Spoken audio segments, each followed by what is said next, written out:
Carolina, Historical and Biographical ******. E-text prepared by Suzanne Schell, Keith M. Eckrich, and the Project Gutenberg online distributed proofreaders team. Sketches of Western North Carolina, Historical and Biographical.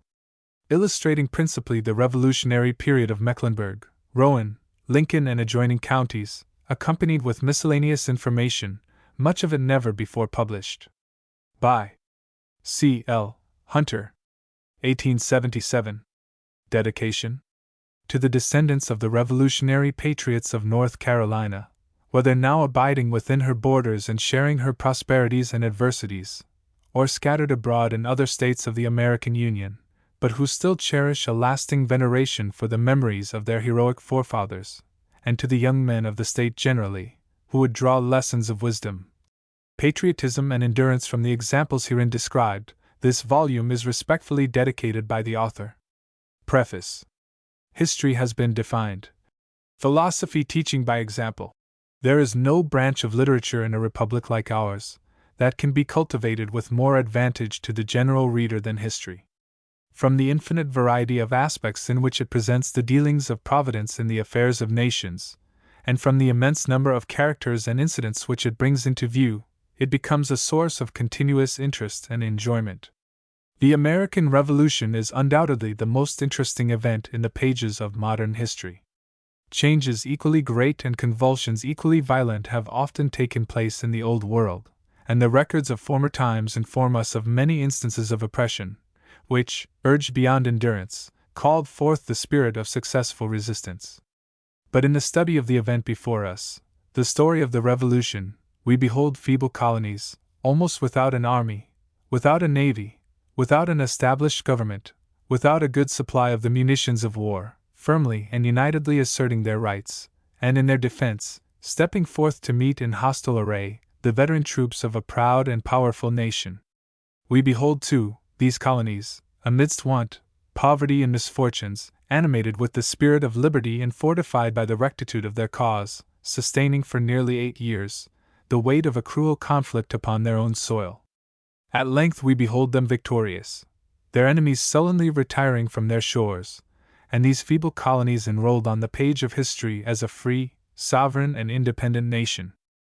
The American struggle for freedom, and its final achievement, was an act in the great drama of the world's history of such vast magnitude, and fraught with such momentous consequences upon the destinies of civilization throughout the world, that we can scarcely ever tire in contemplating the instrumentalities by which, under divine guidance, it was effected. It has taught mankind that oppression and misrule, under any government, tends to weaken and ultimately destroy the power of the oppressor, and that a people united in the cause of freedom and their inalienable rights are invincible by those who would enslave them. No state in our Union can present a greater display of exalted patriotism, enduring constancy, and persistent bravery than North Carolina. And yet, how many of our own people do we find who know but little of the early history of the state, her stern opposition to tyranny under every form, and her illustrious revolutionary career? On the shores of North Carolina the first settlement of English colonists was made. Within her borders the most formidable opposition to British authority, anterior to the Revolution, was organized. By her people the first Declaration of Independence was proclaimed, and some of the most brilliant achievements took place upon her own soil.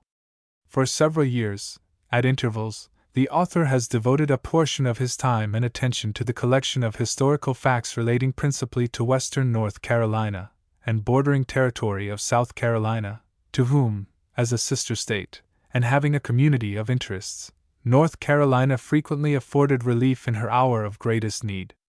Such materials, procured at this late day, upon the arrival of our national centennial year, are often imperfect and fragmentary in character, merely scattered facts and incidents gathered here and there from the traditional recollections of our oldest inhabitants, or from the musty records of our state and county offices. And yet, it is believed such facts, when truthfully transmitted to us, are worthy of preservation and rescue from the gulf of oblivion, which unfortunately conceals from our view much valuable information. Being the son of a revolutionary patriot, and accustomed in his boyhood to listen with enraptured delight to the narration of thrilling battle scenes, daring adventures, narrow escapes, and feats of personal prowess during the Revolution, all tending to make indelible impressions upon the tablet of memory, the author feels a willingness to contribute his mite to the store of accumulated materials relating to North Carolina, now waiting to be molded into finished, historic shape by some one of her gifted sons. Several of the sketches herein presented are original, and have never before been published. Others, somewhat condensed, have been taken from Wheeler's historical sketches, when falling within the scope of this work. To the venerable author of that compilation, the author also acknowledges his indebtedness for valuable information furnished from time to time from the Pension Bureau, at Washington City, relating to the military services of several of our revolutionary patriots. The author and compiler of these sketches only aspires to the position of a historian in a limited sense. It cannot be denied that the history of our good old state, modest in her pretensions, but filled with grand, patriotic associations, has never been fully written. Acting under this belief, he feels tempted to say, like Ruth following the reapers in the time of Boaz, he has gleaned in the field until even, and having found a few handfuls of neglected grain, and beaten them out, here presents his ephah of barley. Plain, substantial food it is true, but yet may be made useful mentally to the present generation, as it was physically of old, to the inhabitants of Palestine. In conclusion, the author cherishes the hope that other sons, and daughters too, of North Carolina, some of them forming with himself, connecting links of the past with the present, will also become gleaners in the same field of research, abounding yet with scattered grains of neglected and unwritten history worthy of preservation. If the author's efforts in this direction shall impart additional information, and assist in elucidating Liberty's story in the Old North State, his highest aspirations will be gratified, and his agreeable labors amply rewarded. Introductory Chapter: Original Settlements in North Carolina and Character of the People. Chapter 1: Mecklenburg County. The Mecklenburg Declaration of Independence, a brief account of the Mecklenburg Centennial, the Grand Procession, exercises at the fairgrounds, James Belk, a veteran invited guest, signers of the Mecklenburg Declaration of Independence, origin of the Alexander families of Mecklenburg County, Jack family, Captain Charles Polk's muster roll, President James K. Polk, General William Davidson, General George Graham, William Richardson Davie, Battle of the Hanging Rock, General Michael McCleary, Major Thomas Alexander, Captain William Alexander, Elijah Alexander, Captain Charles Alexander, Joseph Kerr, the Cripple Spy, Robert Kerr, Henry Hunter, James Orr, Skirmish at Charlotte, or First Attack of the Hornets, Surprise at McIntyre's, or The Hornets, at Work, Judge Samuel Lowry, The Ladies of the Revolutionary Period, Mrs. Eleanor Wilson, Queen's Museum. Chapter 2: Cabarrus County. The Black Boys of Cabarrus, Dr. Charles Harris, Captain Thomas Caldwell. Chapter 3: Rowan County. Route of the British Army through Mecklenburg and Rowan counties, General Griffith Rutherford, Locke family, Hahn, Archibald Henderson, Richard Pearson, Mrs. Elizabeth Steele. Chapter 4: Iredell County. Colonel Alexander Osborne, Captain William Sharp, Major William Gill, Captain Andrew Carson, and others, Captain Alexander Davidson, Captain James Houston, Captain James Houston's muster roll, Rev. James Hall, Hahn, Hugh Lawson White. Chapter 5: Lincoln County. Battle of Ramser's Mill, route of the British Army through Lincoln County, Gen. Joseph Graham, Brevard family, Colonel James Johnston, genealogy of Colonel James Johnston, Jacob Forney Sr., Gen. Peter Forney, Major Abram Forney, remarks, genealogy of the Forney family. Chapter 6: Gaston County. Rev. Humphrey Hunter, Dr. William McLean, Major William Chronicle, Captain Samuel Martin, Captain Samuel Caldwell, Captain John Maddox, William Rankin, General John Moore, Elisha Withers. Chapter 7: Cleveland County. Battle of Kings Mountain, Colonel William Campbell, Colonel Isaac Shelby, Colonel James D. Williams, Colonel William Graham, Lieutenant Colonel Frederick Hambry. Chapter 8: Burke County. Battle of the Cowpens, General Daniel Morgan, General Charles McDowell and Brothers. Chapter 9. Wilkes County. Colonel Benjamin Cleveland, Colonel John Sevier, General William Lenore. Chapter 10. Miscellaneous. Lord Cornwallis, Colonel Tarleton, Cherokee Indians. Conclusion. Chronological table. Date events. October 12, 1492, Columbus discovered America. July 4, 1584, Amatus and Barlow approached the coast of North Carolina. 1663 Charter of Charles II, William Drummond, first Governor of North Carolina. 1678 John Culpeper's Rebellion. 1693 Carolina divided into North and South Carolina. 1705 First church erected in North Carolina. 1705 First newspaper published in the United States. 1710 Carey's Rebellion. 1729 Charter of Charles II, surrendered. 1765 Stamp Act passed. May 16, 1771, Battle of Alamance. August 25, 1774, Popular Assembly at New Bern. May 20, 1775 Mecklenburg Declaration of Independence. 1775 June, General Washington Commander-in-Chief. June 17, 1775, Battle of Bunker's Hill. 1775 August, Josiah Martin, Royal Governor, retreated. December 9, 1775, Battle of Great Bridge, near Norfolk, Virginia. February 27, 1776, Battle of Moore's Creek, NC. August 27, 1776, Battle of Long Island. December 12, 1776, Constitution of North Carolina formed at Halifax. December 26, 1776, Battle of Trenton. 1776 August and September, General Rutherford subdues the Cherokees. January 3, 1777, Battle of Princeton.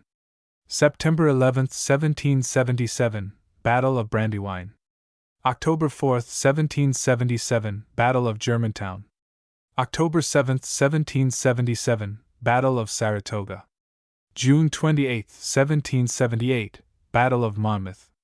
March 3, 1779, Ashe defeated at Briar Creek.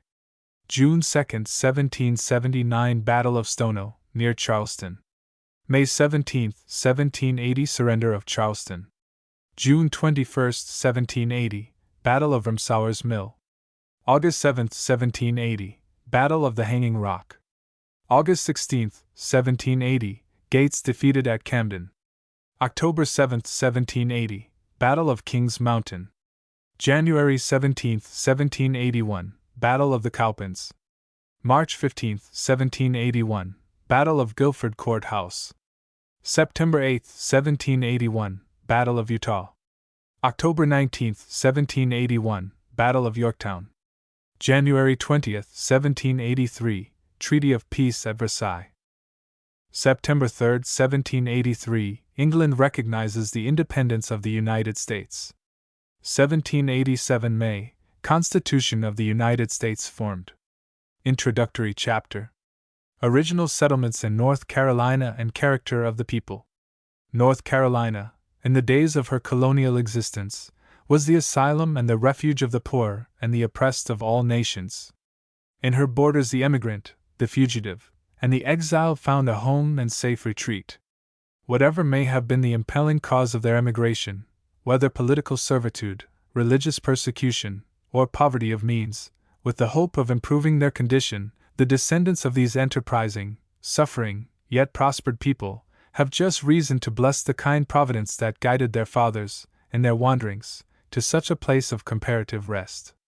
On the sandy banks of North Carolina the flag of England was first displayed in the United States.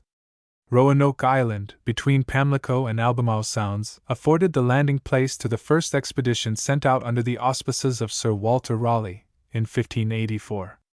The fragrance, as they drew near the land, says Amatus in his report, was as if they had been in the midst of some delicate garden, abounding in all manner of odoriferous flowers. Such, no doubt, it seemed to them during the first summer of their residence in 1584, and notwithstanding the disastrous termination of that, and several succeeding expeditions, the same maritime section of North Carolina has presented its peculiar features of attractiveness to many generations which have since arisen there, and passed away. In the same report, we have the first notice of the celebrated scuppernong grape, yielding its most abundant crops under the saline atmospheric influence and semi-tropical climate of eastern Carolina. From the glowing description of the country, in its primitive abundance, transmitted to Elizabeth and her court, they gave it the name Virginia, being discovered in the reign of a virgin queen. But having failed in this and several other attempts of a similar kind, Sir Walter Raleigh surrendered his patent, and nothing more was done in colonizing Virginia during the remainder of that century. In 1607, the first permanent settlement was made by the English at Jamestown, Virginia, under the charter of the London or Southern Company. This charter contained none of the elements of popular liberty, not one elective franchise, nor one of the rights of self-government, but religion was especially enjoined to be established according to the rites and doctrine of the Church of England. The infant colony suffered greatly for several years from threatened famine, dissensions, and fear of the Indians, but through the energy and firmness of Captain John Smith, was enabled to maintain its ground, and in time, show evident signs of prosperity. The jealousy of arbitrary power, and impatience of liberty among the new settlers, induced Lord Delaware, Governor of Virginia in 1619, to reinstate them in the full possession of the rights of Englishmen, and he accordingly convoked a provincial assembly, the first ever held in America. The deliberations and laws of this infant legislature were transmitted to England for approval, and so wise and judicious were these, that the company under whose auspices they were acting, soon after confirmed and ratified the groundwork of what gradually ripened into the American representative system. The guarantee of political rights led to a rapid colonization. Men were now willing to regard Virginia as their home. They fell to building houses and planting corn. Women were induced to leave the parent country to become the wives of adventurous planters, and during the space of 3 years 3,500 persons of both sexes found their way to Virginia. By various modifications of their charter, the colonists, in a few years, obtained nearly all the civil rights and privileges which they could claim as British subjects, but the Church of England was coeval with the settlement of Jamestown, and seems to have been considered from the beginning as the established religion. At what time settlements were first permanently made within the present limits of North Carolina has not been clearly ascertained.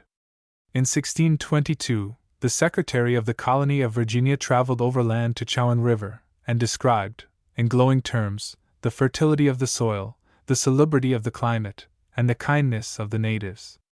In 1643, a company obtained permission of the Virginia legislature to prosecute discoveries on the great river south of the Appomattox of which they had heard, under a monopoly of the profits for 14 years, but with what measure of success has not been recorded. These early exploring parties to the south, bringing back favorable reports of the fertile lands of the Chowan and the Roanoke, could not fail to excite in the colony of Jamestown a spirit of emigration, many of whose members were already suffering under the baneful effects of intolerant legislation.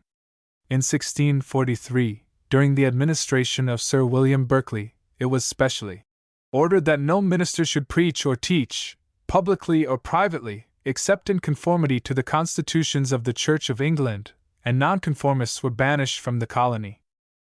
It is natural to suppose that individuals as well as families, who were fond of a roaming life, or who disliked the religious persecution to which they were subjected, would descend the banks of these streams until they found on the soil of Carolina suitable locations for peaceable settlements. In 1653, Roger Greene led a company across the wilderness from Nansemond, in Virginia, to the Chowan River, and settled near Edenton. There they prospered, and others, influenced by similar motives, soon afterward followed. In 1662, George Durant purchased of the Yapim Indians the neck of land, on the north side of Albemarle Sound, which still bears his name. It was settled by persons driven off from Virginia through religious persecutions.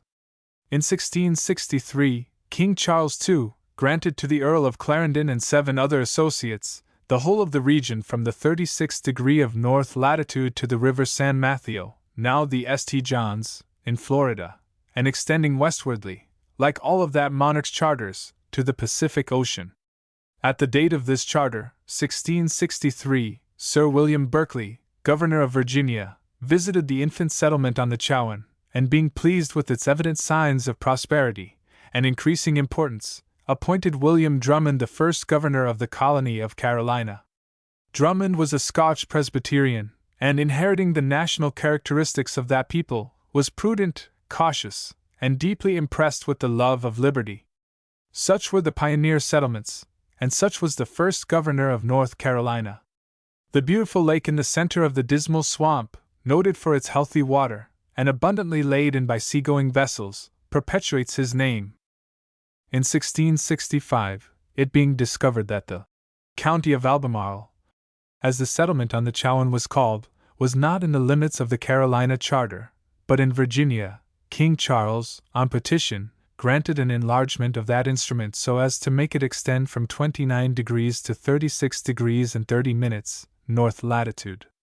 These charters were liberal in the concession of civil rights, and the proprietors were permitted to exercise toleration towards nonconformists, if it should be deemed expedient.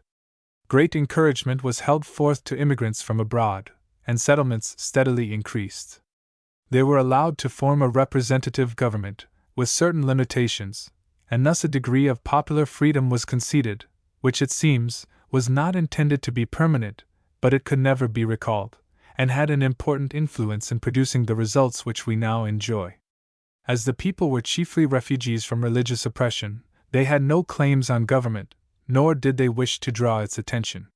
They regarded the Indians as the true lords of the soil, treated with them in that capacity, purchased their lands, and obtained their grants. At the death of Governor Drummond in 1667, the colony of Carolina contained about 4,000 inhabitants. The first assembly that made laws for Carolina convened in the fall of 1669. Here, says Bancroft, was a colony of men scattered among forests, hermits with wives and children resting on the bosom of nature, in perfect harmony with the wilderness of their gentle clime. The planters of Albemarle were men led to the choice of their residence from a hatred of restraint.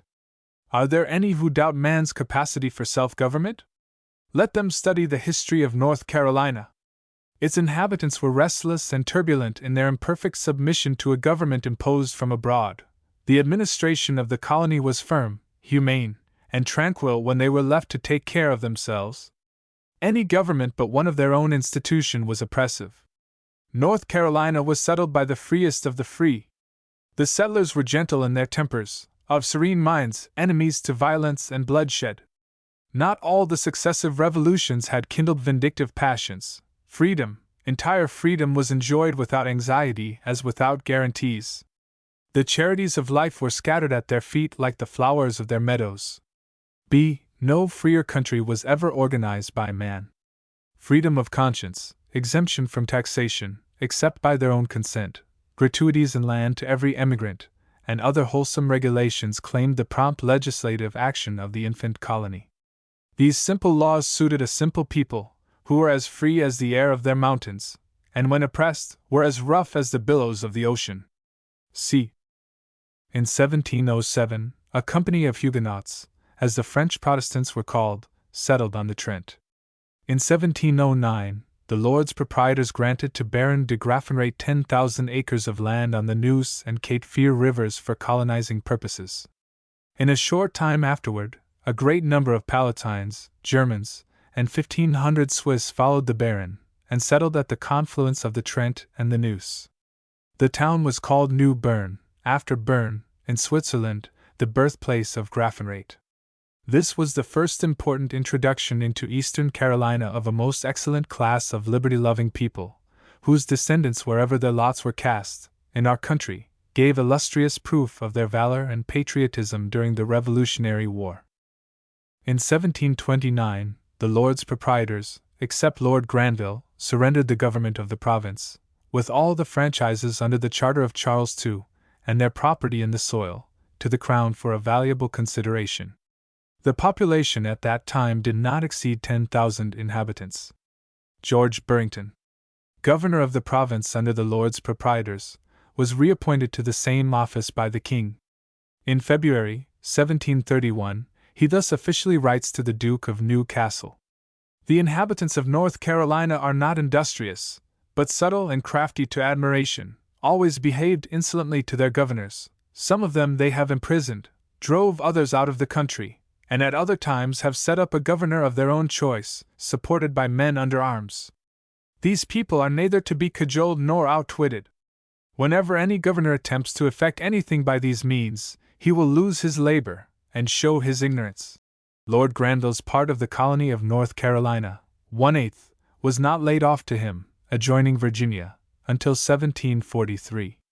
At that date, a strong tide of emigration was taking place from the Chowan and Roanoke, the pioneer attractive points of the colony, as well as from abroad, to the great interior and western territory, now becoming dotted with numerous habitations. The Tuscarora Indians, the terrible scourge of eastern Carolina, having been subdued, and entered into a treaty of peace and friendship in 1718, no serious obstacle interposed to prevent a western extension of settlements. Already adventurous individuals, and even families of hardy pioneers had extended their migrations to the eastern base of the Blue Ridge, and selected locations on the headwaters of the Yadkin and Catawba rivers. In 1734, Gabriel Johnston was appointed governor of North Carolina. He was a Scotchman by birth, a man of letters and of liberal views. He was by profession a physician, and held the appointment of professor of Oriental languages in the University of St. Andrews. His addresses to the legislature show that he fully appreciated the lamentable condition of the colony through the imprudence and vicious conduct of his predecessor, Burrington, and his earnest desire to promote the welfare of the people. Under his prudent administration, the province increased in population, wealth, and happiness. At the time of its purchase by the Crown, its population did not exceed 13,000, it was now upwards of 45,000. In 1754, Arthur Dobbs was appointed governor by the Crown. His administration of 10 years presented a continued contest between himself and the legislature on matters frivolous and unimportant. His high-toned temper for royal prerogatives was sternly met by the indomitable resistance of the colonists. The people were also much oppressed by Lord Granville's agents, one of whom, Corbin, was seized and brought to Enfield, where he was compelled to give bond and security, produce his books, and disgorge his illegal fees. But notwithstanding these internal commotions and unjust exactions, always met by the active resistance of the people, the colony continued to increase in power, and spread abroad its arms of native inherent protection.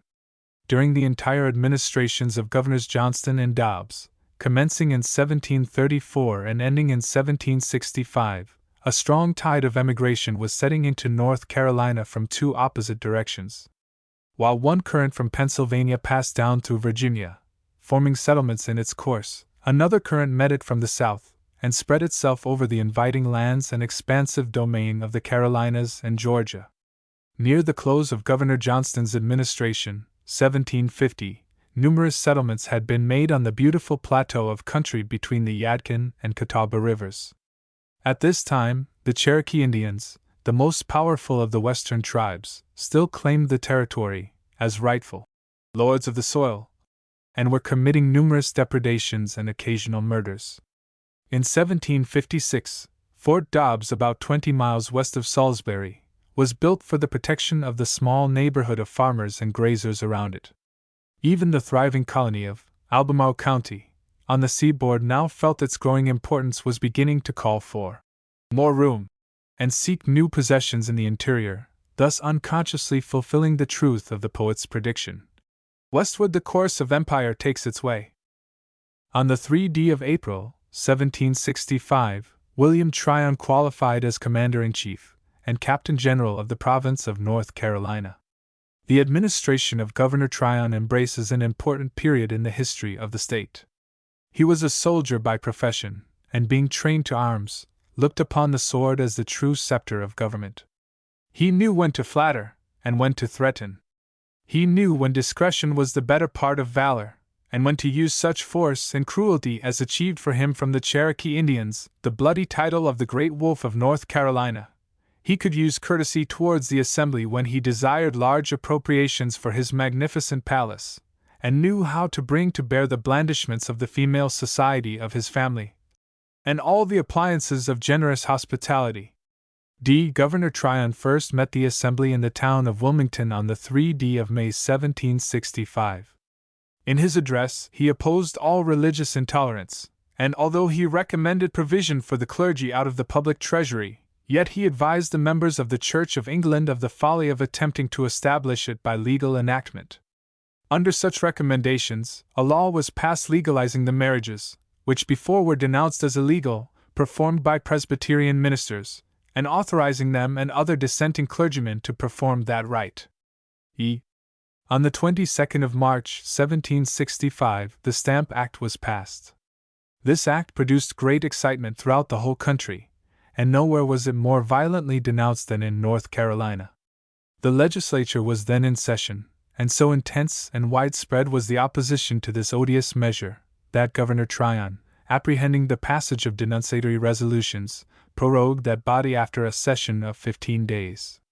The Speaker of the House, John Ashe, informed Governor Tryon that this law would be resisted to blood and death. Early in the year 1766, the sloop of war, Diligence, arrived in the Cape Fear River, having on board stamp paper for the use of the province. The first appearance and approach of the vessel had been closely watched, and when it anchored before the town of Brunswick, on the Cape Fear, Colonel John Ashe, of the county of New Hanover, and Colonel Hugh Waddell, of the county of Brunswick, marched at the head of the brave sons of these counties to Brunswick, and notified the captain of their determination to resist the landing of the stamps. They seized one of the boats of the sloop, hoisted it on a cart, fixed a mast in her, mounted a flag, and marched in triumph to Wilmington. The inhabitants all joined in the procession, and at night the town was illuminated. On the next day, Colonel Ashe, at the head of a great concourse of people, proceeded to the governor's house and demanded of him to desist from all attempts to execute the Stamp Act, and to produce to them James Houston, a member of the council, who had been appointed stamp master for the province. The governor at first refused to comply with the demand so sternly made. But the haughty representative of kingly power had to yield before the power of an incensed people, who began to make preparations to set fire to his house. The governor then reluctantly produced Houston, who was seized by the people, carried to the market house, and there compelled to take a solemn oath never to perform the duties of his office. After this he was released and conducted by a delighted crowd to the governor's palace. The people gave 3 cheers and quietly dispersed. Here we have recorded an act far more daring in its performance than that of the famous Tea Party of Boston, which has been celebrated by every writer of our national history, and pealed and chimed on every tongue of fame. It is an act of the sons of the Old North State, not committed on the crew of a vessel, so disguised as to escape identity, but on royalty itself, occupying a palace, and in open day, by men of well-known person and reputation. Another event of great historic importance occurred during the administration of Governor Tryon. On the 16th of May 1771, the Battle of Alamance was fought. It is here deemed unnecessary to enter into a detail of the circumstances leading to this unfortunate conflict. Suffice it to say the regulators, as they were called, suffered greatly by heavy exactions, by way of taxes, from the governor to the lowest subordinate officer.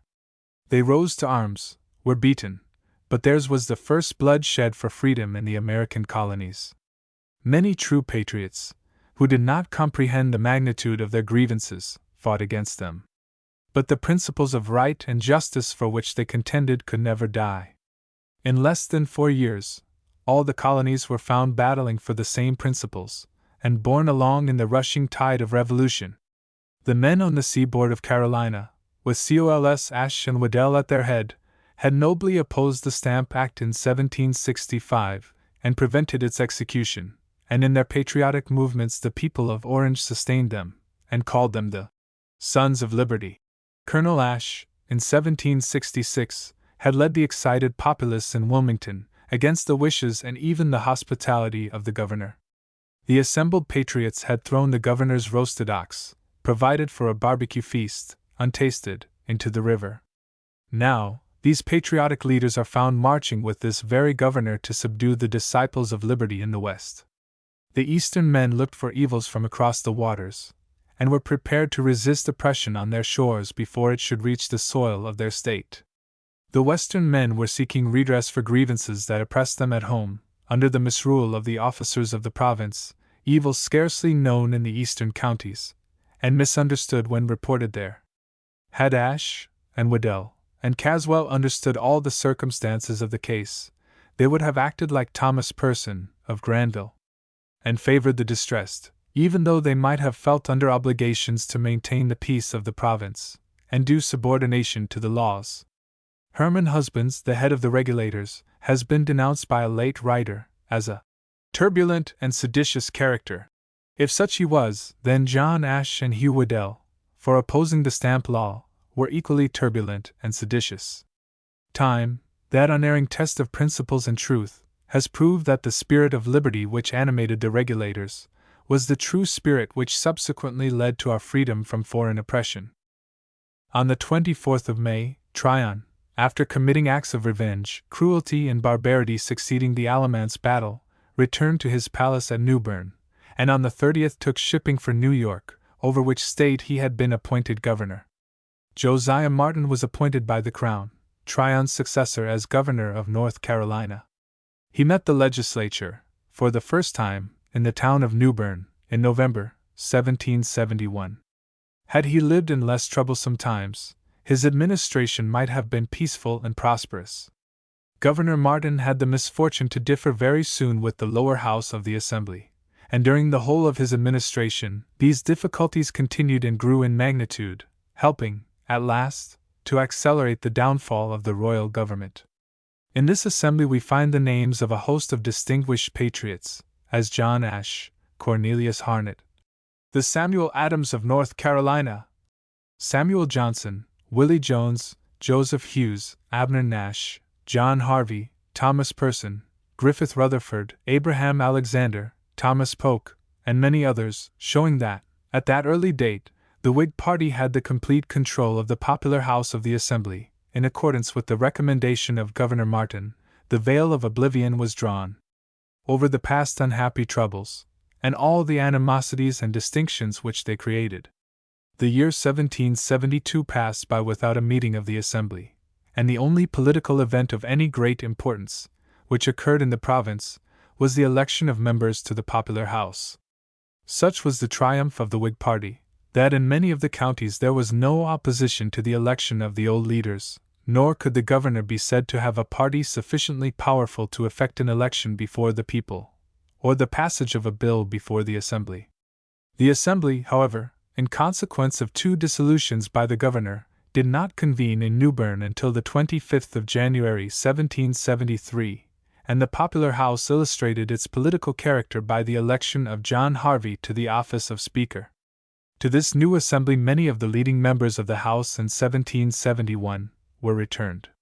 Thomas Polk and Abraham Alexander were not members, the former having been employed in the service of the governor, as surveyor, in running the dividing line between North and South Carolina, and the latter not having solicited the suffrages of the people. The county of Mecklenburg was, in the assembly, represented by Martin Pfeiffer and John Davidson. The Speaker of the House of Commons, John Harvey, laid before that body resolutions of the House of Burgess of Virginia, 1773, of the 12th of March last, also, letters from the speakers of the lower houses of several other provinces, requesting that a committee be appointed to inquire into the encroachments of England upon the rights and liberties of America. The House passed a resolution that such example was worthy of imitation, by which means communication and concert would be established among the colonies, and that they will at all times be ready to exert their efforts to preserve and defend their rights. John Harvey, Speaker, Robert Howe, Cornelius Harnett, William Hooper, Richard Caswell, Edward Vail, John Ashe, Joseph Hughes, and Samuel Johnston were this committee. This is the first record of a legislative character which led to the Revolution. During the summer of 1774 the people in all parts of the province manifested their approbation of the proposed plan of calling a Congress or Assembly, to consult upon common grievances, and in nearly all the counties and principal towns meetings were held, and delegates appointed to meet in the town of Newbern on the 25th of August 1774. On the 13th of August, Governor Martin issued a proclamation complaining that meetings of the people had been held without legal authority, and that resolutions had been passed derogatory to the authority of the king and parliament. He advised the people to forbear attending any such meetings, and ordered the king's officers to oppose them to the utmost of their power. But the delegates of the people attended on the day appointed without any obstruction from the king's officers. The proclamation of Governor Martin availed nothing. Vox et praeterea nil.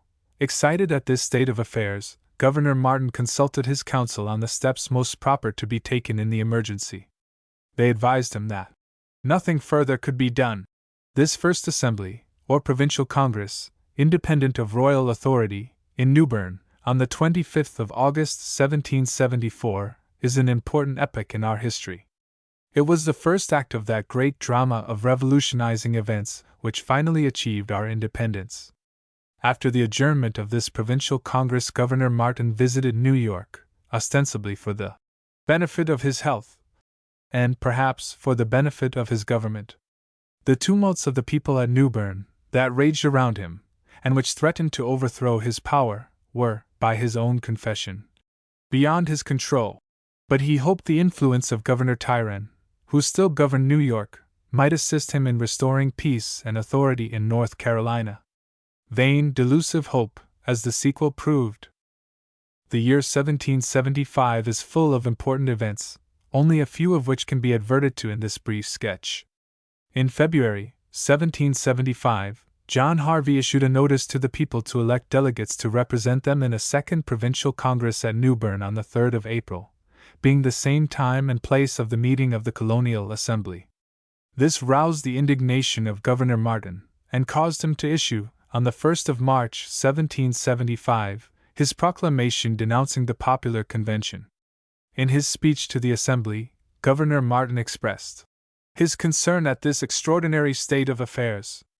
He reminded the members of their oath of allegiance, and denounced the meeting of delegates chosen by the people as illegal, and one that he should resist by every means in his power. In the dignified reply of the House, the governor was informed that the right of the people to assemble and petition the throne for a redress of their grievances was undoubted, and that this right included that of appointing delegates for such purpose. The House passed resolutions approving of the proceedings of the Continental Congress at Philadelphia, 4th of September 1774, and declared their determination to use their influence in carrying out the views of that body. Whereupon, the governor, by advice of his council, dissolved the Assembly, by proclamation, after a session of 4 days. Thus ceased forever all legislative action and intercourse under the royal government. Indeed, from the organization of the First Provincial Congress or Convention, in Newbern, August 25, 1774, composed of delegates fresh from the people, the pioneers in our glorious Revolution, until Governor Martin's expulsion, North Carolina was enjoying and exercising an almost unlimited control of separate governmental independence. After the dissolution of the Assembly on the 8th of April 1775, Governor Martin lingered only a few days, first taking refuge in Fort Johnston, and afterwards, on board of the ship of war, the cruiser, anchored in the Cape Fear River.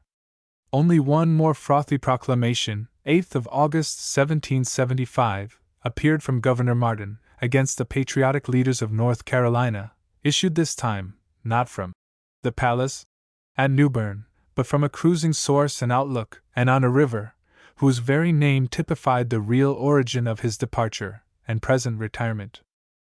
These glimpses of the colonial history of North Carolina, necessary to a proper understanding of the following sketches, will serve to illustrate, in a limited degree, the character of her people, and their unyielding opposition to all unjust exactions and encroachment of arbitrary power.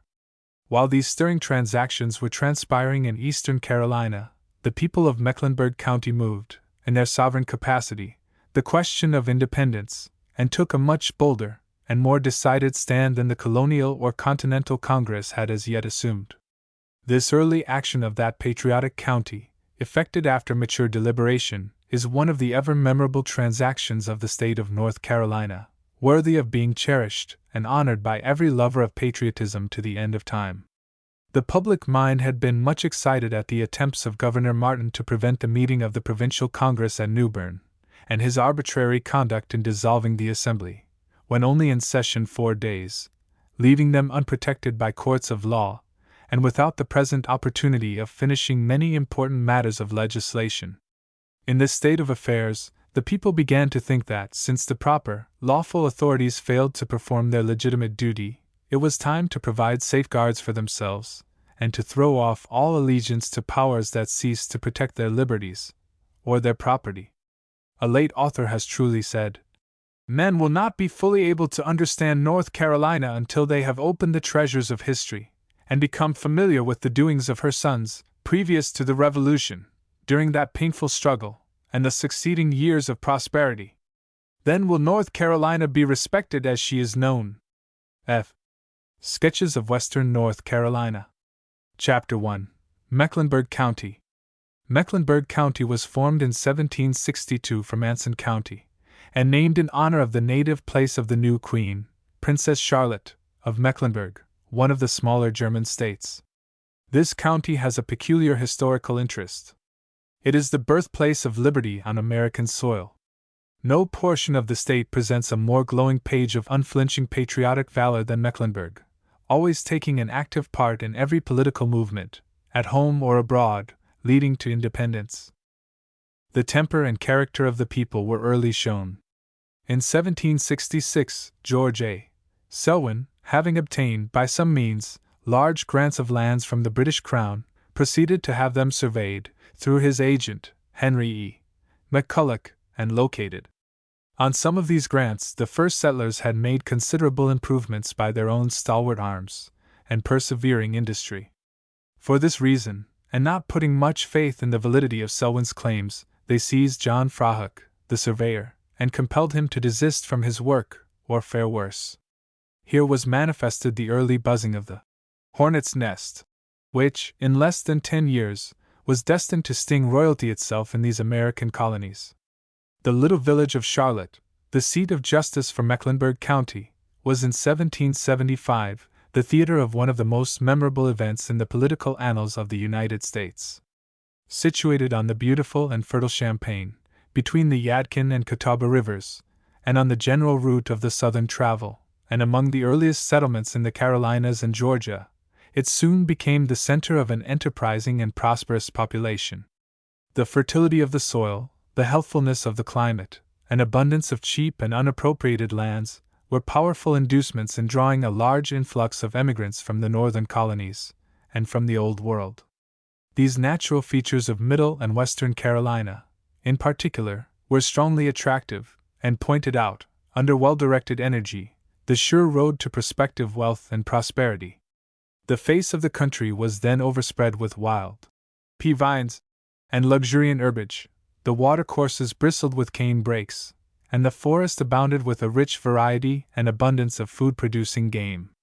The original conveyance for the tract of land, upon which the city of Charlotte now stands, contained 360 acres, and was made on the 15th day of January, 1767, by Henry E. McCulloch, agent for George A. Selwyn, to Abraham Alexander, Thomas Polk, and John Frahuk as trustees and directors of the town of Charlotte, and their successors. The consideration was £90 lawful money. The conveyance was witnessed by Matthew McClure and Joseph Sample. A few words of explanation, as to one of the trustees, may be here appropriate. The Frahuk family resided in Rowan County, and before the Revolution, exerted a considerable influence, holding places of profit and trust. William Frahuk was captain of a military company, and at one time, 1771, deputy sheriff under General Rutherford. Thomas Frahuk was clerk of the Superior Court, in Rowan, and senator to the state legislature from the town of Salisbury, in 1785 and 1786. John Frahuk, named in the conveyance, was, for several years, clerk of the county court, an active surveyor, and resided, during much of his time in Mecklenburg, employed in the duties of his profession. Soon after the town of Charlotte was laid out, a log building was erected at the intersection of Trade and Tryon Streets, and in the center of the space now known as Independence Square. This building was placed upon substantial brick pillars, 10 or 12 feet high, with a stairway on the outside, leading to the courtroom. The lower part, in conformity with primitive economy and convenience, was used as a market house, and the upper part as a courthouse, and frequently for church and other public meetings. Although the original building has long since passed away, yet it has historic associations connected with its colonial and revolutionary existence, which can never cease to command the admiration of every true patriot. In May 1775, its walls resounded with the tones of earnest debate and independence, proclaimed from the courthouse steps. In September 1780, its walls resounded with the tones of the musket, by the same people, who knew their rights and, knowing, dared maintain. At this period, there was no printing press in the upper country of Carolina, and as no regular post traversed this region, a newspaper was seldom seen among the people. Important information was transmitted from one colony to another by express messengers on horseback, as was done by Captain Jack in bearing the Mecklenburg Declaration to Philadelphia. The people were accustomed to assemble at stated places to listen to the reading of printed handbills from abroad, or to obtain verbal intelligence of passing events. Charlotte early became the central point in Mecklenburg County for these assemblages, and there the leading men often met at Queen's Museum or College, to discuss the exciting topics of the day. These meetings were at first irregular, and without system. It was finally agreed that Thomas Polk, colonel of the militia, long a surveyor in the province, frequently a member of the Colonial Assembly, and a man of great excellence of character, should be authorized to call a convention of the representatives of the people whenever circumstances seemed to require it. It was also agreed that such representatives should consist of 2 delegates from each captain's company, chosen by the people of the several militia districts, and that their decisions, when thus legally convened, should be binding upon the whole county. When it became known that Governor Martin had attempted, by his proclamation, issued on the 1st of March 1775, to prevent the assembling of a provincial congress at New Bern, on the 3d of April following, and when it was recollected that, by his arbitrary authority, he had dissolved the last provincial assembly, after a session of only 4 days, and before any important business had been transacted, the public excitement became intense, and the people were clamorous for some decisive action, and a redress of their grievances. A large majority of the people were willing to incur the dangers incident to revolution, for the sake of themselves, their posterity, and the sacred cause of liberty. In this state of the public mind, Colonel Polk issued his notice to the committeemen, 2 from each captain's district, as previously agreed upon, to assemble in Charlotte on the 19th of May 1775, to consult for the common good, and inaugurate such measures as would conduce to that desirable end. The notice of the appointed meeting spread rapidly through the county, and all classes of citizens, intuitively, as it were, partook of the general enthusiasm, and felt the importance of the approaching convention. On the appointed day, an immense concourse of people, consisting of gray-haired sires, and vigorous youths from all parts of the county, assembled in the town of Charlotte, then containing about 25 houses, all anxious to know the result of that ever-memorable occasion. After assembling in the courthouse, Abraham Alexander, a venerable citizen and magistrate of the county, and former member of the legislature, was made chairman, and John McNitt Alexander, assisted by Dr. Ephraim Brevard, secretaries, all men of business habits, and of great popularity. A full, free, and animated discussion upon the exciting topics of the day then ensued, in which Dr. Ephraim Brevard, a Finnish scholar, Colonel William Kennan, an eminent lawyer of Salisbury, and Rev. Hezekiah J. Balch, a distinguished Presbyterian preacher, were the chief speakers. During the session of the convention, an express messenger arrived, bearing the news of the wanton and cruel shedding of blood at Lexington on the 19th of April, just 1 month preceding. This intelligence served to increase the general patriotic ardor, and the assembly, as with one voice, cried out, "Let us be independent! Let us declare our independence, and defend it with our lives and fortunes." The speakers said, His Majesty's proclamation had declared them out of the protection of the British Crown, and they ought, therefore, to declare themselves out of his protection, and be independent of his government. A committee consisting of Dr. Brevard, Colonel Kennan, and the Rev. Mr. Balch, was then appointed to prepare resolutions suitable to the occasion. The excitement of the people continued to increase, and the deliberations of the convention, including the framing of bylaws and regulations by which it should be governed, as a standing committee, were not completed until after midnight, showing the great interest which every one felt, and that a solemn crisis had arrived which demanded firm and united action for the common defense.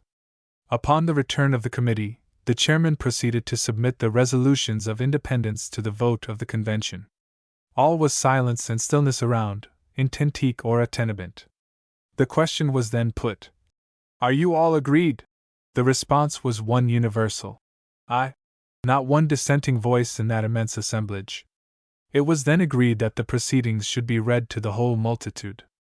Accordingly, at noon, on the 20th of May 1775, Colonel Thomas Polk ascended the steps of the old court-house, and read, in clear and distinct tones, the following patriotic resolutions, constituting the Mecklenburg Declaration of Independence. Resolved 1. That whoever directly or indirectly abetted, or in any way, form or manner, countenanced the unchartered and dangerous invasion of our rights, as claimed by Great Britain, is an enemy to this country, to America, and to the inherent and inalienable rights of man. Resolved 2. That we, the citizens of Mecklenburg County, do hereby dissolve the political bands which have connected us to the mother country, and hereby absolve ourselves from all allegiance to the British Crown and abjure all political connection, contract, or association with that nation, who have wantonly trampled on our rights and liberties, and inhumanly shed the blood of American patriots at Lexington. Resolved 3. That we do hereby declare ourselves a free and independent people, are, and of right ought to be a sovereign and self-governing association, under the control of no power other than that of our God and the general government of the Congress, to the maintenance of which independence we solemnly pledge to each other our mutual cooperation, our lives, our fortunes, and our most sacred honor. Resolved 4. That, as we acknowledge the existence and control of no law or legal officer, civil or military, within this county, we do hereby ordain and adopt, as a rule of life, all, each, and every one of our former laws, wherein, nevertheless, the Crown of Great Britain never can be considered as holding rights, privileges, immunities, or authority therein. Resolved 5. That it is also further decreed that all, each, and every military officer in this county is hereby retained in his former command and authority, he acting conformably to these regulations. And that every member present of this delegation shall henceforth be a civil officer, viz., a justice of the peace, in the character of a committeeman, to issue process, hear and determine all matters of controversy, according to said adopted laws, and to preserve peace, union and harmony in said county, and to use every exertion to spread the love of country and fire of freedom throughout America, until a more general and organized government be established in this province. After the reading of these resolutions, a voice from the crowd called out for 3 cheers, and soon the welkin rang with corresponding shouts of applause. The resolutions were read again and again during the day to different parties, desirous of retaining in their memories sentiments of patriotism so congenial to their feelings. A copy of the proceedings of the convention was then drawn off, and sent by express to the members of Congress from North Carolina, at that time in session at Philadelphia. Captain James Jack, a worthy and intelligent citizen of Charlotte, was chosen as the bearer, and in a few days afterward, set out on horseback in the performance of his patriotic mission. Of his journeyings and perilous adventures through a country, much of it infested with Tories, we know but little.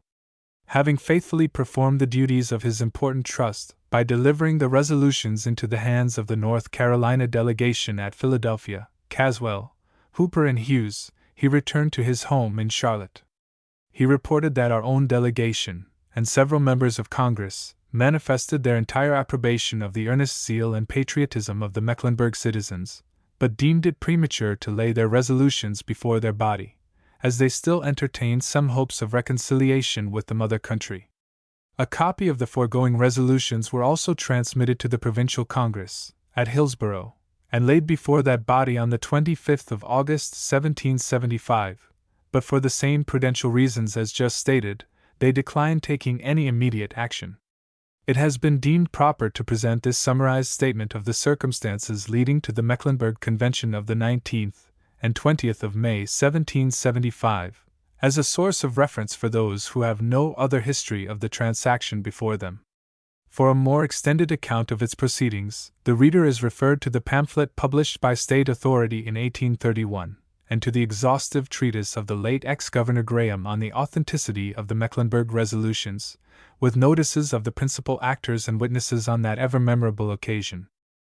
Since the publication of Governor Graham's pamphlet shortly before the centennial celebration in Charlotte, another copy of the Mecklenburg resolutions of the 20th of May 1775 has been found in the possession of a grandson of Adam Brevard, now residing in Indiana. This copy has all the outward appearances of age, has been sacredly kept in the family, and is in a good state of preservation.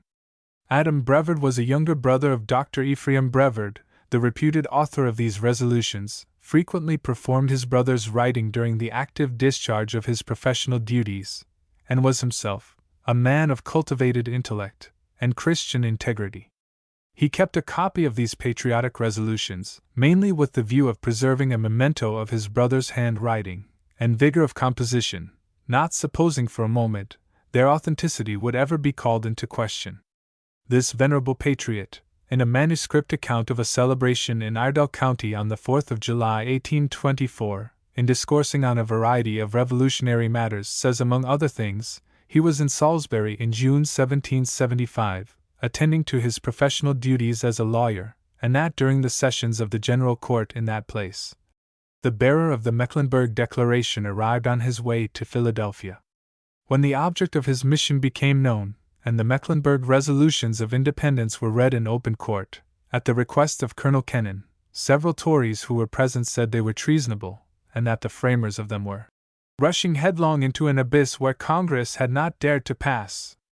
Their intemperance, however, was suddenly arrested by a gentleman from the same county, who had entered with all his powers into the impending contest and offered to rest the propriety and justness of the proceedings, both of Mecklenburg and the delegate, upon a decision by the arm of flesh with any one inclinable to abide the result. Matters, which threatened a conflict of arms, were soon hushed up by this direct argument ad hominem. The delegate retired to rest for the night, and on the next morning, resumed his journey to Philadelphia. He also states, in the same manuscript, that in the autumn of the year 1776, he was one of the number who composed the College of Queen's Museum, and lived with his brother, Dr. Ephraim Brevard, and that in ransacking a number of his brother's papers thrown aside as useless, he came across the fragments of a Declaration of Independence by the people of Mecklenburg.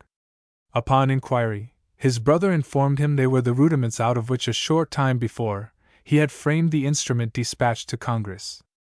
The same authority states that he was in Philadelphia in the latter part of the year 1778, and until May of the year 1779. During that time, William Sharp, Esq., of Rowan County, arrived in Philadelphia as a delegate to Congress from North Carolina. Amidst a variety of topics introduced for discussion was that of the Mecklenburg Declaration of Independence. Hon. John Penn, of North Carolina, said in presence of several members of Congress that he was highly pleased with the bold and distinguished spirit with which so enlightened a county of the state he had the honor to represent had exhibited to the world, and furthermore, that the bearer of the instrument to Congress had conducted himself very judiciously on the occasion by previously opening his business to the delegates of his own state, who assured him that the other states would soon act in the same patriotic manner as Mecklenburg had done. This important and additional testimony, here slightly condensed, but facts not changed, is extracted from a communication in the Southern Home, by Dr. J. M. Davidson, of Florida, a gentleman of great moral worth and Christian integrity, and grandson of Adam Brevard, a brother of Dr. Ephraim Brevard, the reputed author of the Mecklenburg Declaration of Independence. A brief extract from Governor Martin's dispatch to the British Secretary of State, dated 30th of June 1775, as found in Wheeler's Historical Sketches, will now be given, which cannot be viewed in any other light than that of disinterested evidence. The governor proceeds by saying, "The situation in which I find myself at present is indeed, my lord, most despicable and mortifying. I live, alas, ingloriously, only to deplore it. The resolves of the Committee of Mecklenburg, which your lordship will find in the enclosed newspaper, surpass all the horrid and treasonable publications that the inflammatory spirits of the continent have yet produced, and your lordship may depend, its authors and abettors will not escape, when my hands are sufficiently strengthened to attempt the recovery of the lost authority of the government. A copy of these resolves was sent off, I am informed by express, to the Congress at Philadelphia, as soon as they were passed in the committee. The reader will mark, in particular, the closing sentence of this extract, as confirmatory of what actually took place on the 20th of May 1775. Captain James Jack, then of Charlotte, a worthy and patriotic citizen, did set out a few days after the convention adjourned, on horseback, as the express, to Congress at Philadelphia, and faithfully executed the object of his mission. For further particulars, see Sketch of the Jack family. The resolutions passed by the County Committee of Safety on the 31st of May following, and which some have erroneously confounded with those of the 20th of May, were a necessary consequence, embracing simply rules and regulations for the internal government of the county, and hence needed no express to Congress. The preceding testimony, conjoined with that of Gen. Joseph Graham, Rev. Humphrey Hunter, Captain James Jack, the hero of the Mecklenburg Declaration to Congress, Rev. Francis Cummins, Major John Davidson, Isaac Alexander, and others, previously referred to in the state pamphlet of 1831, and the exhaustive memoir of the late ex-Governor Graham, all men of exalted worth and Christian integrity, ought to be sufficient to satisfy incredulity itself as to the genuineness of the Mecklenburg Declaration of Independence, and of its promulgation to the world on the 20th of May 1775.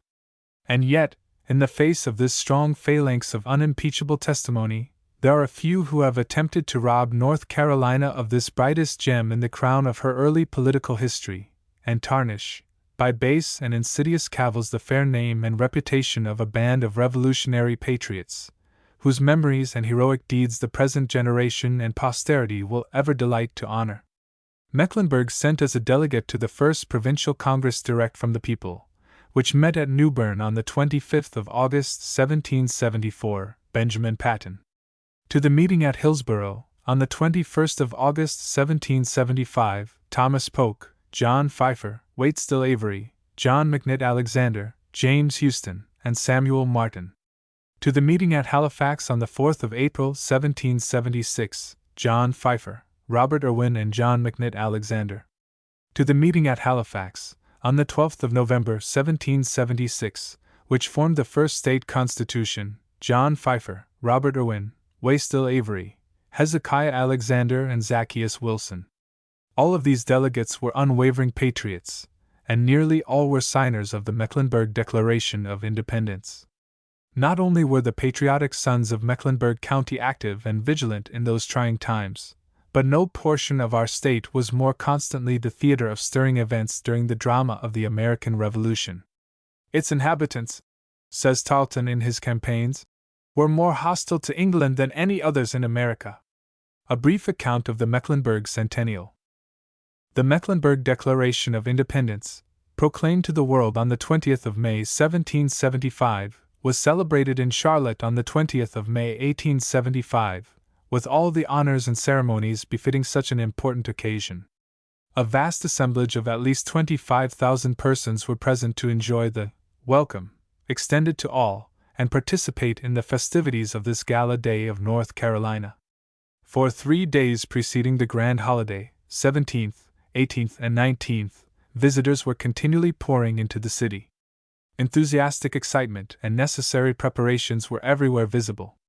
Flags and streamers greeted the eye in every direction. Many private residences were handsomely decorated. One of the most exalted ideas was a centennial pole, 115 feet high, erected by Captain Thos. Allen in the center of Independence Square, from the top of which floated to the breeze a large flag, capped with a huge hornet's nest from Stokes County. To preserve the centennial feature as far as possible of the convention of the 19th of May 1775, called out by Colonel Thos.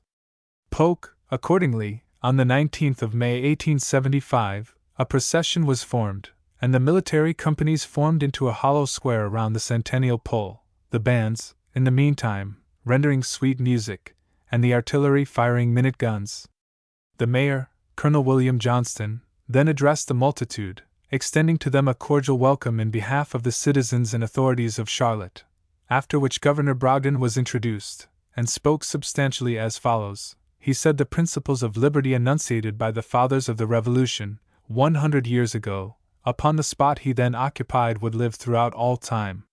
Here, as free American citizens, they had proclaimed the principles which North Carolina had ever since upheld, and of which this glorious flag, which waves protection to American citizens on land and sea, was the star-gem type.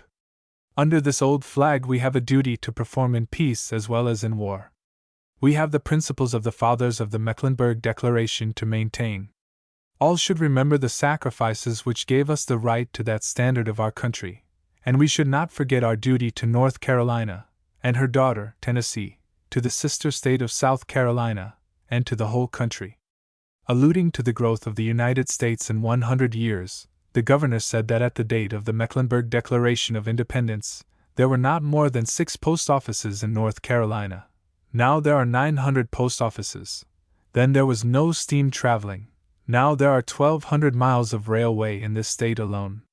He hoped the country would go on to prosper in the fullness of civil liberty until there was no opposition to the principles we cherish. In the name of North Carolina he welcomed all her sons to this festival, and the sons of all other sister states. May 20th, 1875, Centennial Morning. Of the large number of illustrious patriots who participated in the exercises of the Mecklenburg Convention of the same date, 1775, not one was present to animate us with their counsel, or speak of the glorious deeds of the Revolutionary period, all having succumbed to the irrevocable fiat of nature, and passed to that bourne whence no traveler returns.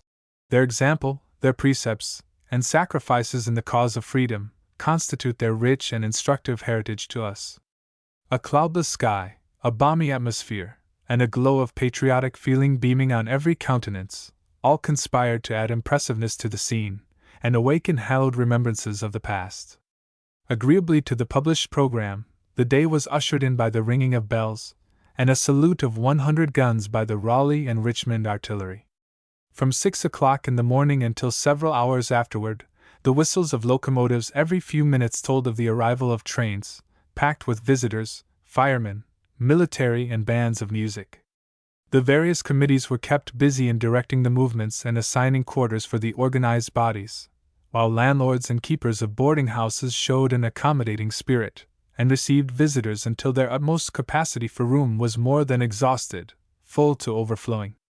And although some difficulty was observed in procuring bedroom, yet an abundance of provisions was everywhere exhibited for the comfort and well-being of the inner man. The grand procession. General Joseph E.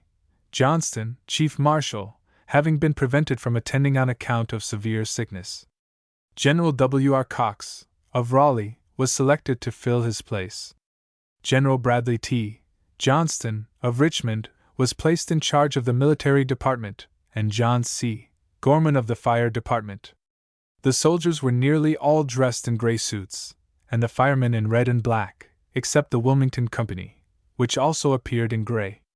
While the chief marshal and his assistants were endeavoring to bring order out of the immense mass of humanity in the streets, 6 splendid bands from Richmond, New Bern, Raleigh, Wilmington, Fayetteville, and Salem, besides the cadet band of the Carolina Military Institute, were exerting their sonorous energies to move the listening million by concord of sweet sounds, and thereby prevent them from ever becoming subjects fit for treason, stratagems, and spoils. At 10:30 the grand pageant was fully displayed. As far as the eye could reach, the brilliant procession filled the streets, presenting a glittering, undulating line of infantry, artillery, firemen, laddermen, axemen, zouaves, cadets, grangers, masons, templars, highlanders, citizens, and with gleaming arms, rustling flags, soul-stirring music, and other manifestations of patriotic enthusiasm.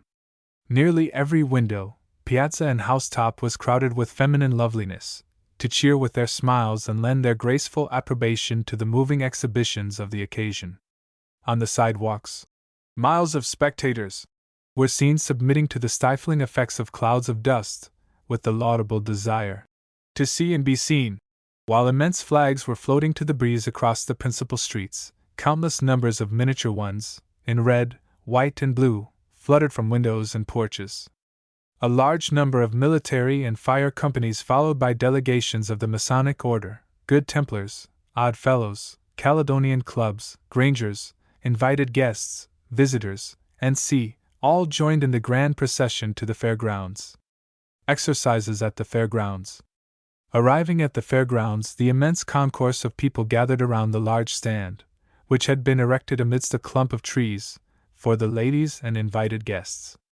The stand was beautifully decorated with evergreens, festoons, flags, hornets' nests, and other emblematic devices. The ladies of the city had been diligently weaving these evergreen and floral adornments for several days preceding the centennial. A precious bouquet and wreath, sent by Mrs. L. H. Walker, from the grounds of Washington's tomb at Mt. Vernon, added a venerated sanctity to the whole. At 11 o'clock, Rev. Dr. A. W. Miller, of the First Presbyterian Church, opened the exercises with an eloquent prayer. The Old North State was then rendered in stirring tones by the Citizens' Band. Ex-Gov. Graham then called the assembly to order, and said there was cause to congratulate the vast assemblage of patriotic citizens convened on this centennial occasion, for the bright, auspicious weather that prevailed, and for the general health and prosperity of the country. He felt highly gratified with the patriotic demonstration, and rejoiced to see in our midst so many prominent citizens from sister states. The Governor of North Carolina, and several of the judges of her courts were present. The Governor of the far-off state of Indiana, Mr. Hendricks, was here, representing one of the great western states which sprung from old Virginia. There was a representative present, Mr. Bright, from Tennessee, the daughter of North Carolina. The Governor, Mr. Chamberlain, of South Carolina, the ex-Governor, Mr. Walker, of Virginia, and a large delegation from both of these states were all present to participate in the centennial festivities. In the name of North Carolina, he bade all a hearty welcome. After the conclusion of ex-Gov. Graham's remarks, Maj. Seton Gales, of Raleigh, was introduced to the audience, who, previous to the reading of the Mecklenburg Resolves, delivered a short address expressing his entire confidence in their authenticity. The order of the day, Judge John Kerr, of the 5th Judicial District, was then introduced amidst loud applause. He spoke for half an hour in stirring, eloquent language, worthy of his high reputation as an impressive speaker. Hon. John M. Bright, of Tennessee, was next introduced. He delivered an address of great power, abounding with many interesting historical facts relating to the early history of North Carolina, and the character of her people. As these speeches will be published, it is deemed unnecessary to present a synopsis of their contents. The speeches being concluded, the invited guests, firemen, military, and marched into Floral Hall, and were entertained with toasts, short addresses, and music, while the cravings of hunger were rapidly dispelled by the sumptuous food and rich viands set before them. On Thursday night, a stand having been erected around the Centennial Pole in Independence Square, a number of short and stirring addresses were made by ex-Gov. Hendricks, of Indiana, ex-Gov. Walker, of Virginia, Gov. Chamberlain, of South Carolina, Gov. Brogdon, of North Carolina, ex-Gov. Vance, Gen. W. R. Cox, Gen. T. L. Clingman, Judge Davidson, and Colonel H. M. Polk, the latter two of Tennessee. Gov.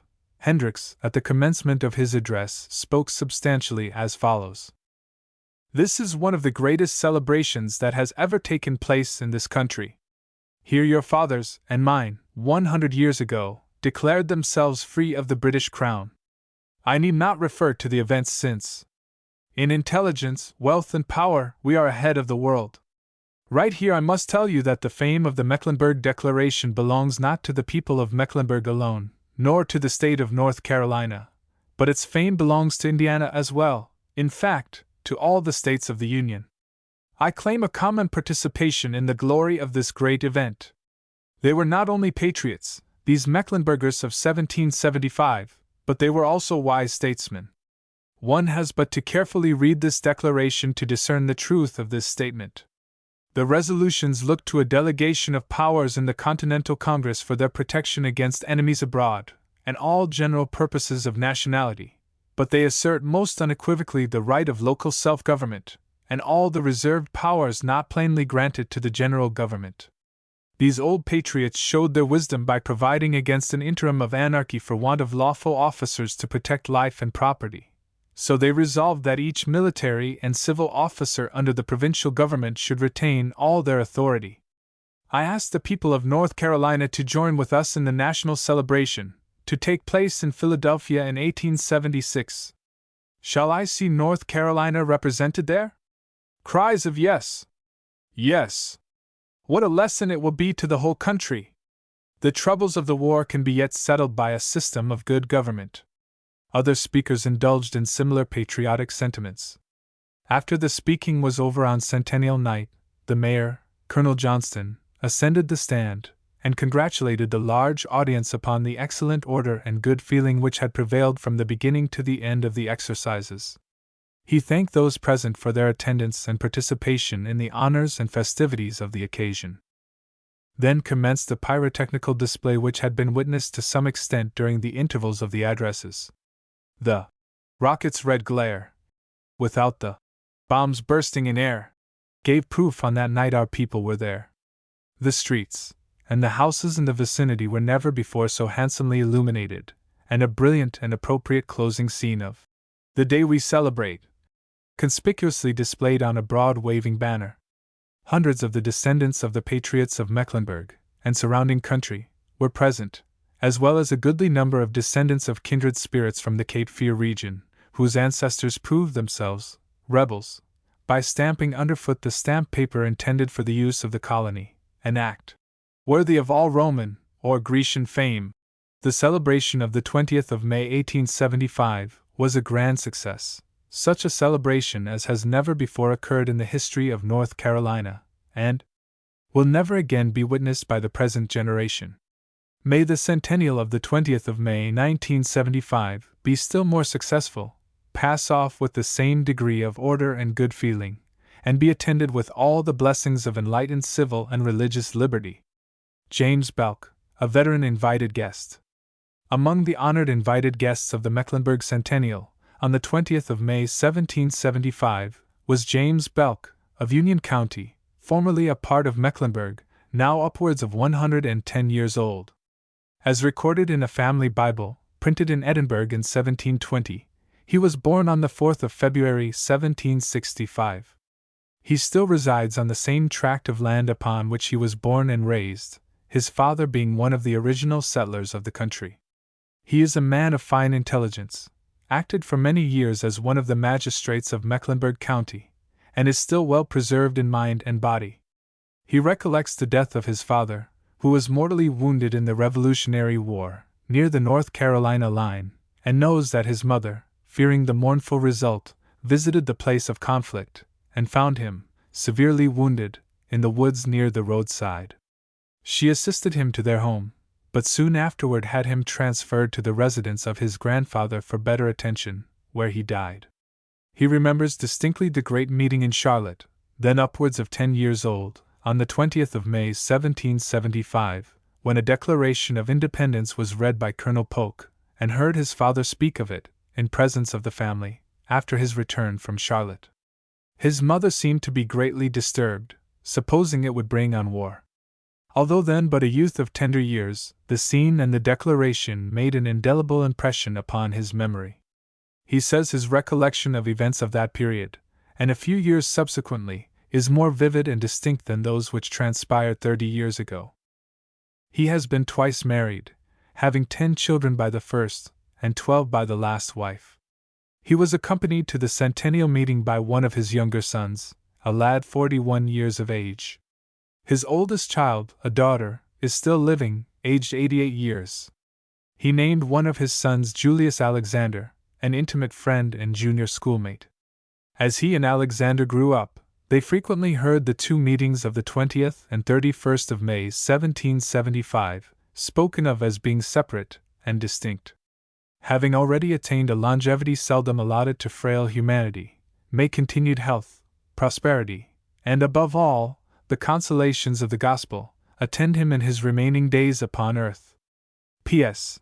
Thus the author wrote soon after the centennial celebration in Charlotte, on the 20th of May 1875, but before these sketches go to the press, he is informed of the death of this veteran and worthy citizen, passing away calmly and peacefully, at his home in Union County, N.C. on the 9th of May 1876, at the extreme old age of 111 years 3 months and 5 days. Signers of the Mecklenburg Declaration of Independence. Abraham Alexander, the chairman of the Mecklenburg Convention of the 19th and 20th of May 1775, was born in 1718, and was an active and influential magistrate of the county before and after the Revolution, being generally the honored chairman of the inferior court. He was a member of the popular branch of the Assembly in 1774–75, with Thomas Polk as an associate, also one of the 15 trustees of Queen's Museum, which institution, in 1777, was transformed into Liberty Hall Academy. After the involuntary retreat of Josiah Martin, the royal governor, in June 1775, from the state, its government was vested in 1. A provincial council for the whole province. 2. A district committee of safety for each county, of not less than 21 persons, to be elected annually by the people of each county. The members of the provincial council for the Salisbury district were Samuel Spencer and Waitstill Avery. The members of the district committee of safety were John Brevard, Griffith Rutherford, Hezekiah Alexander, James Auld, Benjamin Patton, John Crawford, William Hill, John Hamilton, Robert Ewart, Charles Galloway, William Dent, Maxwell Chambers.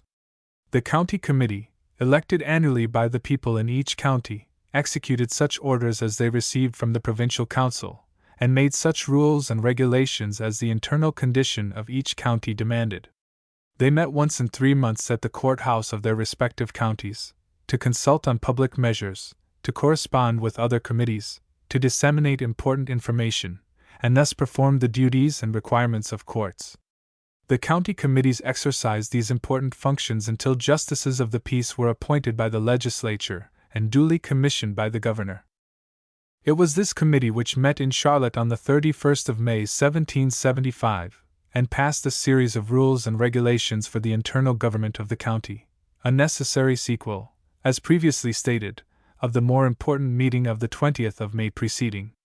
This statement is strongly corroborated by a communication published last summer in the Charlotte Observer, by D.A. Caldwell, Esq., one of Mecklenburg's most aged, intelligent, and worthy citizens.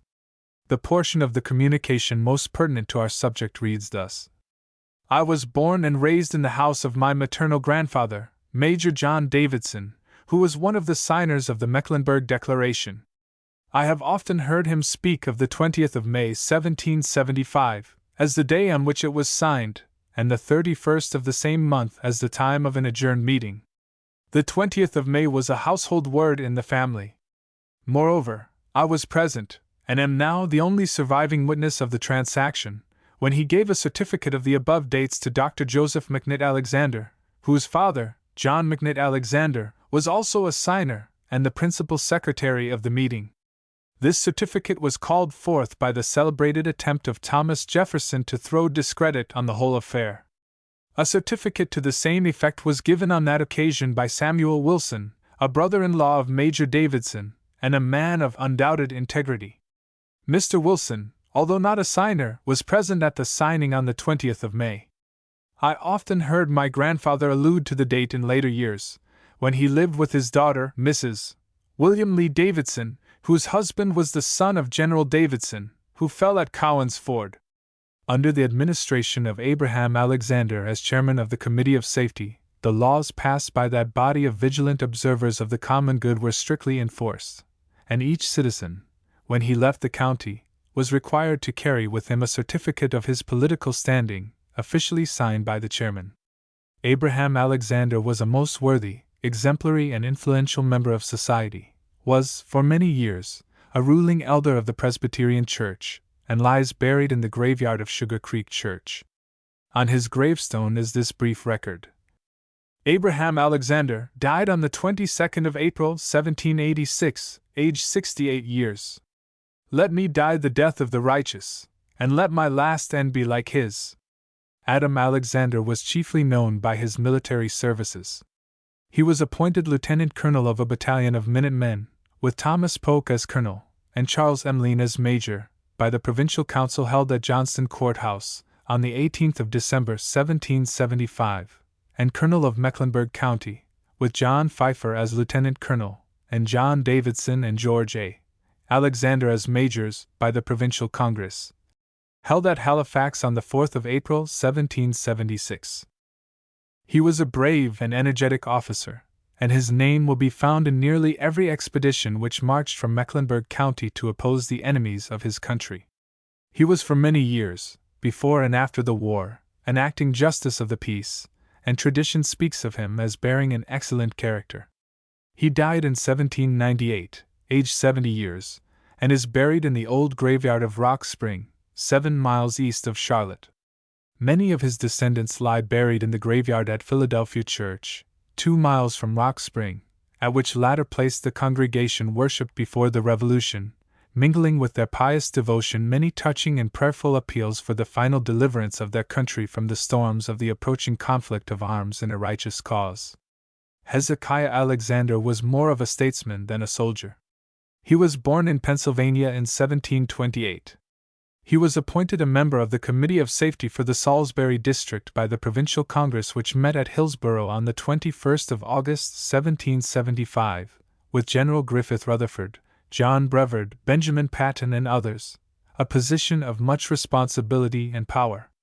He was appointed by the Provincial Congress, in April, 1776, with William Sharp, of Rowan County, on the Council of Safety. He was elected a member of the Provincial Congress from Mecklenburg County, which met at Halifax on November 12, 1776, and framed the first constitution of the state, with Waite Still Avery, Robert Irwin, John Pfeiffer, and Zacchaeus Wilson, as colleagues. At the Provincial Congress, which met at Halifax on the 4th of April, 1776, he was appointed paymaster of the 4th Regiment of North Carolina Continentals, Thomas Polk, Colonel, James Thaxton, Lieutenant Colonel, and William Davidson, Major. He was the treasurer of Liberty Hall Academy, formerly Queen's Museum, during its existence. He died on the 16th of July, 1801, and lies buried in the graveyard of Sugar Creek Church, of which he had long been an active and worthy member. The inscription on his tombstone reads thus: In memory of Hezekiah Alexander, who departed this life July 16, 1801, aged 73 years. John McNitt Alexander, of Scotch-Irish ancestors, was born in Pennsylvania, near the Maryland line, in 1733. He served as an apprentice to the trade of tailor, and when his apprenticeship expired, at the age of 21, he emigrated to North Carolina, joining his kinsmen and countrymen in seeking an abode in the beautiful Champaign between the Yadkin and Catawba rivers, the land of the deer and the buffalo, of wild pea vines and cane brakes, and of peaceful prosperity. In 1759 he married Jane Bain, of the same race, from Pennsylvania, and settled in Hopewell Congregation.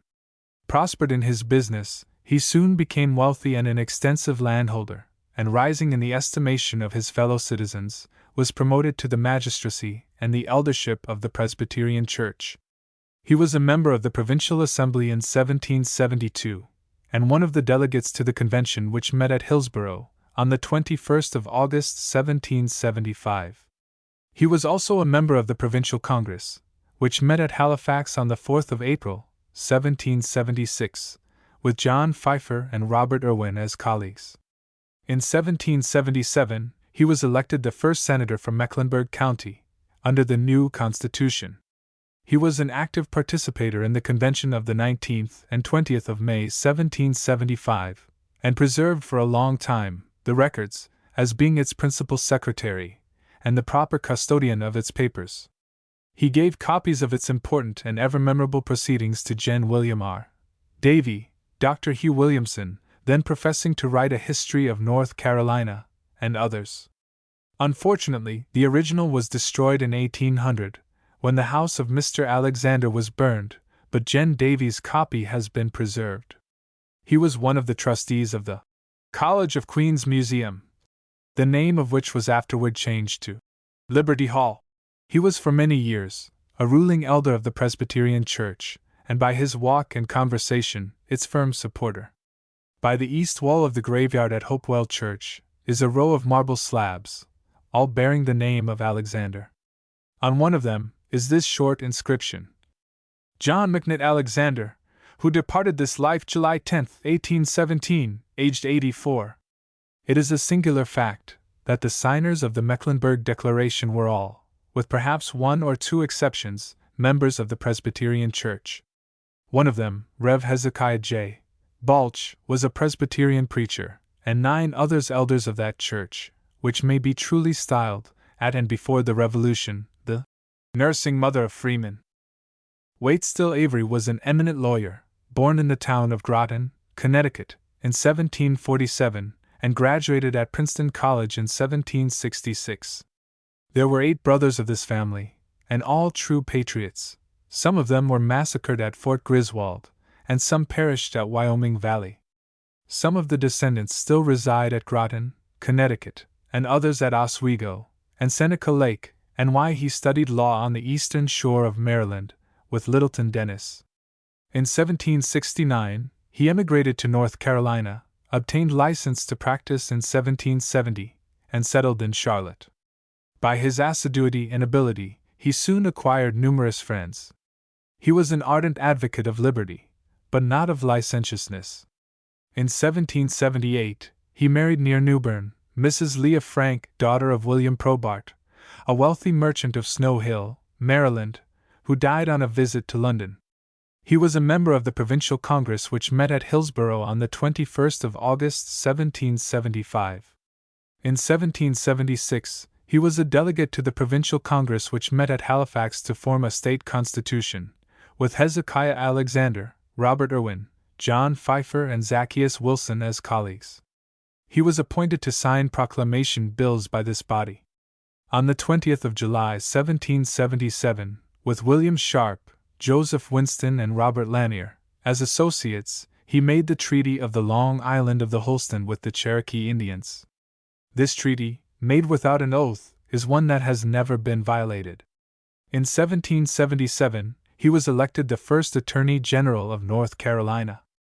In 1780, while Lord Cornwallis was encamped in Charlotte, some of the British soldiery, on account of his well-known advocacy of independence, set fire to his law office, and destroyed it, with all his books and papers.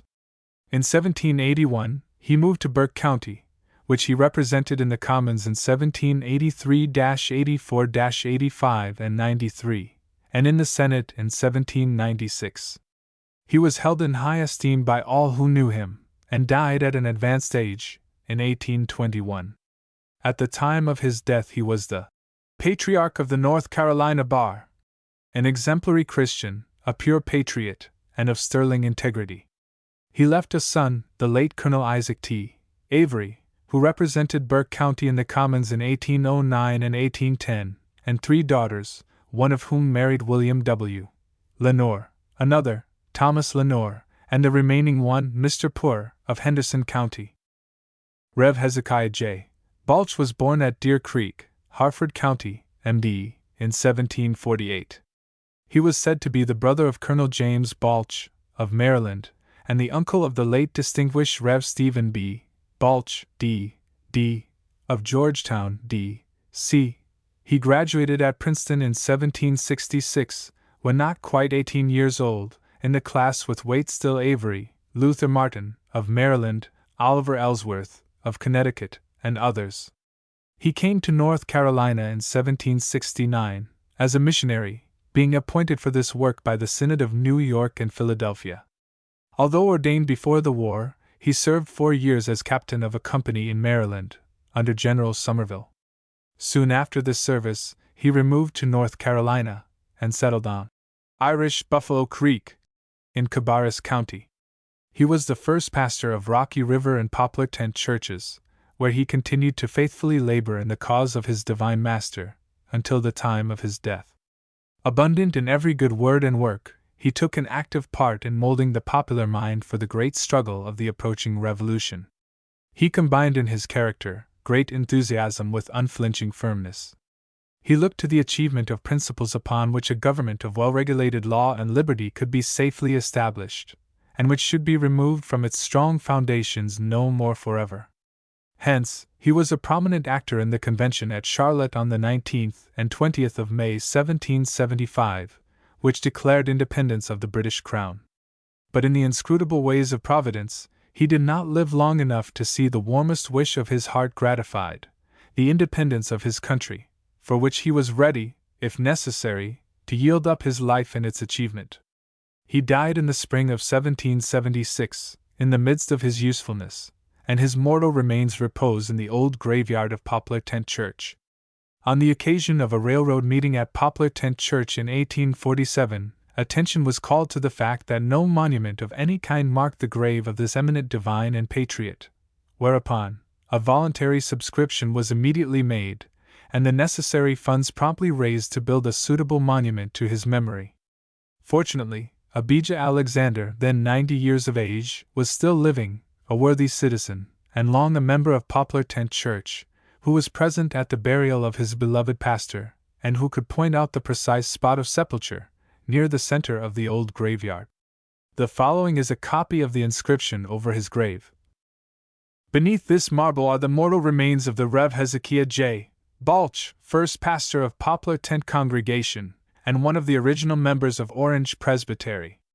He was licensed a preacher of the everlasting gospel, of the Presbytery of Donegal in 1766, and rested from his labors AD 1776, having been pastor of the United Congregations of Poplar Tent and Rocky River, about 7 years. He was distinguished as one of the committee of 3 who prepared the Declaration of Independence, and his eloquence, the more effectual from his acknowledged wisdom, purity of motive and dignity of character, contributed much to the unanimous adoption of that instrument on the 20th of May 1775. Dr. Ephraim Brevard, the reputed author of the Mecklenburg Declaration of Independence, proclaimed on the 20th of May 1775, was born in Maryland in 1744. He came with his parents to North Carolina when about 4 years old. He was the son of John Brevard, one of the earliest settlers of Iredell, then Rowan County, and of Huguenot descent. At the conclusion of the Indian War in 1761, he and his cousin, Adlai Osborne, were sent to a grammar school in Prince Edward County, Virginia. About a year later, he returned to North Carolina and attended a school of considerable notoriety in Iredell County, conducted successively by Joseph Alexander, a nephew of John McNitt Alexander, David Caldwell, then quite young, and Joel Benedict. From the New England States. Adlai Osborne, Ephraim Brevard, and Thomas Rees, a brother of David Rees, one of the signers, graduated at Princeton College in 1768, and greatly contributed by talents and influence to the spread and maintenance of patriotic principles. Soon after graduation, Ephraim Brevard commenced the study of medicine under the celebrated Dr. Alexander Ramsey, of South Carolina, a distinguished patriot and historian of the Revolutionary War. In 1776, Dr. Brevard joined the expedition of General Rutherford in his professional capacity, during the Cherokee campaign. Soon after this service he settled in Charlotte, where he married a daughter of Colonel Thomas Polk, and rapidly rose to eminence in his profession. He had one child, Martha, who married Mr. Dickerson, the father of the late James P. Dickerson, a lieutenant colonel in the South Carolina Regiment in the Mexican War, and who died from a wound received in a battle near the city of Mexico. After the death of his beloved and youthful wife, Dr. Brevard again entered the Southern Army, as surgeon's mate, or assistant surgeon, under General Lincoln, in 1780, and was made a prisoner at the surrender of Charleston. While engaged as one of the teachers in the Queen's Museum, he raised a company, from the young men of that institution, to assist in putting down the Tories assembled on Cape Fear River. Of this company he was made captain. They marched immediately in the direction of Cross Creek, Fayetteville, but on learning of the dispersion of the Tories, they returned home. Inheriting from his family a devotion to liberty and independence, he early became distinguished for his patriotic ardor and decision of character. He was a fine scholar, fluent writer, and drew up the resolutions of independence which the Convention of the 20th of May 1775 adopted, with very slight alteration, acting as one of the secretaries.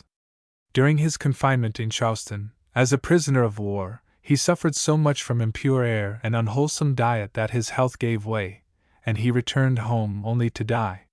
He reached the house of his friend and fellow patriot, John McNitt Alexander, in Mecklenburg County, where he soon after breathed his last. He lies buried in Charlotte, in the lot now owned by A.B. Davidson, Esq., near the grave of his beloved wife, who, a short time before, preceded him to the tomb. Upon this lot was located the Queen's Museum College, receiving, in 1777, the more patriotic name of Liberty Hall Academy. Within its walls were educated a Spartan band of young men, who afterward performed a noble part in achieving the independence of their country. Richard Berry was born in Pennsylvania, of Scotch-Irish descent, and joining the great Southern emigration of that period, he settled in Mecklenburg County, in the bounds of the Hopewell congregation, many years previous to the Revolution. In this vicinity he married Anne Price, and raised a numerous family. A.M. Berry Esq., who now, 1876, resides at the old homestead, is the only surviving grandson. Mrs. A. Harry, Mrs. G.O. Sample and Mrs. Jane Alexander are the only surviving granddaughters. He acted for many years as one of the magistrates of the county, and was a worthy and useful member of society.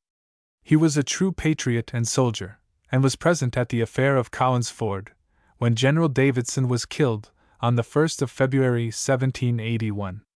After this short conflict he, David Wilson and a few others, secured the body of General Davidson, conveyed it to the house of Samuel Wilson, Senator, where, after being properly dressed, it was moved by these devoted patriots to the graveyard of Hopewell Church, and there buried by torchlight. John Davidson was born in Pennsylvania in 1736. He performed much civil and military service to secure the independence of his country.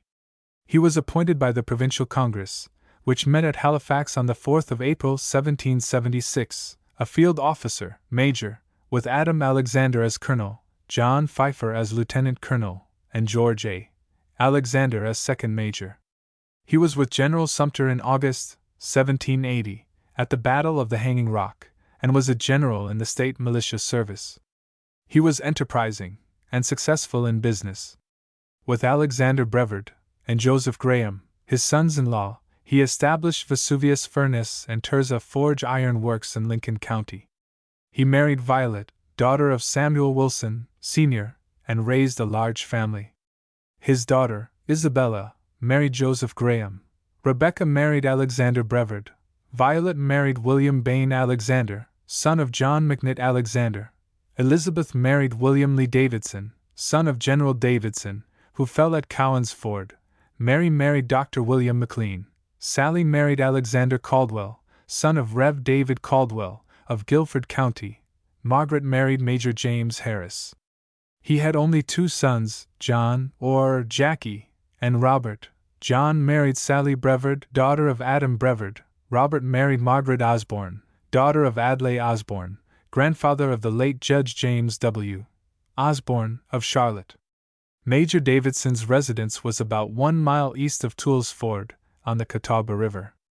A large elm, of his own planting, is now growing in front of the old family mansion, with overarching limbs, beneath whose beneficent shade the old patriot could quietly sit in summer, sub tegmine patchouli ulmi, whilst surrounded with some of his children, grandchildren, and other blessings to cheer his earthly pilgrimage to the tomb. Robert Owen was a distinguished officer, and performed important military service during the Revolutionary War. In 1776, he and William Alexander each commanded a regiment under General Rutherford in the expedition from Mecklenburg, Rowan, Lincoln, and other counties, to subdue the Cherokee Indians, who were committing murders and numerous depredations upon the frontier settlements. After the fall of Charleston, many of the unsubdued Whigs sought shelter in North Carolina. Early in July 1780, General Sumter had taken refuge in Mecklenburg County, and having enlisted a considerable number of brave and dashing recruits in that chivalric region, returned to South Carolina prepared for new and daring exploits. Soon thereafter, accompanied by Colonels Neal, Irwin, Hill, and Lacey, he made a vigorous assault against the post of Rocky Mount, but failed in reducing it for the want of artillery. After this assault, General Sumter crossed the Catawba and marched with his forces in the direction of Hanging Rock. In the engagement which took place there, and in the main successful, the right was composed of General Davies' troops and some volunteers under Major Bryan.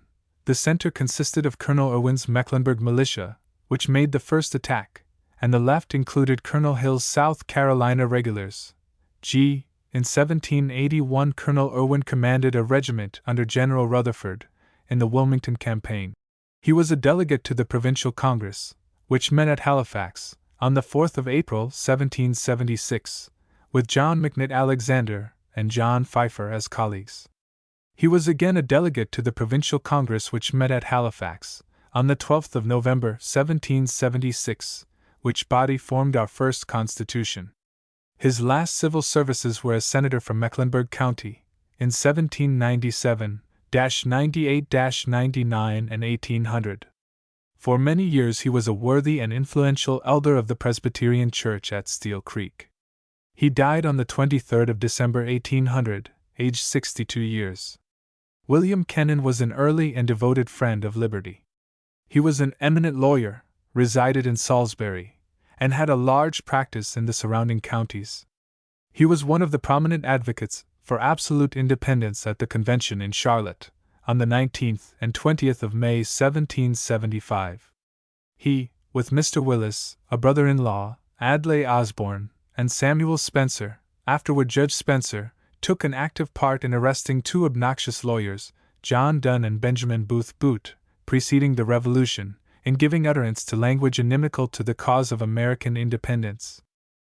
They were conveyed to Charlotte for trial, and being found guilty of conduct inimical to the American cause, they were transported to Camden, South Carolina, and finally to Charleston, beyond the reach of their injurious influence. Colonel Kennon was a member of the First Congress, which met at New Bern on the 25th of August, 1774, in opposition to royalty, and, fresh from the people, with Moses Winslow and Samuel Young as colleagues. He was also a delegate to the same place in April, 1775, with Griffith Rutherford and William Sharp as colleagues, and to the Provincial Congress at Hillsborough, in August, 1775, associated with William Sharp, Samuel Young, and James Smith. In 1776, he was appointed commissary of the 1st Regiment of State Troops. He was ever active and faithful in the discharge of his duties. Soon after the Revolutionary War he moved to Georgia, where he died at a good old age. Benjamin Patton was one of the earliest settlers in the eastern part of Mecklenburg County, now Cabarrus. He was a man of iron firmness and of indomitable courage. Descended from the blood of the Covenanters, he inherited their tenacity of purpose, sagacity of action, and purity of character. He was an early and devoted friend of liberty. He was a delegate to the Provincial Congress, which met at New Bern on the 25th of August, 1774. This was the first meeting of representatives direct from the people. The royal governor, Josiah Martin, issued his proclamation against its assembling, as being without legal authority. It constitutes an illustrious epoch in our colonial history, transpiring nearly 2 years before Congress would dare to pass a national declaration. Although it was not a battle or conflict of arms, yet it was the first and leading act in a great drama, in which battles and blood were the direct and inevitable consequences. Had Governor Martin the power at that time, he would have seized every member of this rebellious body and tried them for treason. In this dilemma, he summoned his ever obsequious council for consultation, who, becoming alarmed at the signs of the times, declared nothing could be done. Tradition informs us that Mr. Patton, not being able to procure a horse, or any conveyance, walked all the way from Charlotte to New Bern, about 300 miles, rather than not be present to vote with those determined on liberty or death. Although then advanced in years, he showed all the enthusiasm of youth. At the Provincial Congress which met at Hillsborough on the 21st of August 1775, he was appointed Major of the 2nd Continental Regiment, with Robert Howe as Colonel, and Alexander Martin as Lieutenant Colonel. Of his military record, in such high position, little is known, but we find him acting as a member of the Committee of Safety for Mecklenburg County, with very full powers, associated with John Paul Barringer and Martin Pfeiffer. They were a terror unto evildoers. He was a man of considerable learning, of ardent temperament, and of Christian integrity. He died near Concord, in Cabarrus County, at a good old age, and is buried on the banks of Irish Buffalo Creek. No monument marks his grave. They carved not a line, they raised not a stone, but left him alone in his glory. John Pfeiffer was born in Cabarrus County, when a part of Bladen, in 1745. He was the son of Martin Pfeiffer, a native of Switzerland, and of Margaret Blackwelder. He raised a numerous family, who inherited the patriotic spirit of their ancestors. The original spelling of the name was Pfeiffer. He resided on Dutch Buffalo Creek, at the Red Hill, known to this day as Pfeiffer's Hill. He was the father of General Paul Pfeiffer, grandfather of General John N. Pfeiffer of Mississippi, and great-grandfather of General Charles H. Pfeiffer, a distinguished officer in the Battle of Shiloh, in the late war between the states. At the Provincial Council, held at Johnston Court House in December 1775, he was appointed Lieutenant Colonel of the 1st Battalion of Minutemen. In the Salisbury District, General Griffith Rutherford, Colonel, and John Paisley, Major.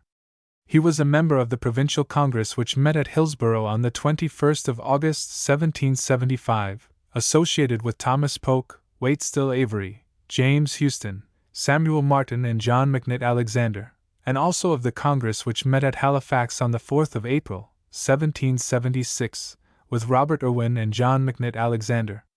By this latter body, he was appointed Lieutenant Colonel of the regiment commanded by Colonel Adam Alexander.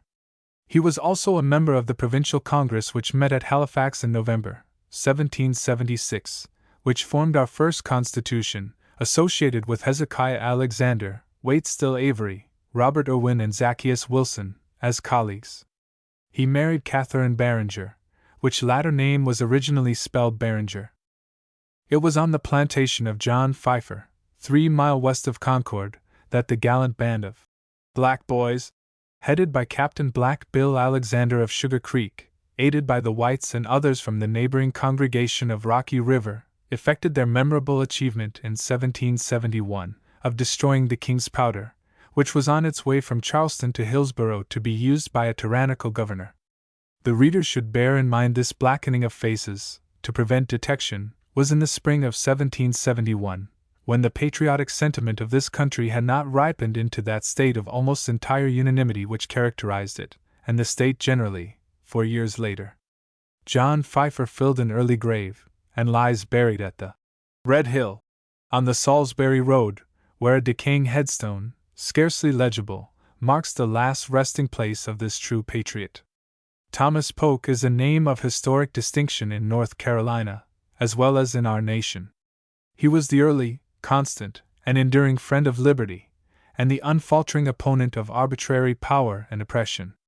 He was a member of the Colonial Assembly in 1771 and 1775, associated with Abraham Alexander from Mecklenburg.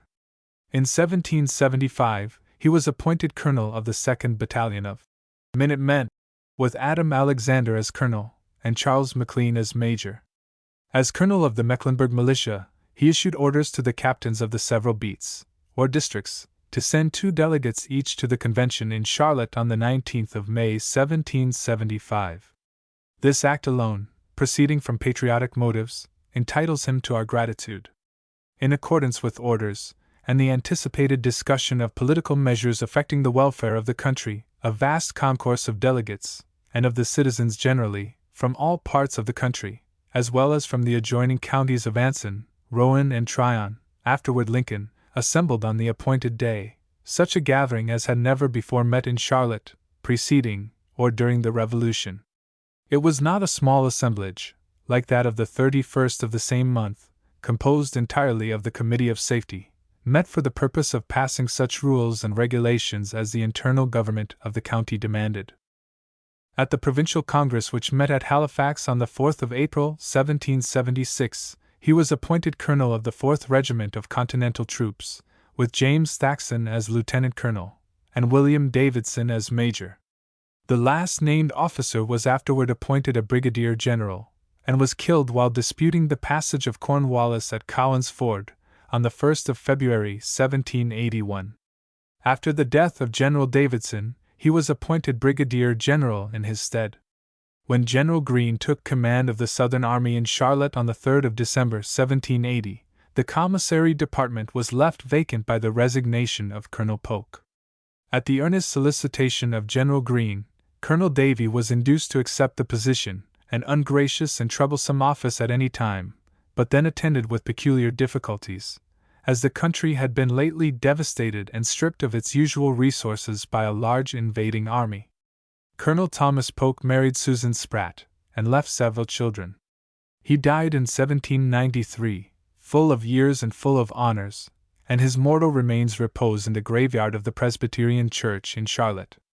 William Polk, son of Colonel Thomas Polk, was born in 1759, and was present at the Mecklenburg Convention of the 19th and 20th of May 1775. He commenced his military career with his father in the expedition against the Scovelite Tories, in Upper South Carolina, in the autumn of 1775. He was with General Nash when he fell at Germantown, with General Davidson, at Cowan's Ford, with General Greene, at Guilford Court House, and with the same officer at Eutaw Springs. In the last named battle he was severely wounded, the effects of which he carried with him to his grave. When the war closed, he held the rank of lieutenant colonel. He settled in Charlotte, his place of nativity, and represented Mecklenburg County in the Commons in 1787–90 and 91. Soon thereafter he removed to Raleigh, where he spent the remainder of his life.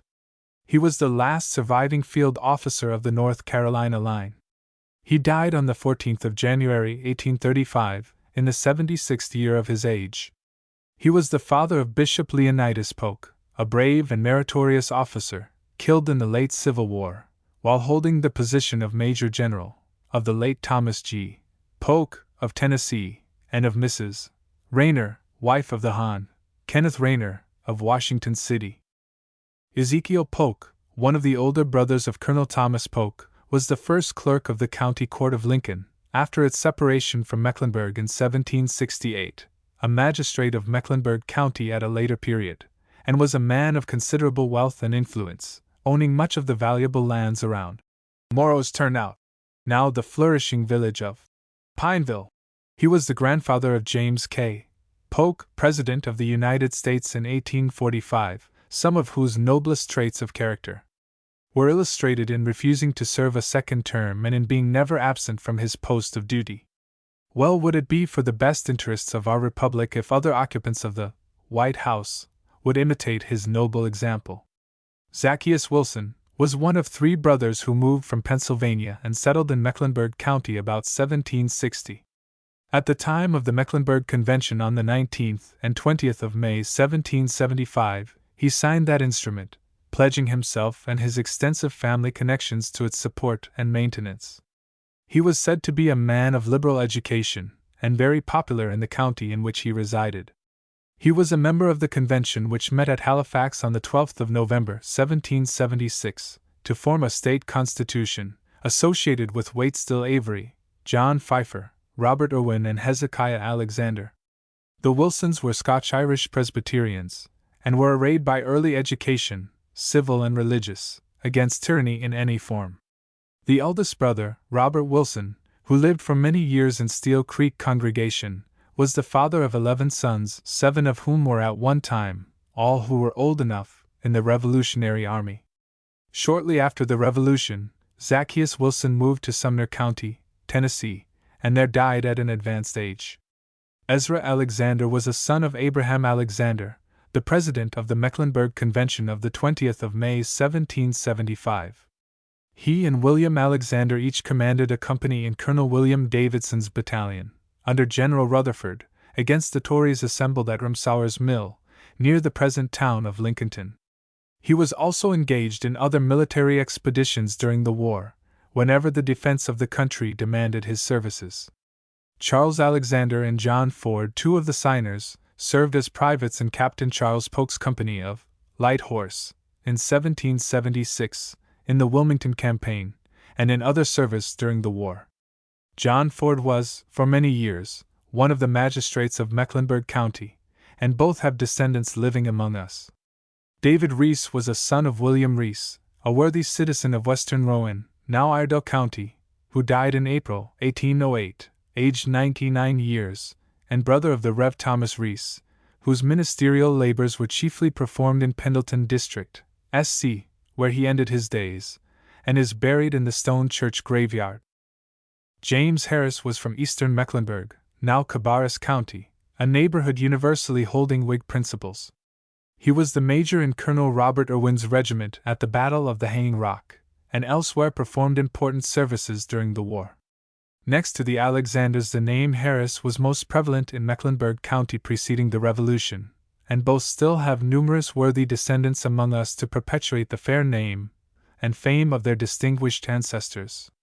Matthew McClure, one of the signers, was an early and devoted friend of liberty. Some of his worthy descendants are still living among us. Other descendants of the same patriotic family reside in Chester County. SC. One of his daughters married George Houston, who, with a Spartan band of 12 or 13 brave spirits, under Captain James Thompson, beat back a British foraging party of over 400 soldiers, at McIntyre's Branch, on the Beatty's Ford Road, 7 miles northwest of Charlotte. His son, Hugh Houston, served throughout the Revolutionary War. The rifle used on that occasion by George Houston is still in possession of the family. His son, Houston, Esq., of Hopewell Congregation, is one of the few grandsons now living of the original signers of the Mecklenburg Declaration. William Graham, an Irishman by birth, was one of the early advocates of liberty in Mecklenburg County. He was intelligent and highly respected by all who knew him. He lived on the plantation now owned by Mrs. Potts, about 4 miles southeast of Beatty's Ford, on the public road leading to Charlotte, where he died at a good old age. It is hoped others will prosecute this branch of historical research, here imperfectly sketched, supply omissions, and favor the public with the result of their investigations. In this centennial year it is pleasant and profitable to revert to the deeds of noble daring and lofty patriotism of our forefathers, and strive to emulate their illustrious examples. Origin of the Alexander families of Mecklenburg County. The name Alexander is of frequent mention among the nobility of Scotland. About the year 1735 John Alexander married Margaret Gleeson, a bonny lassie, of Glasgow, and shortly afterward emigrated to the town of Armagh, in Ireland. About 1740, wishing to improve more rapidly his worldly condition, he emigrated with his rising family, 2 nephews, James and Hugh Alexander, and their sister, who was married to a Mr. Polk, to America, and settled in Nottingham, Chester County. These 2 nephews, and their brother-in-law, Polk, soon afterward emigrated to Mecklenburg County, North Carolina, then holding forth flattering inducements for settlement. These families, of Scotch-Irish descent, there prospered in their several callings, and early imbibed those principles of civil and religious liberty which stamped their impress on themselves and their descendants, and shone forth conspicuously preceding and during the American Revolution. About the time of this emigration of the Alexanders to North Carolina, John Alexander moved to Carlisle, Cumberland County. While he resided there, his son James I, married Rosa Reed, of that place.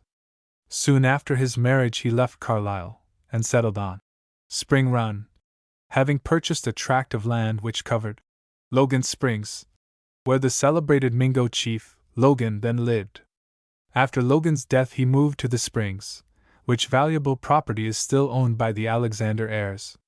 John Alexander, partaking of the roving spirit of the age, left Carlisle, and finally settled in Berkeley County, Virginia, where he purchased a large farm, and spent the remainder of his days.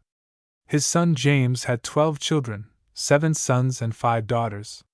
One of his daughters, Rachel, married Joseph Vance, of Virginia, the ancestor of ex-Governor Vance, of Ohio, and other descendants. He gave Vance a farm of 300 acres as an inducement to settle near him. Vance accepted the gift, and soon afterward removed to the farm. But Indian troubles breaking out at that time, he sold his possession and returned to Virginia, selecting a location near Martinsburg. James Alexander, James II, had 4 sons and 6 daughters. The eldest son, James III, married his cousin Celia, youngest daughter of Robert Alexander, of whom was a descendant, Robert Alexander, perhaps a son, a captain in the Revolution, who married Mary Jack, third daughter of Patrick Jack, of Charlotte, and settled in Lincoln County, where he died in 1813.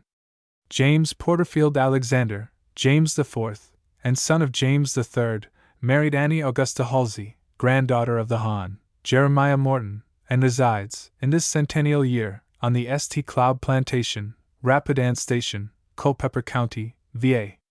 Hugh Alexander, son of James I, married Martha Edmondson, settled in Sherman's Valley, PA, and had a large family.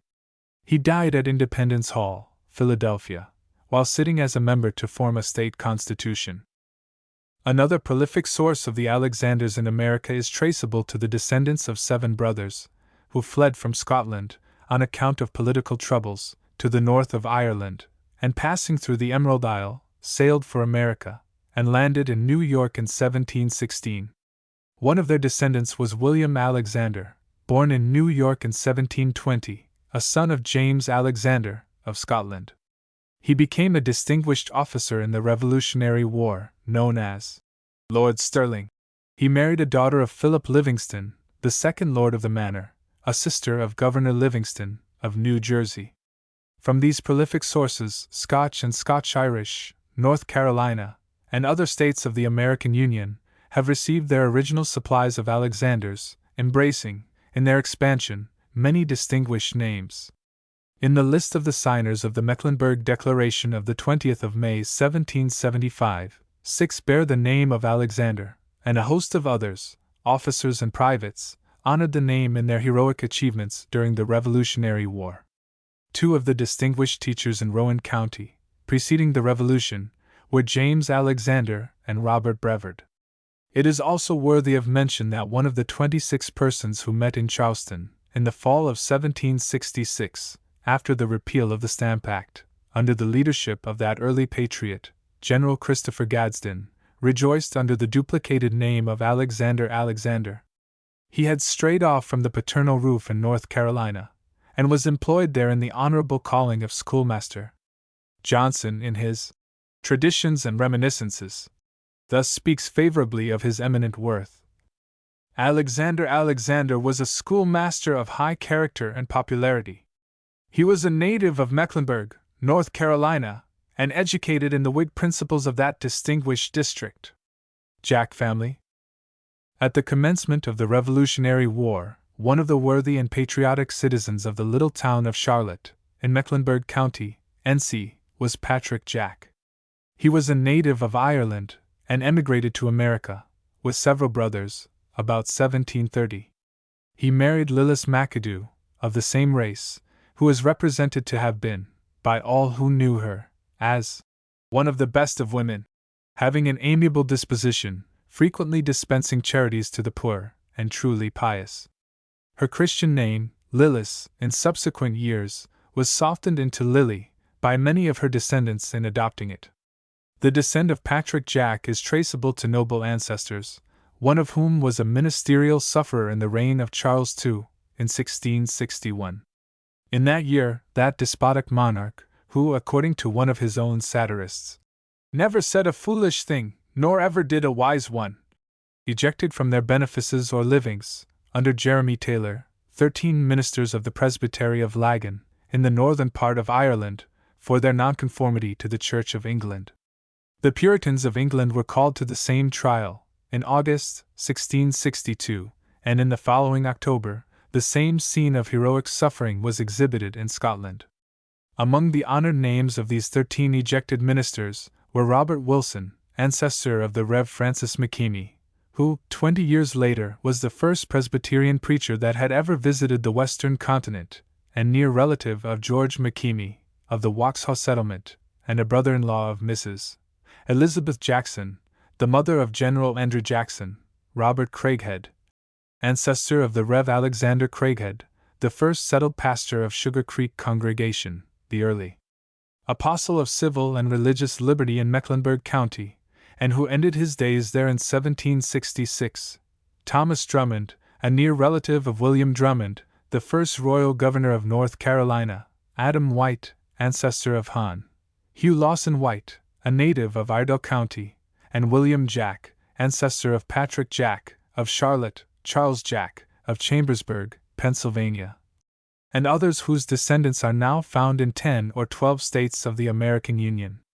In the list of taxpayers for Chambersburg, Pennsylvania, during the latter half of the last century, the chief burgess, or mayor of that place, informs the author the name of Jack, especially John, James, Charles, and William, is of frequent occurrence. But, at the present time, not one of the name is to be found there. One of these, James, probably a nephew of Patrick and Charles Jack, served 5 years with distinction in the Revolutionary Army, and others are traditionally spoken of as actively engaged in the same patriotic duty. Several of the elder members of the family are buried in the graveyard of Chambersburg, others in Williamsport, Maryland, and elsewhere in western Pennsylvania. Several years previous to the Revolution, there also came over from the north of Ireland to America at least 2 brothers of the name of Jack, distant relatives of Patrick and Charles Jack, and settled in western Pennsylvania. When the county town of Westmoreland, Hannistown, was burned by the Indians in 1783, one of this family distinguished himself by saving the lives of the women and children. After the burning of that place, the name of the town was changed to Greensburg, and a new location selected on land donated by William Jack, who had become quite wealthy, and one of the associate judges of Westmoreland County. He had 5 sons, 4 of whom died bachelors. The elder married, but none of his descendants are now, 1876, living, except a grandson, William Jack, who resides near Greensburg, Pennsylvania. The only daughter of Judge William Jack, married John Cust, who fled from Ireland soon after the rebellion in 1798. About 1760, animated with the hope of more rapidly improving his worldly condition, Patrick Jack joined the great tide of emigration to the southern colonies, and shortly after his arrival in North Carolina purchased a tract of land between Grant and Second Creeks, in the Cathy settlement, now Thyatira, in Rowan County. After remaining there for about 2 years, he sold his land and moved to the adjoining county of Mecklenburg. Here, by strict economy and industry, he was blessed in his basket and his store, and enabled to make more enlarged possessions.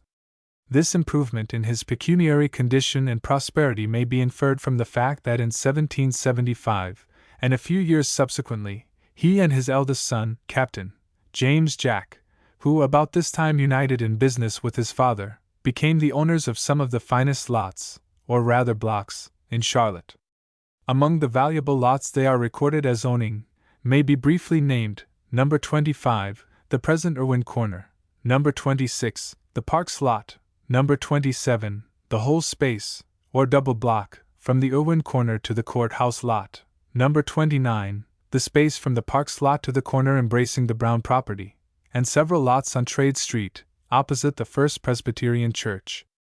On one of these last named lots, the Old Elms property, on the corner next to the courthouse, Patrick Jack and his son Captain James Jack resided when the delegates from the militia districts of the county assembled, on the 19th and 20th of May 1775, and kept a public house of entertainment. Here Patrick Jack, on suitable occasions, was accustomed to crack many an Irish joke, to the infinite delight of his numerous visitors, and by his ready wit, genial good humor and pleasantry, greatly contributed to the reputation of his house, and inculcated his own patriotic principles. The house soon became the favorite place of resort for the students of the collegiate institute known as Queen's Museum, and of other ardent spirits of the town and country, to discuss the political issues of that exciting period, all foreboding the approach of a mighty revolution. Patrick Jack had 4 sons, James, John, Samuel, and Robert, and 5 daughters, Charity, Jane, Mary, Margaret, and Lillis, named in the order of their ages. Captain James Jack, the eldest son, married Margaret Houston on the 20th of November 1766. The Houston family came south nearly at the same time with the Alexanders, Polks, Pattons, Caldwells, Wallaces, Wilsons, Clarks, Rosses, Pattersons, Browns, and many others, and settled mostly in the eastern part of Mecklenburg County, now Cabarrus, and in neighborhoods convenient to the old established Presbyterian churches of the country, under whose guidance civil and religious freedom have ever found ardent and unwavering defenders. The late Archibald Houston, who served Cabarrus County faithfully in several important positions, and died in 1843, was one of this worthy family. On the 2nd of October, 1768, Captain James Jack, as stated in his own family register, moved to his own place, on the head of the Catawba River, then receiving a considerable emigration. He had 5 children: 1. Cynthia, born on the 20th of September, 1767. 2. Patrick, born on the 27th of September, 1769. 3. William Houston, BOM on the 6th of June, 1771. 4. Archibald, born on the 20th of April, 1773, died young. And 5. James, born on the 20th of September, 1775. On the 4th of August, 1772, Captain Jack left his mountain home and moved to the residence of his father, Patrick Jack, in Mecklenburg County. On the 16th of February, 1773, he and his father moved from the country, where they had been temporarily sojourning, into Charlottetown, prospered in business, and soon became useful and influential citizens. On the 26th of September, 1780, Lord Cornwallis, elated with his victory at Camden, entered Charlotte, with the confident expectation of soon restoring North Carolina to the British crown. Patrick Jack was then an old and infirm man, having given up the chief control of his public house to his son, Captain James Jack. But neither age nor infirmity could enlist the sympathies of the British soldiery. The patriotic character of the house had become extensively known through Tory information, and its destruction was consequently a foregone conclusion. The British soldiers removed its aged owner from the feather bed upon which he was lying, emptied its contents into the street, and then set the house on fire. The reason assigned for this incendiary act was, all of old Jack's sons were in the rebel army, and he himself had been an active promoter of American independence.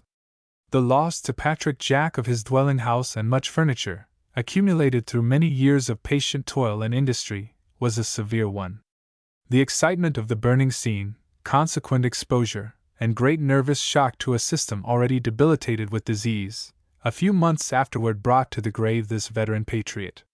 His aged partner survived him a few years. Both were worthy and consistent members of the Presbyterian Church, and their mortal remains now repose in the old graveyard in Charlotte. By the last will and testament of Patrick Jack, made on the 19th of May, 1780, he devised the whole of his personal estate and the undivided benefit of his house and lots to his beloved wife during her lifetime. After her death they were directed to be sold, and the proceeds divided among his 5 married daughters, viz. Charity Dysart, Jane Barnett, Mary Alexander, Margaret Wilson, and Lily Nicholson. James Jack and Joseph Nicholson were appointed executors. It is related of Dr. Thomas Henderson, a former venerable citizen of Charlotte, that, on his deathbed, he requested to be buried by the side of Patrick Jack, one of the best men he had ever known. At the convention of delegates in Charlotte on the 19th and 20th of May, 1775, Captain James Jack was one of the deeply interested spectators, and shared in the patriotic feelings of that ever memorable occasion. He was then about 43 years of age, brave, energetic, and ready to engage in any duty having for its object the welfare and independence of his country. After the passage of the patriotic resolutions, elsewhere given in this volume, constituting the Mecklenburg Declaration of Independence, Captain Jack, for his well-known energy, bravery, and determination of character, was selected to be the bearer of them to Congress, then in session in Philadelphia. Accordingly, as soon as the necessary preparations for traveling could be made, he set out from Charlotte on that long, lonesome, and perilous journey, on horseback.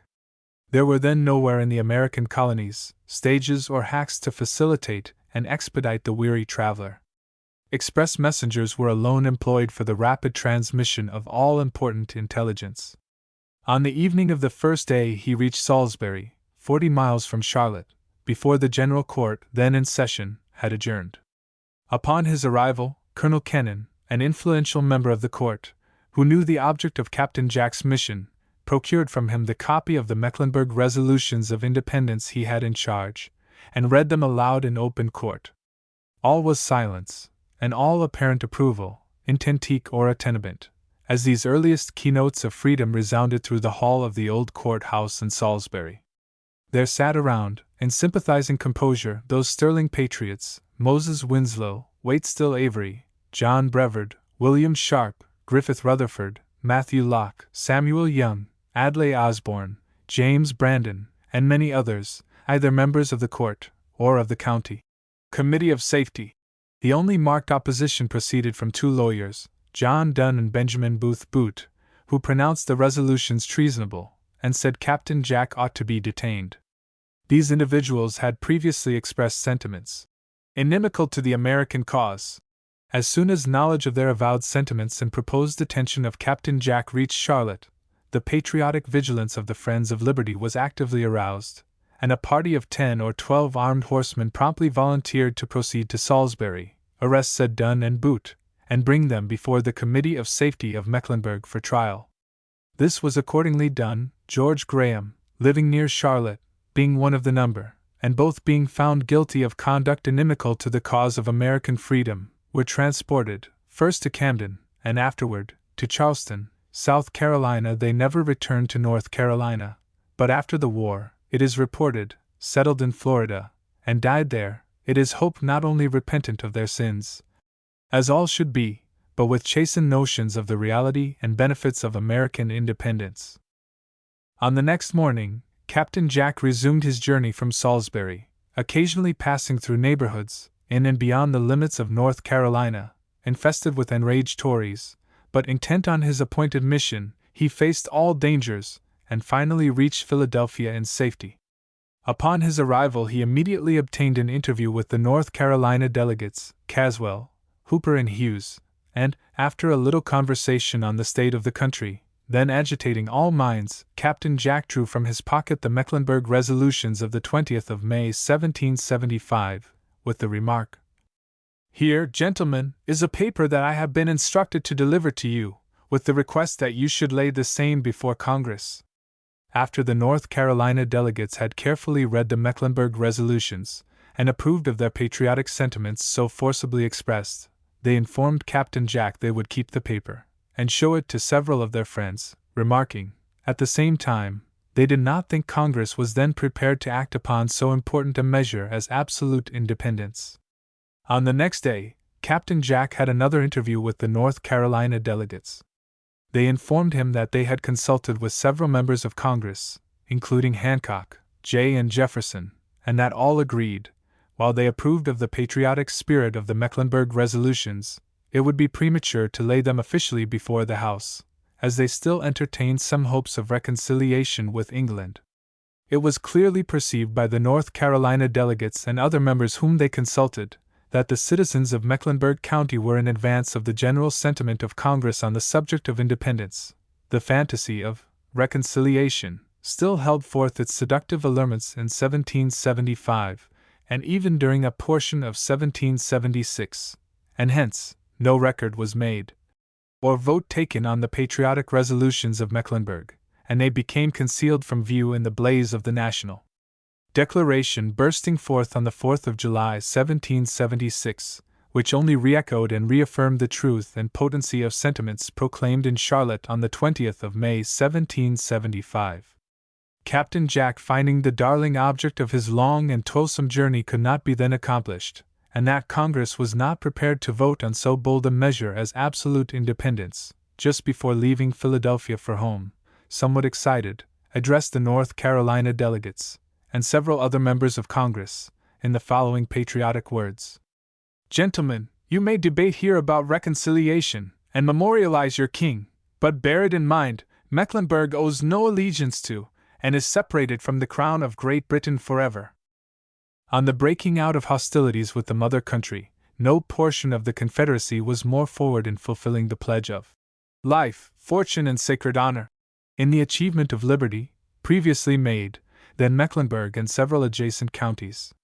Upon the first call for troops, Captain Jack entered the service in command of a company, and acted in that capacity, with distinguished bravery, throughout the war under Colonels Polk, Alexander, and other officers. He uniformly declined promotion when tendered, there being a strong reciprocal attachment between himself and his command, which he highly appreciated, and did not wish to sunder. At the commencement of the war he was in easy and rather affluent circumstances, at its close, comparatively a poor man. Prompted by patriotic feelings for the final prosperity of his county, still struggling for independence, he loaned to the State of North Carolina, in her great pecuniary need, £4,000, for which, unfortunately, he has never received a cent in return. As a partial compensation for his services, the state paid him a land warrant, which he placed in the hands of a Mr. Martin, a particular friend, to be laid at his discretion. Martin moved to Tennessee, and died there, but no account of the warrant could be afterward obtained. Soon after the war he sold his house and lots in Charlotte, and moved with his family to Wilkes County. Here he is represented, by those who knew him, as being a model farmer, with barns well filled, and surrounded with all the evidences of great industry, order, and abundance. Here, too, he was blessed in enjoying for many years the ministerial instructions of the Rev. Francis Cummins, a distinguished Presbyterian clergyman, who, at the youthful age of 18, joined his command in Mecklenburg County, and had followed him to his new home in Georgia, formerly a gallant soldier for his country's rights, but now transformed into a soldier of the cross, on Christian duty in his heavenly Master's service. The latter years of Captain Jack's life were spent under the care of his second son, William H. Jack, long a successful and most worthy merchant of Augusta, Georgia. In 1813 or 1814, Captain Jack moved from Wilkes to Elbert County, of the same state. There being no Presbyterian church in reach, of which he had been for many years a devout and consistent member, he joined the Methodist Church, with which his children had previously united. He was extremely fond of meeting with old friends, and of narrating incidents of the Revolution in which he had actively participated, and for its success freely contributed of his substance. In the serenity of a good old age, protracted beyond the usual boundaries of life, he cared but little for things of this world, and took great delight in reading his Bible, and deriving from its sacred pages those Christian consolations which alone can yield true comfort and happiness, and cheer the pathway of our earthly pilgrimage to the tomb. He met his approaching end with calm resignation, and died on the 18th of December 1822, in the 91st year of his age. His wife, the partner of his joys and his sorrows through a long and eventful life, survived him about 2 years, and then passed away in peace. Cynthia Jack, eldest child and only daughter of Captain James Jack, married A.S. Cosby, and settled in Mississippi. After his death the widow and family settled in Louisiana, about 1814. Their descendants were 1.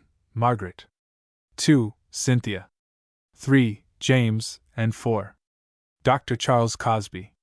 Patrick Jack, eldest son of Captain James Jack, was colonel of the 8th Regiment U.S. Infantry, in the War of 1812, stationed at Savannah. He sustained an elevated position in society, frequently represented Elbert County in the State Senate, and died in 1820. His children were 1. Patrick, 2. William II, and 3. James W. Jack. Patrick Jack, the eldest son, married Miss Spencer, and in turn, had 2 daughters, Harriet and Margaret, and 6 sons. 1. James, 2. William II, 3. Patrick C. 4. Spencer II, 5. Abner, and G. Churchill Jack. Abner died several years ago in Mississippi, a planter by occupation, and a man of wealth. James Jack, eldest son of Colonel Patrick Jack, married, in 1822, and Scott Gray, who died in 1838. In 1847, he married Mary Jane Witherspoon, having by the first wife 10, and by the second, 11 children, of whom at present, 1876, 12 are living. In 1823, he moved to Jefferson County, Iowa, and 1 year afterward to Hale County, in the same state, where he ended his days. During the fall of the last year, 1875, the author received from him 2 interesting letters respecting the history of his ever-memorable grandfather, Captain James Jack, after his removal from North Carolina to Georgia. But alas! The uncertainty of human life. Before the year closed, this venerable, intelligent, and truly Christian man was numbered with the dead. He was a successful farmer, the prudent counselor of his neighborhood, good to the poor, dispensing his charities with a liberal hand, and was universally beloved by all who knew him. On the 27th of November he had a severe stroke of paralysis, from which he never recovered. On the 27th of December 1875, like a sheaf, ripe in its season, he was cut down, and gathered to his fathers, quietly passing away in the 76th year of his age, with the fond hope of a blissful immortality beyond the grave. Churchill Jack, youngest son of Colonel Patrick Jack, is a farmer in Arkansas, and the only one of this family now, 1876, living. William H., Patrick C., and Spencer H. Jack, all young and adventurous spirits, emigrated from Alabama to Texas in 1831, and cast their lots with the little American colony which was then just beginning to establish itself. They were all 3 lawyers by profession, and took an active interest and part in the difficulties with Mexico, which was sure to result in open hostilities and the independence of Texas. Spencer H. Jack died young and without issue. Patrick C. Jack played a prominent part in one of the earliest acts, rebellion, against the Mexican authorities. He, Travis, and Edward, at Anahuac, smarting under the tyranny of the Mexican general, Bradburn, then commanding the post, denounced and rebelled against his usurpations and oppression. For this they were seized and imprisoned by Bradburn, and held as captive traitors, until released by a company of armed Texans, who demanded their immediate surrender or a fight. Bradburn, not having a particular fondness for leaden arguments, and well knowing the message meant business, reluctantly yielded to the stern demand. But this chivalric rescue, as might be expected, was regarded by Mexico as treason, and war soon afterward followed. After the close of the Mexican War, Patrick C. Jack returned to his profession, which he pursued successfully. At the time of his death, in 1844, though still a young man, he was one of the judges of the Supreme Court of the Republic of Texas. His brother, William H. Jack, also participated prominently in council and in the field in the Revolution of Texas, and served as a private in the Battle of San Jacinto, which sealed the independence of the Lone Star Republic. He achieved distinction in his profession as a lawyer and advocate, and served repeatedly as representative and senator in the Congress of the young republic. Under President Burnett's administration he became Secretary of State. He, too, died in 1844, not having attained his 40th year. He left a widow and 3 children, 2 of the latter being daughters. His elder daughter is the wife of Hon. W. P. Ballinger, of the city of Galveston, lately appointed to the bench of the Supreme Court of Texas, which position he declined. His second daughter, now deceased, married the Hon. Graham Bryan, of Galveston, who represented his district in Congress before the war, and was Speaker of the House of Representatives of Texas in 1875. Colonel Thomas M. Jack, only son of William H. Jack, and great-grandson of Captain James Jack, of Mecklenburg memory, is an eminent lawyer and advocate, also of Galveston, of the firm of Ballinger, Jack and Mott, to whom the author acknowledges his indebtedness for many particulars respecting the Texan members of the Jack family. William Houston Jack, second son of Captain James Jack, was one of the first settlers and successful merchants of Augusta, Georgia. After his withdrawal from the mercantile business, he settled in Wilkes County, taking care of his aged father and mother until their death. He married Frances Cummins, a daughter of the Rev. Francis Cummins, one of the witnesses of the Mecklenburg Declaration of Independence. He was universally beloved by all who knew him, and sustained through life a character of unsullied integrity. He left one son, William Cummins Jack, a teacher by profession, a fine classical scholar, and a gentleman of culture and great moral worth. He is now, 1876, residing with his second son, William H. Jack, a distinguished lawyer, of the firm of Jack and Pearson, of Natchitoches, Louisiana. His eldest son, Dr. Samuel Jack, is an eminent physician, of extensive practice, residing in Columbia County, Arkansas. 2 other sons are industrious farmers, and all are pursuing successfully their several vocations of life. For the patriotic services, civil and military, performed by different members of the Jack family, Texas, in her formation stage, honored one of her counties with their name. James W. Jack, third son of Captain James Jack, married Annie Barnett, a daughter of John Barnett and Ann Spratt. He was a farmer by profession, of unblemished character and extensive influence, residing and ending his days in Wilkes County. He had the following children: 1. Samuel T. 2. Jane. 3. James, killed at the massacre of the Alamo, under Colonel Fayenin. 4. Lillis. 5. Patrick. And 6. Cynthia Jack. Samuel T. Jack married Martha Webster, of Mississippi. Jane Jack married Dr. James Jarrett. Lillis Jack married Osborne Edward, Esq., and Patrick Jack married Emily Hanson, of Texas. John Jack, second son of Patrick Jack, of Charlotte, preceding and during the Revolutionary War, lived on McAlpines Creek, in Mecklenburg County. He performed a soldier's duty during the war, and soon after its termination, moved to Wilkes County. Of his further history and descendants, little is now known. Samuel Jack, third son of Patrick Jack, of Charlotte, was also a soldier of the Revolution, and commanded an artillery company. He lived in the Sugar Creek neighborhood, and married, first, Miss Knight, of Mecklenburg County, by whom he had 2 children: 1. Eliza D. Jack, who married the Rev. Mr. Hodge, a Presbyterian minister, and settled in Athens, Georgia, and 2. James Jack, who died when a young man. A few years after her death, he married Margaret Stewart, of Philadelphia, Pennsylvania, by whom he had 5 children: 1. Samuel Stewart, 2. John McCormick, 3. William D. 4. Mary E. and 5. Amanda M. Jack. Samuel S. Jack married Elizabeth Meredith, of Walton County, Ga, in 1831. None of the other children ever married. He had 5 children: 1. William Howard, 2. Amanda E., 3. James Mortimer, 4. Joseph Henry, and 5. Sarah M. Jack. Of these, William Howard Jack, in 1860, married Mary Lunsdale, by whom he had 5 children. He was a printer and editor, and highly respected by all who knew him. He died in April 1876, in Rome, Georgia, aged 42 years. His son, James Mortimer Jack, was killed in the late war. Amanda E. Jack, a worthy lady, is now, 1876, living in the country with her brother, Joseph Henry Jack.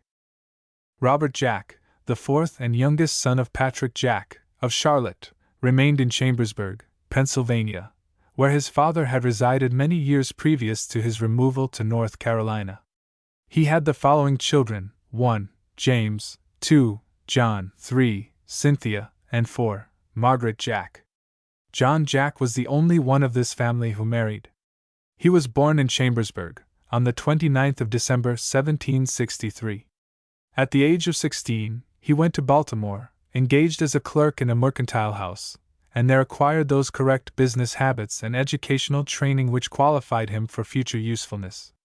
Near the close of the last century, when quite a young man, he settled in Romney, Hampshire County, Virginia. He there became a successful merchant, and sustained, through a long and busy life, an unblemished reputation for honesty, integrity, and general uprightness of character.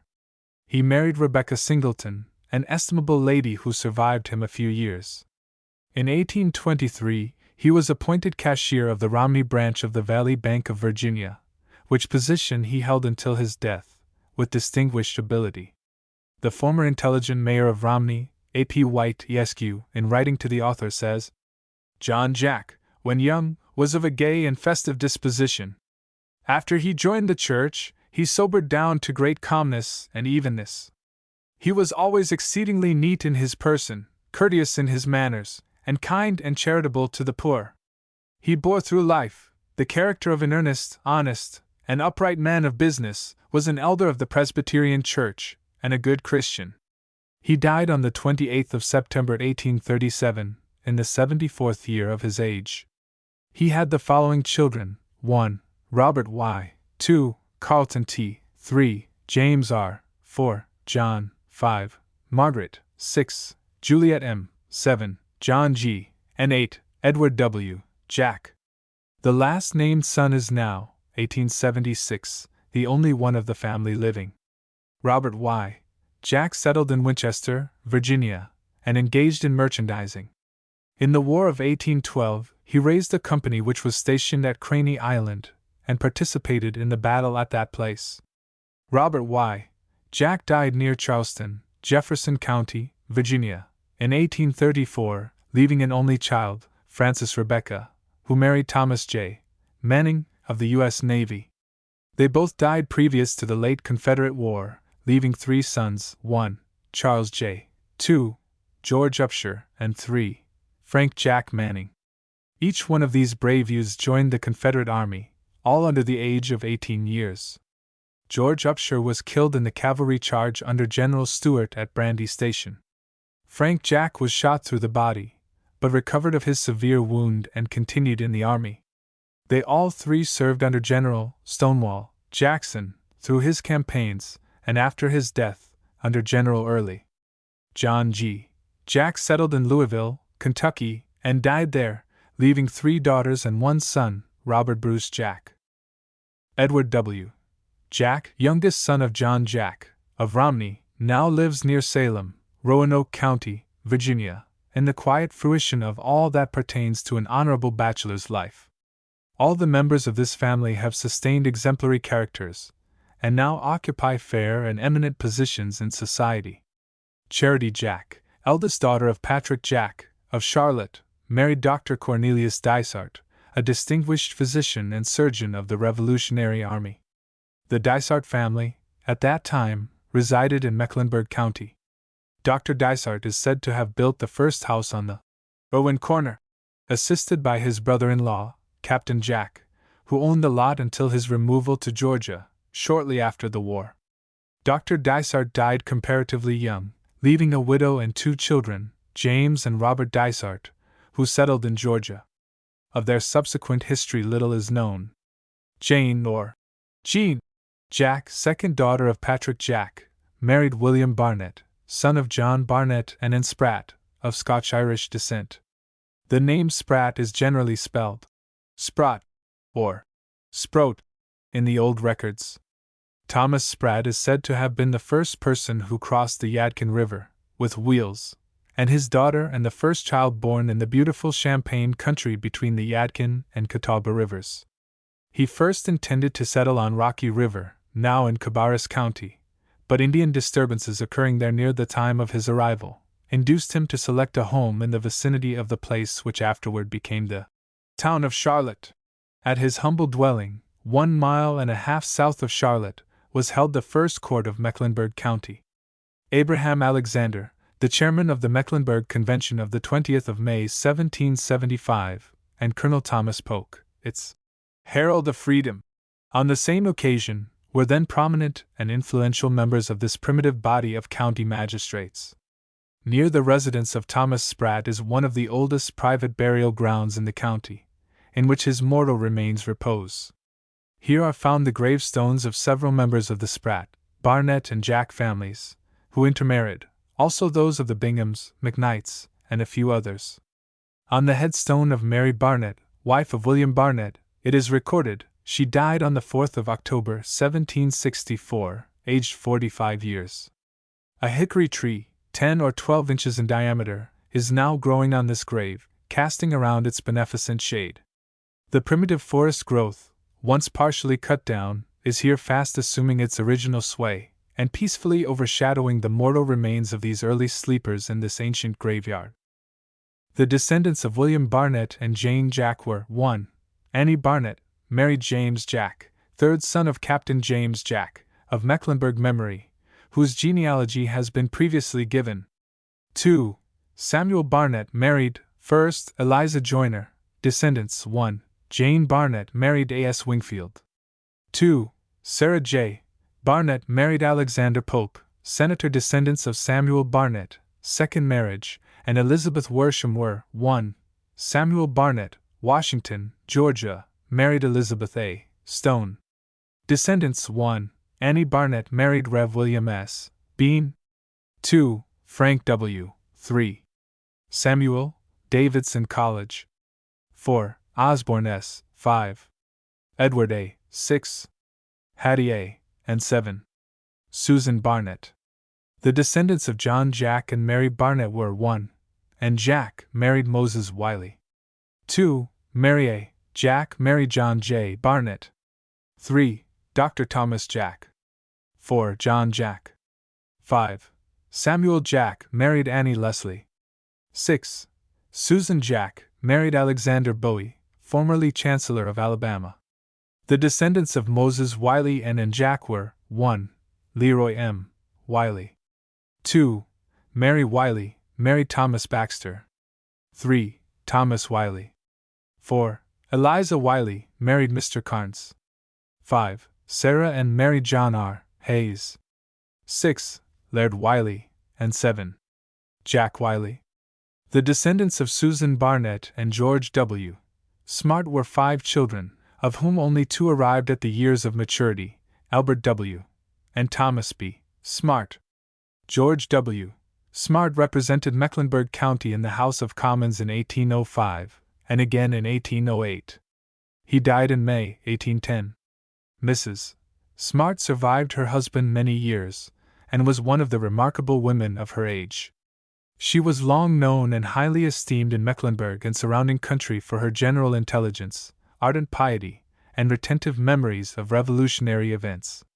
At the great gathering of delegates and people in Charlotte, on the 20th of May 1775, she was present, then 13 years old, and still retained a distinct recollection of some of the thrilling scenes of that memorable occasion, not the least of which was the throwing up of hats, in the universal outburst of applause, when the resolutions of independence were read by Colonel Thomas Polk, from the courthouse steps.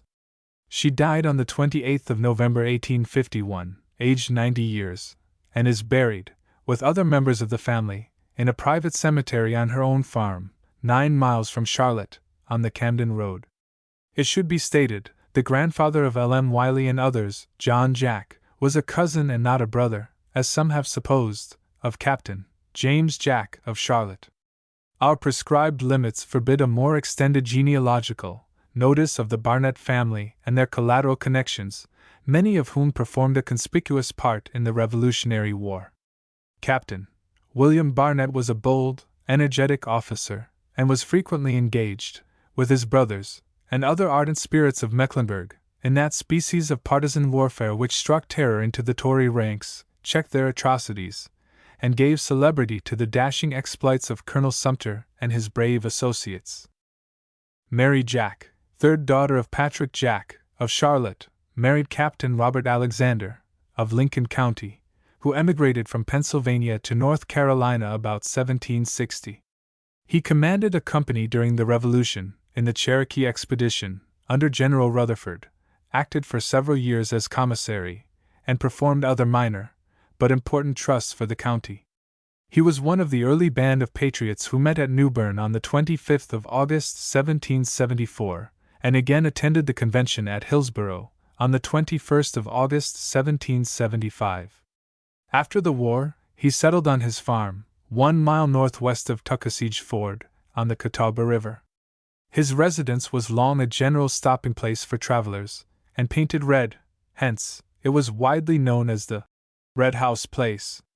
He was elected to the state legislature consecutively from 1781 to 1787, and acted, for many years, as one of the magistrates of the county, showing the general acceptance with which his services were held. He died in 1813, aged about 70 years, and is buried in Goshen Graveyard, Gaston County, NC. His descendants by the first wife, Mary Jack, were 1. Margaret married Judge Samuel Lowry. 2. Lillis married Captain James Martin. 3. Robert W. married Louisa Moore. 4. Mary married, first, James J. Scott, and second, General John Moore. 5. Annie married John Sumter, nephew of Jen Sumter. His descendants by the second wife, Margaret Riley, were 1. Eliza 2. Eveline 3. Amanda married Dr. J.C. Rudisil, of Lincolnton. Descendants of Judge Lowry and Margaret Alexander were 1. Mary married Dr. David R. Dunlap, of Charlotte. 2. Eliza died unmarried. 3. Margaret Dew. 4. Lillis married B. Oates. 5. Robert B. married Ann Sloan. 6. Samuel married Mary Johnson. Margaret Jack, fourth daughter of Patrick Jack, married Samuel Wilson, of Mecklenburg. For his descendants see Genealogy of Samuel Wilson, Sr. Lillis Jack, the fifth and youngest daughter of Patrick Jack, married Joseph Nicholson. He left the state, and is reported as having a family of 6 children, but of their subsequent history little is known. Colonel Patrick Jack, a brave and meritorious officer under the colonial government, and during the Revolutionary War, was the son of Charles Jack, who lived on the Conococheague River, near Chambersburg, Pennsylvania, and was probably the brother of Patrick Jack, of Charlotte, North Carolina, whose family history has just been given. Colonel Jack lived an active and adventurous life, and was born about 1730. He was much engaged, when a young man, in assisting to subdue the Indians in Pennsylvania, and commanded a company of Rangers, under Generals Braddock and Washington, in the Indian and French War of 1755. He also commanded a regiment, and participated actively in the Revolutionary War. He was in the Cherokee country many years anterior to the Revolution. He was at the massacre of the garrison in Fort London, on the Tennessee River in 1760, and was one of 3 persons who survived, his life having been saved through the influence of the Indian chief, Attacullaculla, the Little Carpenter. He had 3 children, Mary, Jane, and John Finley Jack. John was educated at Dickinson College, Carlisle, Pennsylvania. He studied law, and emigrated to Knoxville, then the capital of Tennessee, where he soon acquired eminence, and a lucrative practice in his profession. He afterward removed to Rutledge, in Granger County, East Tennessee, where he associated himself in the same profession with his brother-in-law, the late General John Cocke, a son of General William Cocke, one of the distinguished characters in the early history of Tennessee. He took a prominent part in the politics of the country, filled the offices of circuit clerk, state's attorney, served several times in both branches of the legislature, and was finally elected circuit judge, which position he held for many years. When the infirmities of old age impeded his activity and usefulness, he retired from public life to his plantation near Bean's Station, East Tennessee, where he ended his days. He was a profound lawyer, a judge of great purity of character, of remarkable discrimination and integrity of purpose, evinced through a long, useful, and honorable life. He was a hard student, possessed fine colloquial powers, and was a man of eminent learning and research. Judge John F.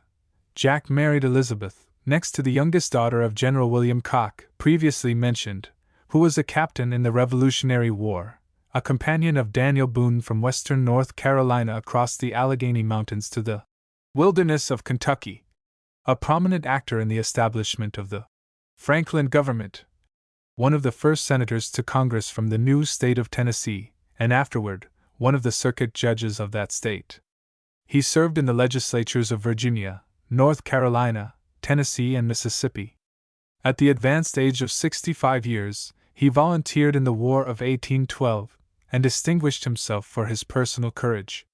He died on the 8th of August 1828, in the 87th year of his age, universally lamented, and is buried in Columbus, Mississippi.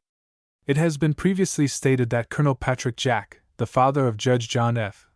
Jack, led an active and adventurous life. One of these adventures will be now narrated.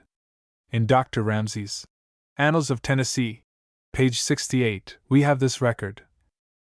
A grant, signed Arthur Dobbs, Governor of North Carolina, William Beamer, Senator, Superintendent and Deputy Adjutant in and for the Cherokee Nation, and William Beamer, Jun., Interpreter, and the Little Carpenter, half-king of the Cherokee Nation of the Overhill Towns, and Matthew Toole, interpreter, made to Captain Patrick Jack, of the province of Pennsylvania, is recorded in the Register's Office of Knox County, Tennessee.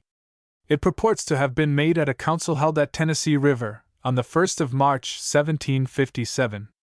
The consideration is $400, and conveys to Captain Jack 15 miles square south of the Tennessee River. The grant itself, confirmatory of the purchase by Jack, is dated at a general council, met at the Catawba River, on the 7th of May 1762, and is witnessed by Nathaniel Alexander. Upon this speculative transaction it is proper to make a few explanatory remarks. About 1750, East Tennessee was beginning to be settled by adventurous individuals, principally from western North Carolina, southwestern Virginia, and occasionally from more northern colonies. The Indians were still regarded as the rightful owners and proper lords of the soil. At the date of the council held at the Tennessee River in 1757, only that portion of the country north of that stream had become sparsely settled, but soon thereafter purchases of land were sometimes made directly from the Indian chiefs themselves, as in the above instance, and settlements of whites speedily followed. Matthew Toole, one of the parties named, had lived among the Cherokee Indians, and taken to bed and board as a wife, one of the swarthy damsels of that tribe, hence his qualification as interpreter. He lived on the eastern bank of the Catawba River, in Mecklenburg County, giving origin to the name of the ford which still bears his name. Nathaniel Alexander, the subscribing witness, was then an acting magistrate of the county, and a man of extensive influence. Colonel Patrick Jack, the father of Judge John F. Jack, died in Chambersburg, Pennsylvania, on the 25th of January 1821, aged 91 years. His daughter, Jane Stewart, died in 1853, also aged 91 years. His daughter Mary, never married, died on the 29th of May 1862, aged 85 years. The family of Judge John F. Jack consisted of 8 children, of whom, at the present time, 1876, only 4 are living, viz., Martha Maria, Mrs. Dr. Roten, of Morristown, East Tennessee, William Pinckney Jack, of Russellville, Ala, John F. Jack, of West Point, Mississippi, both worthy and eminent lawyers in their respective locations, and Sarah and Mrs. Dr. Carriger, of Morristown, Tennessee.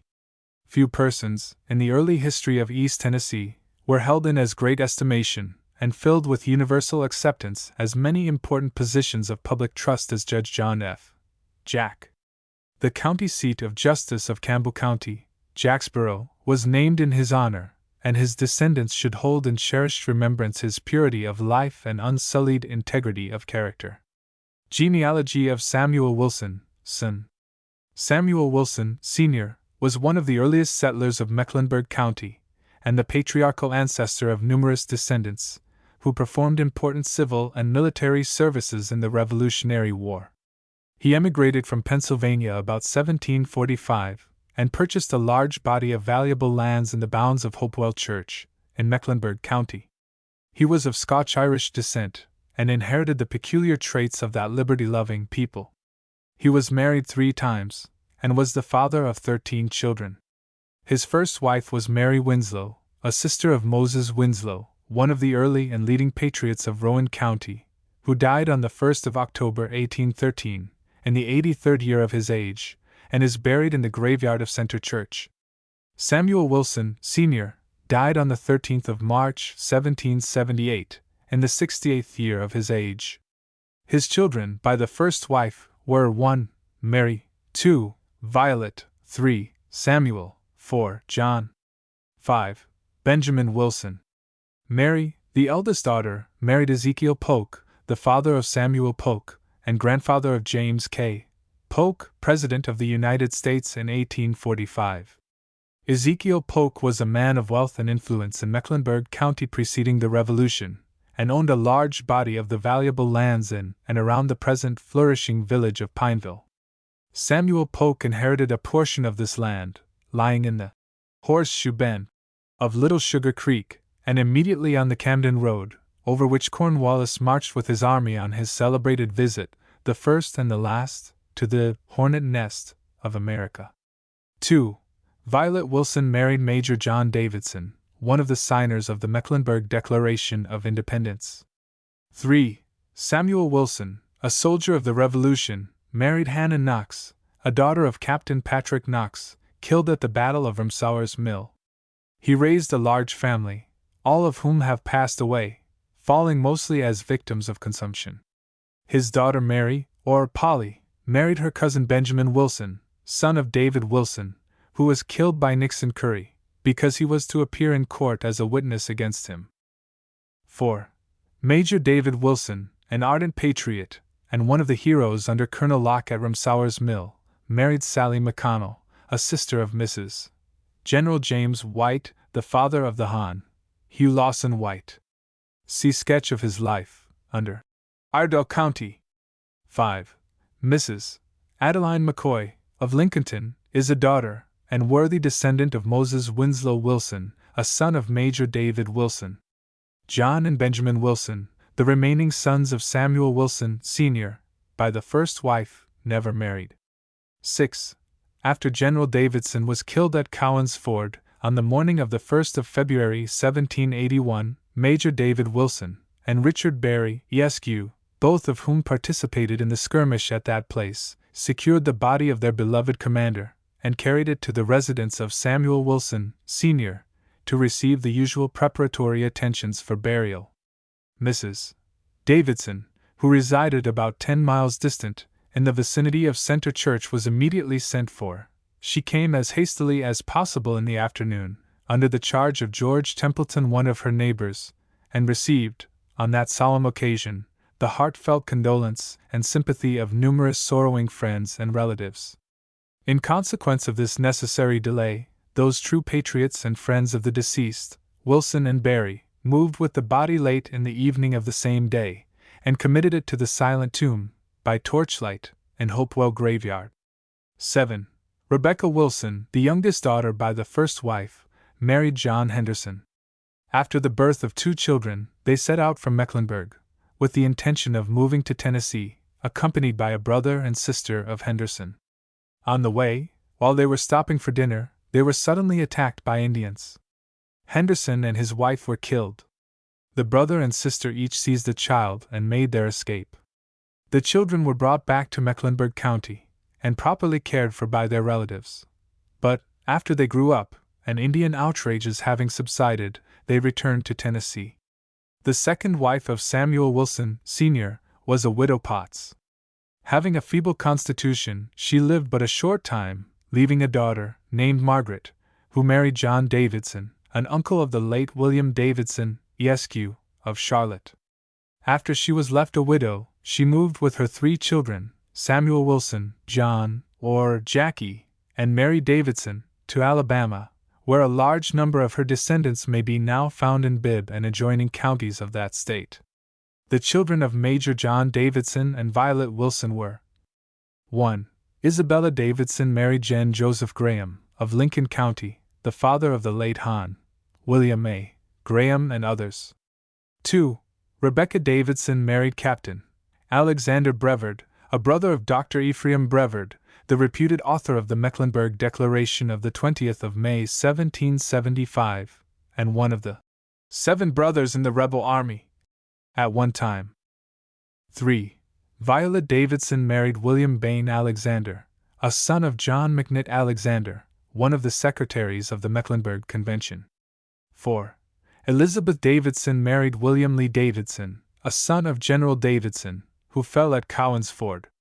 5. Mary Davidson married Dr. William McLean, a distinguished physician during and after the Revolution. 6. Sarah Davidson married Alexander Caldwell, a son of Dr. David Caldwell, an eminent Presbyterian minister of Guilford County. 7. Margaret Davidson married Major James Harris, of Cabarrus County. 8. John, or Jackie, Davidson married Sally Brevard, a daughter of Adam Brevard, a brother of Dr. Ephraim Brevard. 9. Robert Davidson married Margaret Osborne, a daughter of Adlai Osborne, the grandfather of the late J.S.W. Osborne, of Charlotte. 10. Benjamin Wilson Davidson married Elizabeth Latta, a daughter of James Latta, Esq. The third wife of Samuel Wilson, Sr., was Margaret Jack, a sister of Captain Jack, the bearer of the Mecklenburg Declaration to Congress. By this marriage there were 5 children. 1. Sarah Wilson married Ben McConnell, who had 3 children, Charity, Lada and Wilson McConnell. Charity McConnell married Reese Davidson, a nephew of General Ephraim Davidson. This family, and also that of Wilson McConnell, moved to Tennessee. 2. Charity Wilson died at the age of 16 years. 3.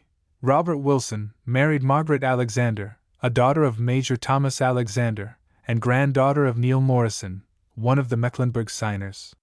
He left 5 daughters, and 1 son, who lost his life in the Confederate cause. 4. Lillis Wilson, frequently written Lily, married James Connor, who emigrated from Ireland when about 21 years of age, volunteered his services at the commencement of the Revolutionary War, and fought through the struggle to its close. He died in April 1835, aged 84 years, and is buried in Baker's graveyard. He left 2 children, Henry Workman and Margaret Jack Connor. H. Workman Connor was a worthy and influential citizen of Charleston, South Carolina, where he spent about 50 years of his life, and died in January 1861. Margaret J. Connor married J. Franklin Brevard, a son of Captain Alexander Brevard, of Lincoln County.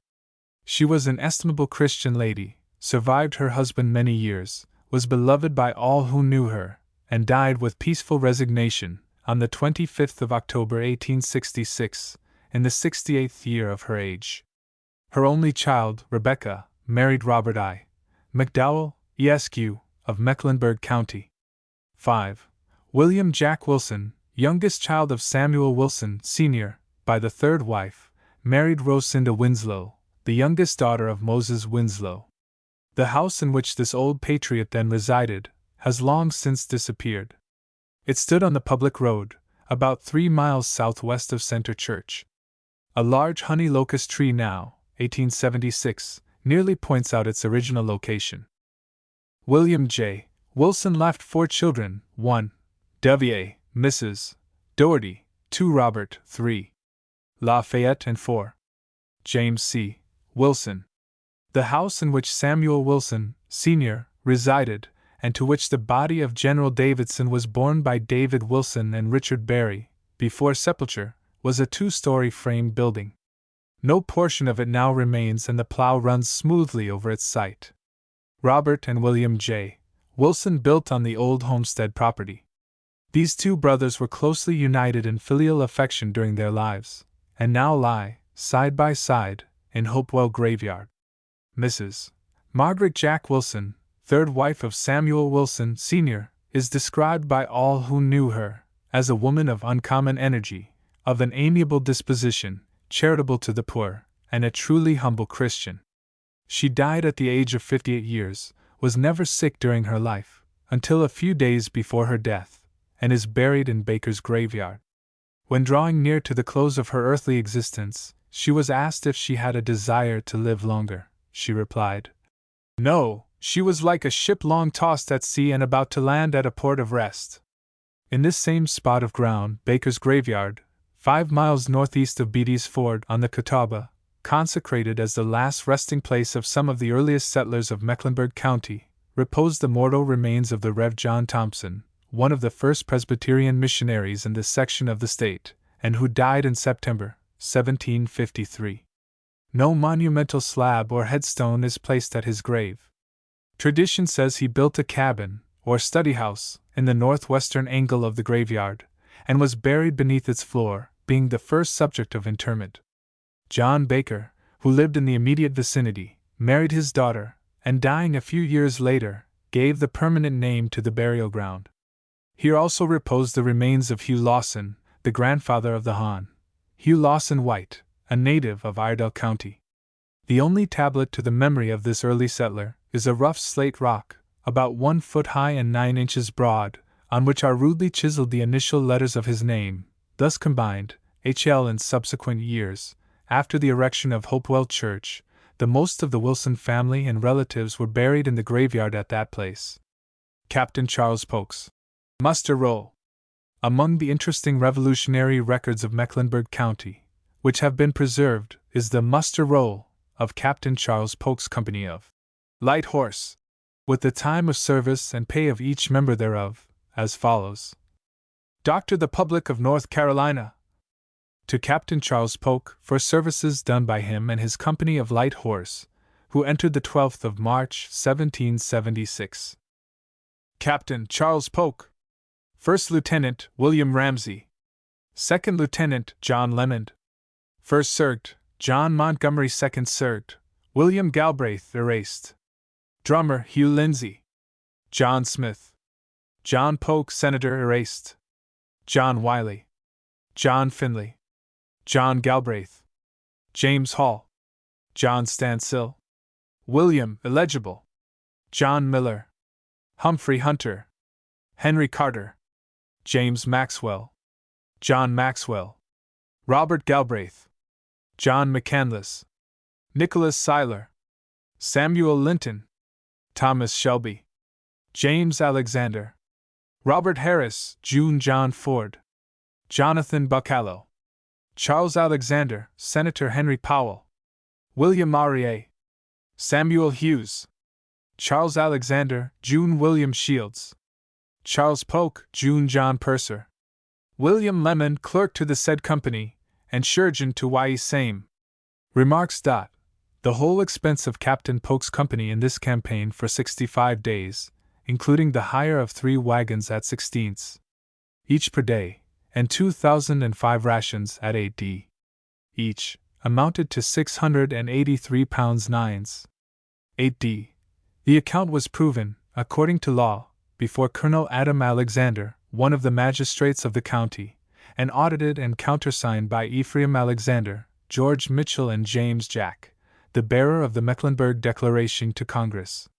The pay of a captain was then 10s per day, of a first and second lieutenant 7s each, of a first sergeant, SIXS 6d, of a second sergeant 5s 6d, of the clerk and surgeon, SIXS 6d, and of each private 5s. James Hall, one of the privates in this expedition, afterward became a distinguished Presbyterian minister of the gospel, and was elected on 2 occasions by his own congregation, in pressing emergencies, to the captaincy of a company, and acted as chaplain of the forces with which he was associated. The late Rev. John Robinson, of Poplar Tent Church, in Cabarrus County, in speaking of him, said, "When a boy at school in Charlotte, Queen's Museum, I saw James Hall pass through the town, with his 3-cornered hat, the captain of a company and chaplain of the regiment." In Captain Polk's manuscript journal of his march, under Gen. Rutherford, through the mountains of North Carolina, then the unconquered haunts of wild beasts and savage Indians, he says, "On September 15, 1776, Mr. Hall preached a sermon, prompted, as it appears, by the death of one of Captain Irwin's men on the day before. This was probably the first sermon ever heard in these secluded mountainous valleys, now busy with the hum of civilized life." See sketch of his services under Ardell County.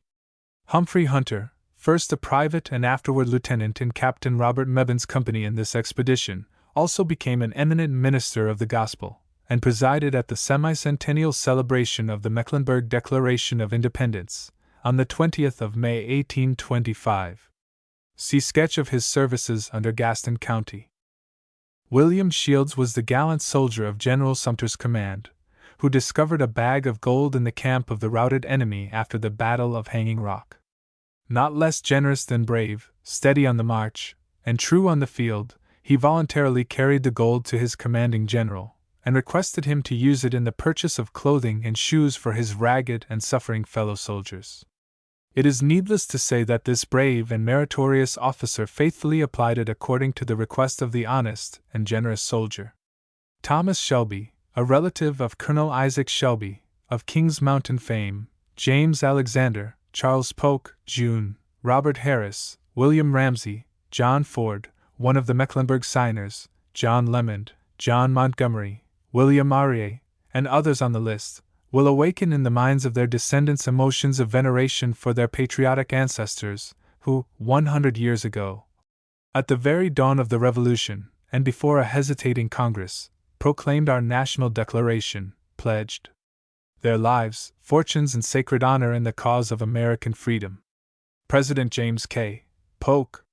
James Knox Polk, son of Samuel Polk, and grandson of Ezekiel Polk, was born on the 2nd of November 1793 about 11 miles south of Charlotte, on the Camden Road, on a plantation which, at his father's removal to Tennessee in 1806, became the property of Nathan Orr, and finally that of the late James Hennigan, Esq. The house in which James K. Polk was born stood about 200 yards south of the present crossing place of Little Sugar Creek, and about 100 yards to the right of the public road in passing from Charlotte. The lingering signs of the old family mansion are still visible, and the plow, in this centennial year, runs smoothly over its site, presenting a more vigorous growth of the great southern staple, cotton, than the adjoining lands. The plantation was a part of the valuable lands owned by Ezekiel Polk in the Providence settlement, and near the present flourishing village of Pineville. The family mansion, around which Jimmy Polk sported with his younger brothers and sisters, and wended their way in frolicsome mood to a neighboring school, was an humble building, made by joining two hewn log houses together, with a passage between, in the common style of the first settlers. In 1851 Mr. Hennigan, the last owner of the property, moved one half of the building, apparently the better portion, but with a badly decayed roof, to his barnyard, and near his handsome residence on the rising ground southeast of its original location, and recovered it, where it may be seen at the present time. Samuel Polk, the father of James K. Polk, married Jane, a daughter of James Knox, a soldier of the Revolution, who lived at a place about midway between the residences of the late Rev. John Williamson and Benjamin Wilson Davidson, Esq., youngest son of Major John Davidson. He had 10 children, of whom James K. was the eldest, and who early displayed quick, intuitive powers. He received the principal part of his education in North Carolina, and graduated in 1818 at the State University, with the highest honors of his class. While at college, he laid the foundations of his future fame and usefulness.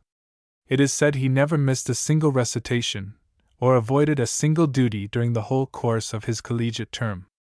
After graduating, he returned to Tennessee, his father's adopted state, commenced the study of law in the office of the Hon. Felix Grundy, and was admitted to the bar in 1820. In 1823, he entered the stormy sea of politics, in which he was destined to achieve a brilliant career.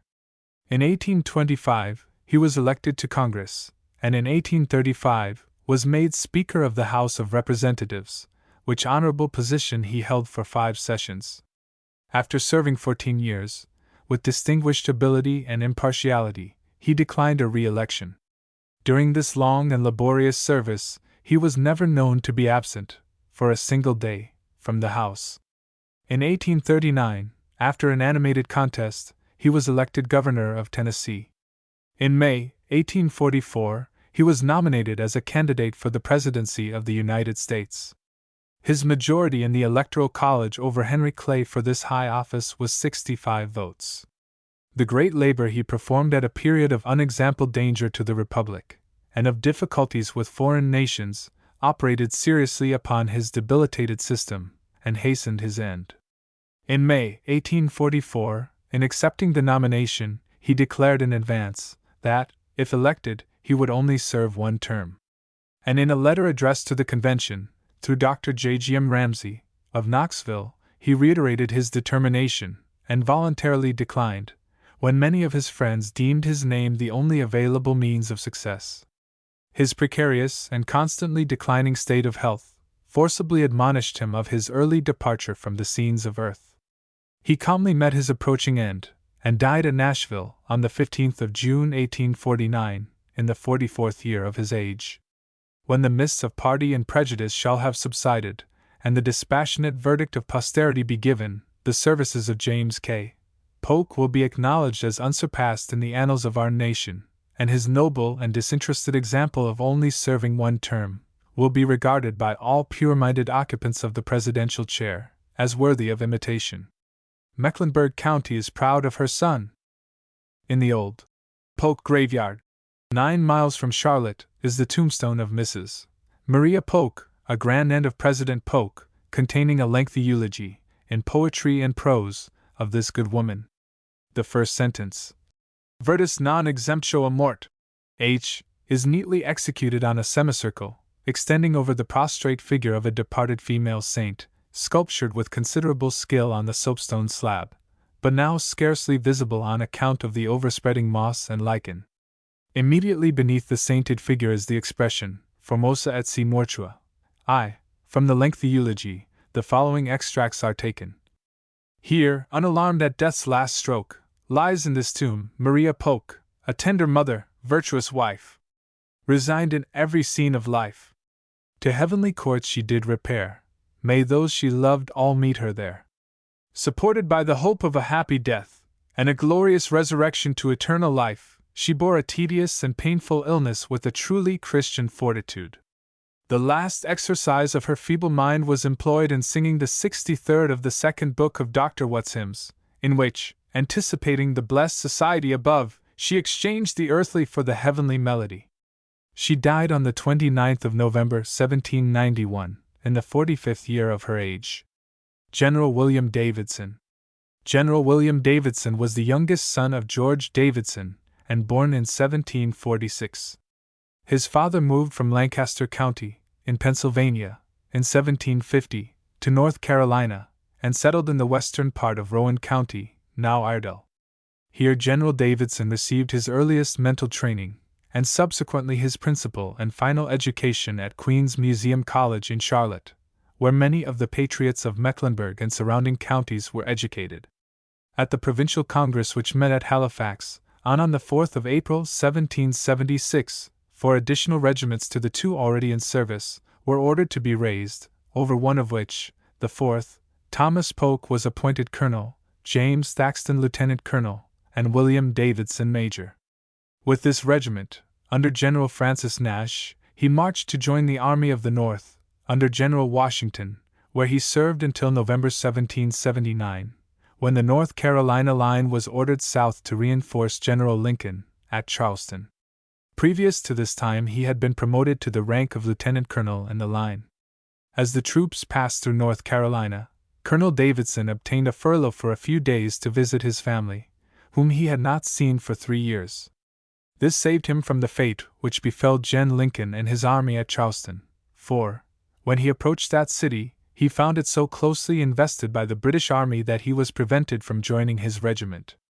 When Lincoln surrendered, Davidson returned to Mecklenburg, and rendered important services in subduing the Tories, who, encouraged by the success of the British arms, became numerous, daring, and oppressive. A strong force of Tories having assembled at Coulson's Mill, General Davidson raised a troop of volunteers and marched against them. A fierce skirmish took place, in which he was severely wounded by a ball passing through his body near the kidneys. This wound nearly proved fatal, and detained him from the service about 2 months. After his recovery, he again took the field, having been promoted for his bravery to the rank of brigadier general in the place of General Rutherford, made a prisoner at the Battle of Camden. He was active, with General Sumner and Colonel Davie, in checking the advance of the British, and throughout this darkest period of the Revolution gave ample evidence of his untiring zeal in the cause of his country. After the Battle of the Cowpens, on the 17th of January 1781, in which General Morgan, with an inferior force, chastised the temerity and insolence of Tarleton, General Davidson was actively engaged in assembling the militia of his district to aid General Greene in impeding the advance of the British army in pursuit of General Morgan, encumbered with more than 500 prisoners. On his way to Virginia, General Greene, accompanied by 2 or 3 attendants, left his camp near the Churros, rode rapidly through the country, and met General Morgan at Sherrill's Ford, on the eastern bank of the Catawba River, and directed his future movements. General Davidson had placed guards at Tuckasegee, Tools, Cowan's, and Beatty's fords. When Cornwallis approached the Catawba, on the evening of the 28th of January, he found it considerably swollen and impassable for his infantry. This providential obstacle caused him to fall back 5 miles from the river to Jacob Forney's plantation, a thrifty farmer of that neighborhood. General Davidson had assembled a force of about 350 men at Cowan's Ford. At 2:30 on the morning of the 1st of February, 1781, Cornwallis broke up his encampment at Forney's and reached Cowan's Ford at daybreak. It was a dark morning, accompanied with slight drizzling rain. The light infantry, under Colonel Hall, entered first, followed by the grenadiers and the battalions. The piquet of the Americans challenged the enemy. Receiving no reply, the guard fired at the advancing enemy. This immediately called into action that portion of Davidson's forces placed near the river, who kept up a galling fire from the bank. According to Stedman, the English historian, who accompanied Cornwallis, the Tory guide, becoming alarmed at the firing, when the British army reached the middle of the river, turned about and left them. This caused Colonel Hall to lead them directly across to an unexpected landing place. Colonel Hall was killed as he ascended the bank. The horse of Lord Cornwallis was shot in the river, and fell dead as he reached the bank. 3 privates were killed and 36 wounded. The diversion of the British army from the proper landing caused the Americans to fire angularly, and not directly upon their enemy, and hence was less effective in its results. General Davidson, who was about half a mile in the rear with the larger portion of his forces, arrived at the scene of action just as the Americans were fleeing before the fire of the well-organized and greatly superior British forces. In attempting to rally the Americans, and venturing too near the British army, he received a fatal shot in his breast, and fell dead almost instantly from his horse. The loss of the Americans in privates was only 2 killed and about 20 wounded. The British infantry waded the river in platoons, and reserved their fire until they ascended the eastern bank, and thus effected their passage. Cornwallis remained only about 3 hours after the skirmish, for the purpose of burying his dead, and then proceeded in the direction of Salisbury. Soon after his departure, David Wilson and Richard Berry, both of whom were in the skirmish, secured the body of their beloved commander, conveyed it to the house of Samuel Wilson, senator, and buried it that night by torchlight in the graveyard of Hopewell Church.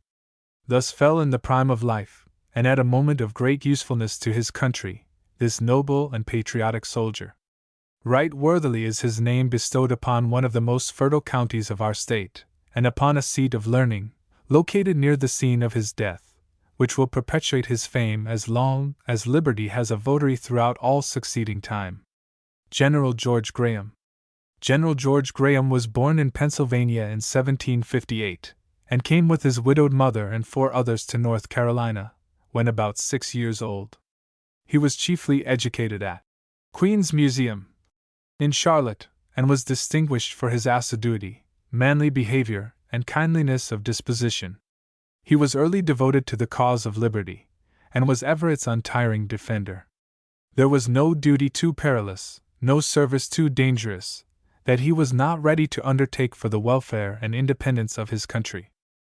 In 1775, when it was reported in Charlotte that 2 Tory lawyers, Dunn and Booth, had proposed the detention of Captain Jack on his way to Philadelphia, and had pronounced the patriotic resolutions with which he was entrusted as treasonable, George Graham was one of the gallant spirits who rode all night to Salisbury, seized said offending lawyers, and brought them to Mecklenburg for trial. Here, after being found guilty of conduct inimical to the cause of American freedom, they were transported to Camden, South Carolina, and afterward to Charleston, and imprisoned. Such were the open manifestations of liberty and independence in different portions of North Carolina in 1775. When Cornwallis lay at Charlotte in 1780, Graham took an active part in attacking his foraging parties, making it extremely difficult and hazardous for them to procure their necessary supplies. He was one of the 13 brave spirits, under Captain James Thompson, who dared to attack a foraging party of 400 British troops at McIntyre's Branch, 7 miles northwest of Charlotte, on the Beatty's Ford Road, compelling them to retreat, with a considerable loss of men and a small amount of forage, fearing, as they said, an ambuscade was prepared for their capture.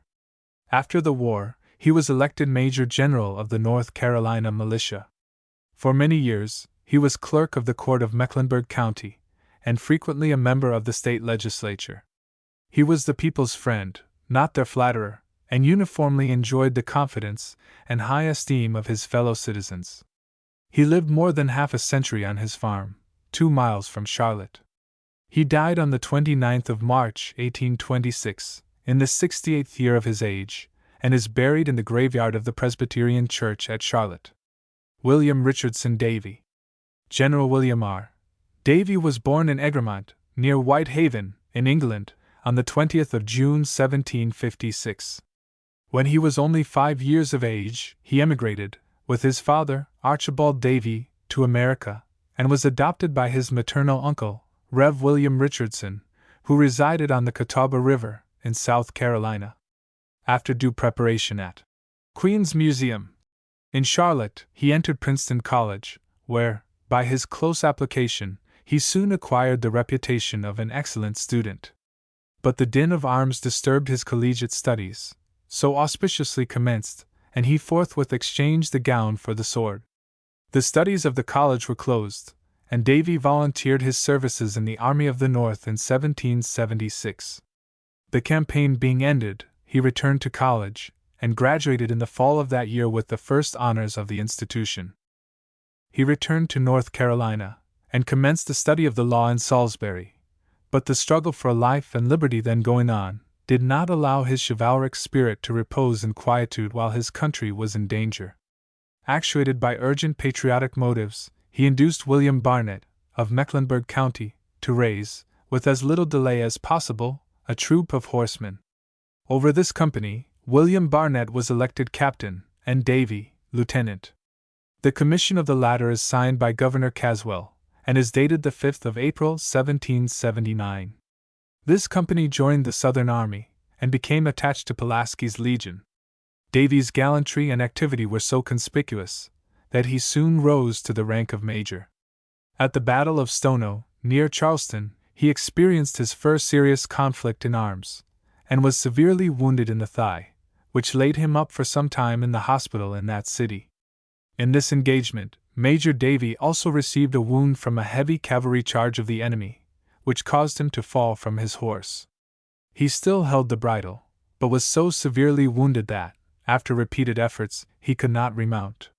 The enemy was now close upon him, and in a moment more he would have been made a prisoner. Just at this time, a private, whose horse had been killed, and who was retreating, saw the imminent danger of his gallant officer, and returned at the risk of his life to save him. With great composure he raised Major Davy on his horse, and safely led him from the bloody field. An action of courage worthy of Rome in her palmiest days. In the haste and confusion of the retreat, this brave soldier disappeared. Major Davy made frequent inquiries for his preserver, to evince his gratitude to him and his family, for his timely and heroic aid, but in vain. At the siege of 96, when Davy was acting as Commissary General of the Southern Army, on the morning of the attack, a soldier came to his tent, and made himself known as the man who had assisted him in mounting his horse at Stono. The soldier promised to call again, but alas!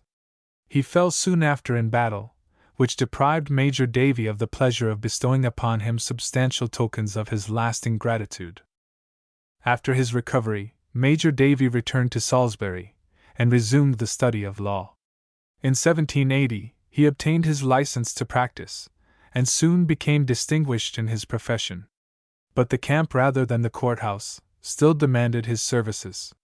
In the winter of 1780, he obtained authority from the General Assembly of North Carolina to raise a troop of cavalry, and 2 companies of mounted infantry. But the authority only was granted. The state being too poor to provide the means, Major Davy, with a patriotism worthy of perpetual remembrance, disposed of the estate acquired from his uncle, and thus raised funds to equip the troops. With this force, he proceeded to the southwestern portion of the state, and protected it from the predatory incursions of the British and Tories. Charleston having surrendered on the 12th of May 1780, and Tarleton's butchery of Colonel Buford's regiment, in the Waxhaws, on the 29th, induced General Rutherford to order out the militia in mass, to oppose the advance of the conquerors. On the 3rd of June, 900 men assembled at Charlotte, ready to defend their country. The militia were reviewed by General Rutherford, and, after being addressed in strong, patriotic language by Dr. McWhorter, president of the college in Charlotte, were dismissed, with directions to hold themselves in readiness at a moment's warning. Lord Rawdon having advanced with the British Army to Waxhaw Creek, General Rutherford issued, on the 10th of June, his orders for the militia to rendezvous at McKee's Plantation, 18 miles northeast of Charlotte. The orders were obeyed, and on the 12th 800 men were in arms on the ground. On the 14th the troops were organized. The cavalry, under Major Davy, was formed into 2 troops under Captains Lemons and Martin. A battalion of 300 light infantry was placed under Colonel William Davidson, a regular officer, and the remainder under the immediate command of General Rutherford. On the 15th of June General Rutherford marched within 2 miles of Charlotte. Here he learned that Lord Rawdon had retrograded from the Waxhaws to Camden. He then resolved to advance on the Tories, who, it was well known, had assembled in strong force at Rumsauer's Mill, near the present town of Lincolnton. Having issued orders on the 14th to Colonel Francis Locke, Captains Falls and Brandon, of Rowan, and to Major David Wilson, of Mecklenburg, and to other officers, to raise men and attack this body of Tories, he marched on the 18th 11 miles, to Tuckasegee Ford, on the Catawba River. He sent an express on the same day to Colonel Locke to meet him with his forces 3 miles northwest of the river, at Colonel Dixon's plantation. The express, for some unknown reason, never reached Colonel Locke. This officer, failing to secure the cooperative aid of General Rutherford, marched from Mountain Creek late on the evening of the 19th of June, and early on the morning of the 20th attacked and routed the Tories before the arrival of General Rutherford's forces. For further particulars see the Battle of Rumsauer's Mill, under the head of Lincoln County. After the Battle of Rumsauer's Mill, General Rutherford marched against the Tories assembled under Colonel Bryan in the forks of Yadkin River, while Major Davy was ordered to move with his mounted force and take position near the South Carolina line, to protect this exposed frontier from the incursions of the British and the Tories. He accordingly took position on the north side of Waxhaw Creek, where he was joined by Major Crawford, with a few South Carolina troops and 35 Indian warriors of the Catawba tribe, under their chief, New River, and the Mecklenburg militia under Colonel Higgins. On the 20th of July Major Davy surprised and captured at Flat Rock a convoy of provisions, spirits and clothing, guarded by some dragoons and volunteers, on their way to the post at Hanging Rock, about 4.5 miles distant. The capture was effected without loss. The spirits, provisions and wagons were destroyed, and the prisoners, mounted on the captured horses and guarded by dragoons under Captain William Polk, at dark commenced their retreat. On Beaver Creek, about midnight they were attacked by the enemy in ambuscade, concealed under the fence in a field of standing corn. The rear guard had entered the lane when Captain Petit, the officer in advance, hailed the British in their place of concealment. A second challenge was answered by a volley of musketry from the enemy, which commenced on the right, and passed by a running fire to the rear of the detachment. Major Davy rode rapidly forward and ordered the men to push through the lane, but under surprise his troops turned back, and upon the loaded arms of the enemy. He was thus compelled to repass the ambuscade under a heavy fire, and overtook his men retreating by the same road they had advanced. The detachment was finally rallied and halted upon a hill, but so discomfited at this unexpected attack that no effort could induce them to charge upon the enemy. A judicious retreat was the only course left to avoid a similar disaster, which was effected, and Major Davy, having passed the enemy's patrols, regained his camp early on the next day without further accident. In this attack, the fire of the enemy fell chiefly upon those in the lane, who were prisoners, confined to on a horse with the guard. These were nearly all killed, or severely wounded. Of the Whigs, Lieutenant Elliot was killed, and Captain Petit, who had been sent in advance by Major Davy to examine the lane, the ford of the creek and the houses, and failing to do so, as carefully as was proper, paid the penalty of neglect of duty by being wounded with 2 of his men. Major Davy, who was noted for his vigilance, anticipated some attempt by the British and Tories to recover the prisoners, and had taken, as he believed, all necessary precautions to prevent a surprise or ambuscade. Major Davy, in a manuscript account of this affair, now on file in the archives of the Historical Society at Chapel Hill, leaves this judicious advice. It furnishes a lesson to officers of partisan corps that every officer of a detachment may, at some time, have its safety and reputation committed to him, and that the slightest neglect of duty is generally severely punished by an enemy. Rocky Mount is on the west bank of the Wateree River, as the Catawba is called after its junction with Wateree Creek, 30 miles from Camden, and was garrisoned by Colonel Turnbull with 150 New York volunteers and some militia. Its defenses consisted of 2 log houses, a loopholed building, and an abattis. J. On the 30th of July, 1780, General Sumter and Colonel Neal, from South Carolina, and Colonel Irwin, with 300 Mecklenburg militia, joined Major Davie. A council was held, and it was determined that simultaneous attacks should be made upon the British posts at Rocky Mount and Hanging Rock. General Sumter was accompanied by Colonels Neal, Irwin, and Lacey, and Captain McClure, and some of his kinsmen, the Gastons. Having crossed the Catawba at Blair's Ford, he arrived early on the next day, and made vigorous attacks against the fort, but failed in capturing it, mainly for the want of artillery. The attack elicited the praise of even the enemy. Early in the action, the gallant Colonel Neal was killed, with 5 whites and 1 Catawba Indian, and many were severely wounded. The British loss was 10 killed, and the same number wounded. General Sumter ordered a retreat, which was effected without further annoyance or loss. Major Davie, with about 40 mounted riflemen, and the same number of dragoons, and some Mecklenburg militia, under Colonel Higgins, approached Hanging Rock on the same day. While he was reconnoitering the ground, previous to making the attack, he was informed that 3 companies of Bryan's Tory regiment, returning from a foraging expedition, were encamped at a farmhouse near the post. Major Davie, with his brave associates, immediately fell upon them with vigor, both in front and rear, and all but a few of them were either killed or wounded.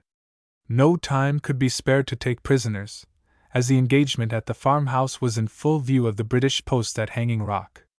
The fruits of this victory were 60 valuable horses, and 100 muskets and rifles. The whole camp of the enemy instantly beat to arms, but this brilliant affair was ended, and Davie out of reach before the enemy's forces were in motion, or their consternation subsided from this daring and successful attack. Major Davie reached his camp safely without the loss of a single man. General Sumter was thoroughly convinced that the ardent patriots of which his command consisted must be kept constantly employed, and that the minds of such men are greatly influenced by dashing exploits. He, therefore, resolved to unite with Major Davie and other officers, and make a vigorous attack against the post of Hanging Rock. This post derives its name from a huge conglomerate boulder of granite, 25 or 30 feet in diameter, lying upon the eastern bank of Hanging Rock Creek, with a concavity sufficiently large to shelter 50 men from the rain. Near this natural curiosity Lord Rawdon, then commanding the British and Tories in that section, had established a post, garrisoned by Tarleton's Legion of Infantry, a part of Brown's Corps of South Carolina and Georgia Provincials, and Colonel Bryan's North Carolina Loyalists, the whole under the command of Major Carden. Battle of the Hanging Rock. Catawba's waters smiled again to see her Sumter's soul in arms. And issuing from each glade and glen, rekindled by war's fierce alarms, thronged hundreds through the solitude of the wild forests, to the call of him whose spirit, unsubdued, fresh impulse gave to each, to all. On the 5th of August, 1780, the detachments of the Patriots met again at Land's Ford, on the Catawba. Major Davie had not lost a single man in his last dashing exploit. The North Carolina militia, under Colonel Irwin and Major Davie, numbered about 500 men, officers and privates, and about 300 South Carolinians under Colonels Sumter, Lacey, and Hill. The chief command was conferred upon Colonel Sumter, as being the senior officer. Early in the morning, Colonel Sumter marched cautiously, and approached the British camp in 3 divisions, with the intention of falling upon the main body stationed at Cole's Old Field. The right was composed of Major Davie's corps, and some volunteers, under Major Bryan, the center, of the Mecklenburg militia, under Colonel Irwin, and the left, of South Carolina refugees, under Colonel Hill. General Sumter proposed that the detachments should approach in their divisions, march directly to the center encampments, then dismount, and each division attack its camp. This plan was approved by all except Major Davy, who insisted on leaving their horses at their present position and march to the attack on foot. He urged, as an objection against the former plan, the confusion always consequent upon dismounting under fire, and the certainty of losing the effect of a sudden and vigorous attack. He was, however, overruled, but the sequel proved he was right in his opinion. Through the error of his guides, Sumter came first upon Bryan's corps, on the western bank of the creek, half a mile from the British camp. Colonel Irwin's Mecklenburg militia commenced the attack. The Tories soon yielded, and fled toward the main body, many of them throwing away their arms without discharging them. These the Patriots secured, and pursuing this advantage, Sumter next fell upon Brown's corps, which, by being concealed in a wood, poured in a heavy fire upon the Americans. The latter also quickly availed themselves of the trees and bushes, and returned the British fire with deadly effect. The American riflemen, taking deliberate aim, soon cut off all of Brown's officers and many of his soldiers, and at length, after a fierce conflict, his corps yielded and dispersed in confusion. The arms and ammunition procured from the enemy were of great service, for when the action commenced, Sumter's men had not 2 rounds each. Now was the moment to strike for decisive victory. It was lost by the criminal indulgence of Sumter's men in plundering the portion of the British camp already secured, and drinking too freely of the liquor found there. Sumter's ranks became disordered, and while endeavoring to bring order out of confusion, the enemy rallied. Of his 600 men only about 200, with Major Davy's cavalry, could be brought into immediate action. Colonel Sumter, however, was not to be foiled. With his small number of patriots he rushed forward, with a shout, to the attack. The enemy had formed a hollow square, with the field pieces in front, and in this position received the charge. The Americans attacked them on 3 sides, and for a while the contest was severe. At length, just as the British line was yielding, a reinforcement under Captains Stewart and MacDonald, of Tarleton's Legion, made their appearance, and their number being magnified, Colonel Sumter deemed it prudent to retreat. All this was done about midday, but the enemy had been so severely handled that they did not attempt a pursuit. A small party appeared upon the Camden road, but were soon dispersed by Davy's cavalry. Could Sumter have brought all of his forces into action in this last attack, the rout of the British would have been complete. As it was, he beat them back. Beneath the flame of valor quailing, or the shock, he carved, at last, a hero's name upon the glorious hanging rock. This engagement lasted about 4 hours, and was one of the best fought battles between militia and British regulars during the war. Sumter's loss was 12 killed and 41 wounded. Among the killed were the brave Colonel McClure, lately promoted to that rank, of South Carolina, and Captain Reed, of North Carolina. Colonel Hill, Captain Craighead, Major Wynne, Lieutenants Crawford and Fletcher, and Ensign McClure were wounded. Colonel McClure, being mortally wounded, was conveyed under the charge of Davy's cavalry to Charlotte. He lingered until the 18th of August, on which day he died in Liberty Hall Academy. Of the many brave men, said General Davy, with whom it was my fortune to become acquainted in the army, he was one of the bravest, and when he fell we looked upon his loss as incalculable. The British loss was much greater than that of the Americans. 62 of Tarleton's Legion were killed and wounded. Bryan's regiment of Loyalists also suffered severely. Major Davy's corps suffered much while tying their horses and forming into line under a heavy fire from the enemy, a measure which he had reprobated in the council when deciding on the mode of attack. Having conveyed his wounded to a hospital in Charlotte, which his foresight had provided, Major Davy hastened to the general rendezvous at Rugeley's Mill, under General Gates. On the 16th of August, while on his way to unite his forces with those of General Gates, he met a soldier in great speed, about 10 miles from Camden. He arrested him as a deserter, but soon learned from him that Gates was signally defeated by the British on that day. Major Davy then retraced his steps and took post at Charlotte. On the 5th of September, he was appointed by Governor Nash, Colonel Commandant of Cavalry, with instructions to raise a regiment. He succeeded in raising only a part, and with 2 small companies, commanded by Major George Davidson, he took post at Providence. On the 21st day of September, Colonel Davie attacked a body of Tories at the plantation of Captain Wahab, now written Walkup, in the southwestern corner of Union County, then a part of Mecklenburg, killed 15 or 20 of their men, wounded about 40, and retreated in good order without any loss. In this dashing exploit, Davie brought off 96 horses, 120 stands of arms, and reached his camp the same evening, after riding 60 miles in less than 24 hours. Generals Sumner and Davidson, with their brigades of militia, reached his camp in Providence on the same evening.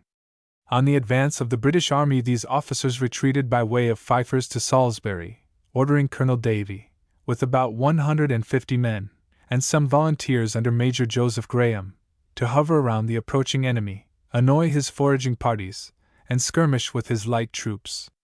On the night of the 25th of September, Colonel Davie entered the town of Charlotte, determined to give the British Army, which lay a few miles from that place, a hornets-like reception. The brilliancy and patriotic spirit of that skirmish was appropriately displayed on the very ground which, in May 1775, was the birthplace of American independence. See Skirmish at Charlotte. On the next day, Colonel Davie joined the army at Salisbury, where the men and officers to raise new recruits had assembled. Generals Davidson and Sumner continued their retreat beyond the Yadkin River, while Colonel Davie returned to Charlotte, around which place the activity of his movements, dashing adventures, and perfect knowledge of the country, rendered him extremely useful in checking the incursions of the enemy, repressing the Tories and encouraging the friends of liberty. Lord Cornwallis sorely felt the difficulties with which his position at Charlotte was surrounded, and on hearing of the defeat and death of Colonel Ferguson, one of his favorite officers, he left that town late on the evening of the 14th of October, in great precipitation, recrossed the Catawba at Land's Ford, and took position, for a few months, at Winnsboro, South Carolina. The signal defeat of the British and Tories at Kings Mountain, the conspicuous turning point of success in the American Revolution, and the retreat of Cornwallis, after his previous boast of soon having North Carolina under royal subjection, greatly revived the hopes of the patriots throughout the entire South. General Smallwood, of Maryland, who had accompanied General Gates to the South, had his headquarters at Providence, and in a short time, several thousand militia, under Generals Davidson, Sumner, and Jones, joined his camp. Colonel Davie, with 300 mounted infantry, occupied an advanced post at Land's Ford. When General Greene took command of the Southern Army in December 1780, he and Colonel Davie met for the first time. The commissary department having become vacant by the resignation of Colonel Thomas Polk, General Greene prevailed upon Colonel Davie to accept this troublesome and important office. Although the duties of the office would prevent him from displaying that dashing patriotism so congenial to his chivalric spirit, yet he agreed to enter upon its arduous and unthankful responsibilities. Colonel Davie accompanied General Greene in his rapid retreat from the Catawba to the Dan River. He was present at the Battle of Guilford, in March 1781, at Hobkirk's Hill, in April, at the evacuation of Camden, in May, and at the Siege of 96, in June. The war having ended, Colonel Davie retired to private life and his professional pursuits. He took his first circuit in February 1783, and near this time he married Sarah, eldest daughter of General Allen Jones, of Northampton County, and located himself at Halifax Courthouse, where he soon rose to the highest eminence in his profession. Colonel Davie was a member of the convention which met at Philadelphia, in May 1787, to form the Federal Constitution. The late Judge Murphy, in speaking of Colonel Davie, bears this honorable testimony to his abilities. "I was present in the House of Commons when Davie addressed that body, in 1789, for a loan of money to erect the buildings of the University, and although more than 30 years have elapsed, I have the most vivid recollections of the greatness of his manner and the power of his eloquence upon that occasion. In the House of Commons he had no rival, and on all questions before that body his eloquence was irresistible." In December 1798, he was elected governor of the state. After fulfilling other important national and state trusts, and losing his estimable wife in 1803, Colonel Davie, under the increasing infirmities of old age, sought retirement. In 1805 he removed to Tivoli, his country seat, near Land's Ford, in South Carolina, where he died, in 1820, in the 64th year of his age. He had 6 children: 1. Hyder Ali, who married Elizabeth Jones, of Northampton County, N.C. 2. Sarah Jones, who married William F. de Sousa, of Columbia, South Carolina. 3.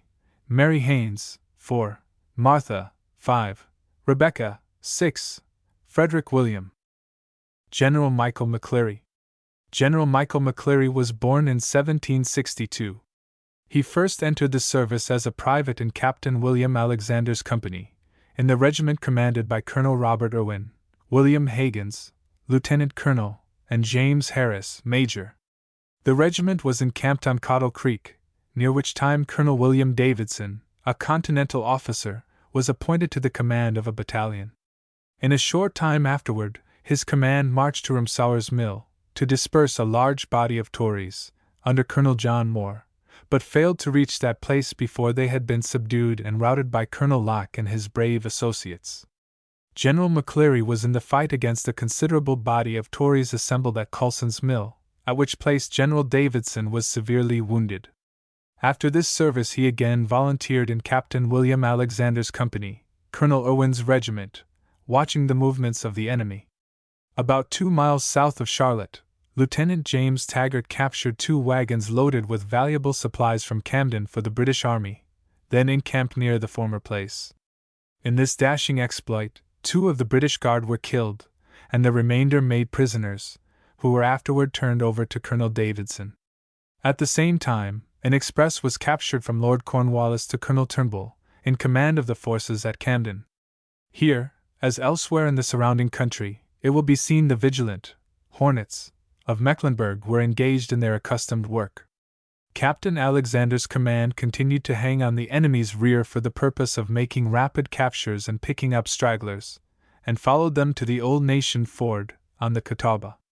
Colonel Davidson, having been promoted in the meantime to the rank of Brigadier General, marched down and encamped near 6 Mile Creek, where he was joined by Generals Morgan and Smallwood, in November, 1780. Near this time General Morgan was ordered to move with a detachment to the relief of the upper districts of South Carolina. He set off immediately, and remained there until after the Battle of the Cowpens, on the 17th of January 1781. General McCleary again volunteered in Captain John Brownfield's company, in General Davidson's brigade, watching the movements of Lord Cornwallis in his pursuit of General Morgan, encumbered with 500 prisoners on his way to a place of safety in Virginia. General Davidson, anticipating the movements of Cornwallis, had placed guards at 4 or 5 crossing places on the Catawba River, making his headquarters near the Tuckasegee Ford, on the eastern bank of the river. On the 31st of January, he left his headquarters to inspect the position of his guard at Cowan's Ford. Here the British Army crossed at dawn of day, on the 1st of February 1781. At the close of the skirmish which ensued, General Davidson was killed. General McCleary continued in service until after the Battle of Guilford, when he returned home, and was soon afterward discharged. He was highly respected, represented his county several times in the state legislature, and died at a good old age. Major Thomas Alexander. Major Thomas Alexander, born in 1753, was one of the earliest and most unwavering patriots of Mecklenburg County. He first entered the service in 1775, as a private, in Captain John Spring's company, and marched to the head of the Catawba River, to assist in protecting the frontier settlements, then greatly suffering from the murderous and depredating incursions of the Cherokee Indians. In 1775 he also volunteered in Captain Ezekiel Polk's company, and marched against the Tories assembled at the post of 90, in South Carolina. In 1776 he volunteered in Captain William Alexander's company, under Colonels Adam Alexander and Robert Irwin, General Rutherford commanding, and marched to the Quaker Meadows, at the head of the Catawba, and thence across the Blue Ridge to the Cherokee country. Having severely chastised the Indians and compelled them to sue for peace, the expedition returned. In 1779, he volunteered under Captain William Polk and marched to South Carolina, to subdue the Tories on Wateree River. Soon after this service, he was appointed captain of a company to guard the magazine in Charlotte, which, on the approach of Cornwallis, in September 1780, was removed to a place of safety on the evening before his lordship's arrival.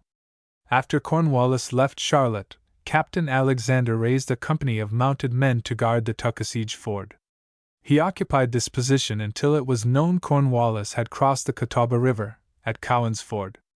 After the death of General Davidson, he placed himself under Colonel Lee, of the Continental Line, Gen. Pickens commanding, and marched to Hillsborough, near which place they defeated Colonel Piles, a Tory leader, on Haw River. After this service he volunteered under Colonel Davie, and was with him at the Battle of Hanging Rock.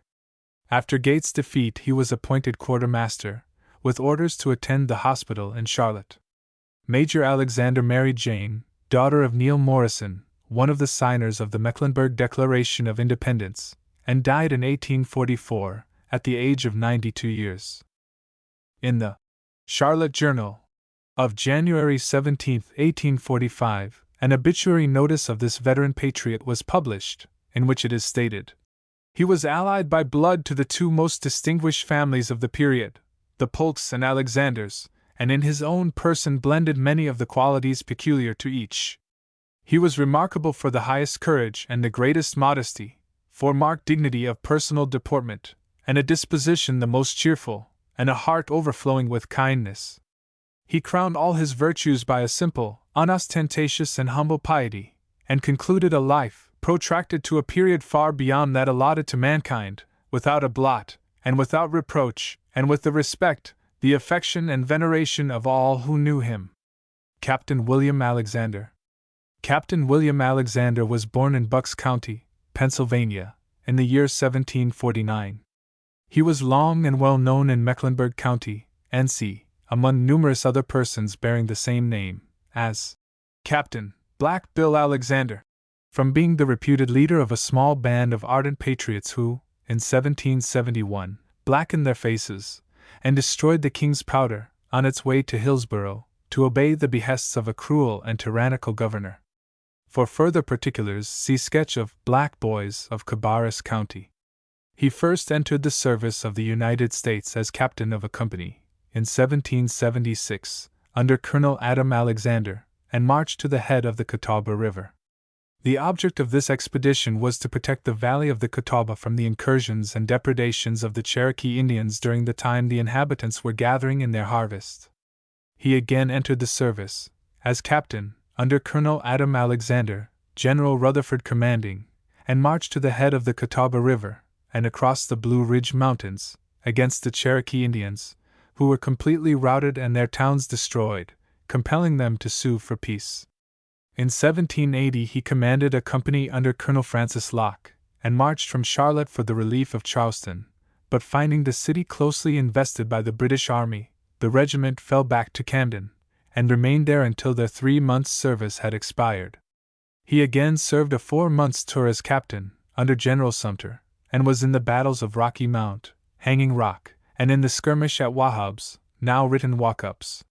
He also served 6 weeks as captain under Colonel Thomas Polk, in the winter of 1775-6, known as the Snow Campaign, against the Tory leader Cunningham, in South Carolina. He again served a 3 months' tour as captain in the Wilmington expedition, General Rutherford commanding, immediately preceding the Battle of Guilford, but was not in that action, on account of an attack of smallpox. He again marched with General Rutherford's forces against the Tories assembled at Rumsauer's Mill, in Lincoln County, but the action having taken place shortly before their arrival, they assisted in taking care of the wounded and in burying the dead. He again entered the service as captain, for 10 months, under General Sumter, in Colonel Wade Hampton's regiment in South Carolina, and was the first captain who arrived with his men at the place of rendezvous. He was also in the fight at the Quarter House, Monk's Corner, capture of Orangeburg, Battle of Utah, and in numerous other minor but important services to his country. Captain William Alexander resided on the public road leading to Concord, 6 miles east of Charlotte, where he died on the 19th of December 1836, aged about 87 years. Elijah Alexander. Elijah Alexander, son of William Alexander, blacksmith, was born in Mecklenburg County, NC, in 1760. In 1819, he moved to Maury County, 10, where he died at a good old age. In March, 1780, Colonel Thomas Polk called out detachments from the nearest companies of militia to serve as a guard over the public powder placed in the magazine in Charlotte. He then volunteered for 3 months under Captain Thomas Alexander. After Cornwallis crossed the Catawba River at Cowan's Ford, on the 1st of February 1781, at which place General Davidson was killed, a call was made for more men to harass the progress of the British Army. For this purpose, a rendezvous was made at the Big Rock, in Cabarrus County, under Colonel William Polk, Major James Harris, and Captain Brownfield. At this time, the smallpox broke out in camp, from the effects of which Moses Alexander, a brother of Governor Nathaniel Alexander, died. After the Battle of Guilford, on the 15th of March, 1781, General Greene returned to South Carolina to recover full possession of the state. He then joined his army under Captain James Jack, the bearer of the Mecklenburg Declaration to Congress in 1775, and in Colonel Thomas Polk's regiment. The command marched from Charlotte, along the Lawyer's Road, to Matthew Stewart's, on Goose Creek, and thence towards Camden, to fall in with General Greene's army. They halted at the noted Flat Rock, and eat beef butchered on that widespread natural table. The command then marched to Rugeley's Mill, where it remained a week or more. After this service he returned home and was honorably discharged. Captain Charles Alexander. Captain Charles Alexander was born in Mecklenburg County, NC, January 4, 1753. He first entered the service of the United States as a private in July, 1775, in the company of Captain William Alexander, and Colonel Adam Alexander's regiment, General Rutherford commanding, and marched across the Blue Ridge Mountains against the Cherokee Indians. The expedition was completely successful. The Indians were routed, and their towns destroyed. He next served as a private for 2 months, commencing in January, 1776, known as the Snow Campaign, in Captain William Alexander's company, and Colonel Thomas Folk's regiment, and marched to Rayburn's Creek, where the Tories were dispersed. In one of the skirmishes, William Polk was wounded in the shoulder. In October, 1776, he again served under the same captain, and in Colonel Caldwell's regiment, but the command of the regiment during this tour of duty was under Major Thomas Harris, who marched to Camden, South Carolina, and remained there about 3 months. In 1776, he served in the cavalry company of Captain Charles Polk, who marched to Fort Johnson, near the mouth of Cape Fear River, Colonel Thomas Polk commanding. He again served as a private in 1778, in the company of Captain William Gardner and Lieutenant Stephen Alexander, General Rutherford commanding, who marched to Petersburg, SC, and there joined the regulars under General Lincoln, at a camp called the Black Swamp. In 1780, shortly after Gates' defeat, he joined Captain William Alexander's company, and Colonel Thomas Polk's regiment, under General Davie, marched to the Waxhaws, and was in the engagement fought there against the Tories. He again served under Captain William Alexander, as one of the guard over wagons sent to Fayetteville to procure salt for the army. In September, 1781, he was elected captain of a cavalry company, under Major Thomas Harris, and marched against the Tories at Raft Swamp. Besides the tours herein specified, Captain Alexander performed other important services, of shorter duration, in scouring the surrounding country, and protecting it against the troublesome Tories. In 1814, Captain Alexander moved to Giles, now Lincoln County, 10, and in 1833, to Maury County, where he died at an extreme old age. The Alexanders, who performed a soldier's duty in the Revolutionary War, residing principally in Mecklenburg County, were very numerous, several of whom can here receive only a passing notice. John Alexander, son of James Alexander, was in active service for upwards of 5 years. He was the husband of Mrs. Susanna Alexander, long known and highly esteemed in Mecklenburg County as the Ministering Angel, who was eminently instrumental in saving the life of Captain Joseph Graham, after he was cut down by the British cavalry near Sugar Creek Church, and left by them, supposed to be dead. She found him by the roadside, conducted him to her house, dressed his wounds, made by ball and saber, and tenderly cared for him during the night. On the next day, his symptoms becoming more favorable, she conveyed him to his mother's, about 4 miles distant, on her own pony. Her husband died in 1805.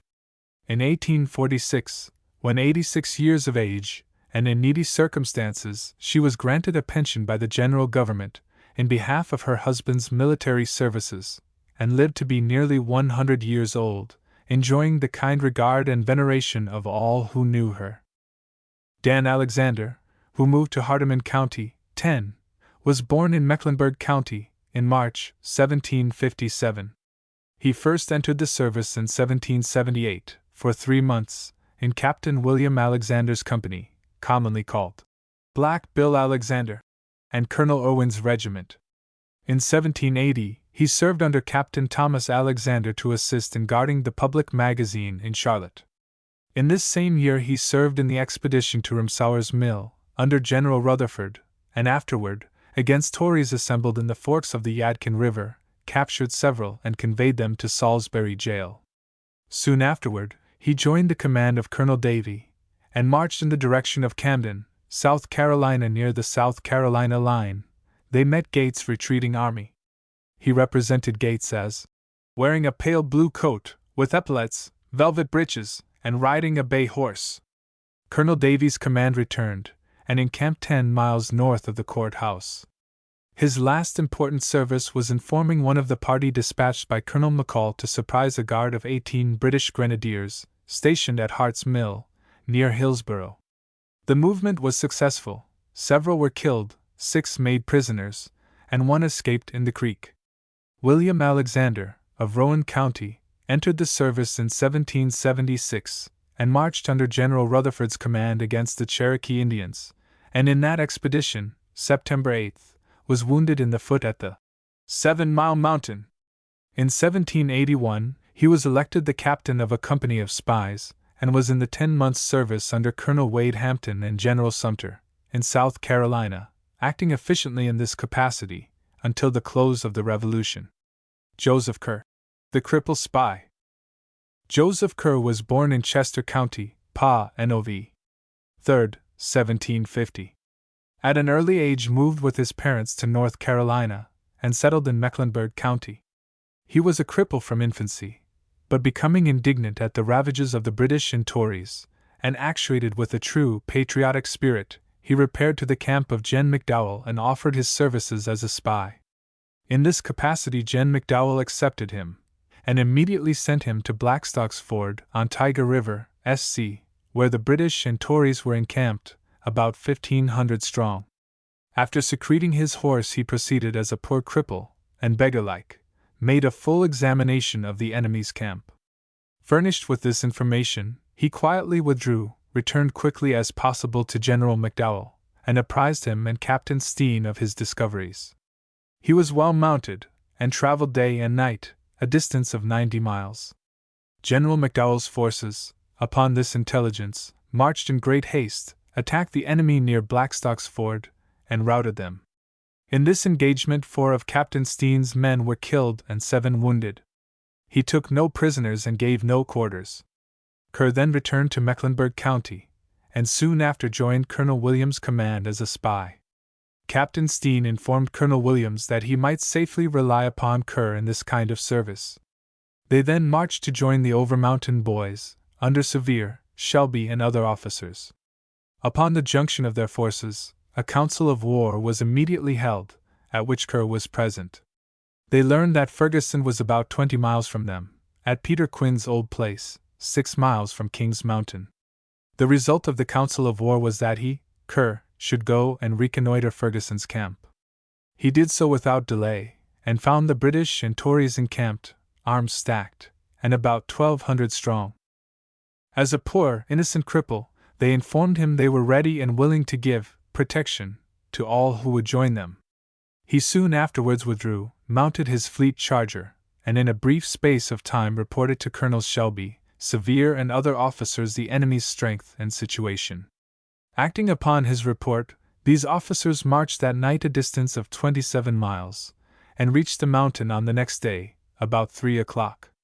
After a brief consultation as to the plan of the engagement, Ferguson was vigorously attacked on his boasted eminence of security, and, after a fierce conflict of about 1 hour, was completely conquered. Ferguson and 225 of his men were killed, 180 wounded, and upwards of 600 made prisoners. The loss of the Whigs was 28 killed and a great many wounded. Colonel Williams was severely wounded in the groin, from the effects of which he died a few hours after the battle. In a few days after this victory, Kerr returned to Mecklenburg County, to the house of his uncle, Joseph Kerr. The brave Captain Steen was afterwards killed by the Tories. He was from Union County, SC, and not far from Thickety Mountain, in the district known as 96. At the instance of Captain Barnett, in command of some refugees who returned with him to Mecklenburg, Kerr was sent to York County, SC, to gain information of the enemy's force and position. His crippled condition readily gained him access to the camp of Colonel Floyd and Major Hook, the latter in charge of the dragoons. He was recognized by some of the Tories, and came very near losing his life. He managed, however, to escape, and traveled all night in order to inform Captain Barnett of the enemy's strength.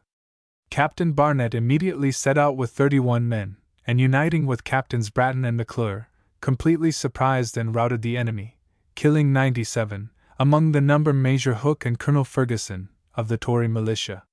This was Kerr's last service as a spy. After the war he moved to Tennessee, and died in White County, at a good old age. Robert Kerr. Robert Kerr, a soldier of the Revolution, was born in December, 1750, in Chester County, Pennsylvania, and came to North Carolina with his parents when only 3 years old. He first entered the service in 1776, in Captain John McNitt Alexander's company, in the expedition, General Rutherford commanding, against the Cherokee Indians, then severely molesting the frontier settlements. In 1778, he was drafted into Captain John Brownfield's company, Colonel Francis Locke's regiment, and marched by way of Camden, to the defense of Charleston. After his return, he served under the same officers in the Battle of Ramsauer's Mill, in Lincoln County. When Cornwallis was in Charlotte in 1780, he served under Captain James Thompson, the gallant leader of the Spartan band against the foraging party at McIntyre's farm, 7 miles from Charlotte, on the Beatty's Ford Road. In December 1780, he joined the company of Captain John Sharp, at which time General Davidson, with his accustomed vigilance and activity, announced that all who would then promptly volunteer for 6 weeks, such service should stand for a 3-months tour. On this occasion he volunteered, and served under Captain William Henry. After the death of General Davidson at Cowan's Ford, he was placed in Colonel Locke's regiment, General Pickens commanding, which forces were ordered to harass and impede the march of Cornwallis to Guilford Court House. This was his last important military service. Henry Hunter. Henry Hunter was born in the county of Derry, Ireland, on the 11th of August 1751. About the time he became of age, he married Martha Sloane, and, after remaining a little upwards of 1 year longer in Ireland, he emigrated to America, and landed at Charleston, South Carolina, after a long and boisterous voyage of 13 weeks. After reaching the shores of the New World, to which his fond anticipations of superior civil and religious privileges had anxiously turned, on surveying his situation, grim poverty stared him in the face, for his stock of cash on hand was just $1 silver half-dollar. Yet, being raised to habits of industry, he did not despair, feeling assured that, where there is a will there is a way, to act in earnest, and battle against the adverse fortunes of life. Finding in Charleston a wagon from North Carolina, he made suitable arrangements with its owner, and accompanied it on its return to Mecklenburg County, whither his mother and 4 brothers had emigrated several years before, and settled in the neighborhood of Poplar Tent Church. Here, by strict economy and persevering industry, he was prospered as a farmer, blessed in his basket and his store, and soon enabled to purchase a comfortable homestead for himself and his rising family. When the War of the Revolution broke out, being deeply imbued from childhood with the principles of liberty, and the justness of the American cause, he did not hesitate to assist in the great struggle for freedom. He first entered the service of the United States as a volunteer in Captain William Alexander's company, Colonel George Alexander's regiment, and marched to suppress a large body of Tories assembled under Colonel John Moore at Rumsour's Mill, near the present town of Lincolnton, but failed to reach that place before the battle had been fought and the Tories signally routed by Colonel Locke and his brave associates. He next entered the service under Captain Thomas Alexander, and was ordered to Charlotte for the purpose of guarding the public magazine in that place. Captain Alexander succeeded in having it removed to a place of safety on the evening before the entrance of the British Army into Charlotte on the 26th of September, 1780. He again entered the service a short time afterward, in Captain William Alexander's company, and Colonel George Alexander's regiment. The rendezvous of the regiment was about 4 miles south of Charlotte. After this service, on account of severe local injury, he was honorably discharged by Colonel Alexander. Henry Hunter had 12 children, 10 sons and 2 daughters. He was signally blessed to see them all attain the age of maturity, and settle on comfortable homes around him. His wife, Martha, the worthy partner of his joys and sorrows, and whose earthly pilgrimage was protracted beyond the usual bounds of life, died on the 30th of September 1832, in the 80th year of her age. He was long a consistent member and ruling elder of the Associate Reformed Presbyterian Church. Like a sheaf fully ripe in its season, he met his approaching end with peaceful resignation. On his tombstone, in a private cemetery, on the old homestead property, is the following inscription: In memory of Henry Hunter, who departed this life on the 18th of May 1836, in the 86th year of his age, leaving a posterity of 11 children, and 100 grandchildren, with 30 great-grandchildren to mourn his loss. James Orr. James Orr was born in Pennsylvania in 1750. He early espoused the cause of freedom, and first entered the service in a company of riflemen, commanded by Captain Robert Mebane, marched to Cross Creek, now Fayetteville, and thence to Wilmington, to the assistance of Generals Ashe and Moore. In 1776, he volunteered under Captain Thomas Polk, in Colonel Charles's corps of cavalry, General Rutherford commanding, and marched against a body of Tories assembled at Cross Creek, but they were dispersed before the expedition reached that place. Again, in 1776, he volunteered under Captain Mebane, and marched from Charlotte to the Quaker Meadows, at the head of the Catawba River, against the Cherokee Indians, committing murders and depredations on the frontier settlements. In 1777 he served under Captain Ellaby, Colonel Hicks' regiment, in South Carolina. In 1780 he served under Captain William Alexander, in Colonel William Davidson's battalion, General Rutherford commanding, and marched against the Tories assembled at Rumsour's Mill, in Lincoln County. But the battle had been fought, and the Tories subdued and routed, before the expedition reached that place. This was his last important service. Skirmish at Charlotte, or First Attack of the Hornets. After the Battle of Camden, Cornwallis, believing that he would soon bring the rebels of North Carolina into speedy submission to the British Crown, left the scene of his conquest with as little delay as possible, and designated Charlotte as the most suitable place for his headquarters. This town had been previously the rallying point, on many occasions, for the American forces, and from which they marched by companies, battalions, and regiments, to the front, whenever their services were needed. Cornwallis entered Charlotte on the 26th of September, 1780. His approach to the town was from the south, on Trade Street, and, after taking possession of the place, his army lay encamped 18 days in the Old Field, or Commons, nearly opposite the residence of the late M.L. Risdon, with the exception of one regiment, which pitched their tents about midway between Charlotte and Colonel Polk's mill, late Bissell's. The headquarters of his lordship was in the second house in the rear of the present Springs building, with a front yard facing on Trade Street. Many years after the war this building, in which Cornwallis slept unquietly, per noctem plurima volvens, was moved round on Tryon Street, and constitutes a part of the house now, 1876, occupied by Mr. Taylor, gunsmith, but so changed and remodeled that little of the original structure can be identified to remind us of the past. The skirmish at Charlotte has been pronounced one of the most brilliant affairs of the Revolution, and the correct account of it will be here given in General Davy's own words, taken from his autobiographical sketches in manuscript, and now on file in the archives of the Historical Society of the State University at Chapel Hill. He says, Charlotte, situated on a rising ground, contains about 20 houses, built on 2 streets, which cross each other at right angles, at the intersection of which stands the courthouse. The left of the town, as the enemy advanced, was an open common on the woods, which reached up to the gardens of the village.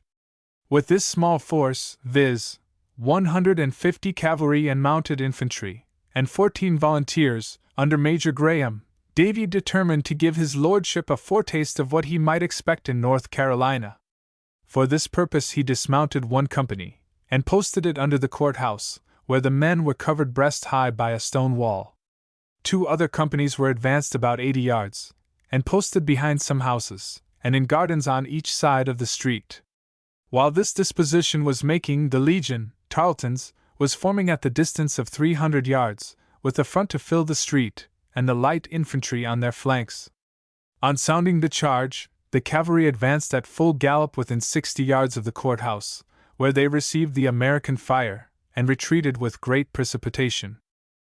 As the infantry continued to advance, notwithstanding the fire of our advanced companies, who were too few to keep them in check, it became necessary to withdraw them from the cross street, and form them in line with the troops under the courthouse. The flanks were still engaged with the infantry, but the center was directed to reserve their fire for the cavalry, who rallied on their former ground, and returned to the charge. They were again well received by the militia, and galloped off in great confusion, in presence of the whole British army. As the British infantry were now beginning to turn Colonel Davy's right flank, these companies were drawn off in good order, successively covering each other, and formed at the end of the street, about 100 yards from the courthouse, under a galling fire from the British light infantry, who had advanced under cover of the houses and gardens. The British cavalry again appeared, charging in column by the courthouse, but upon receiving a fire, which had been reserved for them, they again scampered off. Lord Cornwallis, in his vexation at the repeated miscarriage of his cavalry, openly abused their cowardice. The Legion, reinforced by the infantry, pressed forward on our flanks, and the ground was no longer tenable by this handful of brave men. A retreat was then ordered on the Salisbury road, and the enemy followed, with great caution and respect, for some miles, when they ventured to charge the rear guards. The guards were of course put to flight, but on receiving the fire of a single company, they retreated. Our loss consisted of Lieutenant Locke, and 4 privates killed, and Major Graham and 5 privates wounded. The British stated their loss at 12 non-commissioned officers and privates killed, and Major Hanger, Captains Campbell and MacDonald, and 30 privates wounded. This action, although it subjects Colonel Davy to the charge of temerity, only to be excused by the event, and a zeal which we are always ready to applaud, furnishes a striking instance of the bravery and importance of the American militia.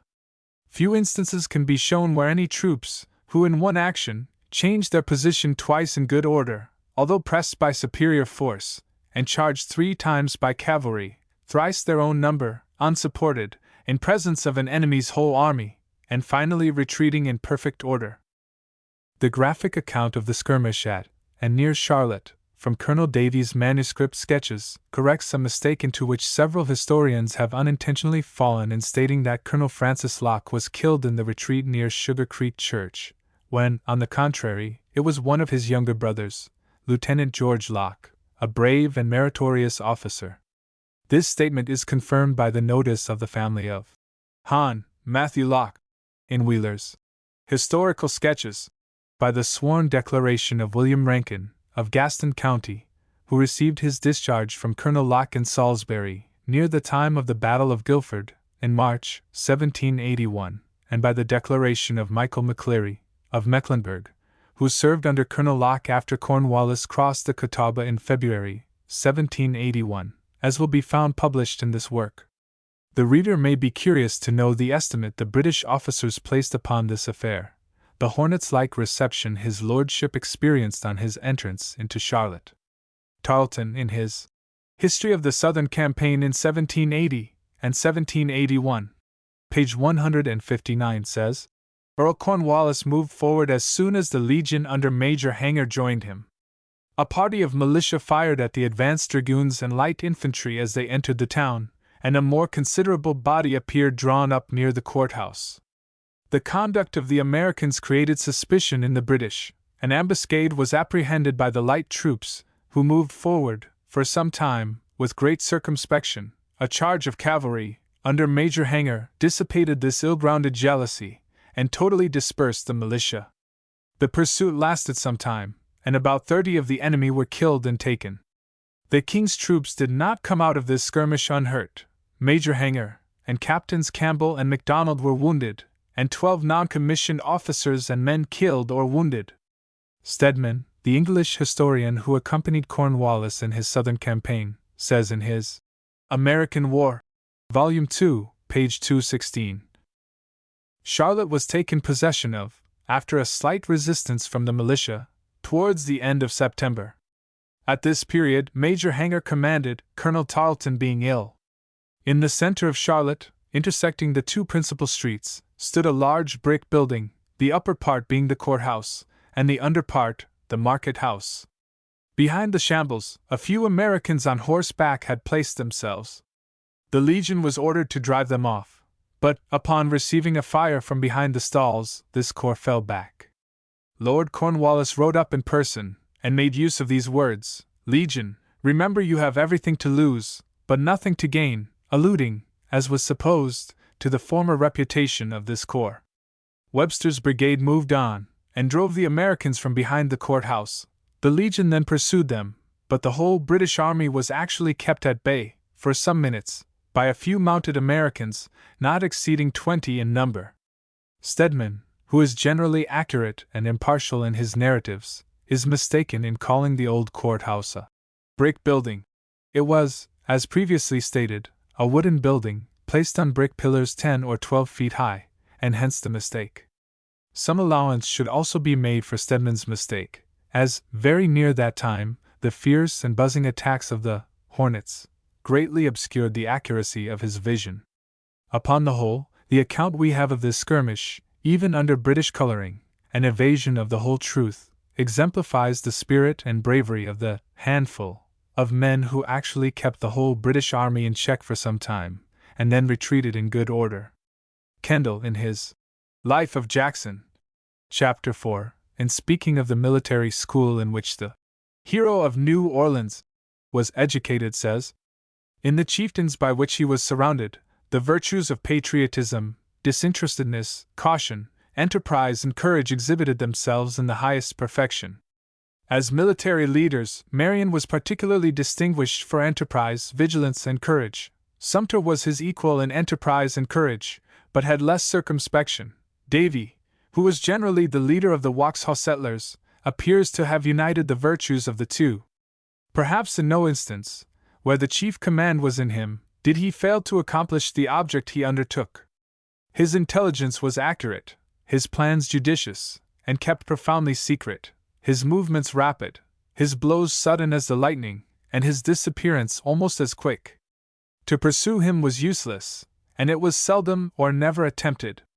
He frequently dared, with a handful of men, to face an army, and we have seen, by his encounter with the British van at Charlotte, that he knew how to strike terror into an enemy he was not strong enough to conquer. The situation of Cornwallis in Charlotte was far from being agreeable. The sentinels placed around his encampment were frequently shot down, compelling him to have pits sunk, 5 or 6 feet deep, for their protection. He possessed, it is true, a few timid friends and supporters in the adjacent country, but these could not render him any material aid. The panic which had overspread South Carolina, after the British successes in that state, had extended itself, though in a less degree, into North Carolina, and had driven many of the wealthier class to take protection, and thus save their property. But notwithstanding the terror of arms which preceded his arrival, Cornwallis soon became convinced that his situation was surrounded with humiliating realities which he could not easily remove. The reasons assigned by Tarleton are truthfully set forth, when he says, Charlotte town afforded some conveniences, blended with great disadvantages.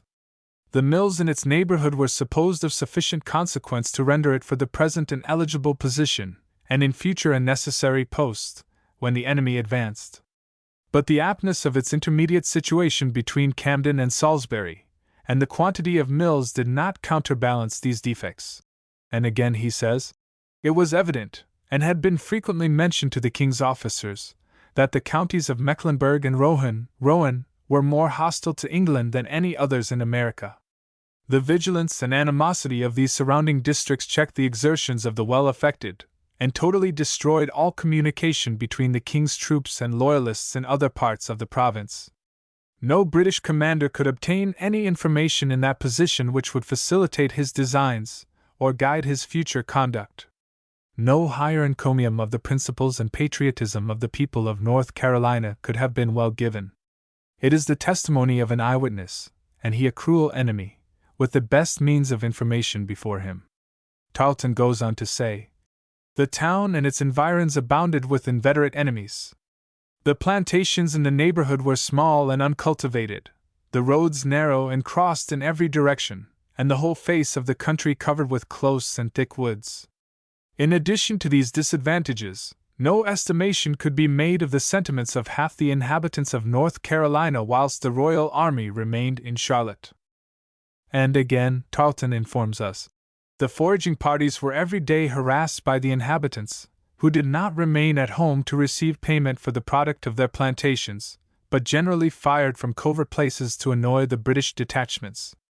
Ineffectual attempts were made upon convoys coming from Camden, and the intermediate post at Blair's Mill, but individuals with expresses were frequently murdered.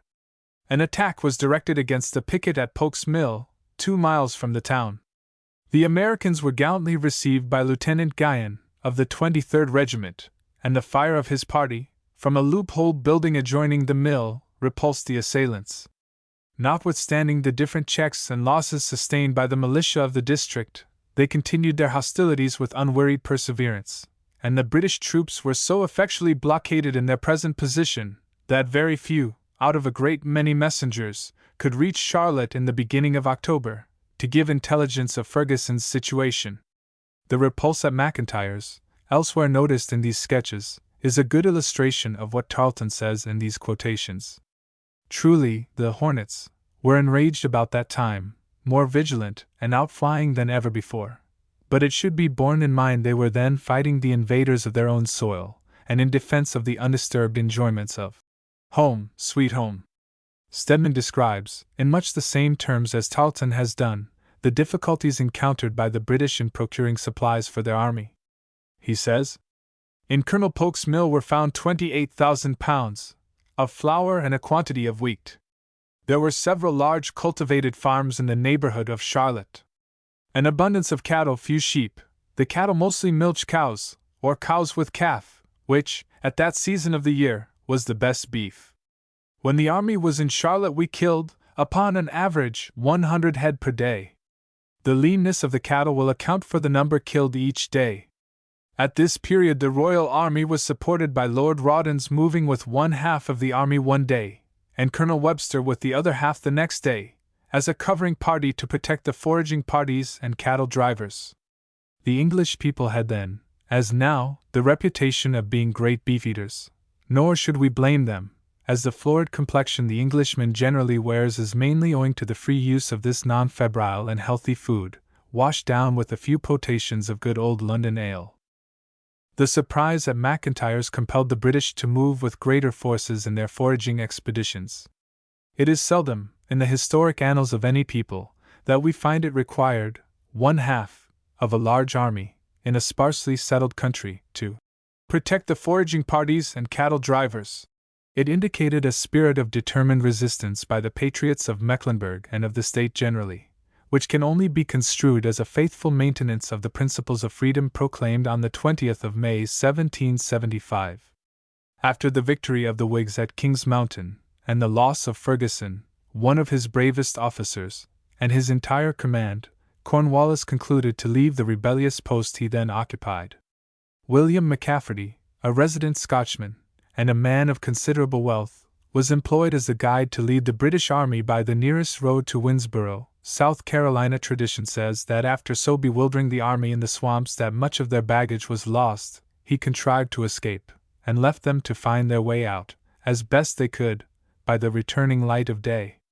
As the British army progressed, passing through the Steel Creek neighborhood, they encamped about 3 days on Spratt's plantation, waiting to cross the swollen Catawba, and for the collection of additional supplies. A guard was placed around the encampment, and one of the number assigned to a position between the Charlotte Road and a neighboring canebrake. On the second or third day, the sharp crack of a rifle was heard up the Charlotte Road, and a small detachment of the British Army was immediately dispatched to investigate its meaning. When the detachment arrived at the position of the sentinel, he was found dead, at the foot of a black oak, against which it is supposed he was leaning at the time. Captain William Alexander, better known as Black Bill, one of the terrible Mecklenburg Whigs, fired the fatal shot from the adjoining canebrake. Many others of the Sugar Creek rebels were with Captain Alexander on this occasion, but he alone ventured within killing distance. Long before Tarleton and his dragoons could reach the scene of action, Alexander and his party were entering the brushy woods of Steel Creek, on their way back to the Whig settlements of Upper Sugar Creek. The associates of Alexander were the Taylors, Barnetts, Walkers, Polks, and other kindred spirits, who shot many of the sentries around the British encampment at Charlotte, and seriously annoyed or cut off the enemy's foraging parties. The last one of the Barnetts, belonging to this terrible party, died in 1829, at a good old age, within 2 miles of Cook's Mills, on Big Sugar Creek.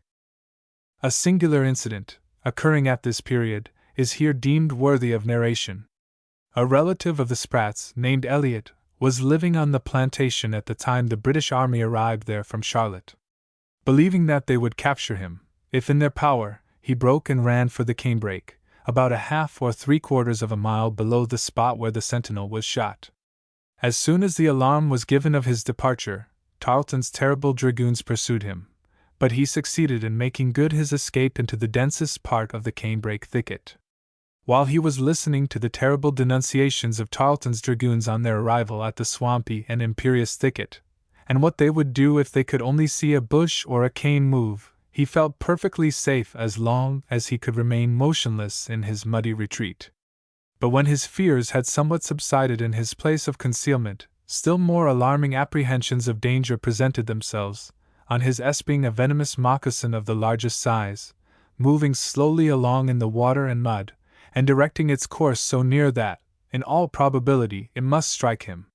He could not make the least defense against his ugly approaching visitor, for fear of exposing himself to the pistols of the British dragoons. All that he could do in this dreadful predicament was to wave his hand in a gentle manner towards the snake, which caused it to stop its course and throw itself into a coil, preparatory for battle. Fortunately, just at this time, the British dragoons made their welcome departure, and Eliot moved out of the way of his serpentine majesty. This was the first and last visit of Lord Cornwallis to Charlotte Town. He came flushed with victory, and firmly anticipated similar success in North Carolina. He departed laboring under vexation and sore disappointment, not without bestowing a characteristic name, Hornet's Nest, upon the patriotic sons of Mecklenburg, around which appellation cluster many thrilling historical and traditional associations, destined to enshrine their memories in the hearts of their countrymen, throughout all coming time. Surprise at Emmentaires, or the Hornets, at work. After the British Army had been in Charlotte about a week, and having, in the meantime, consumed the most of their forage and provisions, Lord Cornwallis was placed under the necessity of procuring a fresh supply.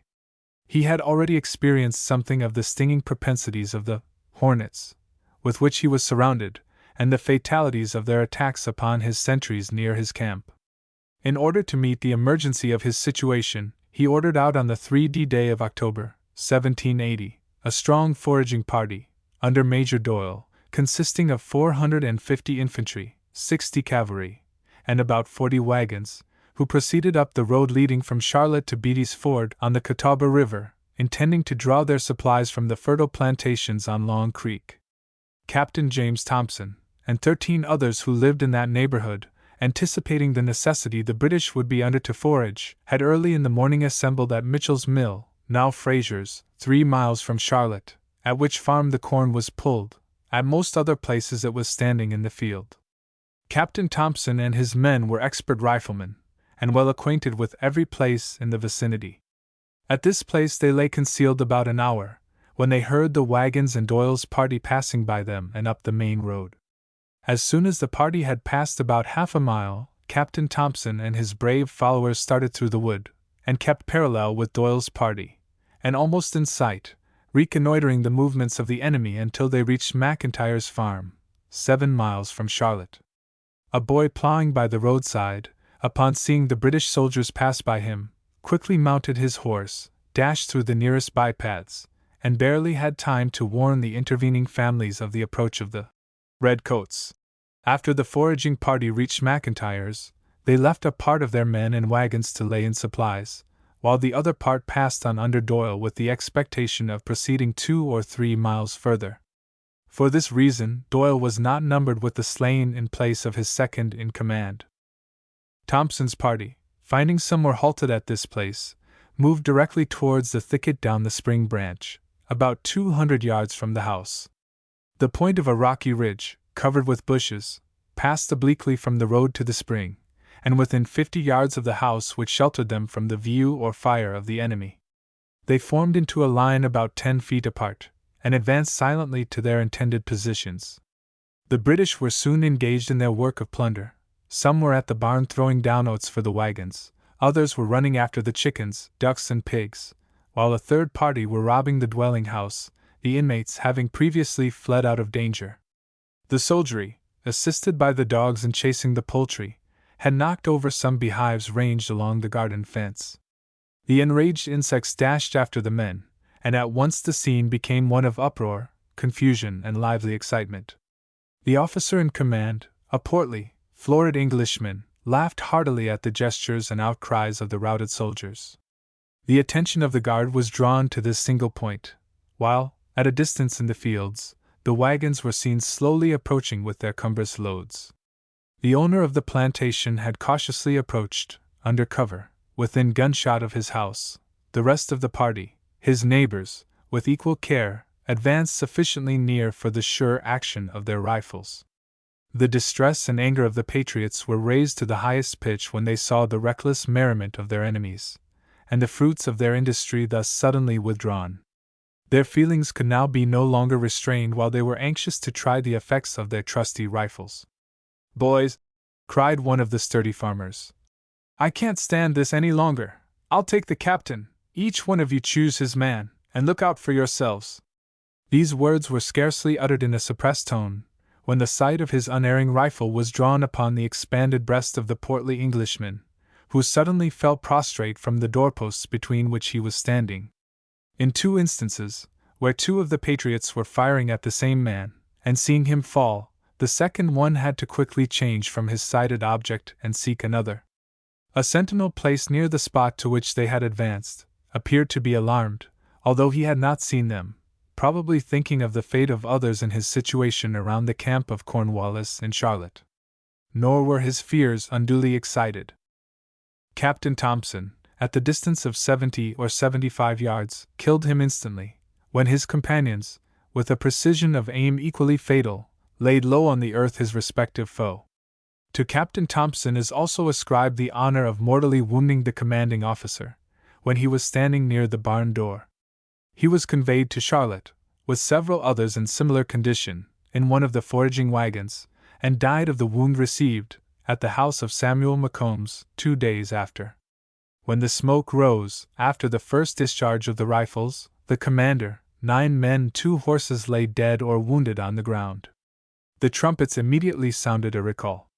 But by the time the scattered dragoons had collected and formed, a straggling fire from a different direction, into which the patriots had extended, showed the unerring aim of each American marksman, and greatly increased the confusion of the surprise. Perfectly acquainted with every foot of the grounds, the patriots constantly changed their position, giving in their fire as they loaded, so that it appeared to the British they were surrounded by a large force. When that portion of Doyle's command who had proceeded forward to forage upon other farms heard the firing, they immediately returned to the assistance of his party at McIntyre's branch. Every preparation for defense, attack, and retreat was made by the Americans. The alternate hilly and swampy grounds and thickets, with woods on both sides of the public road, baffled the efficient action of the British dragoons. Some dismounted, while others called out to set on the hounds, against a foe scarcely visible, except from their deadly effects. The dogs, at first, seemed to take the track, and were followed by the soldiers. The foremost hound approached very near one of the patriots who had just discharged his rifle, and was in full retreat after his companions. But as soon as the hound came near with open mouth, he was shot dead by a pistol drawn from the breast of the rifleman. The next hound stopped at the dead body, and after smelling it, gave a whining howl, and the whole pack retreated from the contest. A considerable number of the dragoons were killed. The leading horses in the wagons were killed before they could ascend the hill, thus blocking up the road. Many of the soldiers in charge of the wagons cut loose some of the uninjured animals, and galloped after their retreating comrades. The precise loss of the British is not known. It is believed, however, from reliable tradition, that they had at least 20 killed and a few wounded. That a British detachment of 450 infantry and 60 cavalry should be compelled to desist from a foraging expedition and return to Charlotte with only a small amount of provisions and a considerable loss of their number by a handful of patriots, well exemplifies the vigilance, pertinacity, and courage of the Hornets of Mecklenburg in endeavoring to protect their homes, and repel the invaders of their soil. The country people, early advised of the advance of the foraging party, mounted their horses, rifle in hand, from every direction, and occupying well-protected positions along the main road, also faithfully endeavored to diminish the number of His Majesty's forces, and hasten the retreat of the British into Charlotte, the survivors swearing after their arrival that every bush along the road concealed a rebel. The names of this gallant band of patriots, of Hornets' Nest, notoriety were 1. James Thompson, Captain; 2. Francis Bradley; 3. George Graham; 4. James Henry; 5. Thomas Dixon; 6. John Dixon; 7. George Houston; 8. Hugh Houston; 9. Thomas McClure; 10. John Long; 11. John Robinson; 12. George Shipley; 13. Edward Shipley. Remarks. Tradition says Francis Bradley was a large and very strong man, and a terror to the British as well as the Tories. The British officers were extremely anxious to take him as a prisoner, for his activity in harassing their scouts and foraging parties, and more particularly for the fatal aim of his rifle in picking off their sentries while their army was encamped at Charlotte. The rifle he carried for 6 years during the Revolution, and which did such telling execution, was the property of Major John Davidson, now in possession of one of his grandsons, who, being a staff officer, could not make it perform, as it should, its death-dealing mission upon the enemies of his country. About 3 weeks after the gallant affair at McIntyre's branch, Bradley was attacked, overpowered, and killed by 4 lurking and base-hearted Tories, said not to be natives of the county. His mortal remains now repose in the graveyard at Hopewell Church, where also sleep many of his illustrious compatriots in arms. On his gravestone are sculptured 2 drawn and crossed swords, and beneath them the motto, Arma Libertatis. The inscription reads thus: In memory of Francis Bradley, a friend of his country, and privately slain by the enemy of his country, November 14, 1780, aged 37 years. The 2 Dixons moved to Tennessee. The 2 Houstons and McClure moved to Kentucky. Robinson settled on Crowder's Creek, Gaston County. Doyle, the British commander, before the close of the war was made a colonel, and afterward a brigadier general. In 1816 he was styled Sir John Doyle, and governor of the islands of Guernsey, Jersey, Alderney, and Sark, on the coast of France. Surely, it could not have been for his gallant behavior at McIntyre's he acquired such honor and promotion. Judge Samuel Lowry. Judge Lowry was born in Newcastle County, Dell, on the 12th of May 1756. His parents moved, when he was a child, to North Carolina, and settled in Rowan County. He was educated at Clio Academy, now in Iredell County, under the Rev. James Hall, an eminent Presbyterian minister of the gospel, and captain of a company during the Revolutionary War. He studied law in Camden, South Carolina, and soon gaining eminence in his profession, was elected to the House of Commons from Mecklenburg County in 1804-5 and 6. In the last named year he was elected a judge of the Superior Court, which position he held until his death on the 22d of December, 1818, in the 63rd year of his age. In 1788 he married Margaret, eldest daughter of Captain Robert Alexander, of Lincoln County. His wife died, leaving him with several children. In 1811 he again married Mary, daughter of Marmaduke Norfleet, of Bertie County, and he was a man of fine talents, and dignified the responsible position he held. He resided in Mecklenburg County, about 3 miles north from the Tuckasegee Ford, on the Salisbury Road, now owned by Robert S. McGee, Esq. His mortal remains, with those of his first wife and 3 infant children, and other relatives, repose in the graveyard of Goshen Church, Gaston County, N.C. The ladies of the Revolutionary period. It has been well said that patriotic mothers nursed the infancy of the Republic. During the progress of British encroachment and arbitrary power, producing great colonial discontent, every sagacious politician could discern in the distant future the portentous shadow of the approaching conflict. In the domestic circle was then nurtured and imparted that love of civil liberty which afterwards kindled into a flame, and shed its genial and transforming light upon the world. The conversation of matrons in their homes, or among their neighbors, was of the people's wrongs and of the tyranny that oppressed them. Under such early training their sons, when grown to manhood, deeply imbued with proper notions of their just rights, stood up in the hour of trial prepared to defend them to the last. The counsels and the prayers of mothers mingled with their deliberations, and added sanctity to all their patriotic efforts for American independence. They animated the courage, confirmed the self-devotion, and shared in the sacrifices of those who, in the common defense, pledged their lives, their fortunes, and their sacred honor.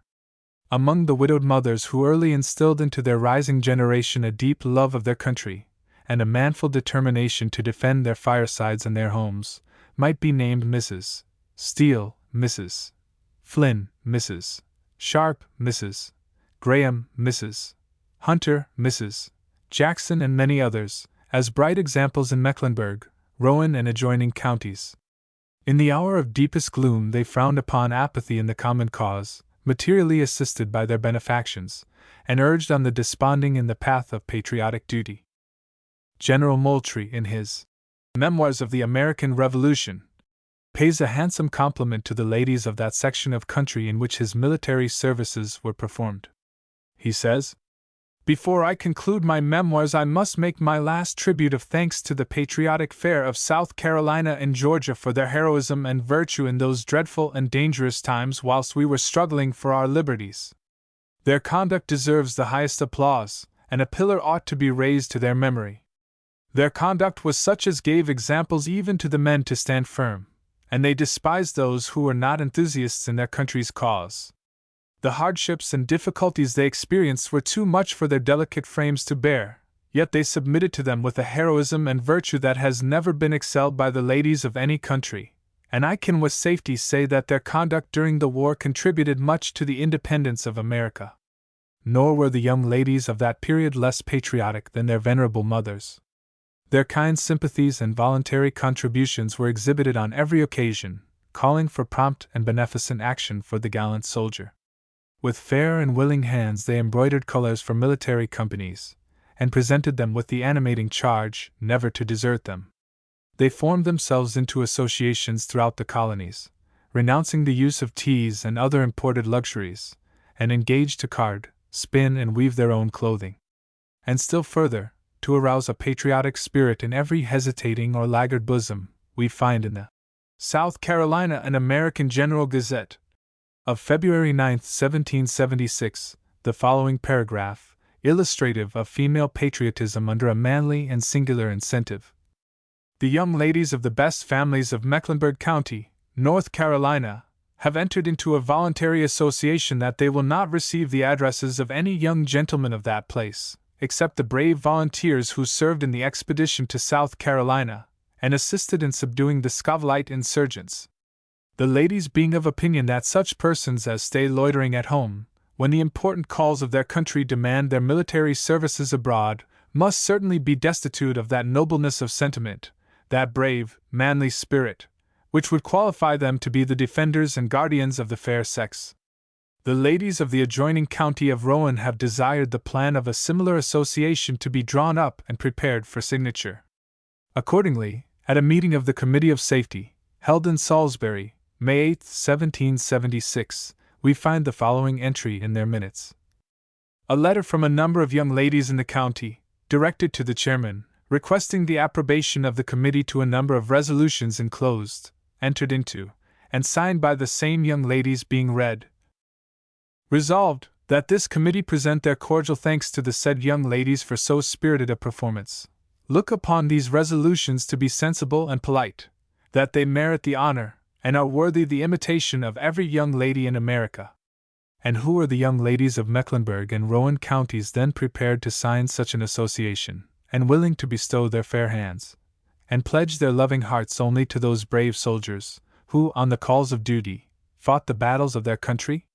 Imagination carries us back to that eventful period, and pictures to our admiring view, among others, the following daughters of Western Carolina, as actuated by such patriotic motives. Miss Elizabeth Alexander, daughter of Abraham Alexander, chairman of the Mecklenburg Convention of the 20th of May 1775, who married William Alexander, son of Hezekiah Alexander, one of the signers of the Mecklenburg Declaration. Miss Mary Wilson, daughter of Samuel Wilson, senator, who married Ezekiel Polk, grandfather of James K. Polk, one of our best presidents, who consented to serve only for one term. Miss Violet Wilson, sister of the above, who married Major John Davidson, one of the signers of the Mecklenburg Declaration. Miss Jane Morrison, daughter of Neil Morrison, one of the signers of the Mecklenburg Declaration, who married Major Thomas Alexander. Miss Polk, daughter of Colonel Thomas Polk, who married Dr. Ephraim Brevard, one of the secretaries and signers of the Mecklenburg Declaration. Miss Margaret Polk, sister of the above, who married Nathaniel Alexander, representative to Congress from 1803 to 1805, and in the latter year, elected governor of the state. Miss Jane Brevard, daughter of John Brevard, and sister of the 7 brothers in the rebel army, who married General Ephraim Davidson. Miss Mary Brevard, sister of the above, who married General William Davidson, killed at Cowan's Ford, on February 1, 1781. Miss Charity Jack, sister of Captain James Jack, the bearer of the Mecklenburg Declaration to Philadelphia, who married Dr. Cornelius Dysart, a distinguished surgeon of the Revolutionary Army. Miss Lillis Wilson, daughter of Samuel Wilson, senator, by the third wife, Margaret Jack, who married James Connor, a native of Ireland, who came to America when 21 years old, volunteered in the army, and fought all through the Revolutionary War. Miss Hannah Knox, daughter of Captain Patrick Knox, killed at the Battle of Ramsauer's Mill, who married Samuel Wilson, a soldier of the Revolution. These are the names of a few of the patriotic young ladies, then on the theater of action, who would be willing to sign such an association, stimulate the loitering young men to a proper sense of their duty, and promote the cause of freedom by all fair means. Mrs. Eleanor Wilson. The wives and mothers of Mecklenburg County bore a large share of the trials and dangers of the Revolution. Among these, and as a fair type of many others that might be mentioned, was Eleanor, wife of Robert Wilson, of Steel Creek, a woman of singular energy of mind, and warmly devoted to the American cause. Her husband, with 3 brothers and other kinsmen, settled in Mecklenburg about 1760, having moved from the colony of Pennsylvania. These brothers were Scotch Presbyterians, and arrayed by early religious education against tyranny in every form. At the convention in Charlotte on the 20th of May 1775, Zacchaeus Wilson, representing all his kinsmen, signed that declaration, pledging himself, and his extensive connections, to its support and maintenance. At this crisis of our history there were a considerable number of timid persons, who shook their heads and characterized the actors in this opening scene of the bloody drama of the Revolution as madmen, rebels, and traitors. From the first to the last, Mrs. Wilson espoused the cause of liberty, and exulted in every patriotic success. Animated by her enthusiasm, her husband and sons entered warmly into the contest. At the surrender of Charleston, her sons, Robert and Joseph, were made prisoners, but having given their paroles, were allowed to return home. But they had scarcely reached their home in Mecklenburg when the British general issued his proclamation declaring the country subdued, and requiring every able-bodied militiaman to join the royal standard. Refusing to fight against their country, and being no longer bound as they believed by their paroles, they immediately repaired to the standard of General Sumter, and were with him in several battles.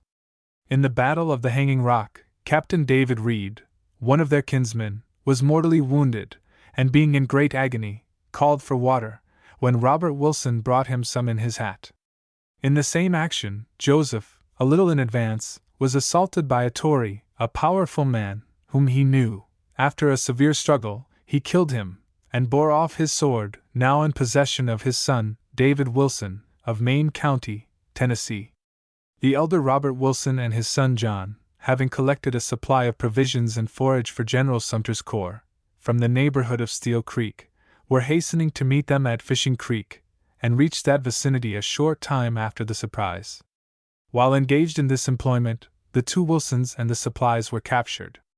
The prisoners were hurried to the rear, after having been brutally threatened with hanging on the nearest tree, and by a forced march reached Camden next day, where they were added to a crowd of honorable captives, such as Andrew Jackson, Colonel Isaacs, General Rutherford, and others. In the meantime, Cornwallis, leaving Rawdon at Camden, marched with the larger portion of his army to rebellious Charlotte, to forage upon its farms, and to punish its inhabitants for their well-known resistance to royal authority. He reached Charlotte on the 26th of September 1780, and during his stay of 18 days many scenes of rapine, house burnings, and plunderings took place in and around that place. But the bold Whigs of Mecklenburg, the Hornets, of that section, although unable to keep the open field, were vigilant and at work, constantly popping the sentinels, and insolent dragoons of Tarleton, sent out as scouts and on foraging excursions. Becoming uneasy by these bold attacks of the rebels, frequently driving his foraging parties within sight of his camp, Cornwallis, when he heard of the defeat of Ferguson at King's Mountain, concentrated his army, and on the 14th of October, commenced his retrograde march towards Winnsboro, South Carolina. During this march, the British army halted for the night at Wilson's plantation, near Steel Creek. Cornwallis and Tarleton occupied the house of Mrs.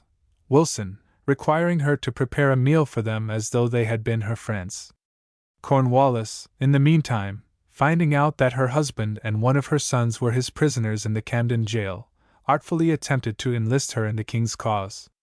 "Madam," said he, "your husband and son are my prisoners. The fortune of war may soon place others of your sons, perhaps all your kinsmen, in my power. Your sons are young, aspiring, and brave. In a good cause, fighting for a generous and powerful king, such as George III, they might hope for rank, honor, and wealth. If you could but induce your husband and sons to leave the rebels, and take up arms for their lawful sovereign, I would almost pledge myself that they shall have rank and consideration in the British army. If you, madam, will pledge yourself to induce them to do so, I will immediately order their discharge." To this artful appeal, Mrs. Wilson replied that her husband and children were indeed dear to her, and that she was willing to do anything she thought right to promote their real and permanent welfare. But in this instance, they had embarked in the holy cause of liberty, had fought and struggled for it during 5 years, never faltering for a moment, while others had fled from the contest, and yielded up their hopes at the first obstacle. "I have," she continued, "7 sons who are now, or have been, bearing arms. Indeed, my 7th son Zacchaeus, who is only 15 years old, I yesterday assisted to get ready to go and join his brothers in Sumter's army.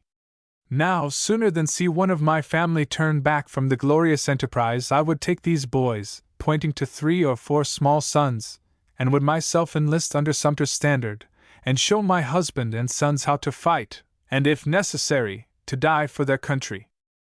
"Ah, General," interrupted the cold-hearted Tarleton. "I think you've got into a hornet's nest. Never mind, when we get to Camden, I'll take good care that old Robin Wilson never comes back."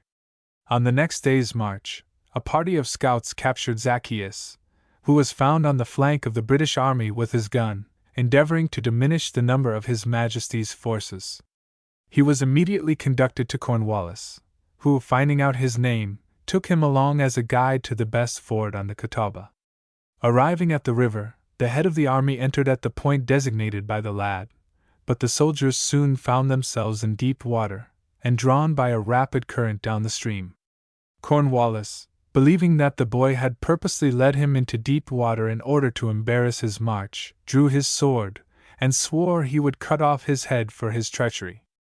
Zacchaeus replied that he had the power to do so, as he had no arms, and was his prisoner. "But, sir," said this resolute boy, "don't you think it would be a cowardly act for you to strike an unarmed boy with your sword? If I had but the half of your weapon, it would not be so cowardly, but then it would not be so safe." Cornwallis, struck by the boy's cool courage, calmed down, told him he was a fine fellow, and that he would not hurt a hair of his head. Having discovered that the ford was shallow enough by bearing up the stream, the British army crossed over it safely, and proceeded to Winnsboro. On this march, Cornwallis dismissed Zacchaeus, telling him to go home and take care of his mother, and to tell her to keep her boys at home. After he reached Winnsboro, he dispatched an order to Rawdon, at Camden, to send Robin Wilson and his son John, with several others, to Charleston, carefully guarded. Accordingly, about the 20th of November, Wilson, his son, and 10 others set off under the escort of an officer and 15 or 20 men. Wilson formed several plans of making his escape, but owing to the presence of large parties of the enemy, they could not be executed. At length, being near Fort Watson, they encamped before night, the prisoners being placed in the yard, and the guard in the house and in the portico. In a short time the arms of the guard were ordered to be stacked in the portico, a sentinel placed over them, and all others were soon busily engaged in preparing their evening meal. The prisoners, in the meantime, having bribed a soldier to buy some whiskey, as it was a rainy day, pretended to drink freely of it themselves, and one of them, seemingly more intoxicated than the rest, insisted upon treating the sentinel. Wilson followed him, as if to prevent him from treating the sentinel, it being a breach of military order. Watching a favorable opportunity, he seized the sentinel's musket, and the drunken man, suddenly becoming sober, seized the sentinel. At this signal, the prisoners, like vigilant hornets, rushed to the stacked arms in the portico, when the guard, taking the alarm, rushed out of the house. But it was too late. The prisoners secured the arms, drove the soldiers into the house at the point of the bayonet, and the whole guard surrendered at discretion. Unable to take off their prisoners, Wilson made them all hold up their right hands and swear never again to bear arms against the cause of liberty and the Continental Congress, and then told them they might go to Charleston on parole, but if he ever found a single mother son of them in arms again, he would hang him up to a tree like a dog. Wilson had scarcely disposed of his prisoners before a party of British dragoons came in sight.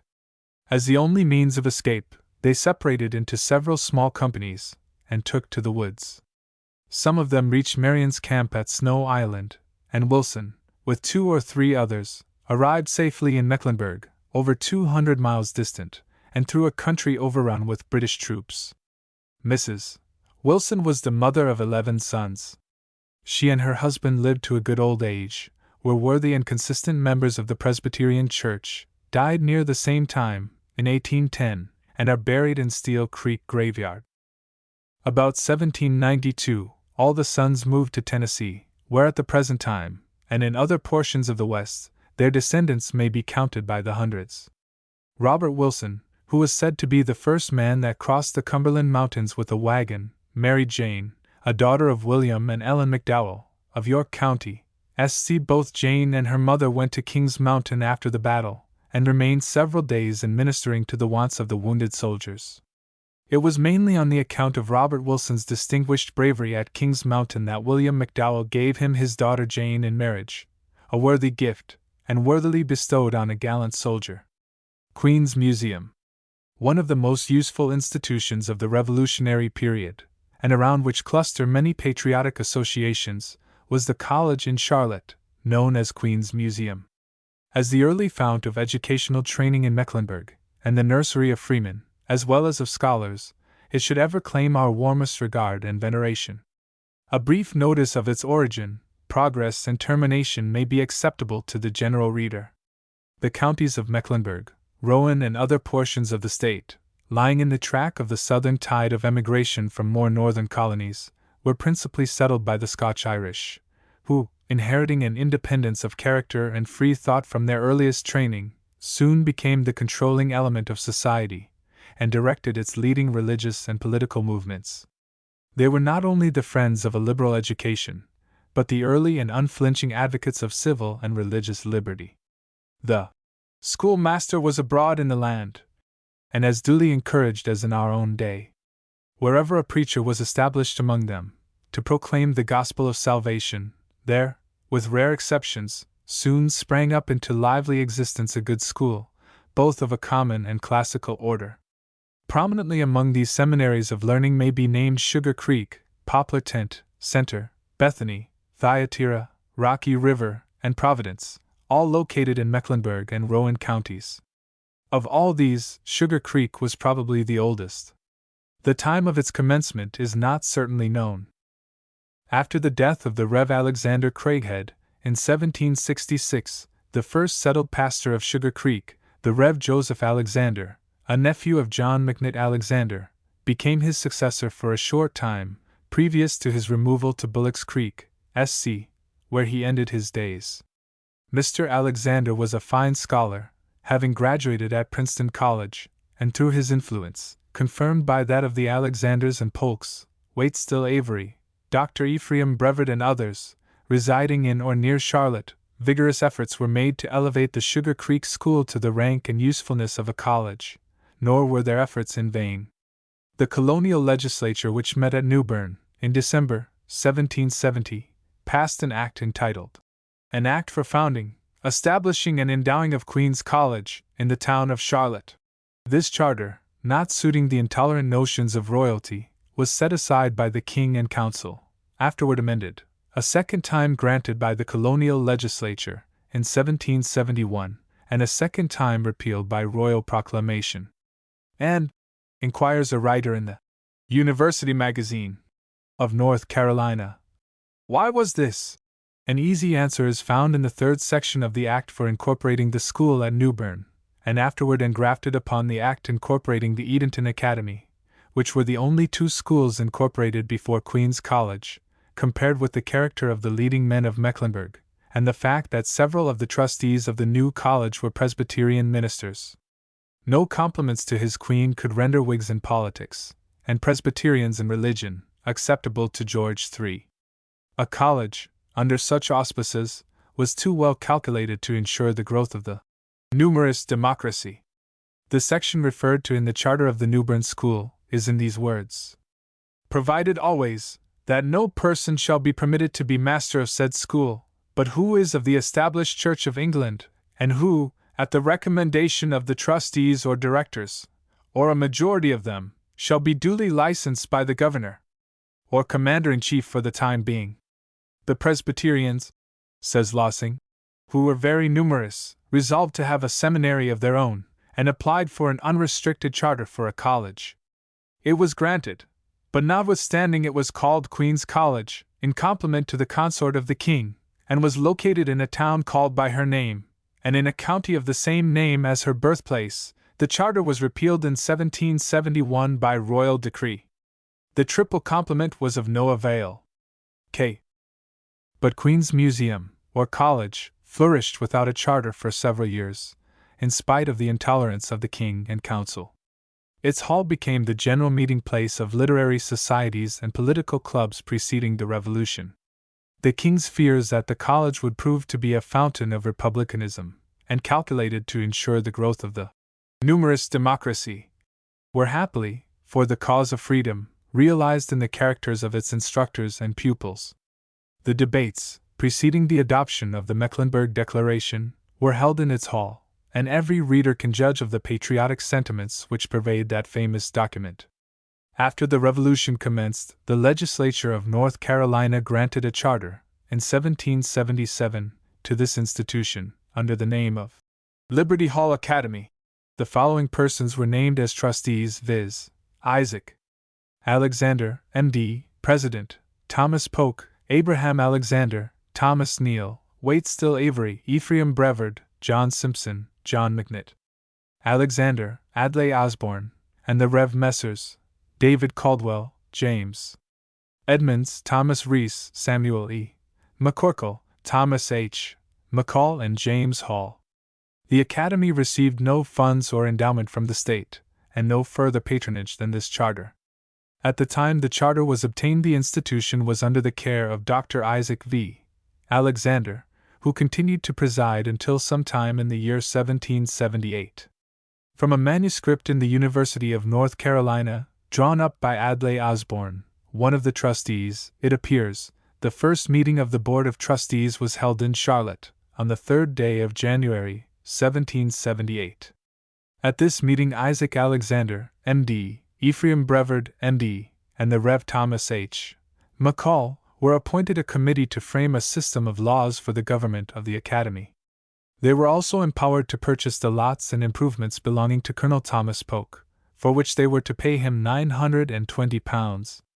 The salary of the president was fixed at £195, to be occasionally increased, according to the prices of provisions, then greatly fluctuating in consequence of the war. In the month of April, 1778, the system of laws, drawn up by the committee, was adopted without any material alteration. The course of studies marked out was similar to that prescribed for the University of North Carolina, though more limited.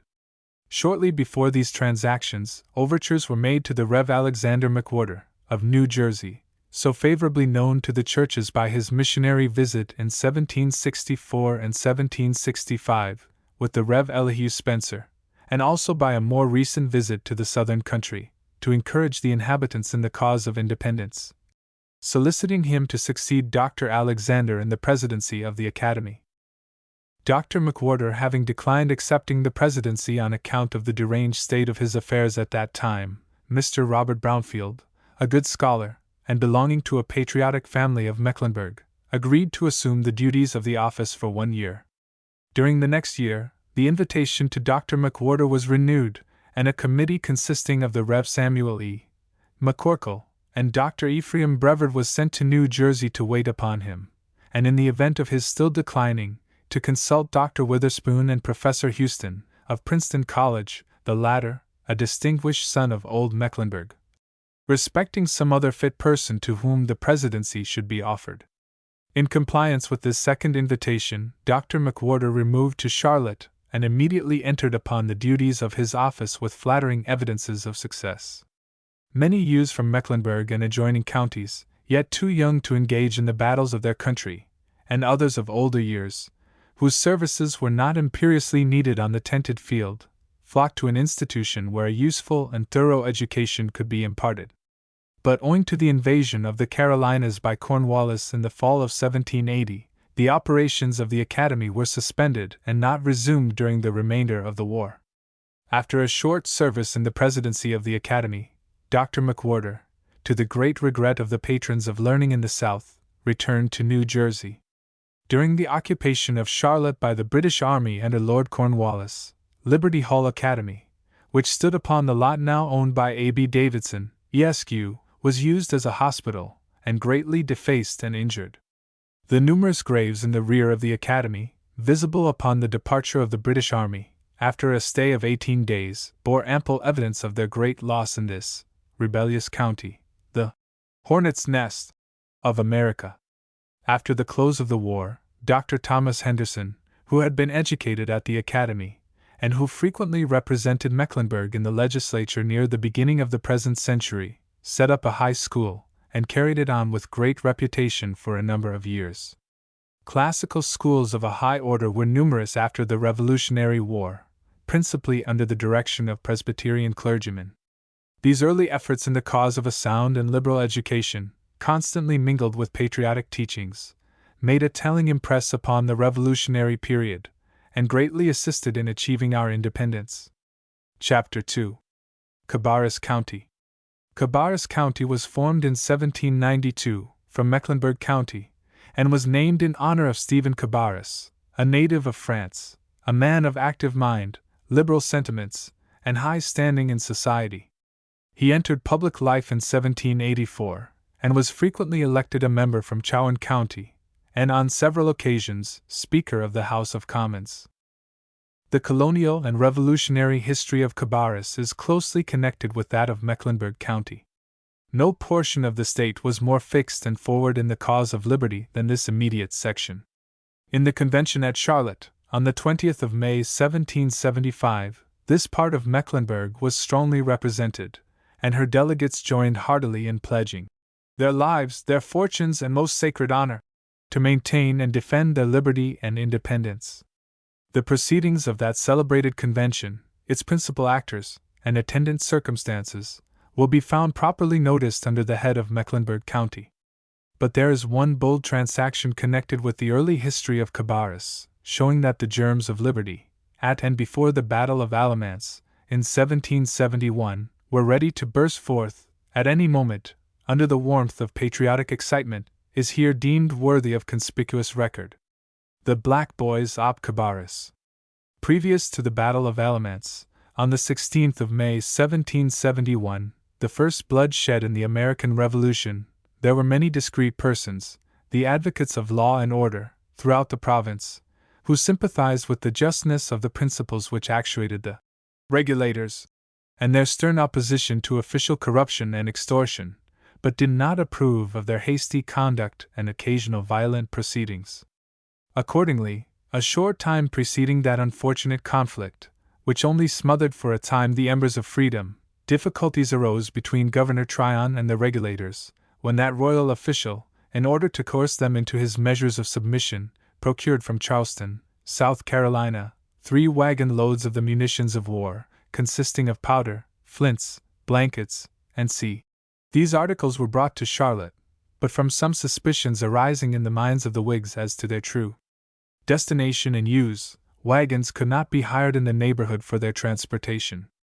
At length, Colonel Moses Alexander, a magistrate under the colonial government, succeeded in getting wagons by impressment, to convey the munitions to Hillsborough, to obey the behests of a tyrannical governor.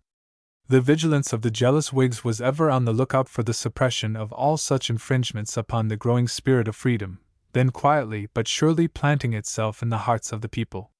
The following individuals, viz., James, William, and John White, brothers, and William White, a cousin, all born and raised on Rocky River, and 1 mile from Rocky River Church, Robert Carruthers, Robert Davis, Benjamin Cochrane, James, and Joshua Hadley, bound themselves by a most solemn oath not to divulge the secret object of their contemplated mission, and, in order more effectually to prevent detection, blackened their faces preparatory to their intended work of destruction.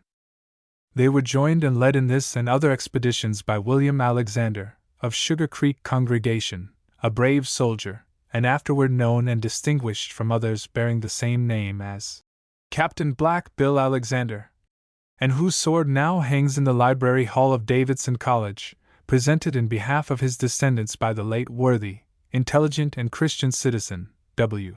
Shakespeare Harris, Esq. These determined spirits set out in the evening, while the father of the Whites was absent from home with 2 horses, each carrying a bag of grain. The White boys were on foot, and wishing to move rapidly with their comrades, all mounted, in pursuit of the wagons loaded with the munitions of war, fortunately, for their feet, met their father returning home with his burdens, and immediately demanded the use of his horses. The old gentleman, not knowing who they were, as black as Satan himself, pleaded heartily for the horses until he could carry home his bags of meal, but his petitions were in vain. The boys, his sons, ordered him to dismount, remove the bags from the horses, and place them by the side of the road. They then immediately mounted the disburned horses, joined their comrades, and in a short space of time came up with the wagons encamped on Pfeiffer's Hill, 3 miles west of the present town of Concord, on the road leading from Charlotte to Salisbury. They immediately unloaded the wagons, stove in the heads of the kegs, threw the powder into a pile, tore the blankets into strips, made a train of powder a considerable distance from the pile, and then Major James White fired a pistol into the train, which produced a tremendous explosion. A stave from the pile struck White on the forehead, and cut him severely. As soon as this bold exploit became known to Colonel Moses Alexander, he put his whole ingenuity to work to find out the perpetrators of so foul a deed against His Majesty. The transaction remained a mystery for some time. Great threats were made, and in order to induce someone to turn traitor, a pardon was offered to any one who would turn King's evidence against the rest. Ashmore and Hadley, being half-brothers, and composed of the same rotten materials, set out unknown to each other, to avail themselves of the offered pardon, and accidentally met each other on the threshold of Moses Alexander's house. When they made known their business, Alexander remarked that by virtue of the governor's proclamation they were pardoned, but they were the first that ought to be hanged. The rest of the black boys had to flee from their country. They fled to the state of Georgia, where they remained for some time. The governor, finding he could not get them into his grasp, held out insinuations that if they would return and confess their fault, they should be pardoned. In a short time, the boys returned from Georgia to their homes. As soon as it became known to Moses Alexander, he raised a guard, consisting of himself, his 2 brothers, John and Jake, and a few others, and surrounded the house of the old man White, the father of the boys. Carruthers, the son-in-law of White, happened to be at White's house at the same time. To make the capture doubly sure, Alexander placed a guard at each door. One of the guard, wishing to favor the escape of Carruthers, struck up a quarrel with Moses Alexander at one door, while his brother, Daniel Alexander, whispered to Mrs. White, if there were any of them within, they might pass out and he would not notice it. In the meantime, out goes Carruthers, and in a few jumps was in the river, which opportunely flowed near the besieged mansion. The alarm was immediately given, but pursuit was fruitless.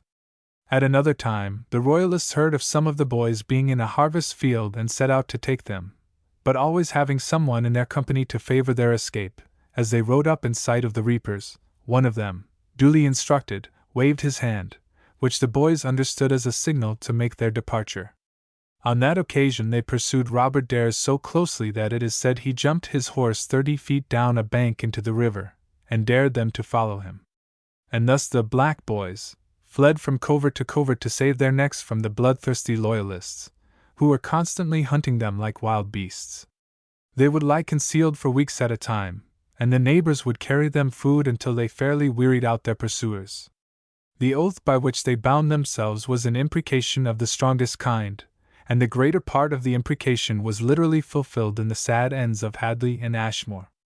The latter fled from his country, but he lived a miserable life, and died as wretchedly as he had lived. Hadley still remained in the country, and was known for many years to the people of Rocky River.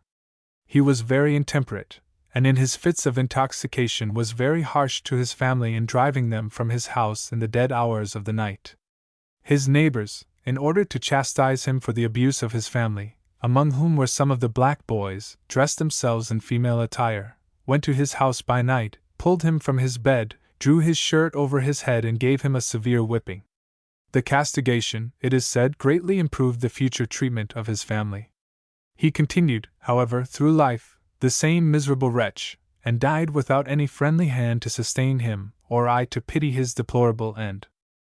Frequently, when the Royalists ranged the country in pursuit of the black boys, the Whigs would collect in bodies consisting of 25 or 30 men, ready to pounce upon the pursuers, if they had captured any of the boys. From the allurements held out to the boys to give themselves up, they went, at one time, nearly to Hillsborough to beg the pardon of the governor, Tryon, but finding out it was his intention, if he could get them into his hands, to have hanged every one of them, they returned, and kept themselves concealed until patriotic sentiment grew so rapidly from that time, 1771, to the Mecklenburg Declaration, 20th of May 1775, that concealment was no longer necessary. When the drama of the Revolution opened, these same black boys stood up manfully for the cause of American freedom, and nobly assisted in achieving, on many a hard-fought battlefield, the independence of our country. Dr. Charles Harris. Dr. Charles Harris was born in the eastern part of Mecklenburg County, now Cabarrus, on the 23rd of November 1762. He was distinguished as a patriot, a soldier and a physician. While pursuing his studies in Charlotte, the invasion of the town by the British Army, under Lord Cornwallis, caused him to exchange the gown for the sword. Accordingly, when a call was made for troops to resist and hold in check the invaders of his country, he joined the corps of cavalry under Colonel William R. Davie, and was with that brave and chivalric officer in much of his daring career. After the war was ended, he resumed his studies at Clio Academy, in Iredell County, then a part of Rowan, under the control of the Rev. James Hall. Soon after this classical preparation, he commenced the study of medicine under Dr. Isaac Alexander, at Camden, South Carolina, and graduated at Philadelphia. On his return home, he settled in Salisbury, and practiced there for some length of time with encouraging success. He then removed to Frivoni, his family seat in Cabarrus County, where he ended his days. Devoted to his profession, he soon became unrivaled as a physician and surgeon. In a short time his reputation was widely extended over the surrounding country, and his skill and success justified this celebrity. He kept up for many years a medical school, and instructed 93 young men in the healing art. In his day and generation, good physicians and surgeons, especially the latter, were remarkably scarce, something like angels' visits. Few and far between. He was frequently called upon to perform surgical operations from 50 to 100 miles from home. He possessed a cheerful temper and suavity of manner which gained for him a ready admittance into the confidence and cordial friendship of all classes of society. But before he had reached his 80 years and 10, the infirmities of old age were rapidly stealing upon him, and admonishing him of his early departure from the scenes of earth. He died on the 21st of September 1825, leaving several children. One of his sons, the late William Shakespeare Harris, Esq., widely known as a worthy and intelligent citizen, represented Cabarrus County in the House of Commons in 1836. Another son, Charles J. Harris, Esq., resides at present about 1 mile from Poplar Tent Church, and is a gentleman of great moral worth and Christian integrity. On the tombstone of Dr. Harris is the following inscription: "This monument is erected to perpetuate the memory of Charles Harris, M.D., born 23rd of November 1762, died 21st of September 1825, aged 63 years. Dr. Harris was engaged in the practice of medicine and surgery for 40 years, eminent in the former, in the latter preeminent. He was a man of extensive reading, of an acute, inquisitive mind, friendly to all, and beloved by all. His heart entered deeply into the sufferings of his patients, mingling the medicine he administered with the feelings of a friend. He lived usefully, and died resignedly, and we humbly trust, through the sovereign virtue of the all-healing medicine of the great physician, he was prepared to rest in this tomb, where the wicked cease from troubling, and the weary are at rest." Dr. Charles Harris was one of 5 brothers who emigrated from Pennsylvania to North Carolina, viz., Robert, James, Richard, Thomas, and Charles, the subject of this sketch. His father married the widow Baker, a daughter of the Rev. John Thompson, who is buried in Baker's graveyard, 5 miles east of Beatty's Ford, in Iredell County. Captain Thomas Caldwell. Captain Thomas Caldwell, of Irish parentage, was born in the eastern part of Mecklenburg County, now Cabarrus, in 1753. He early espoused the cause of liberty, and entered the service in 1775, in Captain John Spring's company as a private, and marched to the protection of the frontier settlements from the murderous and plundering incursions of the Cherokee Indians. He again joined the service in Captain Ezekiel Polk's company and marched against the Tories in South Carolina, near the post of 96. In 1776, he volunteered under Captain William Alexander, Colonels Adam Alexander and Robert Irwin, General Rutherford commanding, marched to the Quaker Meadows, at the head of the Catawba River, and thence to the Cherokee country, beyond the mountains. After severely chastising the Indians, killing a few, and laying waste their country, causing them to sue for peace, the expedition returned. In 1870, he was appointed captain by General Thomas Polk to assist in opposing the advance of Lord Cornwallis. After Cornwallis left Charlotte, in October 1780, he raised a company, placed himself under Colonel Williams, of South Carolina, and fought under him and Colonel Lee, at Pyle's Defeat, on Haw River.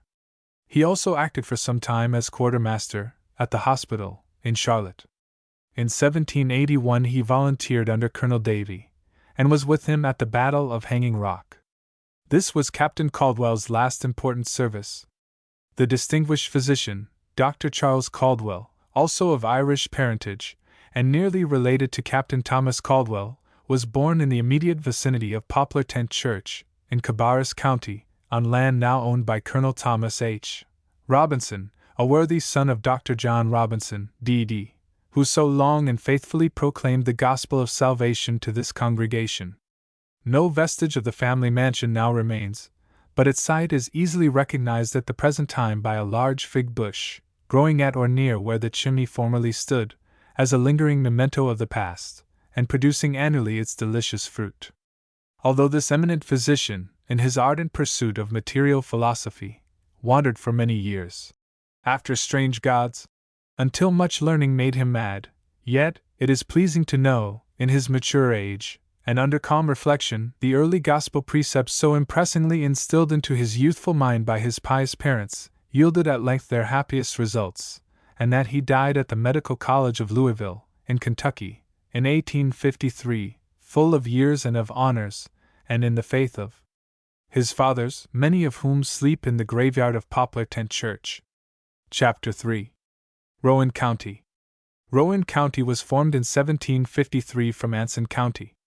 In 1770 Surrey, and in 1777 Burke counties were severally taken off, previous to which separations Anson County comprehended most of the western portion of North Carolina and Tennessee. Like a venerable mother, Rowan beholds with parental complacency and delight her prosperous children comfortably settled around her. Salisbury, her capital, derives its name from a handsome town in England, situated on the banks of the classic Avon, and near the noted Salisbury Plain, a dry, chalky surface, which accounts for the origin of its Saxon name, which means a dry town. Rowan was first settled by Protestants, about 1720-25, from Moravia, fleeing from the persecutions of Ferdinand II by the Scotch, after the unsuccessful attempts of Charles Edward, commonly called the Pretender, to ascend the English throne, and by the Irish, after the rebellion of the Earls of Tyrone and Tyrconnell, who were offered their pardon on condition of their emigrating to America and in assisting to colonize the English possessions there. The staid prudence of the German, the keen sagacity of the Scotch, and fiery ardor of the Irish commingled on American soil, and were fit materials to form the elemental foundations of an industrious, progressive, and independent nation. The early history of Rowan, and of her distinguished sons, affords of itself ample materials to fill an instructive volume. Within her borders resided such venerable patriots as Matthew Locke, Moses Winslow, Griffith Rutherford, John Brevard, William Sharp, Samuel Young, William Kennan, Adlai Osborne, Francis McCorkle, James Brandon, James Mackay, and many others, all true and constant friends of liberty. But alas! how little of their eminent services has been preserved. Even yet, it is believed, some one of her gifted sons might do much in collecting from traditional sources, and from her musty records a rich store of historical facts, hitherto unwritten, illustrative of the fair name and fame of her revolutionary career. In the struggles of the Regulators against the extortions of Governor Tryon and the Crown officers, the spirit of the people of Rowan was plainly manifested. In March 1770, Maurice Moore, one of the colonial judges, attended Salisbury to hold the Superior Court. He reported to Governor Tryon at Newbern that, from the opposition of the people to the taxes, no process of the law could be executed among them. Upon this information Governor Tryon repaired in person to Salisbury. In his original journal, procured from the archives of the State Paper Office in London by the Honourable George Bancroft, late our envoy at that court, we can see his actions, and admire the spirit of a Captain Knox, who refused to join him with his troops. Violent as were the acts of the Regulators, the subsequent oppressive measures of the Crown officers justified their conduct. The clerk of Rowan County, Thomas Frahuk, was allowed to charge $15 for a marriage license. The effect of this official extortion was such as to constrain some of the inhabitants on the headwaters of the Yadkin River to take a short cut, as it was termed, in uniting their conjugal ties for better or for worse, as man and wife. The indignation of the people of Rowan, Guilford, Orange, and other counties was aroused against such official misconduct. On the 7th of March, 1771, a public meeting was held in Salisbury, when a large and influential committee was appointed, who, armed with the authority of the people, met the clerk, sheriff, and other officers of the Crown, and compelled them to disgorge their unlawful extortions. By a writing signed by these officers, they agreed to settle and pay back all moneys received over and above their lawful fees. This was indemnity for the past. The security for the future was, that when any doubt should arise as to fees, they should not be paid to the officers themselves, but to such other persons as were appointed by the people. Matthew Locke and Herman Husbands were among those selected to receive these lawful fees. An instance, says Wheeler, of more determined resistance, or of purer democracy, is not to be found in the annals of any people. Most of the histories of the day have done the regulators great injustice, and denounced this whole body of men as composed of a factious and turbulent mob, who, without proper cause, disturbed the public tranquillity. Nothing could be more untrue or unjust. Their assemblages were orderly, and some evidence of the temper and characters of the principal actors may be gathered from the fact that from these meetings, by a law of their own, they vigorously excluded all intoxicating drinks. But they had been oppressed and exasperated by the impositions of corrupt officers until forbearance, with them, had ceased to be a virtue. On their side was the spirit of liberty, animating the discordant multitude, but, unfortunately, without trained leaders, or a sufficiency of arms, going forth to make its first essay at battle on American soil. Redress of grievances was sought at first by the regulators in a quiet way, by resorting to the courts of law. The officers were indicted and found guilty, but the punishment was the mere nominal one of a penny and costs. In short, all resorts to the tribunals of justice ended in a perfect mockery, and hastened the War of the Regulation in North Carolina. The public press of that day was used by the regulators in a peaceable way to set forth their grievances. Their productions, circulated in manuscript or in print, display no proofs of high scholarship or of polished writing, but there is a truthful earnestness in some of them, and cogency of reasoning more effective than the skill of the mere rhetorician. Sometimes they appeared in ballad form, and sometimes as simple narrative. The rough poet of the period, the American Revolution can boast of many, was Redknapp Howell, who taught the very children to sing, in doggerel verse, the infamy of the proud officials who were trampling on their rights. A short selection from the many similar ones will be here presented for the amusement of the reader. Says Frahuk to Fanning, "To tell the plain truth, when I came to this country I was but a youth. My father sent for me, I wasn't worth a cross, and then my first study was stealing a horse. I quickly got credit, and then ran away, and haven't paid for him to this very day." Says Fanning to Frahuk, "'Tis folly to lie, I rode an old mare that was blind of one eye. 5 shillings in money I had in my purse, my coat was all patched, but not much the worse. But now we've got rich, and it's very well known that we'll do very well, if they'll let us alone." The truthful sentiment conveyed in the last line will find many fit illustrations in our own times. The power of the royal government was called into requisition to put down this regulation movement. The military spirit of Tryon resolved to appeal to the sword. On the 24th of April, 1771, he left Newbern at the head of 300 men, a small train of artillery, and with a considerable number of his adherents. General Waddell was sent forward to Salisbury to raise troops, munitions of war having been previously ordered from Charleston. While he was in Salisbury waiting for the arrival of this supply of warlike munitions, the Black Boys, of what is now Cabarrus County, under the lead of Black Bill Alexander, seized the convoy of wagons, and completely destroyed the king's powder, well knowing it was intended to obey the behest of a tyrannical governor. When Waddell advanced his troops from Salisbury to join Tryon, the bold sons of Rowan rose in arms and ordered him back. On the 10th of May 1771, at Potts Creek, he held a council of his officers, and they, believing prudence to be the better part of valor, fell back and recrossed the Yadkin. Waddell soon found that many of his own men sympathized with the cause of the Regulators. He promptly sent a message to Tryon, then encamped on Eno, informing him of his critical situation. Tryon hastened on with his forces, crossed Haw River on the 13th of May, and on the next evening, pitched his camp on the bank of the Alamance. On the 16th of May 1771, the unfortunate Battle of Alamance was fought, in which was shed the first blood of the American Revolution. After that disastrous event, in which, for want of skillful leaders, and concert among their men, the Regulators were subdued, the bloody Wolf of North Carolina, as Tryon was called by the Cherokee Indians, advanced in all the pomp and circumstance of official station, and joined Waddell on the 4th of June, near Salisbury, about 8 miles east of the Yadkin River. He then marched by a circuitous route to Hillsborough, where he had court held to try the Regulators, by his pliant tool, Judge Howard.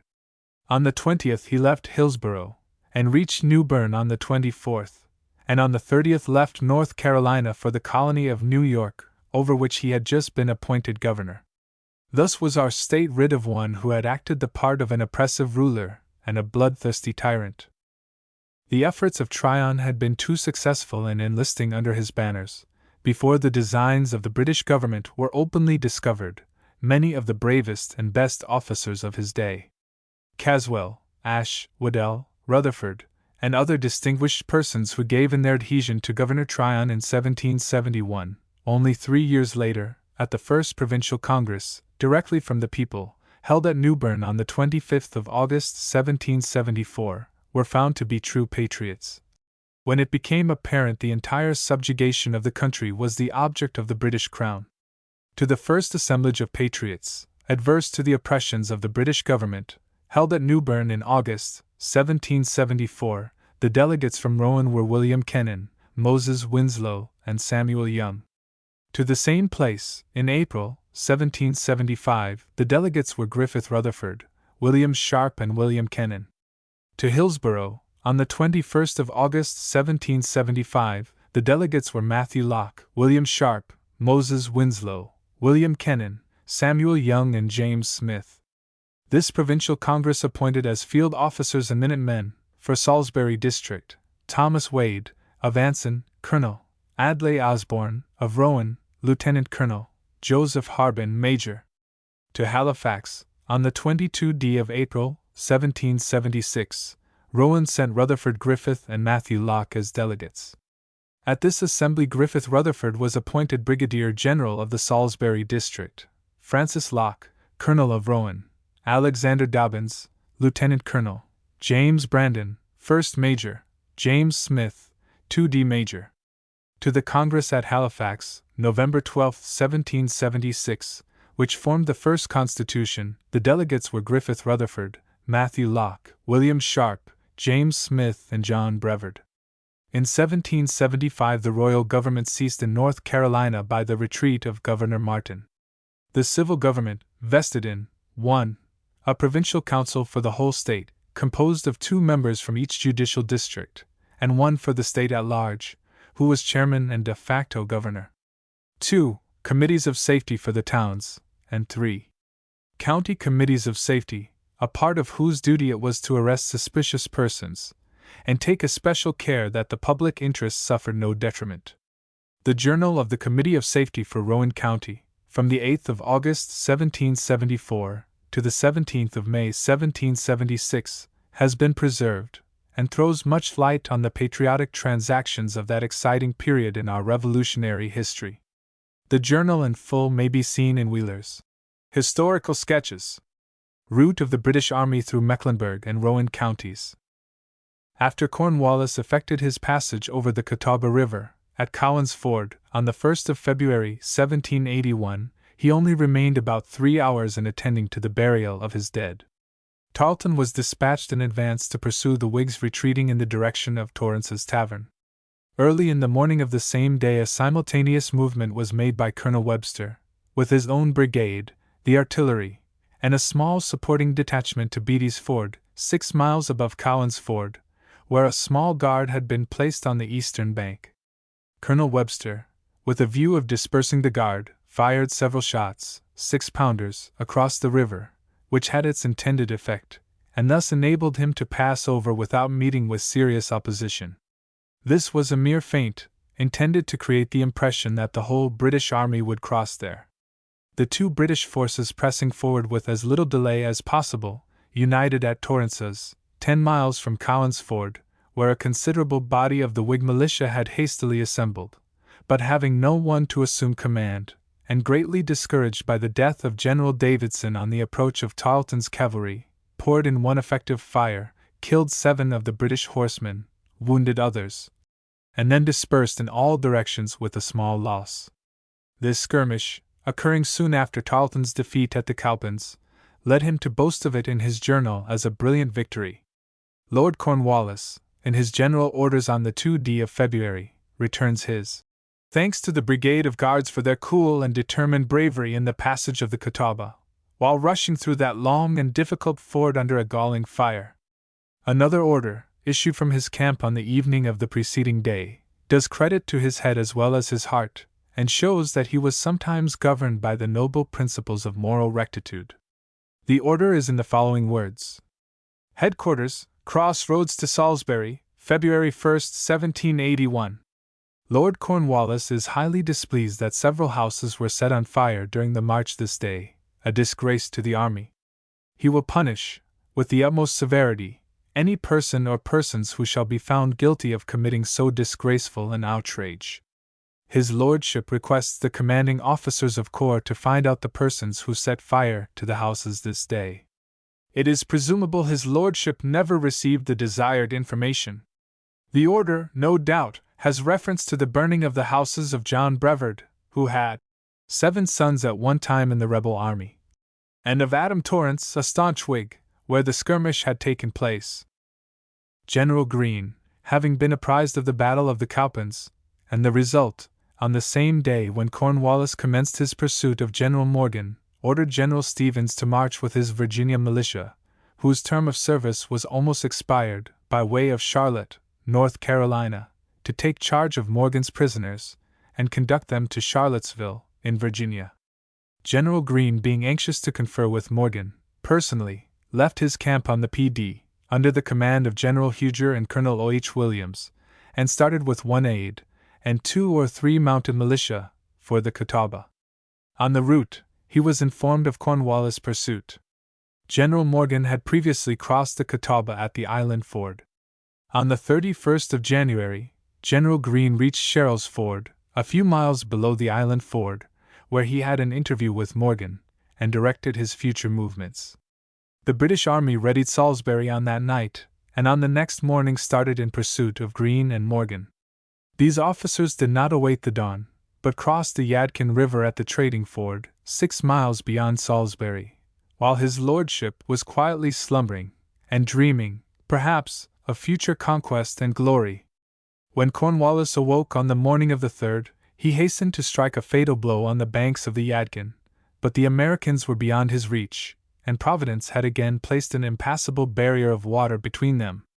Copious rains in the mountains had swollen the Yadkin to a mighty river. The horses of Morgan had forded the stream at midnight, and the infantry passed over in boats at dawn. These vessels were fastened on the eastern shore of the Yadkin, and Cornwallis was obliged to wait for the waters to subside before he could attempt to cross. Again he had the Americans almost within his grasp. A corps of riflemen were yet on the western side when O'Hara, with the vanguard of the British army, approached, but these escaped across the river, after a slight skirmish. Nothing was lost but a few wagons belonging to Whig families, who, with their effects, were fleeing with the American army. Lord Cornwallis, after an ineffectual cannonade over the river, returned to Salisbury, and on the 7th, marched up the western bank of the Yadkin, and crossed at the shallow ford, near the village of Huntsville. Dr. Reed, the surgeon of the American army, has left this record of the cannonading scene. At a little distance from the river was a small cabin, in which General Greene had taken up his quarters. At this building the enemy directed their fire, and the balls rebounded from the rocks in the rear of it. But little of the roof was visible to the enemy. The general was preparing his orders for the army, and his dispatches to the Congress. In a short time the balls began to strike the roof, and clapboards were flying in all directions. But the general's pen never stopped, only when a new visitor arrived, or some officer for orders, and then the answer was given with calmness and precision, and Greene resumed his pen. It is related as a truthful tradition that, after the British army reached Salisbury, Lord Cornwallis, Tarleton, and other royal officers were hospitably entertained by Dr. Anthony Newman, although he was a true Whig. There, in presence of Tarleton and other spectators, Dr. Newman's two little sons were engaged in playing the game of the Battle of the Cowpens, with grains of corn, red grains representing the British officers, and white grains the Americans. Washington and Tarleton were particularly represented, and as one pursued the other, as in a real battle, the little fellows shouted, "Hurrah for Washington! Tarleton runs!" "Hurrah for Washington!" Colonel William A. Washington, it will be recollected, commanded the American cavalry. Tarleton looked on for a while, but soon becoming irritated at the playful but truthful scene, he exclaimed, "See these cursed little rebels!" The pursuit of Morgan by Cornwallis was the most exciting and prolonged military chase of the American Revolution. Under various tangible interpositions of Providence, the retreat, as we have seen, proved finally successful, and Morgan's forces saved for the future service of his country. General Griffith Rutherford. General Griffith Rutherford was an Irishman by birth, brave and patriotic, but uncultivated in mind and manners. He resided west of Salisbury, in the Loch settlement, and actively participated in the internal government of the county, associated with such early and distinguished patriots as Moses Winslow, Alexander Osborne, Samuel Young, John Brevard, James Brandon, William Sharp, Francis McCorkle, and others. He represented Rowan County in the Provincial Congress which met at Halifax on the 4th of April, 1776, and during this session he received the appointment of Brigadier General of the Salisbury District. Near the close of the summer of 1776, he raised and commanded an army of 2,400 men against the Cherokee Indians. After being reinforced by the Guilford Regiment, under Colonel James Martin, and by the Surrey Regiment under Colonel Martin Armstrong, at Fort McGahey, General Rutherford crossed the Blue Ridge, or Allegheny Mountains, at Swannanoa Gap, near the western base of which the beautiful Swannanoa River, Nymph of Beauty, takes its rise. After reaching the French Broad he passed down and over that stream at a crossing place which to this day bears the name of the War Ford. He then passed up the valley of Hominy Creek, leaving Pisgah Mountain on the left, and crossed Pigeon River a little below the mouth of East Fork. He then passed through the mountains to Richland Creek, above the present town of Waynesville, ascended the creek and crossed the Tuckasegee River at an Indian town. Pursuing his course, he crossed the Cowie Mountain, where he had a small engagement with the enemy, in which one of his men was wounded. As the Indians carried off their dead and wounded, their loss could not be ascertained. Thence he marched to the Middle Towns, on the Tennessee River, where, on the 14th of September, he met General Williamson with troops from South Carolina on the same mission of subduing the Indians. In skirmishes at Valley Town, Ellijay, and near Franklin, General Rutherford lost 3 men, but he completely subdued the Indians. He then returned home by the same route, since known as Rutherford's Trace. The Rev. James Hall, of Iredell County, accompanied this expedition as chaplain. The uniforms of the officers and men was a hunting shirt of domestic, trimmed with cotton. Their arms were rifles, and none knew better how to use them. Many of the hardy sons of the West there experienced their first essay in arms, and their bravery was nobly maintained afterwards at King's Mountain, the Cowpens, and elsewhere in the South. General Rutherford commanded a brigade in the Battle of Camden, 16th of August, 1780, and was there made a prisoner. After he was exchanged he again took the field, and commanded the expedition which marched by way of Cross Creek, now Fayetteville, to Wilmington, when that place, on his approach, was evacuated by the British near the close of the war. He frequently represented Rowan County in the Senate during and subsequent to the war, showing the high appreciation in which his services were held by the people. Shortly after his last service in 1786, he joined the strong tide of emigration to Tennessee, where his well-earned fame and experience in governmental matters had preceded him. The Knoxville Gazette of the 6th of September, 1794, contains the following announcement. On Monday last the General Assembly of this territory commenced their session in this town. General Rutherford, long distinguished for his services in the legislature of North Carolina, is appointed President of the Legislative Council. General Rutherford died in Tennessee near the beginning of the present century, at a good old age, and it is to be regretted more has not been preserved of his life and services. Locke family.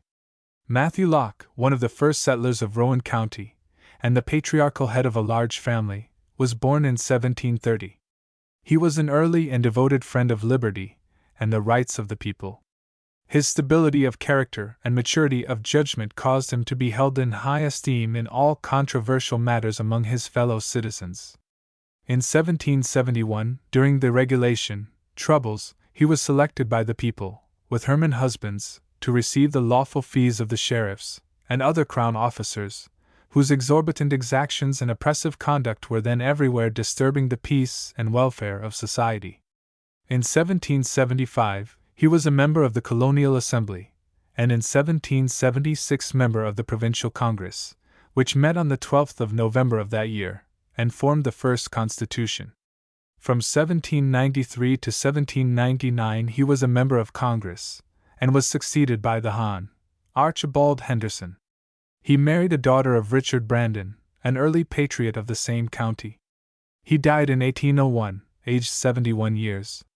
Matthew Locke had at one time 4 sons in the Revolutionary War. Francis Locke, his eldest son, was appointed by the Provincial Congress which met at Halifax on the 4th of April 1776, colonel of the 1st Rowan Regiment, with Alexander Dobbins as lieutenant colonel, James Brandon, 1st Major, and James Smith, 2d Major. He was attached to General Lincoln's army when General Ashe was defeated at Briar Creek, and composed one of the members of the court-martial to inquire into that unfortunate affair. Colonel Locke commanded the forces which attacked and signally defeated a large body of Tories assembled at Rumsauer's Mill, under Colonel John Moore. For particulars, see Lincoln County. Another son, Lieutenant George Locke, a brave young officer, was killed by the British in the skirmish near Charlotte, in September, 1780. Hon. Francis Locke, son of Francis Locke, the hero of Rumsauer's Mill, was born on the 31st of October, 1766. He was elected judge of the Superior Court in 1803, and resigned in 1814, at which time he was elected a senator in Congress in 1814-15. He never married, and died in January 1823, in the 44th year of his age. His mortal remains, with those of his father, Colonel Francis Locke, repose in the graveyard of Thyatira Church, Rowan County, N.C. Hon. Archibald Henderson. Condensed from Wheeler's Historical Sketches. Hon. Archibald Henderson was born in Granville County, N.C., on the 7th of August, 1768, studied law with Judge Williams, his relative, and was pronounced by the late Judge Murphy, who knew him long and well, to be the most perfect model of a lawyer that our bar has produced. No man could look upon him without pronouncing him one of the great men of the age. The impress of greatness was upon his countenance, not that greatness which is the offspring of any single talent or moral quality, but a greatness which is made up by blending the faculties of a fine intellect with exalted moral feelings. Although he was at all times accessible and entirely free from austerity, he seemed to live and move in an atmosphere of dignity. He exacted nothing by his manner, yet all approached him with reverence, and left him with respect. His was the region of high sentiment, and here he occupied a standing that was preeminent in North Carolina. He contributed more than any man, since the time of General Davie and Alfred Moore, to give character to the bar of the state. His career at the bar has become identified with the history of North Carolina, and his life and his example furnish themes for instruction to gentlemen of the bench and to his brethren of the bar. May they study his life and profit by his example. He represented his district in Congress from 1799 to 1803, and the town of Salisbury frequently in the state legislature. He married Sarah, daughter of William Alexander, and sister of William Alexander and Nathaniel Alexander, afterward governor of the state. He left 2 children, the late Archibald Henderson, Esq., of Salisbury, and Mrs. Boyden, wife of the late Hon. Nathaniel Boyden. He died on the 21st of October 1822, in the 54th year of his age. Richmond Pearson. Condensed from Wheeler's Historical Sketches. Richmond Pearson, late of Davie County when a part of Rowan, was born in Dinwiddie County, Virginia, in 1770, and at the age of 19 years came to North Carolina and settled in the forks of the Yadkin River. When the War of the Revolution broke out, he was a lieutenant in Captain Bryan's company, afterward the celebrated Colonel Bryan, of Tory memory. After the Declaration of Independence, at the first muster which occurred, he requested some on whom he could rely to load their guns. When Captain Bryan came on the ground, he ordered all the men into ranks. Pearson refused, and tendered his commission to Bryan, whereupon he ordered him under arrest. This was resisted, and he was told that the men had their guns loaded. They then came to a parley, and it was agreed by the crowd, as matters stood, that Bryan and Pearson, on a fixed day, should settle this national affair by a fair fist fight, and whichever whipped, the company should belong to the side of the conqueror, whether Whig or Tory. At the appointed time and place the parties met, and the lieutenant proved to be the victor. From this time the Fork Company was for liberty, and Bryan's crowd, on Dutchman's Creek, were Loyalists. The anecdote illustrates by what slight circumstances events of this period were affected. When Cornwallis came south, Pearson, with his company, endeavored to harass his advance. He was present at Cowan's Ford on the 1st of February, 1781, where General Davidson fell in attempting to resist the passage of the British. Captain Pearson was a successful merchant and an enterprising planter. He died in 1819, leaving 3 sons and 1 daughter, first Jessie A., 2d. Joseph, 3d. Richmond, and 4th Elizabeth Pearson. Jessie A. Pearson was frequently a member of the General Assembly from Rowan County. In 1814 he marched as colonel of a regiment to the Creek Nation, under General Joseph Graham, and was afterward elected Major General of the state militia. He died in 1823, without issue. Hon. Joseph Pearson was a member of the General Assembly in the House of Commons from Rowan County in 1804 and 1805, and a member of Congress from 1809 to 1815. He died at Salisbury on the 27th of October 1834. He was thrice married. By his first wife, Miss McLean, he had no issue. By the second, Miss Ellen Brent, he had 2 daughters, one, the wife of Robert Walsh, Esq., of Philadelphia, the other, the wife of Lieutenant Farley, of the U.S. Navy, and by the third wife, Miss Worthington, of Georgetown, he left 4 children. Richmond Pearson married Miss McLean. He was never in public life, but was an active, enterprising man. He left the following children: first, Sarah, who married Isaac Croom, of Alabama, 2d. Eliza, who married W. G. Bentley, of Bladen County, NC, 3d. Charles, who died without issue, 4th. Hon. Richmond M. Pearson was born in June 1805, educated at Statesville by John Mushat, and graduated at Chapel Hill in 1823. He studied law under Judge Henderson, and was licensed in 1826. He entered public life in 1829 as a member to the state legislature from Rowan County, and continued as such until 1832. In 1836 he was elected one of the judges of the Superior Court, and in 1848 was transferred to the Supreme Court, which elevated position he now occupies. 5th. Giles N. Pearson married Miss Ellis, and was a lawyer by profession. He died in 1847, leaving a wife and 5 children. 6th. John Stokes Pearson married Miss Beatty, of Bladen County. He died in 1848, leaving 4 children. The reader may be curious to know something of the fate of Colonel Samuel Bryan, who commanded the Tory regiment in the forks of the Yadkin, which was so roughly handled and cut to pieces by Colonel Davy and his brave associates, at the Battle of the Hanging Rock.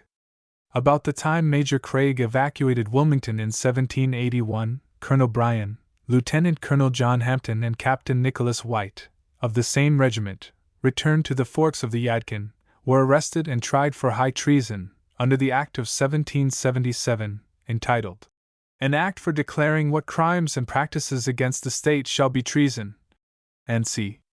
Judges Spencer and Williams presided.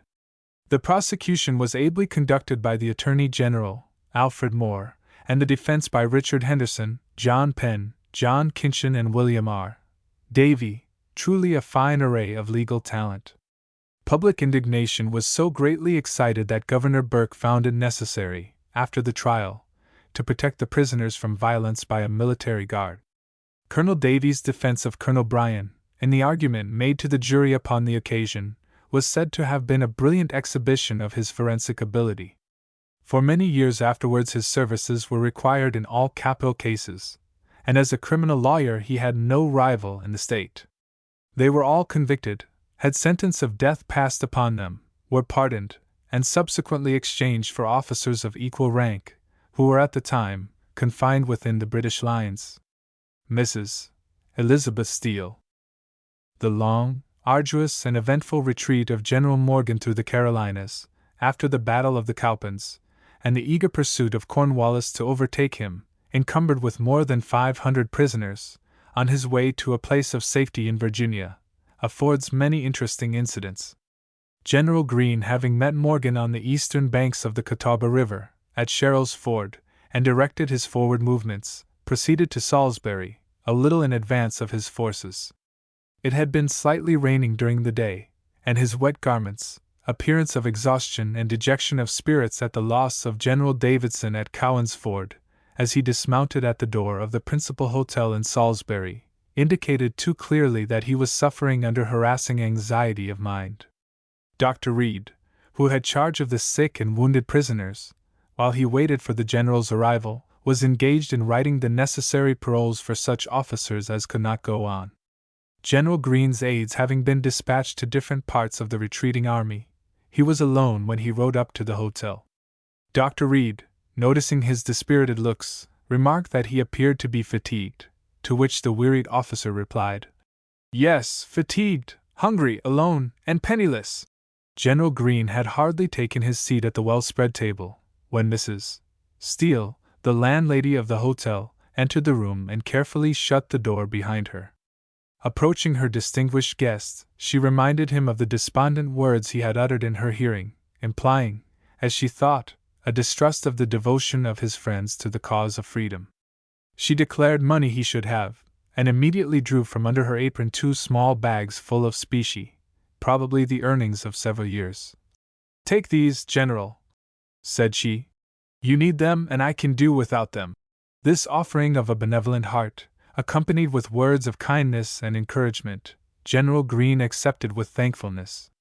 "Never," says his biographer, "did relief come at a more propitious moment, nor would it be straining conjecture to suppose that he resumed his journey with his spirits cheered and lightened by this touching proof of woman's devotion to the cause of her country."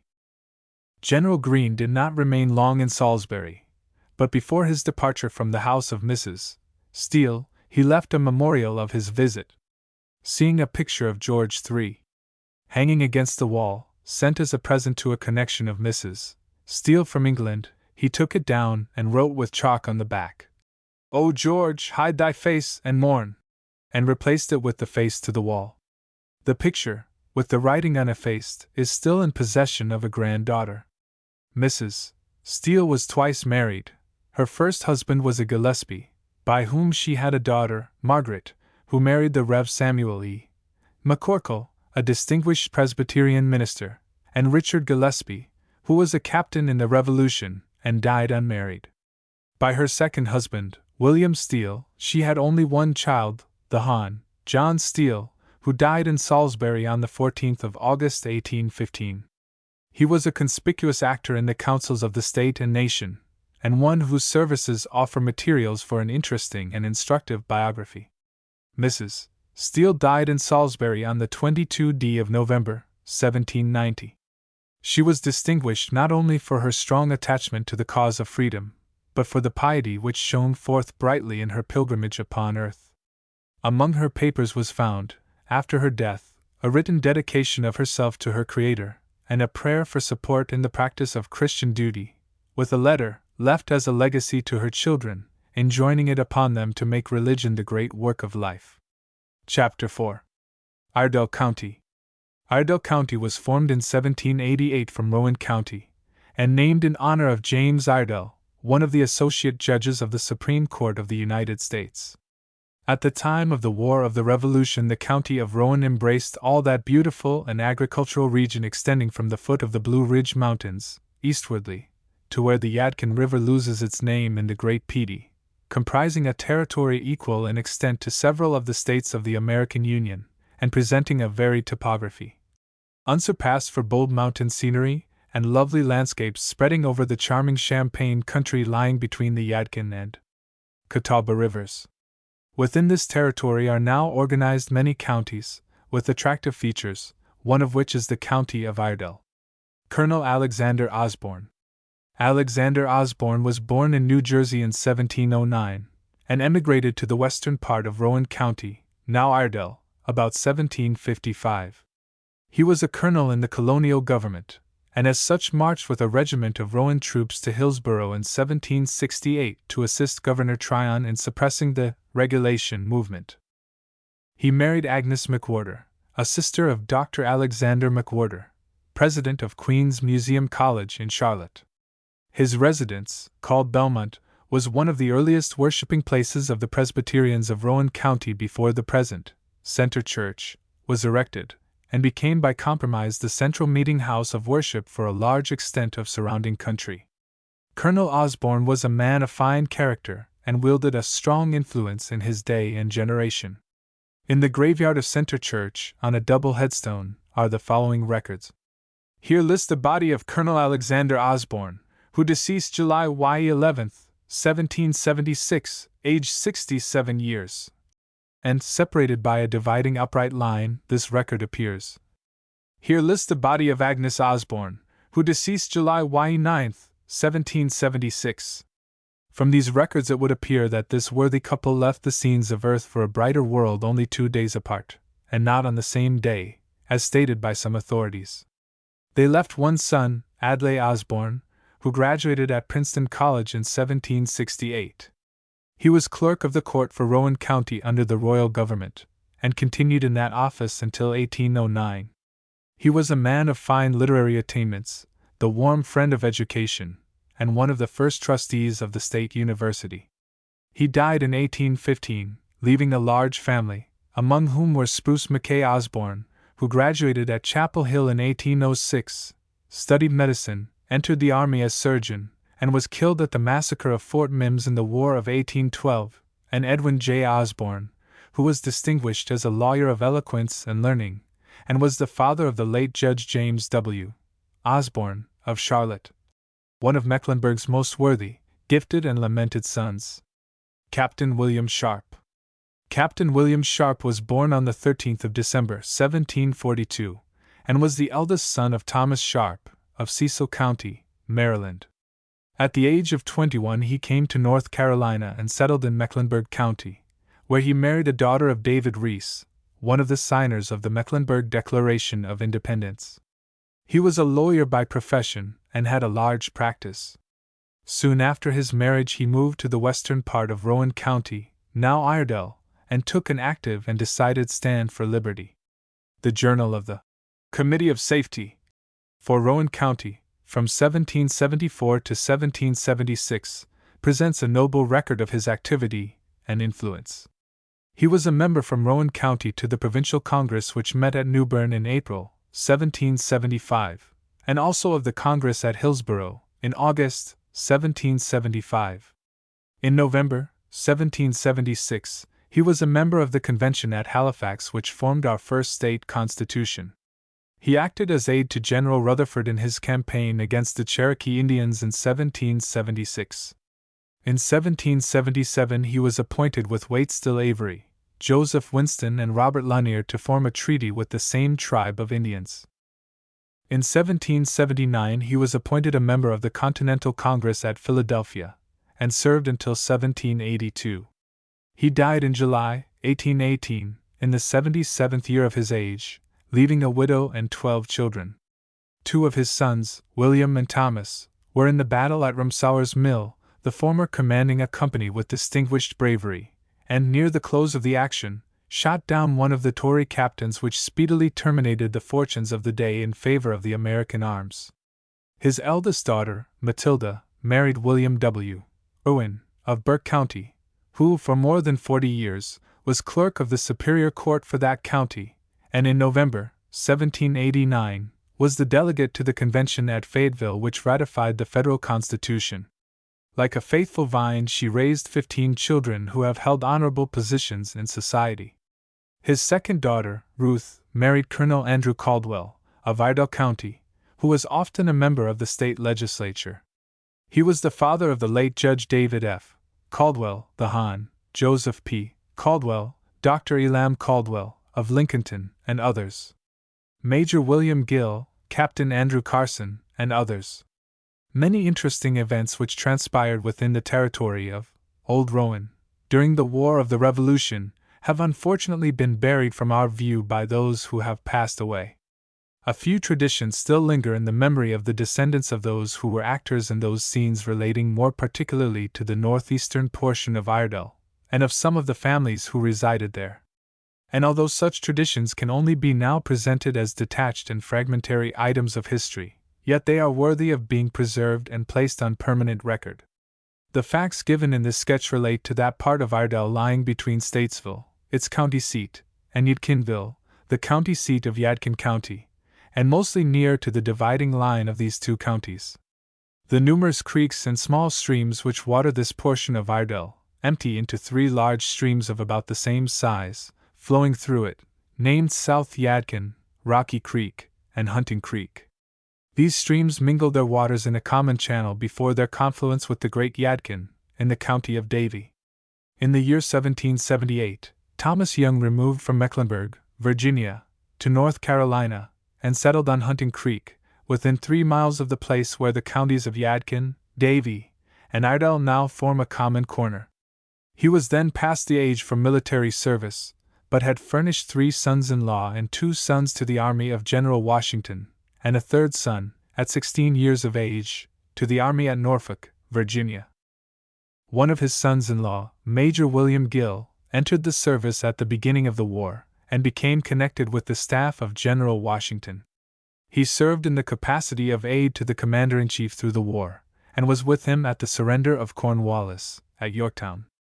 From this point he returned to his family, in Mecklenburg, Virginia, who had not heard from him in 2 years.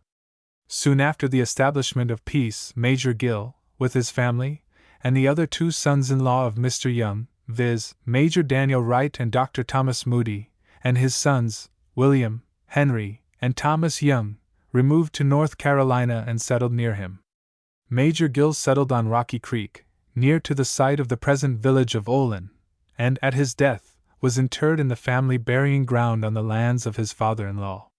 The record on his tombstone states that he died on the 4th of September, 1797, in the 47th year of his age. His commission is now in possession of his descendants, in Iredell County. The part which Major Gill bore in the great struggle for independence was once familiar in the traditions of his family, and must have been satisfactory to General Washington, from the fact that he continued with him to the end of the war, and bore with him into retirement the commission which made him one of the military family of the father of his country. A single incident will show the spirit with which Maj. Gill bore himself on the battlefield. At the Battle of Brandywine, while discharging his duty, he became separated from his command, and in the dense smoke of the conflict, rode into the ranks of the enemy.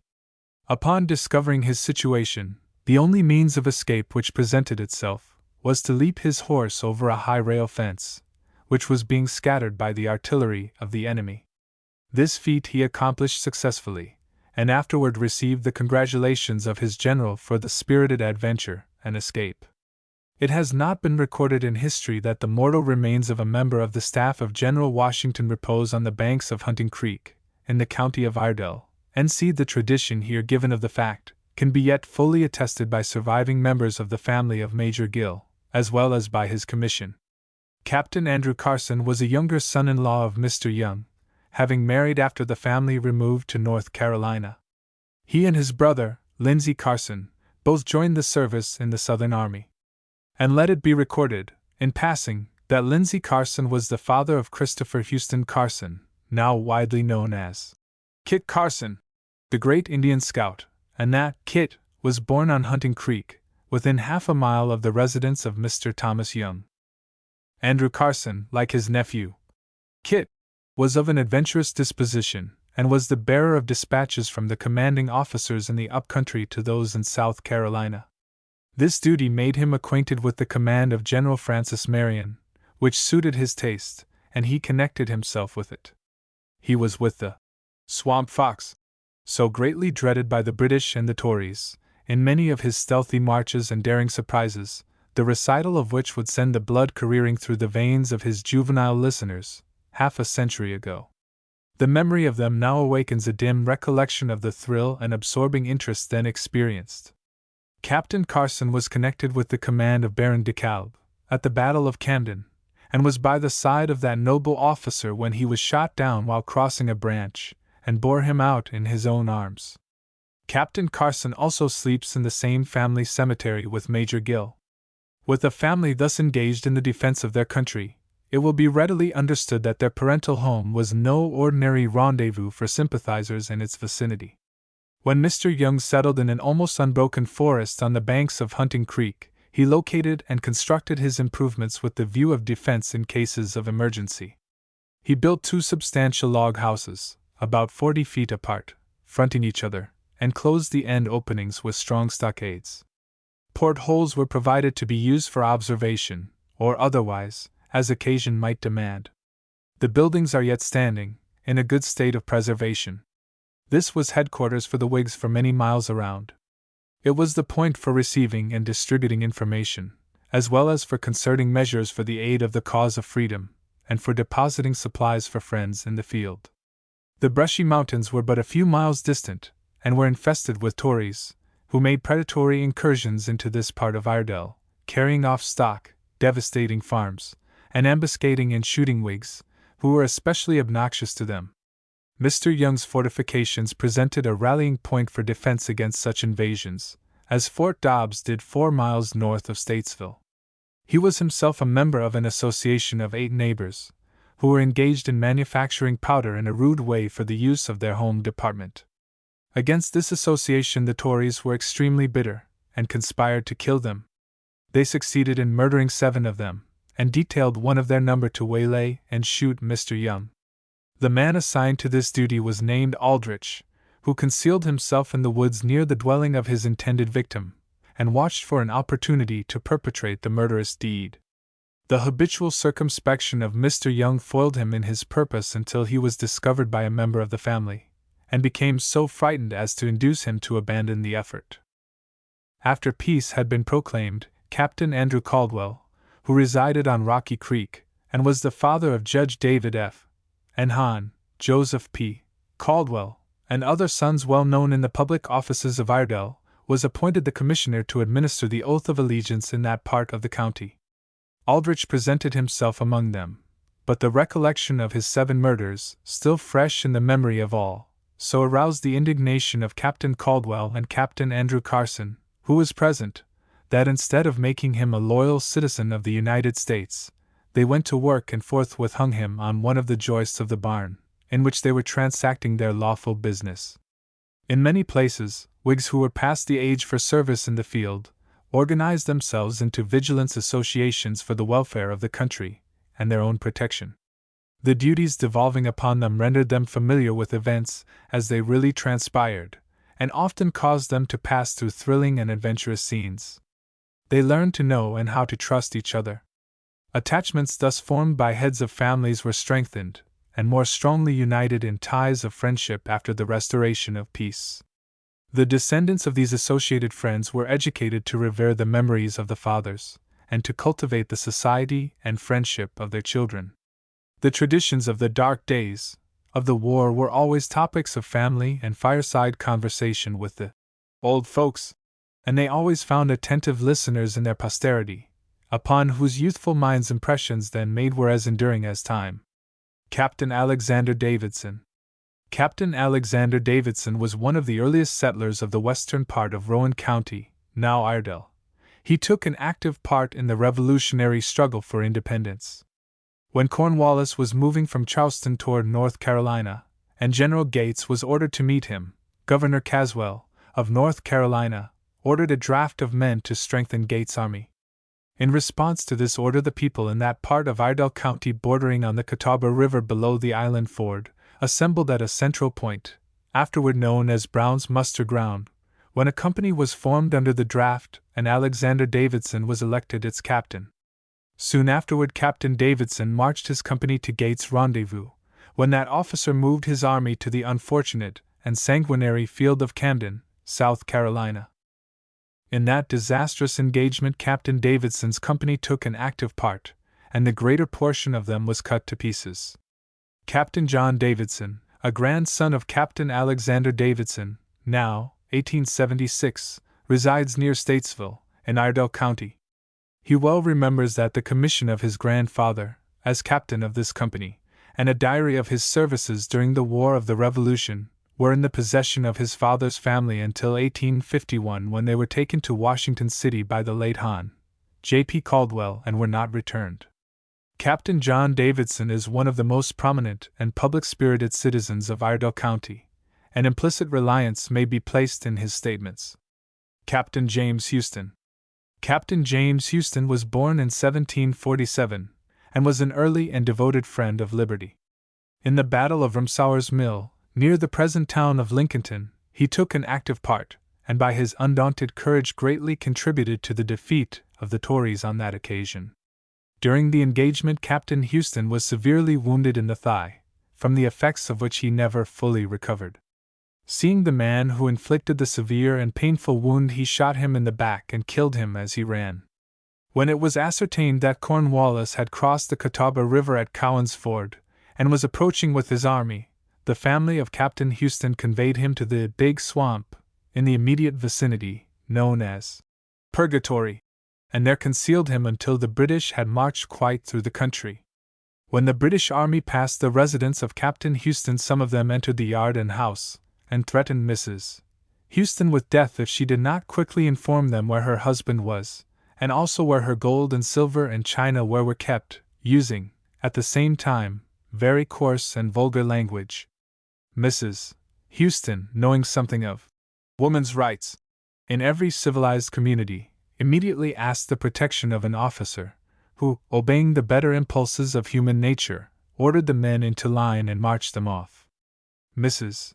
Houston and Aunt Dinah had taken the timely precaution to hide the chinaware in the tan vats and the pewterware in the mud immediately beneath the pole over which it was necessary to walk in conveying provisions to Captain Houston in his place of concealment.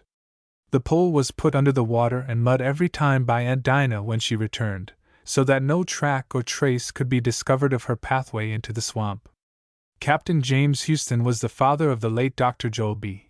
Houston, of Catawba, and the grandfather of R.B.B. Houston, Esq., who now wears the gold-sleeved buttons of his patriotic ancestor with his initials, J.H., engraved upon them. Dr. J.H.G. Houston, of Alabama, who married Mary Jane Simonton, is another grandson. The following is Captain James Houston's muster roll.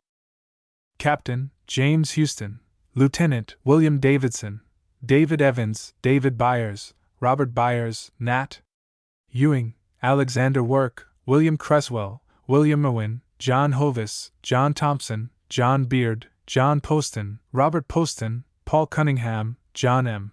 Connell, Moses White, Angus Macaulay, Robert Brevard, Adam Torrance Sr., Adam Torrance, Jr., Charles Quigley, James Gulick, Benjamin Brevard, Thomas Templeton, John Caldwell, Joseph McCaughan, James Young, James Gray, Philip Logan, Irish, William Vint, Daniel Bryson, John Singleton. Many of these have descendants in Iredell at the present time, and they can refer with veneration to the names of their patriotic ancestors. Captain James Houston died on the 2d of August, 1819, in the 73rd year of his age, and is buried in Center Church, Graveyard. Rev. James Hall, D.D. Rev. James Hall, a distinguished soldier of the Revolution, the captain of a company and chaplain of a regiment at the same time, was born at Carlisle, Pennsylvania, on the 22d of August, 1744. When he was about 8 years old, his parents, who were Scotch-Irish, removed to North Carolina and settled in the upper part of Rowan County, now Iredell, in the bounds of the congregation to which he afterward gave 38 years of his ministerial life. Secluded in the forests of Rowan, and removed to a great extent from the follies of the great world, James Hall grew up under the watchful care of pious parents, receiving such early instruction as the country schools then afforded. In his 26th year he commenced the study of the classics, and made rapid progress, as his mind was matured and his application close and unremitting. When duly prepared, he entered Princeton College, under the direction of President Witherspoon, one of the signers of the National Declaration of Independence. He graduated in 1774, in his 31st year. The theological reading of Mr. Hall was pursued under the direction of Dr. Witherspoon, that eminent minister and patriot, whose views in religion and politics were thoroughly imbibed by his student. In the spring of 1776 he was licensed by the Presbytery of Orange to preach the gospel of everlasting peace. During the exciting scenes of the Revolution, in which he had been licensed and ordained, Mr. Hall held the office of pastor over the 3 congregations of Fourth Creek, Concord, and Bethany, which extended from the South Yadkin River to the Catawba. After the Revolution he served these 3 congregations until 1790, when, wishing to devote more time to the cause of domestic missions, he was released from his connection with Fourth Creek and Concord. His connection with Bethany continued until his death, in July, 1826. A full account of Mr. Hall's patriotic services during the Revolution would far transcend the prescribed limits of this sketch.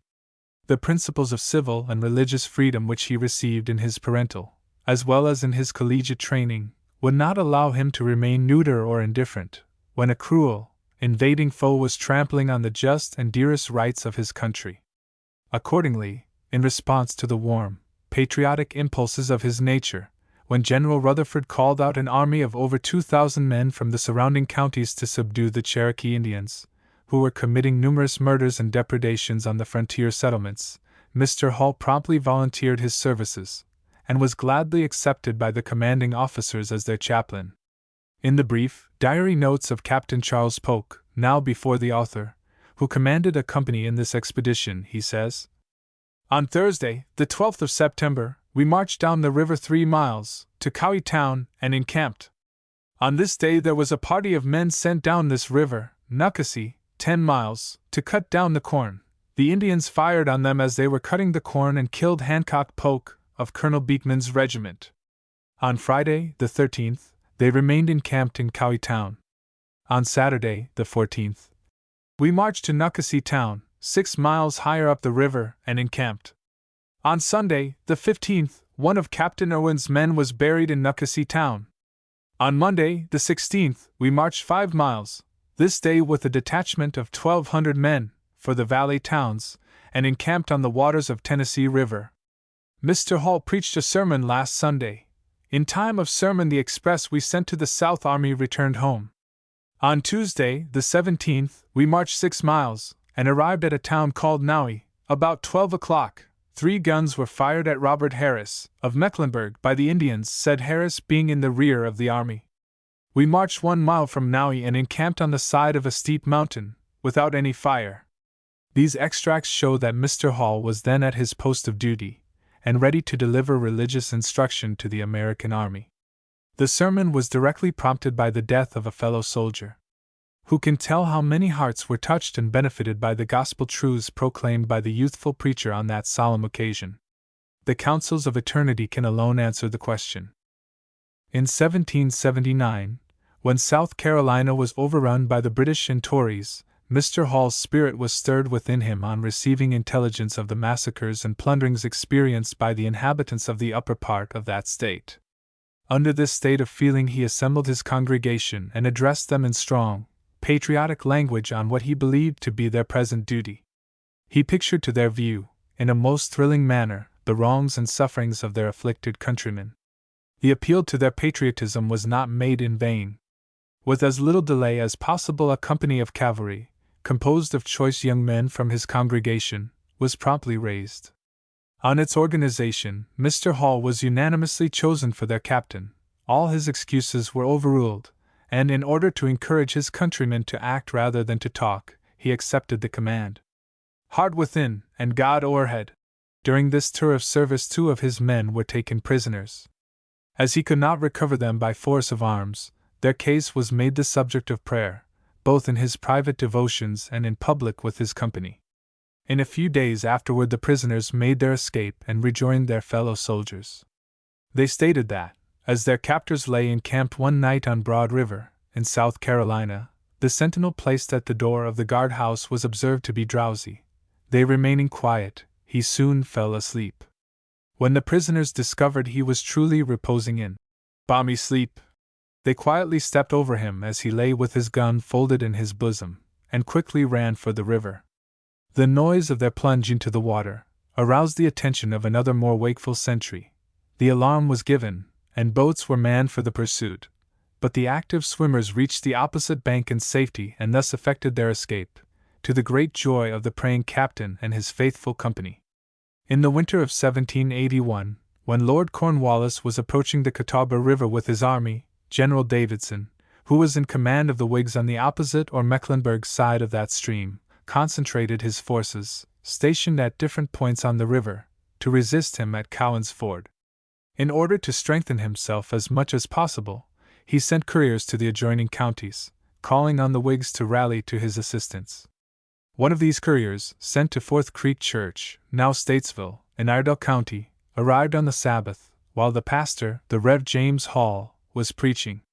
The urgency of his business did not permit him to delay in making known the nature of his mission, and, as the best course of doing so, he walked up to the pulpit and handed Davidson's call to the pastor, the Rev. James Hall, whose patriotic record was well known. Mr. Hall glanced over the document, and understanding its purport, brought his discourse to a speedy close, descended from the pulpit, and read it to his congregation. After reading it, he made a patriotic appeal to his audience to respond to this call of their country. Whereupon, a member of the congregation moved that they organize by calling Mr. Hall, the pastor, to preside, and proceed to take such action as the circumstances demanded. The pastor accepted the position of president of the meeting, renewed his appeal to the patriotism of his people, and demonstrated his sincerity in calling for volunteers by placing his own name at the head of the list. His example was quickly followed by a sufficient number of his congregation to form a company. It was then decided to adjourn, and meet again at the church at 10 o'clock next morning, mounted, with arms and supplied with ammunition, and 5 days' rations, at which time they would elect officers and proceed to the scene of conflict. Accordingly, on the following morning the pastor and the greater part of the male members of his congregation responded to roll call under the noble oaks, where then, and now, stands Fourth Creek Presbyterian Church, in the corporate limits of the town of Statesville, the county seat of Iredell. The assemblage proceeded immediately to the election of officers, when the Rev. James Hall, their pastor, was unanimously chosen captain. In accordance with the choice of his beloved congregation, so cordially given, Mr. Hall instantly assumed command, put his men in rapid motion, and in due time, reported to General Davidson and took his position in line, to resist the invaders of his country. This was the sort of patriotism that burned in the bosoms of the Scotch-Irish Presbyterians between the Yadkin and Catawba rivers, which was enkindled by the pastors of the 7 churches of Mecklenburg, and burst forth into a flame upon the classic site of Charlotte, on the 20th of May 1775. When the War of the Revolution had ended, Mr. Hall devoted himself, with undivided energies, to his beloved work, the gospel ministry. The effects of the long and harassing war upon the churches in Carolina were deplorable. The regular ordinances of the gospel had been broken up, and the preached word had become less valued. His efforts in promoting vital godliness met with the divine approbation, were attended with his blessing, and resulted in a revival of religion. One sphere of usefulness in which Mr. Hall excelled was the education of young men. Near the commencement of the war he conducted for a time a classical school, called Cleo's Nursery, on Snow Creek, in Iredell County. This he superintended with care, and through its agency brought out many distinguished men that might not otherwise have obtained an education. This eminent minister of the gospel died on the 25th of July, 1826, in the 82nd year of his age, and is buried in the graveyard of Bethany Church, in Iredell County. Hugh Lawson White.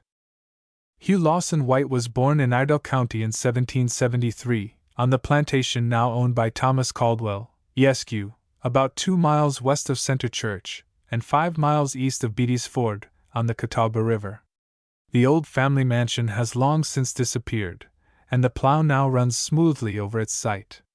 His grandfather, Moses White, emigrated to America from Ireland about 1742, and married a daughter of Hugh Lawson, one of the patriarchal settlers of the country. He had 6 sons, James, Moses, John, William, David, and Andrew, many of whose descendants now reside in Iredell County. James White, the father of Hugh, was a soldier of the Revolution. About 1786 he moved to Knox County, East Tennessee, and was one of the original founders of the present flourishing city of Knoxville. When the Creek Indian War broke out he entered the army, was soon made a brigadier general, and was distinguished for his bravery, energy, and talents. Hugh L. White's education was conducted under the care of Rev. Samuel Carrick, Judge Rowan, and Dr. Patterson, of Philadelphia. After completing his studies he returned home and commenced the practice of his profession. By close attention to business he soon acquired eminence, numerous friends, and a handsome competency. At the early age of 28 he was elected one of the judges of the Superior Court. In 1807 he resigned his judgeship and retired to his farm. There appears, says a writer on biography, always to be a congeniality between the pursuits of agriculture and all great and good minds. We do not pretend to analyze the rationale of this, or why it is that patriotism exists with more elevation and fervency in the retirement of a farm than in the busy mart of crowded cities. The history of man proves this fact, that the noblest instances of self-sacrificing patriotism which have adorned the drama of human life have been presented by those who are devoted to agricultural pursuits. It is the only pursuit that man followed in his state of primal innocence, and surviving his fall, allows the mind to look through nature, up to nature's God. But his well-known abilities were too highly appreciated by his fellow citizens to grant him a long retirement. Soon after his resignation of the judicial robes he was elected a senator to the state legislature. In 1809, when Tennessee remodeled her judiciary department and created the Supreme Court, Judge White was unanimously chosen to preside over this important tribunal of justice. He could not with propriety refuse to accept a position so cordially tendered and highly honorable in its character.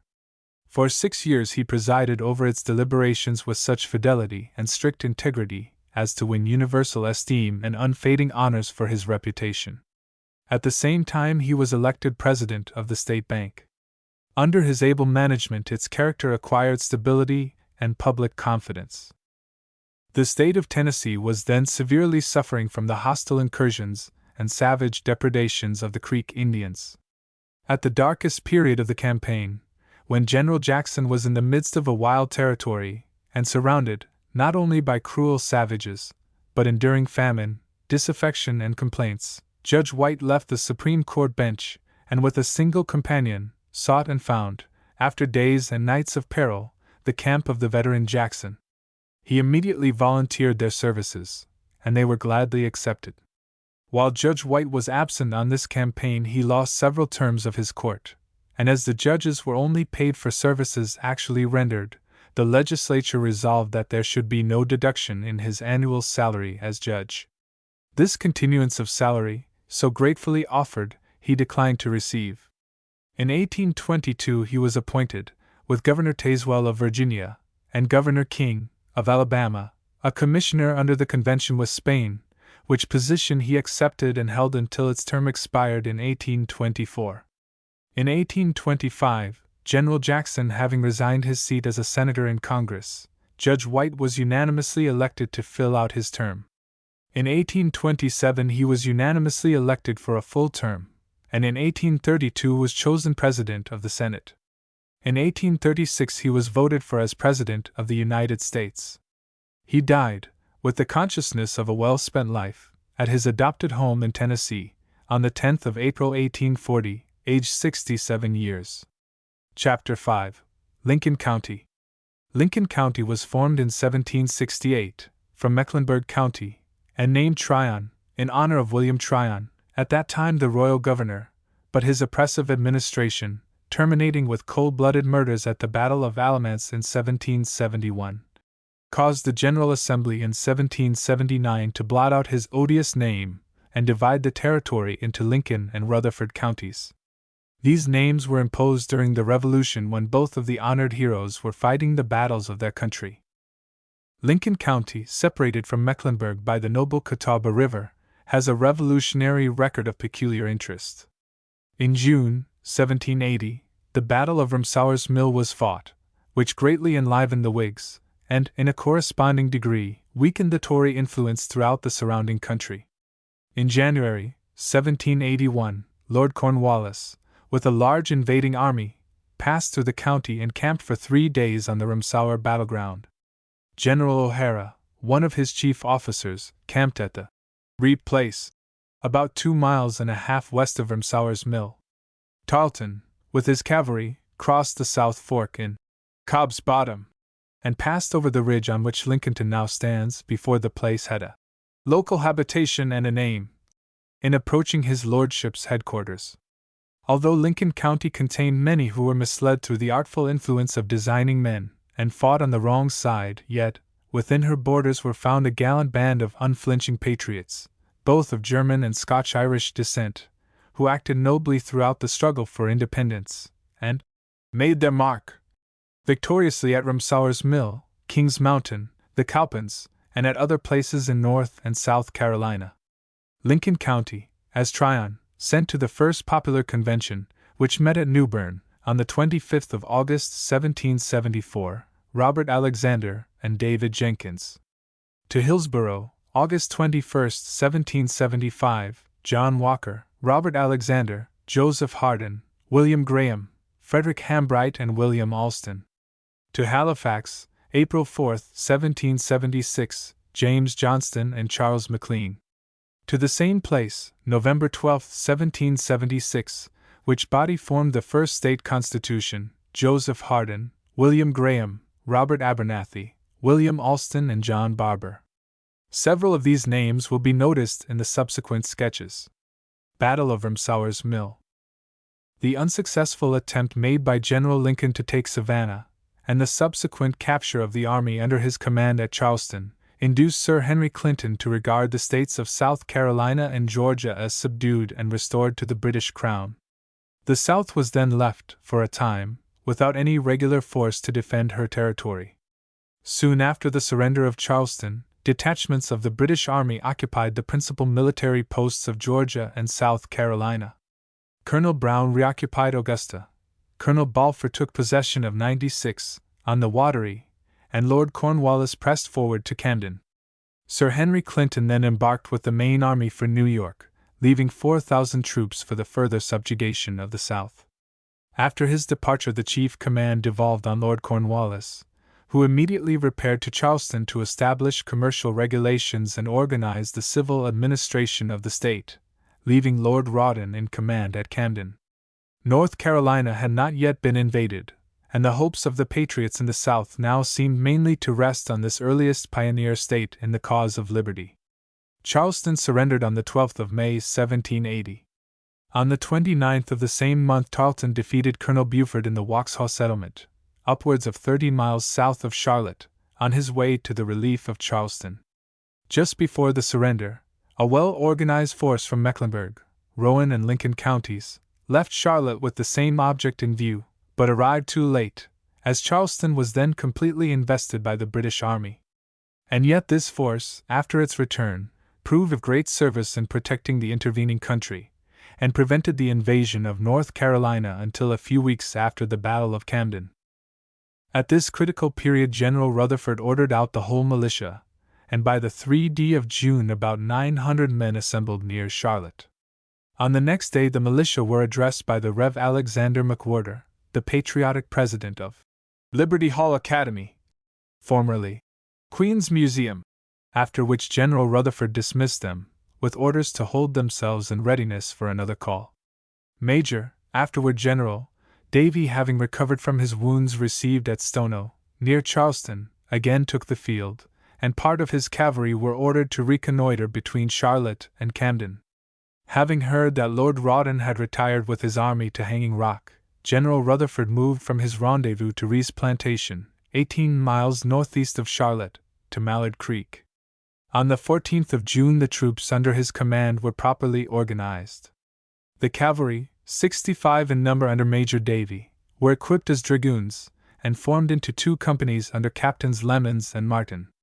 A battalion of 300 light infantry were placed under the command of General William Davidson, a regular officer, who could not join his regiment in Charleston after that place was invested. About 500 men remained under the immediate command of General Rutherford. On the evening of the 14th of June he received intelligence that the Tories, under Colonel John Moore, had embodied themselves in strong force at Rumsauer's Mill, near the present town of Lincolnton. He immediately issued orders to Colonel Francis Locke, of Rowan, Major David Wilson, of Mecklenburg, also to Captains Falls, Knox, Brandon, and other officers, to raise men to disperse the Tories, deeming it unwise to weaken his own force until the object of Lord Rawdon, still encamped at Waxhaws, should become better known. On the 15th General Rutherford advanced to a position 2 miles south of Charlotte. On the 17th he was informed Lord Rawdon had retired towards Camden. On the 18th he broke up his camp south of Charlotte, and marched 12 miles to Tuckasegee Ford, on the Catawba River. On the evening of that day he dispatched an express to Colonel Locke, advising him of his movements, and ordering him to unite with him, Rutherford, at Colonel Dixon's plantation, 3 miles northwest of Tuckasegee Ford, on the evening of the 19th or on the morning of the 20th of June. The express miscarried, in some unaccountable way, and never reached Colonel Locke. When General Rutherford crossed the river on the evening of the 19th, it was believed he would march in the night, and attack the Tories next morning, but still supposing his express had reached Colonel Locke, he waited for the arrival of that officer at his present encampment in Lincoln County, where he was joined by Colonel Graham's regiment. At 10 o'clock at night of the 19th, Colonel James Johnston, a brave officer, and well acquainted with the intervening country, arrived at Gen. Rutherford's camp. He had been dispatched by Colonel Locke from Mountain Creek, 16 miles from Rumsauer's Mill, to inform Gen. Rutherford of his intention of attacking the Tories next morning at sunrise, and requested his cooperation. Gen. Rutherford, still expecting his express would certainly reach Colonel Locke soon after Colonel Johnston left his encampment on Mountain Creek, made no movement until early next morning. In pursuance of the orders given to Colonel Locke and other officers from headquarters at Mallard Creek, on the 14th of June, they quickly collected as many men as they could, and on the 18th Major Wilson, with 65 men, crossed the Catawba at Toole's Ford and joined Major McDowell, from Burke, with 25 horsemen. They passed up the river at a right angle with the position of the Tories, for the purpose of meeting other Whig forces. At McEwen's Ford, being joined by Captain Falls with 40 men, they continued their march up the east side of Mountain Creek, and on Monday, the 19th, they united with Colonel Locke, Captain Brandon and other officers, with 270 men. The whole force now amounted to nearly 400 men. They encamped on Mountain Creek at a place called the Glades. The officers met in council and unanimously agreed it would be unsafe to remain long in their present position, and, notwithstanding the disparity of the opposing forces, it was determined that they should march during the night and attack the Tories in their camp at an early hour next morning. It was said that the Tories, being ignorant of their inferior force, and being suddenly attacked, would be easily routed. At this time, Colonel Johnston, as previously stated, was dispatched from Mountain Creek to apprise General Rutherford of their determination. Late in the evening they commenced their march from Mountain Creek, and passing down the south side of the mountain they halted at the west end of it in the night when they again consulted on the plan of attack. It was determined that the companies under Captains Falls, McDowell, and Brandon should act on horseback and march in front. No other arrangement was made, and it was left to the officers to be governed by circumstances after they reached the enemy. They accordingly resumed their march and by daylight arrived within a mile of the Tories, assembled in strong force, about 250 yards east of Ramsauer's Mill, and half a mile north of the present town of Lincolnton. The Tories occupied an excellent position on the summit of the ridge, which has a gentle slope, and was then covered with a scattered growth of trees. The foot of the hill on the south and east was bounded by a glade and its western base by Ramsauer's Mill Pond. The position was so well chosen that nothing but the most determined bravery enabled the Whigs, with a greatly inferior force, to drive the Tories from it, and claim the victory of one of the most severely contested battles of the Revolution. The forces of Colonel Locke approached the battleground from the east, a part of his command, at least, having taken refreshments at Dellinger's Tavern, which stood near the present residence of B.S. Johnson, Esq., of Lincolnton. The companies of Captains Falls, McDowell, and Brandon were mounted, and the other troops under Colonel Locke were arranged in the road, 2 deep, behind them. Under this organization they marched to the battlefield.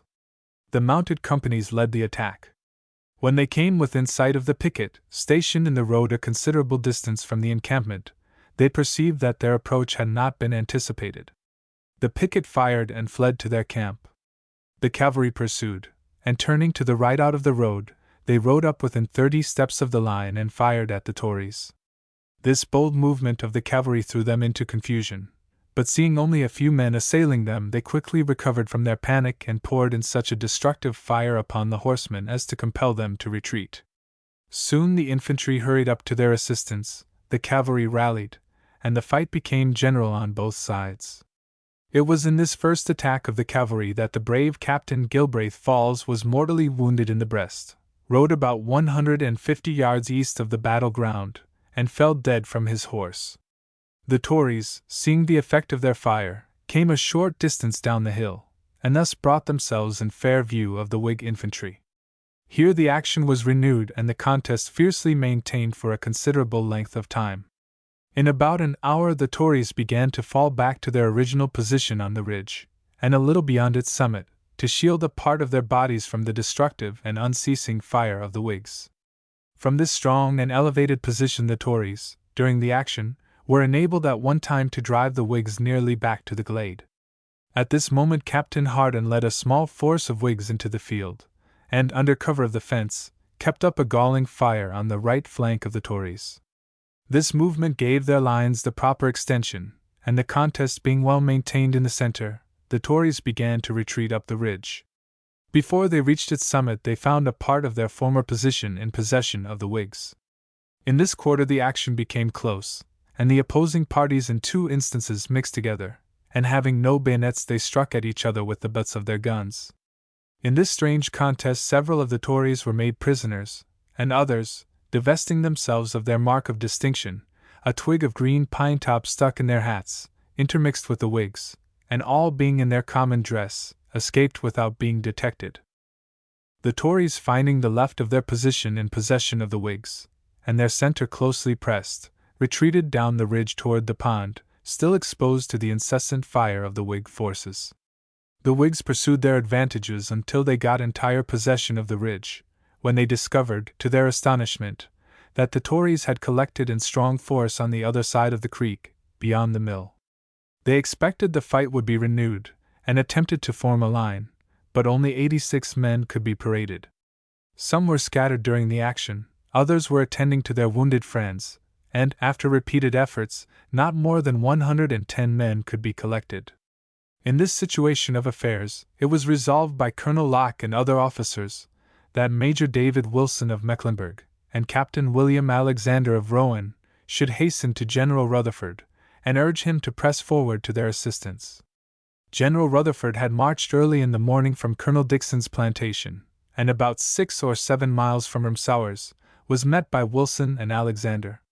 Major Davies' cavalry was started off at full gallop, and Colonel Davidson's battalion of infantry were ordered to hasten on with all possible speed.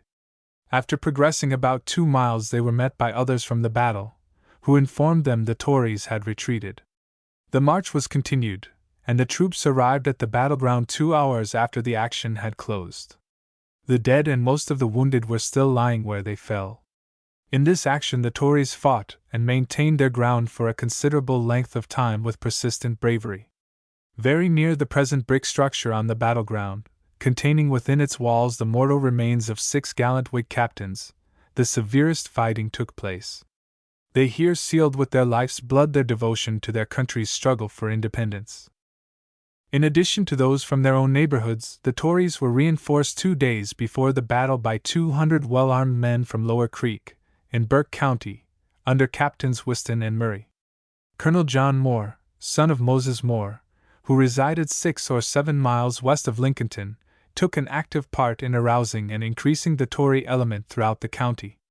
He had joined the enemy the preceding winter in South Carolina, and having recently returned, dressed in a tattered suit of British uniform and with a sword dangling at his side, announced himself as lieutenant colonel in the regiment of North Carolina Loyalists, commanded by Colonel John Hamilton, of Halifax. Soon thereafter, Nicholas Welch, of the same vicinity, who had been in the British service for 18 months, and bore a major's commission in the same regiment, also returned, in a splendid uniform, and with a purse of gold, which was ostensibly displayed to his admiring associates, accompanied with artful speeches in aid of the cause he had embraced. Under these leaders there was collected in a few weeks a force of 1,300 men, who encamped on the elevated position east of Rumsauer's Mill, previously described. The Tories, believing that they were completely beaten, formed a stratagem to secure their retreat. About the time that Wilson and Alexander were dispatched to General Rutherford, they sent a flag under the pretense of proposing a suspension of hostilities for the purpose of burying the dead and taking care of the wounded. To prevent the flag officer from seeing their small number, Major James Rutherford and another officer were ordered to meet him a short distance from the line. The proposition being made, Major Rutherford demanded that the Tories should surrender in 10 minutes, and then the arrangements as requested could be effected. In the meantime, Moore and Welch gave orders that such of their own men as were on foot, or had inferior horses, should move off singly as fast as they could, so that, when the flag returned, not more than 50 men remained. These very brave officers, before the battle, and who misled so many of their countrymen, were among the first to take their departure from the scene of conflict, and seek elsewhere, by rapid flight, more healthy quarters.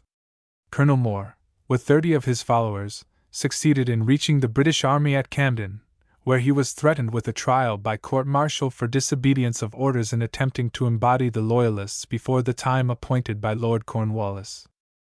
As there was no perfect organization by either party, nor regular returns made after the action, the loss could not be accurately ascertained.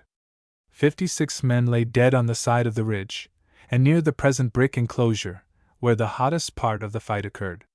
Many of the dead were found on the flanks and over the ridge toward the mill. It is believed that about 70 were killed altogether, and that the loss on either side was nearly equal. About 100 were wounded, and 50 Tories made prisoners. The men had no uniform, and it could not be told to which party many of the dead belonged. Most of the Whigs wore a white piece of paper on their hats in front, which served as a mark at which the Tories frequently aimed, and consequently, several of the Whigs, after the battle, were found to be shot in the head. In this battle, neighbors, near relatives, and personal friends were engaged in hostile array against each other. After the action commenced, scarcely any orders were given by the commanding officers. They all fought like common soldiers, and animated each other by their example, as in the Battle of King's Mountain, a little over 3 months after. In no battle of the Revolution, where a band of patriots, less than 400 in number, engaged against an enemy, at least 1,200 strong, was there an equal loss of officers, showing the leading part they performed, and the severity of the conflict. They were all patriots, who perished for their country's right, or nobly triumphed on the field of fight. Of the Whig officers, Captains Falls, Knox, Dobson, Smith, Bowman, Sloan, and Armstrong were killed. Captain William Falls, who commanded one of the cavalry companies, was shot in the breast in the first spirited charge, as previously stated, and riding a short distance in the rear, fell dead from his horse. His body, after the battle was over, was wrapped in a blanket procured from Mrs. Reinhardt and conveyed to Iredell, then a part of Rowan, for burial. Captain Falls lived in Iredell County, not far from Sherrill's Ford, on the Catawba. There is a reliable tradition which states that when Captain Falls was killed, a Tory ran up to rob the body, and had taken his watch, when a young son of Falls, though only 14 years old, ran up suddenly behind the Tory, drew his father's sword and killed him. Captain Falls was the maternal grandfather of the late Robert Falls Simonton, who had the sword in his possession at the time of his death, in February 1876. Captain Patrick Knox was mortally wounded in the thigh, an artery being severed, he very soon died from the resulting hemorrhage. Captain James Houston was severely wounded in the thigh, from the effects of which he never fully recovered. Captain Daniel McKissick was also severely wounded, but recovered, and represented Lincoln County in the Commons from 1783 to 1787. Captains Hugh Torrance, David Caldwell, John Reed, all of Rowan County, and Captain Smith, of Mecklenburg, came out of the conflict unhurt. William Wilson had a horse shot down under him, and was wounded in the second fire. Several of the inferior officers were killed. 13 men from the vicinity of Fourth Creek, Statesville, lay dead on the ground after the battle, and many of the wounded died a few days afterward. Joseph Wasson, from Snow Creek, received 5 balls, one of which it is said he carried 40 years to a day, when it came out of itself. Being unable to stand up, he lay on the ground, loaded his musket, and fired several times. The brick monumental structure on the southern brow of the rising battleground, about 50 or 60 yards from the present public road, contains the mortal remains of 6 Whig captains, also those of Wallace Alexander, and his wife, who was a daughter of Captain Dobson, one of the fallen heroes on this hotly contested field of strife. The loss of the Tories was greater in privates, but less in officers than the Whigs. Captains Cumberland, Warlick, and Murray were killed, and Captain Carpenter wounded. Captains Keener, Williams, and others, including Lieutenant Colonel John Moore and Major Welch, escaped with their lives, but not to fight another day. On the highest prominence of the battleground, in a thinly wooded forest, is a single headstone pointing out the graves of 3 Tories, probably subordinate officers, with the initials of their names inscribed in parentheses, thus: ISNWPW, with 3 dots after each name, as here presented. A little below are 2 parallel lines extending across the face of the coarse soapstone, enclosing 3 hearts with crosses between, as much as to say, here lie 3 loving hearts. Near a pine tree now standing on the battleground, reliable tradition says a long trench was dug, in which was buried nearly all of the killed belonging to both of the contending forces, laid side by side, as the high and the low are perfectly equal in the narrow confines of the grave. Incidents of the battle. Early on the morning of the 20th of June 1780, when the Tories were forming their forces in martial array near the residence of Christian Reinhardt, situated on the southwestern brow of the battleground, he conducted his wife, with 2 little children in his arms, and several small negroes, across the creek to a dense canebrake extending along and up the western bank of the mill pond as a place of safety. He then returned to his residence, and in a very short time the battle commenced. As the contest raged, and peal after peal of musketry reverberated over the surrounding hills and dales, his dwelling house, smokehouse, and even his empty stables were successively filled with the dead, the dying, and the wounded. When the battle was nearly over, and victory about to result in favor of the Whigs, many of the Tories swam the mill pond at its upper end, and thus made their escape. 2 of these fleeing Tories, with green pine tops in their hats, their badge of distinction, rushed through the canebrake very near to Mrs. Reinhardt and her tender objects of care, exclaiming as they passed, "We are whipped! We are whipped!" and were soon out of sight. During the unusual commotion and terrific conflict of arms, even the deer were aroused from their quiet retreat. One of these denizens of the canebrake, with sprangling horns, dashed up near to Mrs. Reinhardt, and after viewing for a moment, With astonishment, the new occupants of their rightful solitude darted off with a celebrity little surpassing that of the fleeing Tories. As soon as the firing ceased, Mrs. Reinhardt came out of her covert with her little ones, and on reaching the bridge at the mill, found it had been torn up by the retreating Tories, but being met there by her husband, she was enabled to cross over, reach her home, and witness the mournful scene which presented itself. The tender sympathy of woman's heart, ever ready to minister to the wants of suffering humanity, was then called into requisition, and kindly extended. In a short time her house was stripped of every disposable blanket and sheet to wrap around the dead, or be employed in some other useful way. Neighbors and relatives, a few hours before bitter enemies, were now seen freely mingling together and giving every kind attention to the sufferers, whether Whig or Tory, within their power. Route of the British Army through Lincoln County. After the Battle of the Cowpens, on the 17th of January 1781, Lord Cornwallis left his headquarters at Winnsboro, South Carolina, being reinforced by General Leslie, and marched rapidly to overtake General Morgan, encumbered with more than 500 prisoners and necessary baggage, on his way to a place of safety in Virginia. His lordship was now smarting under two signal defeats, King's Mountain and the Cowpens, occurring a little more than 3 months apart. But the race is not always to the swift nor the battle to the strong. Man proposes, but God disposes. The original manuscript journal of Lord Cornwallis, now on file in the archives of the Historical Society of the State University at Chapel Hill, discloses, with great accuracy, the movements of the British Army through Lincoln, Mecklenburg, and Rowan counties.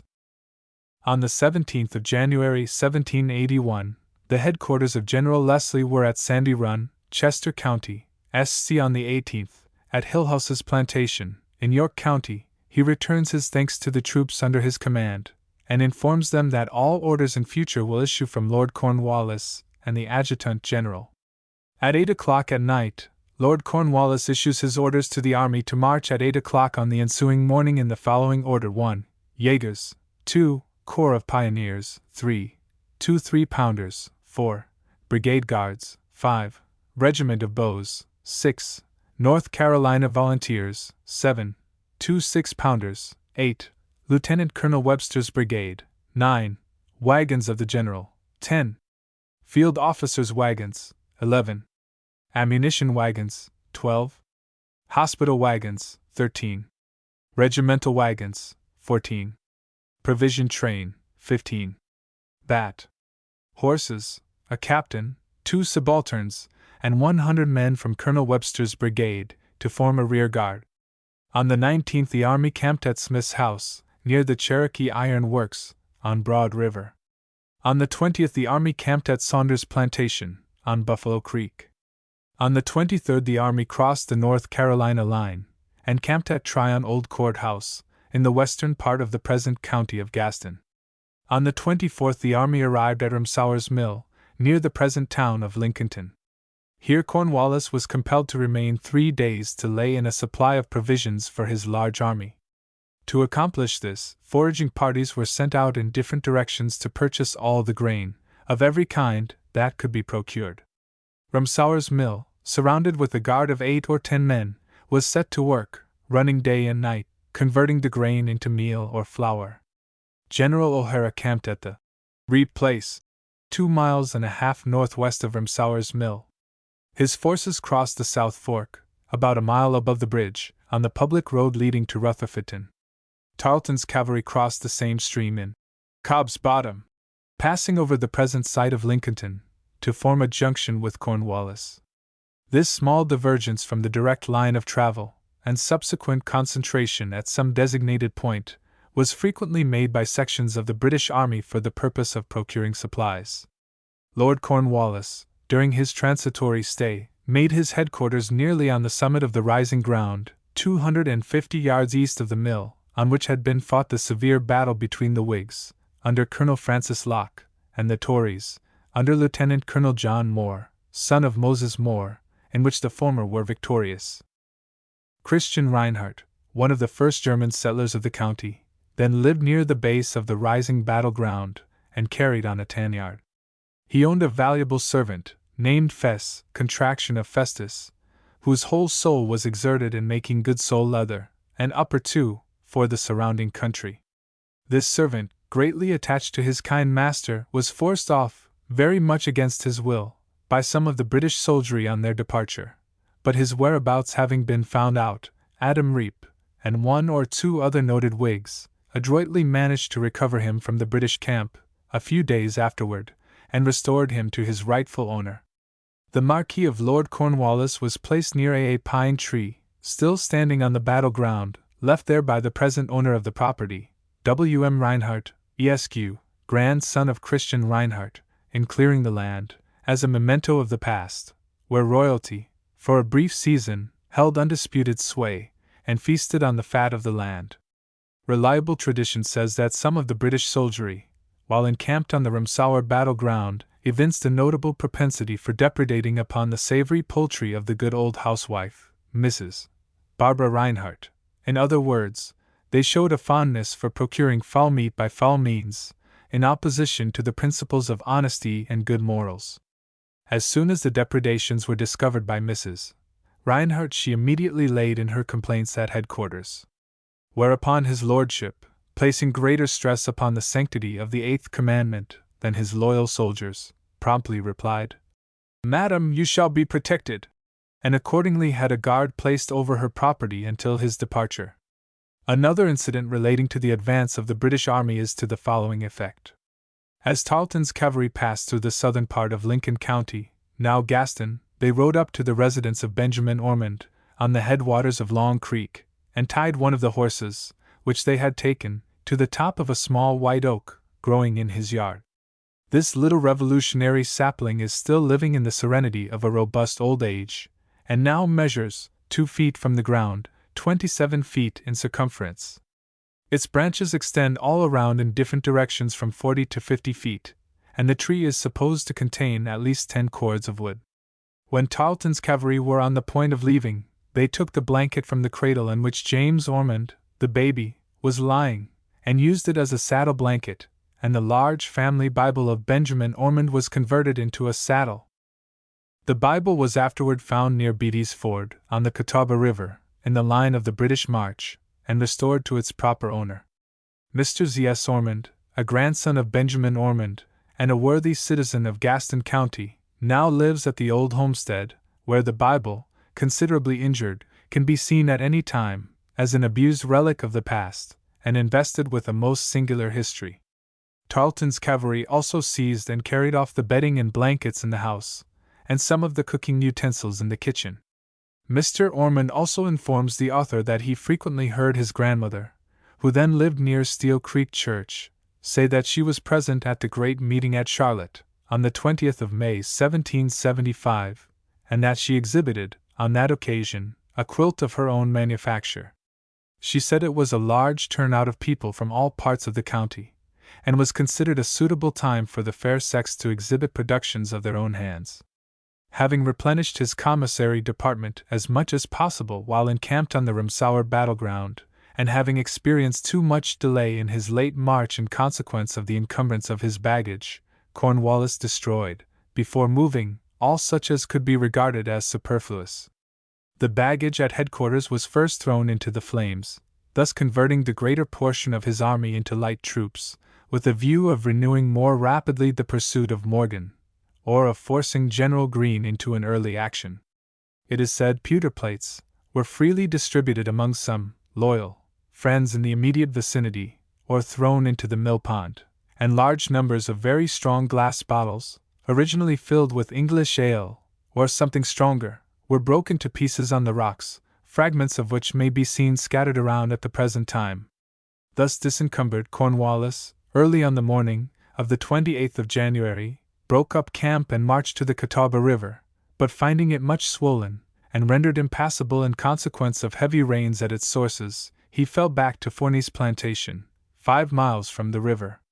Jacob Forney was a thrifty, well-to-do farmer, and a well-known Whig. The plantation is now, 1876, owned by Willis E.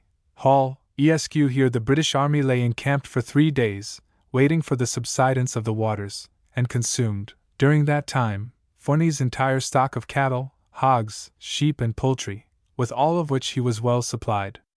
For further particulars, see sketch of Jacob Forney, Senator. Having dried their powder, and laid in an additional supply of provisions and forage, the British Army was now prepared to renew more actively the pursuit of Morgan. On the evening before the marching of the main army, Colonel Webster moved forward with the artillery, and a small detachment as a rear guard, and took position at Beatty's Ford. This was a mere feint, intended to create the impression that the whole British army would cross there, as it was the most eligible pass, and thus elude the vigilance of the Whigs. At 2:30 on the morning of the 1st of February 1781, Cornwallis broke up his camp at Forney's plantation, and marched to a private crossing place known as Cowan's Ford, 6 miles below Beatty's Ford. As he approached the river, a little before the dawn of a cloudy, misty morning, numerous campfires on the eastern bank assured him his passage would be resisted, but General Davidson had neglected to place his entire force, about 350 in number, near the ford, so as to present an imposing appearance. As it was, only the companies of Captain Joseph Graham, and of 2 or 3 other officers, probably not more than 1/3 of the whole force on duty, actually participated in the skirmish which immediately took place. Otherwise, the result might have been far more disastrous to the British Army. The river at Cowan's Ford, for most of the distance across, has a very rugged bottom, abounding with numerous rocks, of considerable size, barely visible at the low water of summer time. With judicious forethought, Cornwallis had hired the services of Frederick Hager, a Tory, on the western bank, and under his guidance, the bold Britons plunged into the water, with the firm determination of encountering the small band of Americans on the eastern bank. Stedman, the English commissary and historian, who accompanied Cornwallis in his southern campaigns, thus speaks of the passage of the river at Cowan's Ford.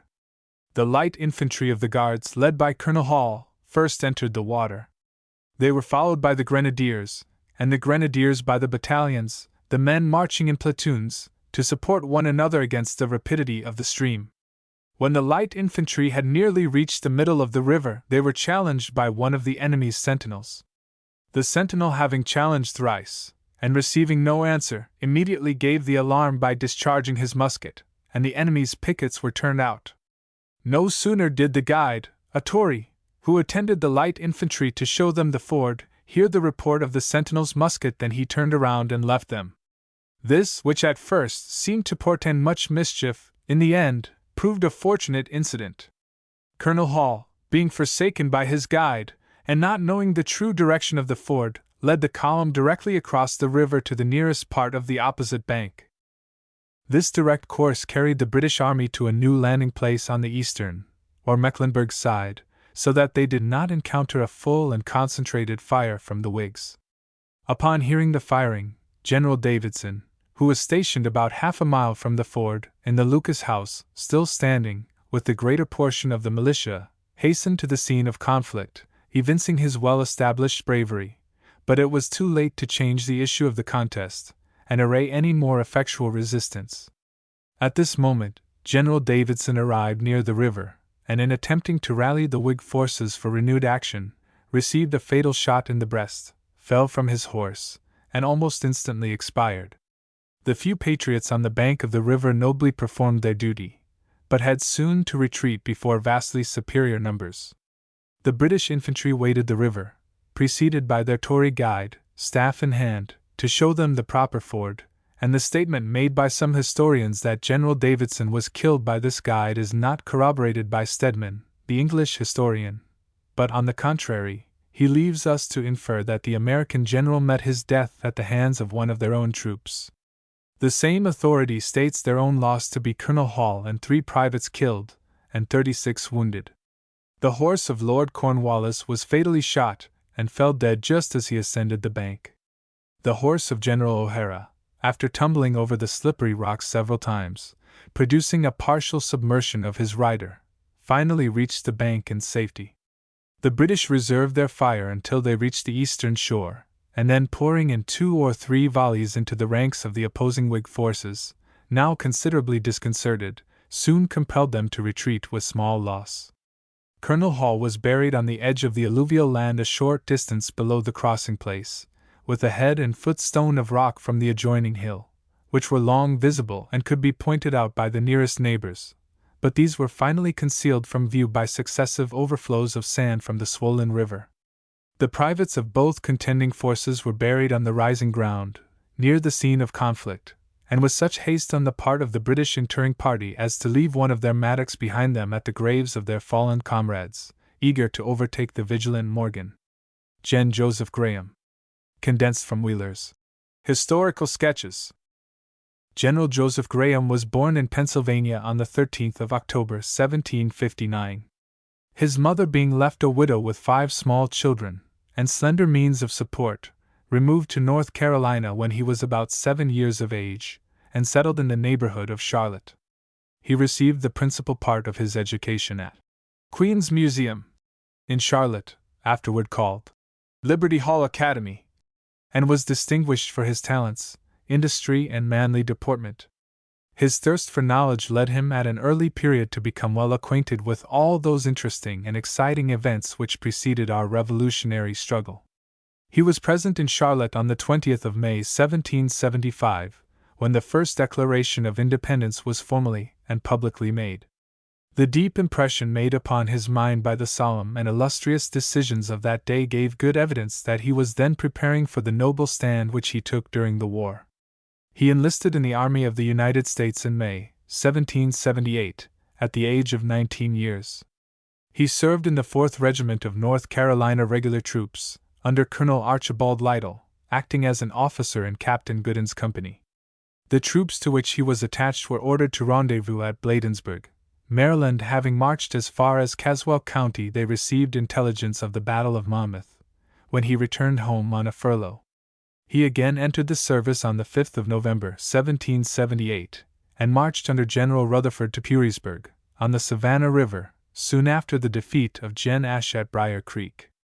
He was with the troops under Gen. Lincoln, and fought in the Battle of Stono, against Gen. Prevost, on the 20th of June, 1779, which lasted 1 hour and 20 minutes. During nearly the whole of this campaign he acted as quartermaster. In July, 1779, he was taken with the fever, and after 2 months' severe illness was discharged near Dorchester, and returned home. After the surrender of Charleston, and defeat of Colonel Beaufort at the Vauxhall, he again entered the service as adjutant of the Mecklenburg Regiment, and spent the summer in opposing the advance of Lord Rawdon into North Carolina, and assailing his troops, then within 40 miles of Charlotte. When it was understood that the British were marching to Charlotte, he was ordered by General Davidson to repair to that place, and take command of such a force as he could readily collect, and join Colonel Davie. About midnight of the 25th of September, 1780, Colonel Davie reached Charlotte. On the next day the British army entered Charlotte, and received such a stinging reception as to cause Lord Cornwallis to designate the place as the Hornet's Nest of America. After a well-directed fire upon the British from the court-house to the gum tree, Gen. Graham, with the troops assigned to his command, retreated, opposing Tarleton's cavalry and a regiment of infantry for 4 miles on the Salisbury Road. On the plantation formerly owned by Joseph McConaughey, he again formed his men, and attacked the advancing British infantry. After again retreating, he formed on the hill above where Sugar Creek Church now stands. There, owing to the imprudent but honest zeal of Major White, they were detained too long, for by the time they had reached the crossroads a party of British dragoons were in sight, and, after close pursuit for nearly 2 miles, overtook them. It was at this time that Lieutenant George Locke, a brother of Colonel Francis Locke, of Rowan County, was killed at the margin of a small pond, now to be seen at the end of Alexander Kennedy's Lane. Between that spot and where James A. Houston now lives, Gen. Graham was cut down and severely wounded. He received 9 wounds, 6 with the saber and 3 from musket balls. His life was narrowly and mercifully preserved by a large stock buckle which broke the violence of the stroke. He received 4 deep gashes of the saber over his head and 1 in his side, and 3 balls were afterward removed from his body. After being much exhausted by loss of blood, he reached the house of the late Mrs. Susanna Alexander, where he was kindly nursed and watched during the night, and his wounds dressed as well as circumstances would permit. On the next day he reached his mother's residence, where the late Major Bostwick resided, and from that place transferred to the hospital in Charlotte. Thus, at the tender age of 21 years, we see this gallant young officer leading a band of as brave men as ever faced a foe, to guard the ground first consecrated by the Mecklenburg Declaration of Independence, leaving his blood as the best memorial of a righteous cause, and of true heroism in its defense. As soon as he recovered from his wounds, he again entered the service of his country. Gen. Davidson, who had command of all the militia in the western counties of the state, applied to him to raise one or more companies, promising him such rank as the number of men raised would justify. Through his great energy, perseverance, and influence he succeeded in raising a company of 55 men in 2 weeks. These were mounted riflemen, armed also with swords, and some with pistols. They supplied themselves with their own horses and necessary equipments, and entered the field without commissary or quartermaster, and with every prospect of hard fighting, and little compensation. After Tarleton's signal defeat at the Cowpens, Cornwallis resolved to pursue Gen. Morgan, encumbered with upwards of 500 prisoners. At that time Gen. Greene had assumed command of the Southern Army, and stationed himself with a portion of it at Hicks Creek, near to Cheraw. After Gen. Morgan's successful retreat, Gen. Greene left his main army with Gen. Huger, and rode 150 miles to join Gen. Morgan's detachment near the Catawba River. The plan of opposing Lord Cornwallis and crossing the Catawba was arranged by Gen. Greene, and its execution assigned to Gen. Davidson. Lieutenant Colonel Webster moved forward and crossed the Catawba in advance with a detachment of cavalry to create the impression that the whole British army would cross there, but the real intention of Cornwallis was to make the attempt at Cowan's Ford. Soon after the action commenced, Gen. Davidson was killed, greatly lamented by all who knew him as a brave and generous officer. The company commanded by Gen. Graham commenced the attack upon the British as they advanced through the river, and resolutely kept it up until they ascended the bank. The British then poured in a heavy fire upon Graham's men, 2 of whom were killed. Colonel William Polk and Rev. Th. McCall were near Gen. Davidson when he fell. Colonel Hall and 3 or 4 of the British were killed and upwards of 30 wounded. The British were detained here about 3 hours in burying their dead, and then resumed their march in pursuit of Gen. Morgan. The body of General Davidson was secured by David Wilson and Richard Berry, conveyed to the house of Samuel Wilson, Senator, there dressed for burial, and interred that night in the graveyard of Hopewell Church. The North Carolina militia were then placed under the command of General Pickens, of South Carolina, and continued to harass the British as they advanced toward Virginia. General Graham with his company, and some troops from Rowan County, surprised and captured a guard at Hart's Mill, 1.5 miles from Hillsborough, where the British army then lay, and the same day joined Colonel Lee's forces. On the next day, under General Pickens, he was in the action against Colonel Piles, who commanded about 350 Tories on their way to join Tarleton. These Tories supposed the Whigs to be a company of British troops sent for their protection, and commenced crying, "God save the King!" Tarleton was about a mile from this place, and retreated to Hillsborough.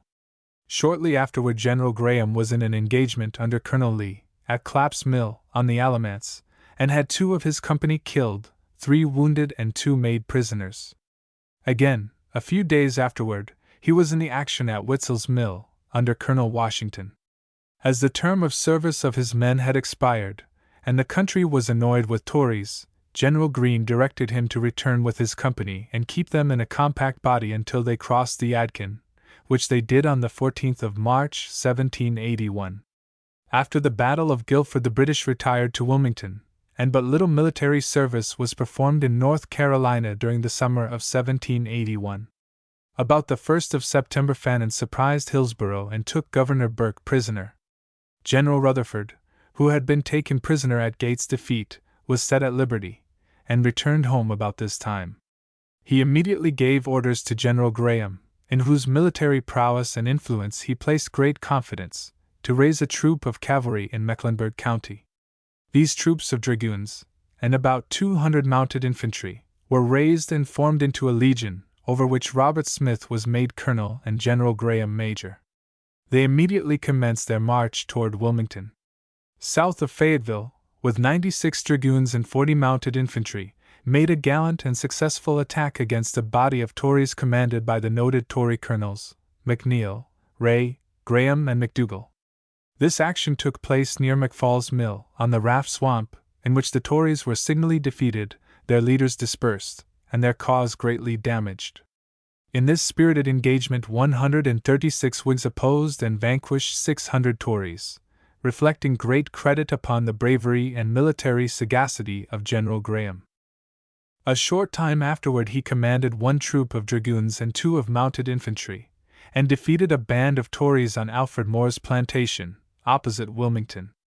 On the next day he led the troops in person, and attacked the British garrison near the same place. Shortly afterward he commanded 3 companies in defeating Colonel Gagne, near Waccamaw Lake. This campaign closed General Graham's services in the Revolutionary War, having commanded in 15 engagements with a degree of courage, wisdom, calmness, and success surpassed, perhaps, by no officer of the same rank. Hundreds who served under him have delighted in testifying to the upright, faithful, and undaunted manner in which he discharged the duties of his trying and responsible station. Never was he known to shrink from any toil, however painful, or quail before any danger, however threatening, or stand back from any privations or sacrifices which might serve his country. After the close of the war he was elected the first sheriff of Mecklenburg County, and gave great satisfaction by the faithful performance of the duties of that office. From 1788 to 1794 he was elected to the Senate from the same county. About the year 1787 he was married to Isabella, the second daughter of Major John Davidson. By this marriage he had 12 children. Not long after his marriage he removed to Lincoln County and engaged in the manufacture of iron. For more than 40 years before his death he conducted a large establishment of iron works with great energy and success. In 1814 General Graham commanded a regiment of North Carolina volunteers against the Creek Indians, and arrived about the time the last stroke of punishment was inflicted upon this hostile tribe by General Jackson, at the Battle of the Horseshoe. For many years after the war he was Major General of the 5th Division of the North Carolina Militia. By a life of temperance and regular exercise, with the blessing of God, he enjoyed remarkable health and vigor of constitution. On the 13th of October 1836, he made the following minute in his day book. "This day I am 77 years of age, de gratia." He rode from Lincolnton on the 10th of November, soon thereafter was struck with apoplexy, and on the evening of the 12th closed his eyes upon the cares and trials of a long, useful, and honorable life. General Joseph Graham was the father of the late ex-governor William A. Graham, one of North Carolina's most worthy, honorable, and illustrious sons. Brevard Family. Condensed from Wheeler's Historical Sketches. The Brevard family acted a very conspicuous part during our Revolutionary War. The first one of the name of whom anything is known was a Huguenot who fled from France on the revocation of the Edict of Nantes in 1685, and settled among the Scotch-Irish in the northern part of Ireland. He there formed the acquaintance of a family of McNitts, and with them set sail for the American shores. One of this family was a young and blooming lassie, very fair to look upon. Brevard and herself soon discovered in each other kindred spirits, and a mutual attachment sprung up between them. They joined their fortunes, determined to share the hardships and trials incident to a settlement in a new country, then filled with wild beasts and savages. They settled on Elk River, in Maryland. The issue of this marriage were 5 sons and 1 daughter, John, Robert, Zebulun, Benjamin, Adam, and Elizabeth. The 3 elder brothers, with their sister and her husband, came to North Carolina between 1740 and 1750. The 3 brothers were all Whigs during the Revolution. John Brevard, whose family is the immediate subject of this sketch, married a sister of Dr. Alexander McWhorter, a distinguished Presbyterian minister from New Jersey, who had for a time the control of Queen's Museum in Charlotte. Soon after his marriage, Brevard also emigrated to North Carolina, and settled about 2 miles from Center Church, in Iredell County. Dr. McWhorter was a very zealous Whig, and it is said the British were anxious to seize him on account of his independent addresses, both in and out of the pulpit. But they failed in their endeavors, and after the invasion of Charlotte by Cornwallis in 1780, he returned to the North. At the commencement of the Revolutionary War, John Brevard, then an old and infirm man, had 8 sons and 4 daughters: Mary, Ephraim, John, Hugh, Adam, Alexander, Robert, Benjamin, Nancy, Joseph, Jane, and Rebecca. He was a well-known and influential Whig, and early instilled his patriotic principles into the minds of his children. When the British Army under Cornwallis passed near his residence, a squad of soldiers went to his house and burned every building on the premises to the ground. No one was at home at the time except his wife, then quite old and infirm, the daughters having been sent to a neighboring house across a swamp to preserve them from any indignities that might be offered to them by a base soldiery. When the soldiers came up, a self-authorized officer drew a paper from his pocket, and after looking at it for a moment said, "These houses must be burned." They were accordingly set on fire. Mrs. Brevard attempted to save some articles of furniture from the flames, but the soldiers would throw them back as fast as she could take them out. Everything in the house was consumed. The reason assigned by the soldiery for this incendiary act was she then had 8 sons in the rebel army. Mary, the eldest daughter of John Brevard, married Jen Davidson, who was killed at Cowan's Ford on the Catawba River. Nancy married John Davidson.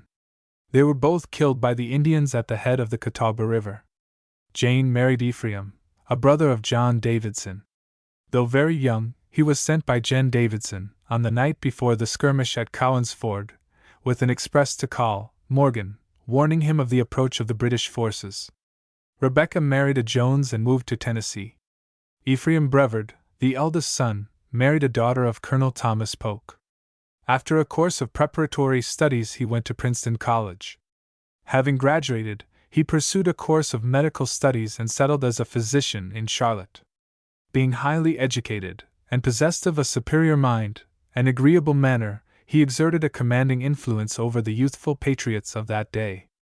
In the language of Dr. Foote, he thought clearly, felt deeply, wrote well, resisted bravely, and died a martyr to that liberty none loved better, and few understood so well. For further particulars respecting Dr. Brevard, see sketches of the signers of the Mecklenburg Declaration. John Brevard, Jr., served in the Continental Army with the commission of lieutenant, displaying, on all occasions, unflinching bravery and a warm devotion to the cause of American freedom. Hugh Brevard, with several brothers, was at the Battle of Ramsauer's Mill. Early in the war he was appointed a colonel of the militia, and was present at the defeat of General Ashe at Briar Creek. He settled in Burke County, and was elected a member of the legislature in 1780 and 1781, was held in high esteem by his fellow citizens, and died about the close of the war. Adam Brevard first served 1 year in the Northern Army under General Washington. He then came south, and was present at the Battle of Ramsauer's Mill. He there had a button shot from his pantaloons, but escaped unharmed. He was a blacksmith by trade, and, after the war, followed this occupation for a considerable length of time. Being fond of reading, he studied law in his shop, when not much pressed with business, and found a greater delight in the law-telling strokes of a Blackstone than in the hard-ringing strokes of a blacksmith's hammer. He finally abandoned his trade and engaged in the practice of the law, in which he was successful. He was a man of strong intellect, sound judgment, and keen observation. He wrote a piece called the Mecklenburg Censor, abounding with sarcastic wit and well-timed humor, making him truly the learned blacksmith of Mecklenburg County. Alexander Brevard first joined the army as a cadet. He then received the commission of lieutenant, and soon afterward that of captain in the Continental Army. He was engaged in the battles of White Plains, Trenton, Princeton, Brandywine, Monmouth, and Germantown, and remained in the Northern Army under General Washington until sometime in the year 1779, when, his health failing, he was sent into the country. After a short absence he reported himself for service to Gen. Washington. This illustrious and humane commander, seeing his slender figure and delicate appearance, remarked that he was unfit for hard service, and inquired of him where his parents lived. The reply was, in North Carolina. Gen. Washington then advised him to return home. With this advice he complied, and his health, in the meantime, having improved in the genial climate of western North Carolina, he immediately joined the Southern Army under General Gates. Being a captain in the regular service, and removed from his command, he was appointed quartermaster, and acted as such at the Battle of Camden. After the defeat of Gen. Gates, the Southern Army was placed under the command of Gen. Greene. Alexander Brevard was with this gallant commander in all his battles, so that, with little interruption, he was in active service from the beginning to the end of the war. He thought his hardest fighting was at the Eutaw Springs. He was there in command of his company, and in the hottest part of the fight, losing 18 of his brave men. At one time he and his company were in a very critical situation. A division of the British Army came very unexpectedly upon their rear while they were closely engaged in front. But, just at that moment, Colonel Washington, perceiving their imminent danger, made an impetuous charge with his cavalry upon this division of the enemy. A portion of his men broke through, and formed again with the intention of renewing the charge. This was prevented by the retreat of the British into a position where it was impossible for the cavalry to pursue them. Colonel Washington was unhorsed and made a prisoner, but succeeded with his brave men in preventing the meditated attack in the rear.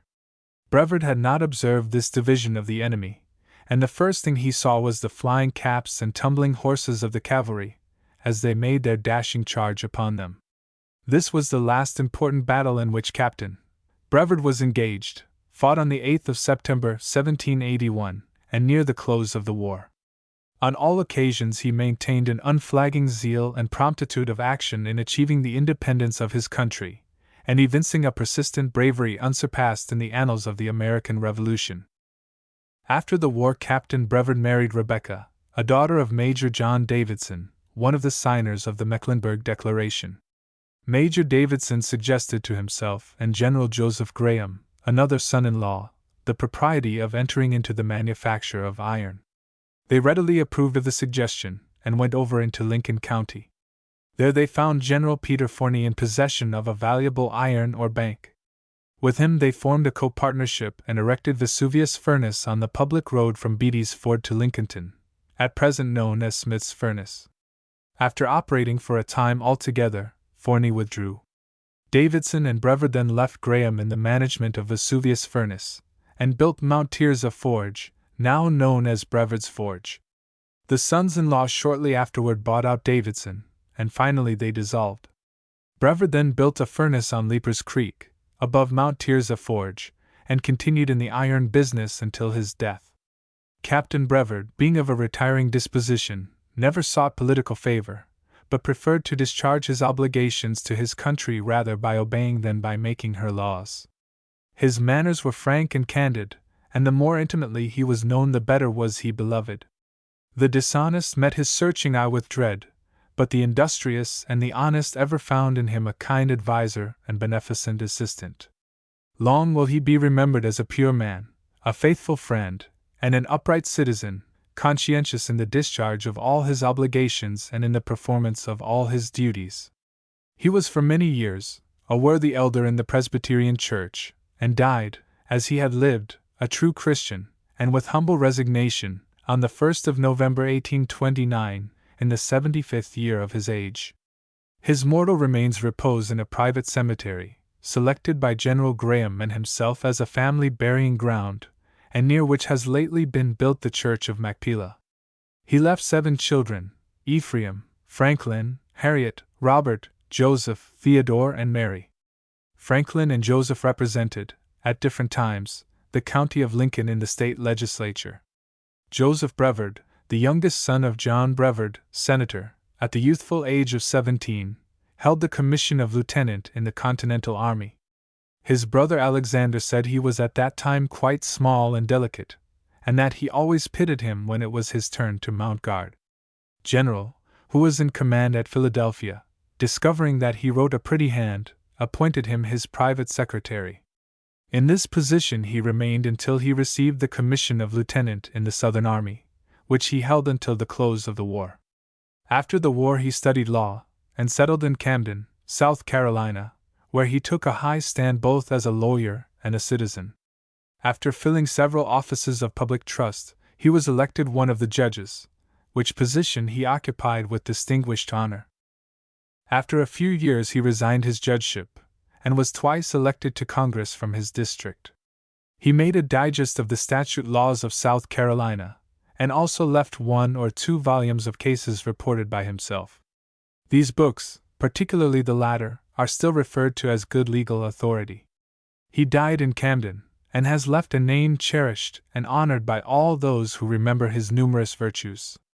Such is a brief and imperfect sketch of that family whose name is prefixed. Many events, of thrilling interest, connected with their revolutionary services, have, no doubt, sunk into oblivion, but enough has been presented to stimulate the rising generation to imitate their heroic example and admire their unfaltering devotion to the cause of American freedom. Colonel James Johnston. Colonel James Johnston, one of the earliest patriots of Tryon, afterward Lincoln County, was born about the year 1742. His father, Henry Johnston, was of Scottish descent. During the many civil and ecclesiastical troubles which greatly agitated England preceding the ascent of William, Prince of Orange, to the throne in 1688, and the ruinous consequences of the defeat of Charles Edward, the Pretender, at the Battle of Culloden, in April, 1746, a constant tide of emigration was flowing from Scotland to the northern part of Ireland, or directly to the shores of the New World, then holding forth to the disturbed population of Europe peculiar features of attractiveness, accompanied with the most alluring prospects of future aggrandizement and wealth. Among the families who passed over during this period were some of the extensive clan of Johnstons, frequently spelled Johnstone, also the Alexanders, Ewitts, Bells, Knoxes, Barnetts, Pattons, Wilsons, Spratts, Martins, with a strong sprinkling of the Davidsons, Caldwells, Grahams, Hunters, Polks, and many others whose descendants performed a magnanimous part in achieving our independence, and stand high on the roll of fame and exalted worth. The name Johnston in Scotland embraces many distinguished personages in every department of literature. From one of the families who came directly to America in 1722, Lord William Johnston, have descended in different branches, the late General Albert Sidney Johnston and General Joseph E. Johnston, illustrious, patriotic names the Southern people and a disinterested posterity will ever delight to honor. The Johnstons in their native land, O'Cakes and Brither Scots, had the reputation of being heady, strong-minded, proud of their ancestral descent, and were regarded, at times, as being rather rebellious, a trait of character which, in this last respect, some of their descendants strongly manifested in the late Confederate struggle, but in accordance with the most honorable and patriotic motives. When Henry Johnston and his youthful wife settled on the western banks of the Catawba River, the country was then covered with its native forests, and over its wide expanse of territory, as yet but little disturbed by the implements of husbandry, the Indians and wild beasts held almost undisputed sway. The uplands were clothed with wild pea vines and other luxuriant herbage, and cattle literally roamed over and fed upon 1,000 hills. Every watercourse, too, bristled with cane brakes, indicating the great fertility of the soil, and the sure road, under proper industrial efforts, to agricultural prosperity.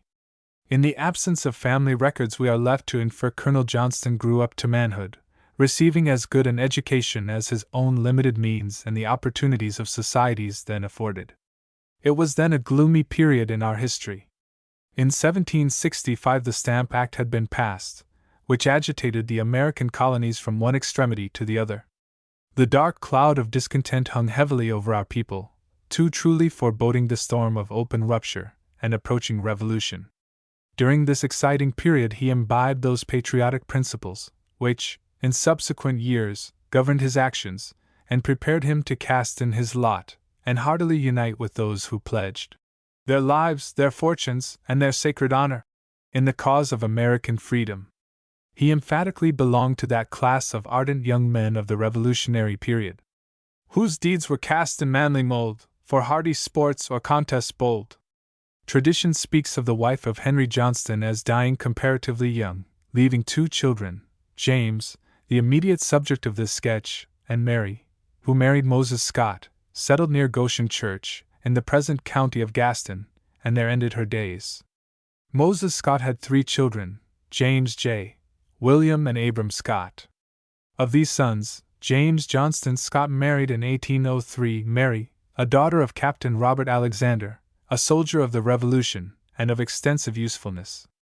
He, James, died in 1809, in the 27th year of his age, leaving 2 children, Abram and Mary Scott, the former of whom in this centennial year, 1876, still survives, having nearly completed his 80 years and 10.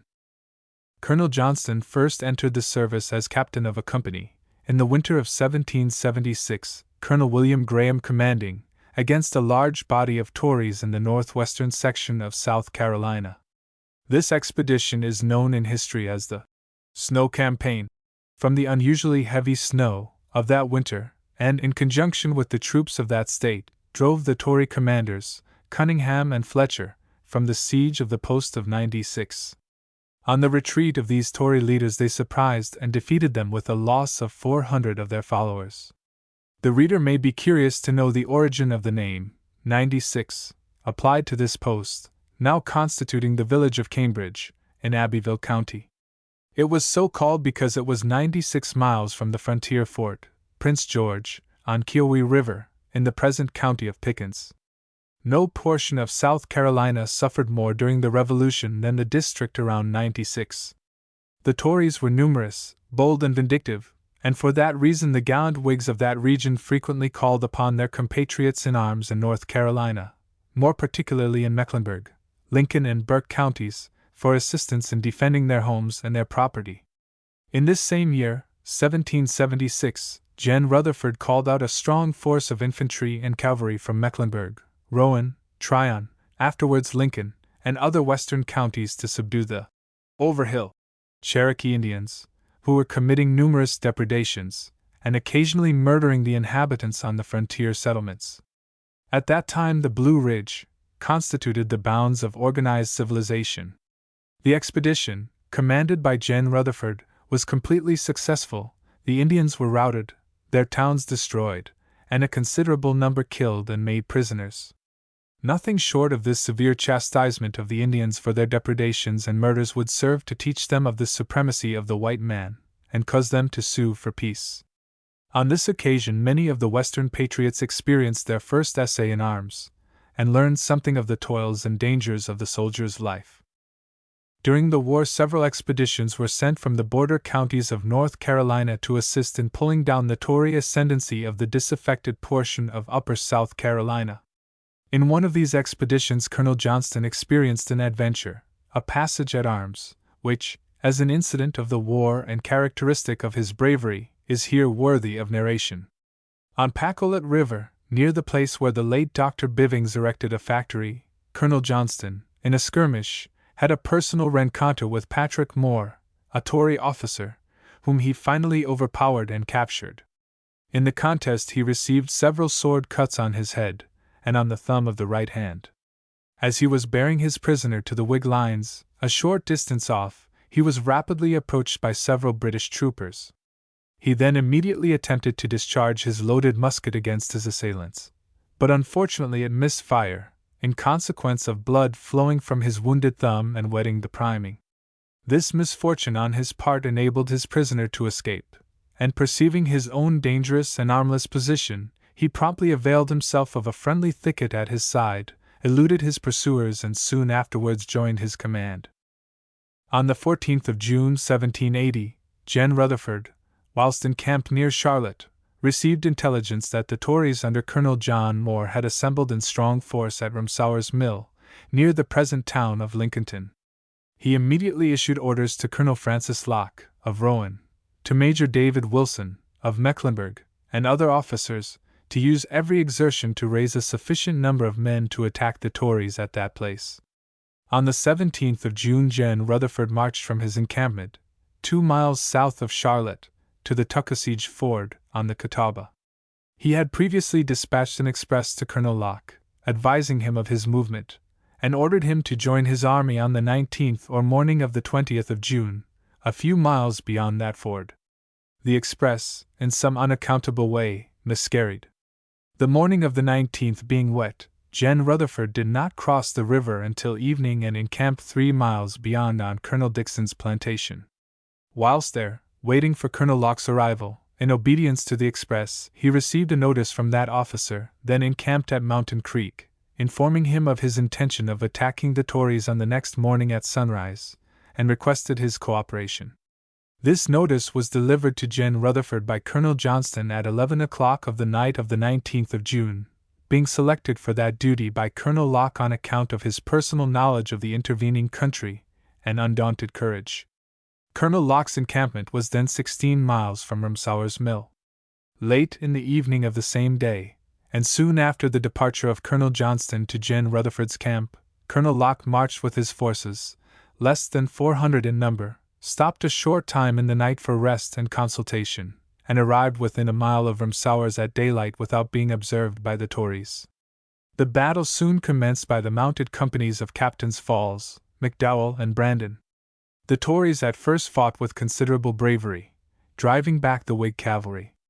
These, however, soon rallied, and being supported by the advancing infantry, pressed forward under their gallant leaders with a courage which knew no faltering and completely routed the Tories, driving them, after an hour's contest, from their strong position, and capturing about 50 of their number.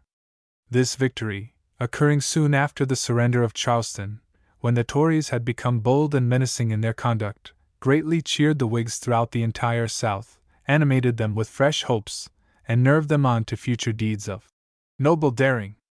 Gen. Rutherford, not leaving his encampment at Colonel Dixon's before daylight of the morning of the 20th of June, failed to reach Rumsauer's Mill until 2 hours after the battle. Colonel Johnston there joined his command, and participated in the closing duties of this victorious engagement in the cause of American freedom.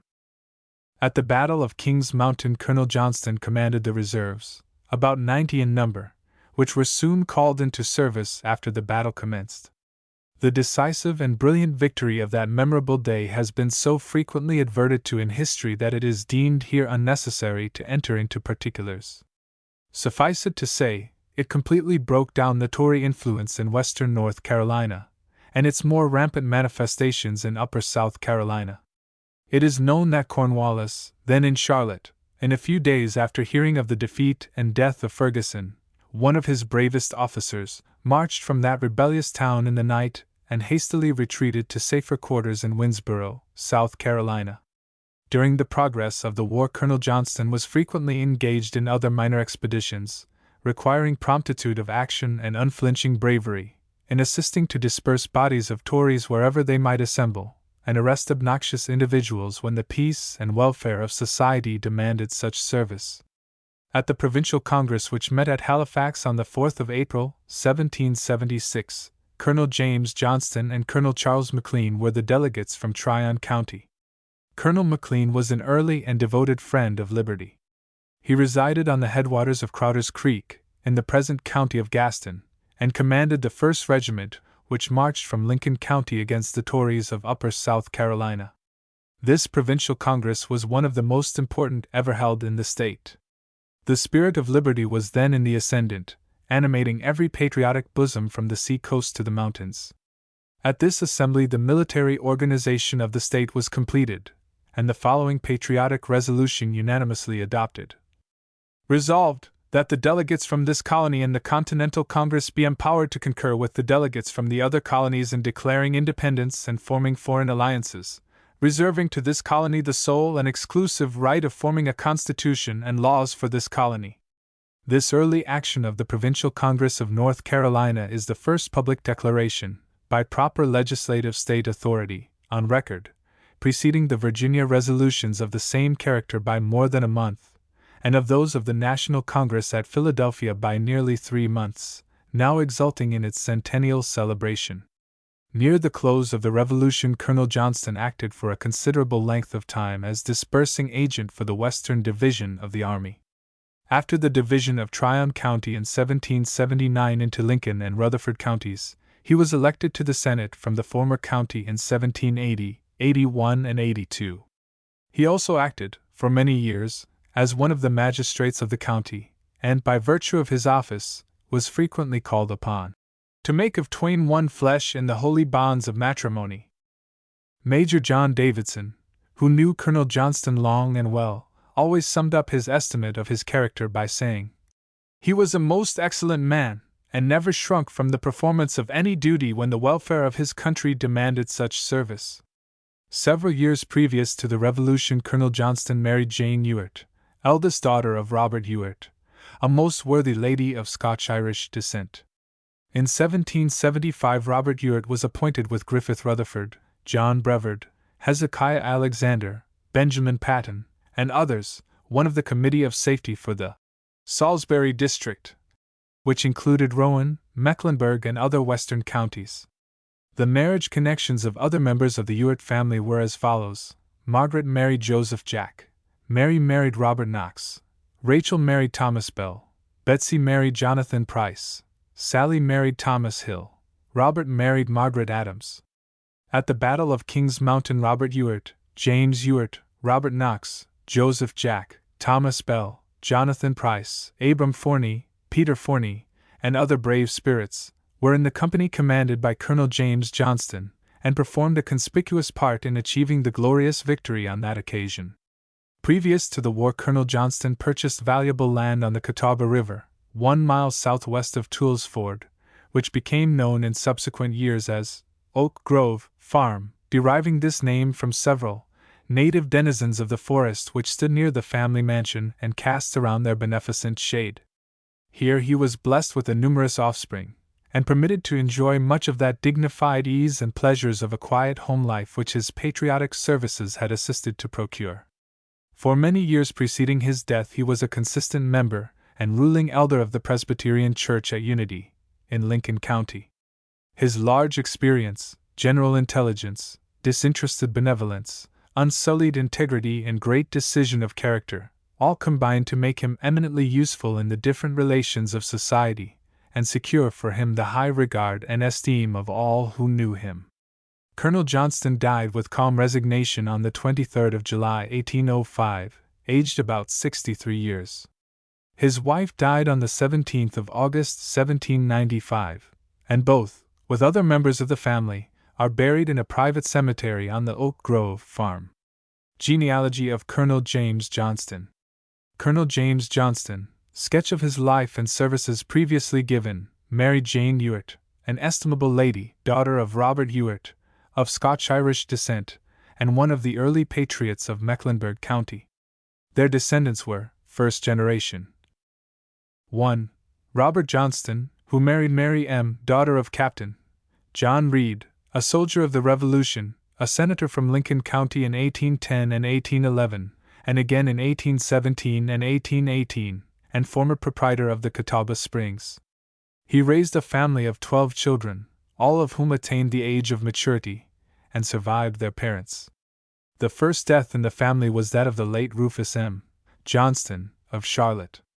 He was an industrious farmer, an upright member of society, for many years an elder of the Presbyterian Church at Unity, and died with peaceful resignation on the 23rd of May 1854, in the 77th year of his age. His wife, Mary, died on the 30th of July 1857, and both are buried in a private cemetery on the old homestead property, now owned by their grandson, John R. Johnston, Esq. His descendants were 2d generation. 1. Sarah Johnston married Dr. Benjamin Johnson, of Virginia. 2. James A. Johnston married Jane Byers, of Iredell County. 3. Dr. Sidney X. Johnston married Harriet K. Connor, of Lincoln County. 4. Jane Johnston married first John D. Graham, second Dr. William B. McLean, of Lincoln County. 5. John R. Johnston married first Delia Torrance, second Laura E. Happold, of Burke County. 6. Robert Johnston married Caroline Shuford, of Lincoln County. 7. Dr. Thos. Johnston married Dorcas Lucky, of Mecklenburg County. 8. Harriet Johnston married William T. Shipp, of Gaston County. 9. Mary Johnston married Dr. William Davidson, of Mecklenburg County. 10. Martha Johnston married Colonel J. B. Rankin, of McDowell County. 11. Colonel William Johnston, present Mayor, 1876, of Charlotte, married Anne Graham, of Mecklenburg County. 12. Rufus M. Johnston married Cecilia Latta, of York County, SC. 2d. Margaret Ewart Johnston married Logan Henderson, ESQ, youngest son of James Henderson, who moved from Pennsylvania to North Carolina at the first settlement of the country. He was the brother of Major Lawson Henderson, long and well known as one of the worthy citizens of Lincoln County, and of Colonel James Henderson, a brave officer killed at the Battle of New Orleans. The patriarchal ancestor, James Henderson, became the owner of a large body of land on the South Fork of the Catawba River, in the present county of Gaston, embracing a valuable water power, at which he erected a grist mill, then a new and useful institution. He lived to an extreme old age, and is buried on a high eminence near the eastern bank of the river, where a substantial stone wall surrounds the graves of himself, Adam Springs, the next owner of the property, and a few others. In 1818, Logan Henderson joined the tide of emigration to Tennessee, and purchased much valuable land near Murfreesboro, in Rutherford County. In and near his last place of settlement, where most of his worthy descendants still reside. He died, after a brief illness, with calm composure, on the 8th of December 1846, in the 62nd year of his age. His wife survived him many years, and died with peaceful resignation on the 13th of August 1863, in the 75th year of her age. Their descendants were second generation. 1. James F. Henderson married Amanda M. Voorhees of Tennessee. 2. Violet C. Henderson married William F. Lytle of Tennessee. 3. Jane E. Henderson married William S. Moore of Tennessee. The remaining children of Colonel James Johnston were 4. James Johnston, Jr., a promising young man, died near the age of maturity, in 1816, without issue. 5. Henry Johnston died in 1818 without issue. 6. Martha Johnston married Dr. James M. Burton. Soon after marriage they moved to Georgia, where they both died without issue. 7. Jane Johnston married Rev. John Williamson, pastor of Hopewell Church, in Mecklenburg County, and died in 1817 without issue. 8. Catherine Johnston married John Hayes, ESQ, who settled near Toole's Ford, on the Catawba River, about 1 mile from the old homestead of Colonel James Johnston. He was a worthy Christian citizen, long a subject of patients suffering from disease, for many years an elder of the Presbyterian Church, and died peacefully on the 13th of April 1846, aged 72 years. His wife, Catherine, a lady of great amiability and worth, died on the 17th of December 1858, aged 74 years. Their descendants were second generation. 1. Jane C. Hayes married Dr. Sidney J. Harris, of Cabarrus County. 2. Martha E. Hayes married William Fullenwider, of Lincoln County. 3. Margaret J. Hayes married Dr. William Adams, of York County, SC. 4. Minerva W. Hayes married Colonel William Greer, of Mecklenburg County. 5. Elizabeth L. Hayes married Charles L. Torrance, of Rowan County. 6. John L. Hayes married Matilda Hutchinson, of Mecklenburg County. 7. Dr. William J. Hayes married Isabella Alexander, great-granddaughter of John McNitt Alexander, a signer and one of the secretaries of the Mecklenburg Convention of the 20th of May 1775. 8. Dr. William Johnston, youngest son of Colonel James Johnston, married Nancy, daughter of Gen. Peter Forney, of Lincoln County. Their descendants were second generation. 1. NEC. Johnston married Dr. Joseph W.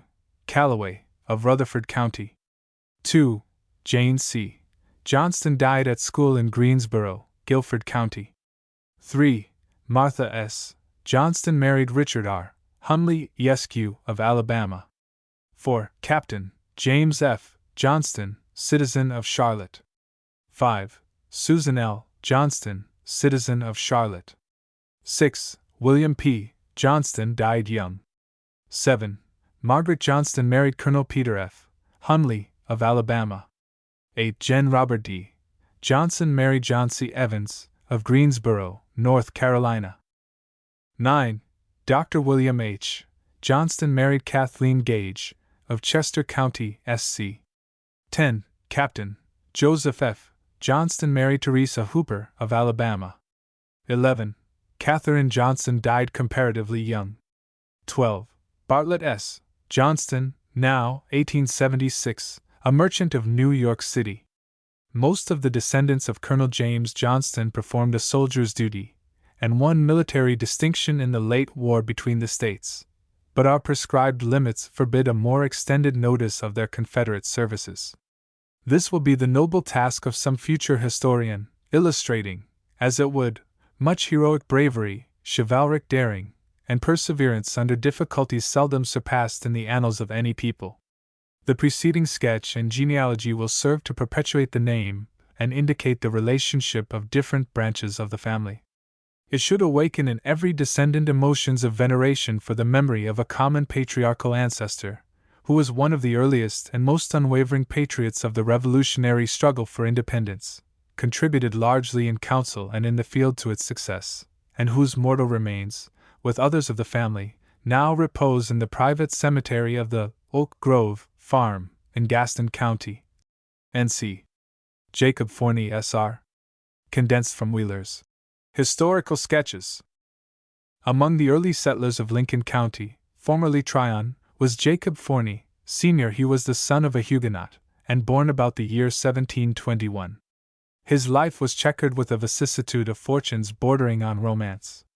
At the revocation of the Edict of Nantes, in 1685, his father fled from France, preferring self-expatriation to the renunciation of his religious belief, and settled in Alsace, on the Rhine where, under the enlightening influences of the Reformation, freedom of opinion in matters of conscience was tolerated.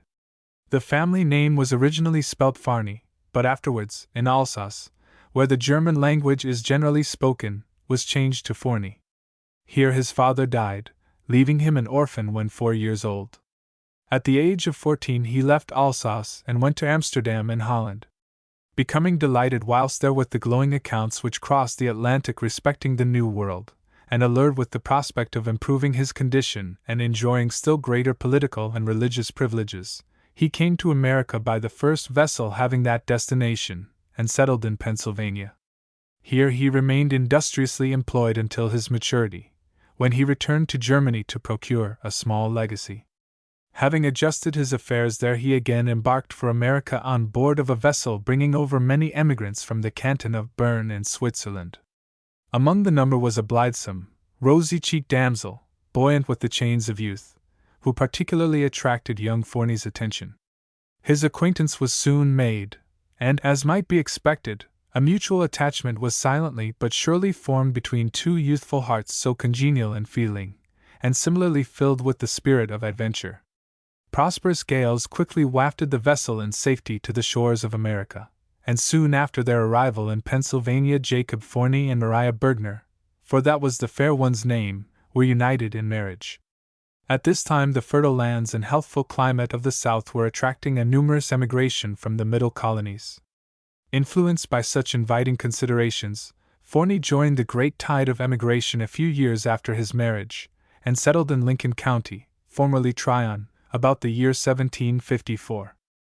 The first settlers of Lincoln County suffered greatly by the depredations and occasional murders by the Cherokee Indians. On several occasions many of the inhabitants temporarily abandoned their homes, and removed to the more populous settlements east of the Catawba River.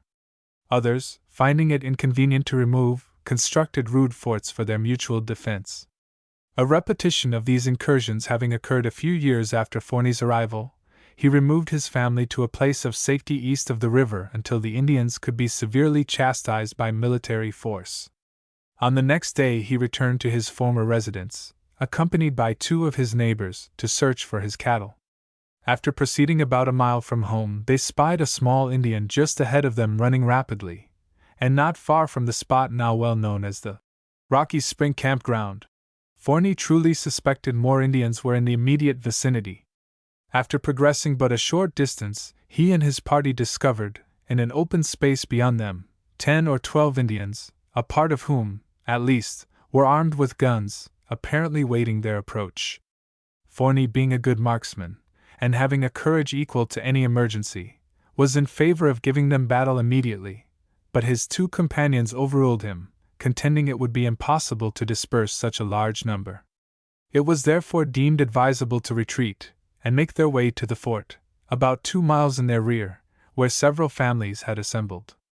After proceeding a short distance, the Indians approached somewhat nearer and fired upon the party, but without effect. Forney directed his companies to reserve their fire until the Indians approached sufficiently near to take a sure and deadly aim, and maintain an orderly retreat in the direction of the fort. Soon after they commenced retreating, the Indians again fired upon them, and unfortunately one of the party, Richards, was dangerously wounded. At this critical moment, when one or two well-directed fires might have repulsed their enemy, the courage of the other companion, failed him, and he made his rapid departure. Forney, however, continued his retreat, assisting his wounded companion as much as he could, and although fired upon several times, managed to keep the Indians at some distance off by presenting his unerring rifle when their timidity was manifested by falling down in the grass, or taking shelter behind the trees, each one, no doubt, supposing the well-aimed shot might fell him to the earth. At length poor Richards, becoming faint from loss of blood, and seeing the imminent danger of his friend's life, directed Forney to leave him, and if possible, save himself. This advice he reluctantly complied with and pursued his course to the fort. But the Indians did not pursue him much farther, being probably satisfied with the murder of the wounded Richards. In this unequal contest Forney only received a small wound on the back of his left hand, but on examination discovered that several bullets had pierced his clothes. This adventure shows what cool, determined bravery may effect under the most discouraging circumstances, and that an individual may sometimes providentially escape although made the object of a score of bullets or other missiles of destruction. When he reached the fort he found the occupants greatly frightened, having heard the repeated firing. After this adventure and narrow escape became generally known, a belief was widely entertained by the surrounding community that Forney was bulletproof. It was even affirmed, and received additions by repeating, that after he reached the fort and unbuttoned his vest, a handful of bullets dropped out. In subsequent years Forney was accustomed to smile at this innocent credulity of his neighbors, but frequently remarked that the impression of his being bulletproof was of great service to him on more than one occasion preceding and during the Revolutionary War. Few persons during the war suffered heavier losses than Jacob Forney. By persevering industry and strict economy he had surrounded himself and family with all the comforts, and to some extent, luxuries of the substantial farmer. When Cornwallis marched through Lincoln County in the winter of 1781, endeavoring to overtake Morgan with his large number of prisoners captured at the Cowpens, he was arrested in his progress by the swollen waters of the Catawba River. Being thus foiled in his expectations, supposing he had Morgan almost in his grasp, Cornwallis fell back about 5 miles from the river to Forney's plantation, having been conducted there by a Tory well acquainted with the neighborhood. Here Cornwallis remained encamped for 3 days, consuming, in the meantime, Forney's entire stock of cattle, hogs, sheep, geese, chickens, a large amount of forage, 40 gallons of brandy, and his 3 horses were carried off, and many thousands of rails and other property destroyed. But the extent of his losses did not end here. Cornwallis had been informed that Forney had a large amount of money concealed somewhere in his premises, and that if diligent search were made it might be readily found.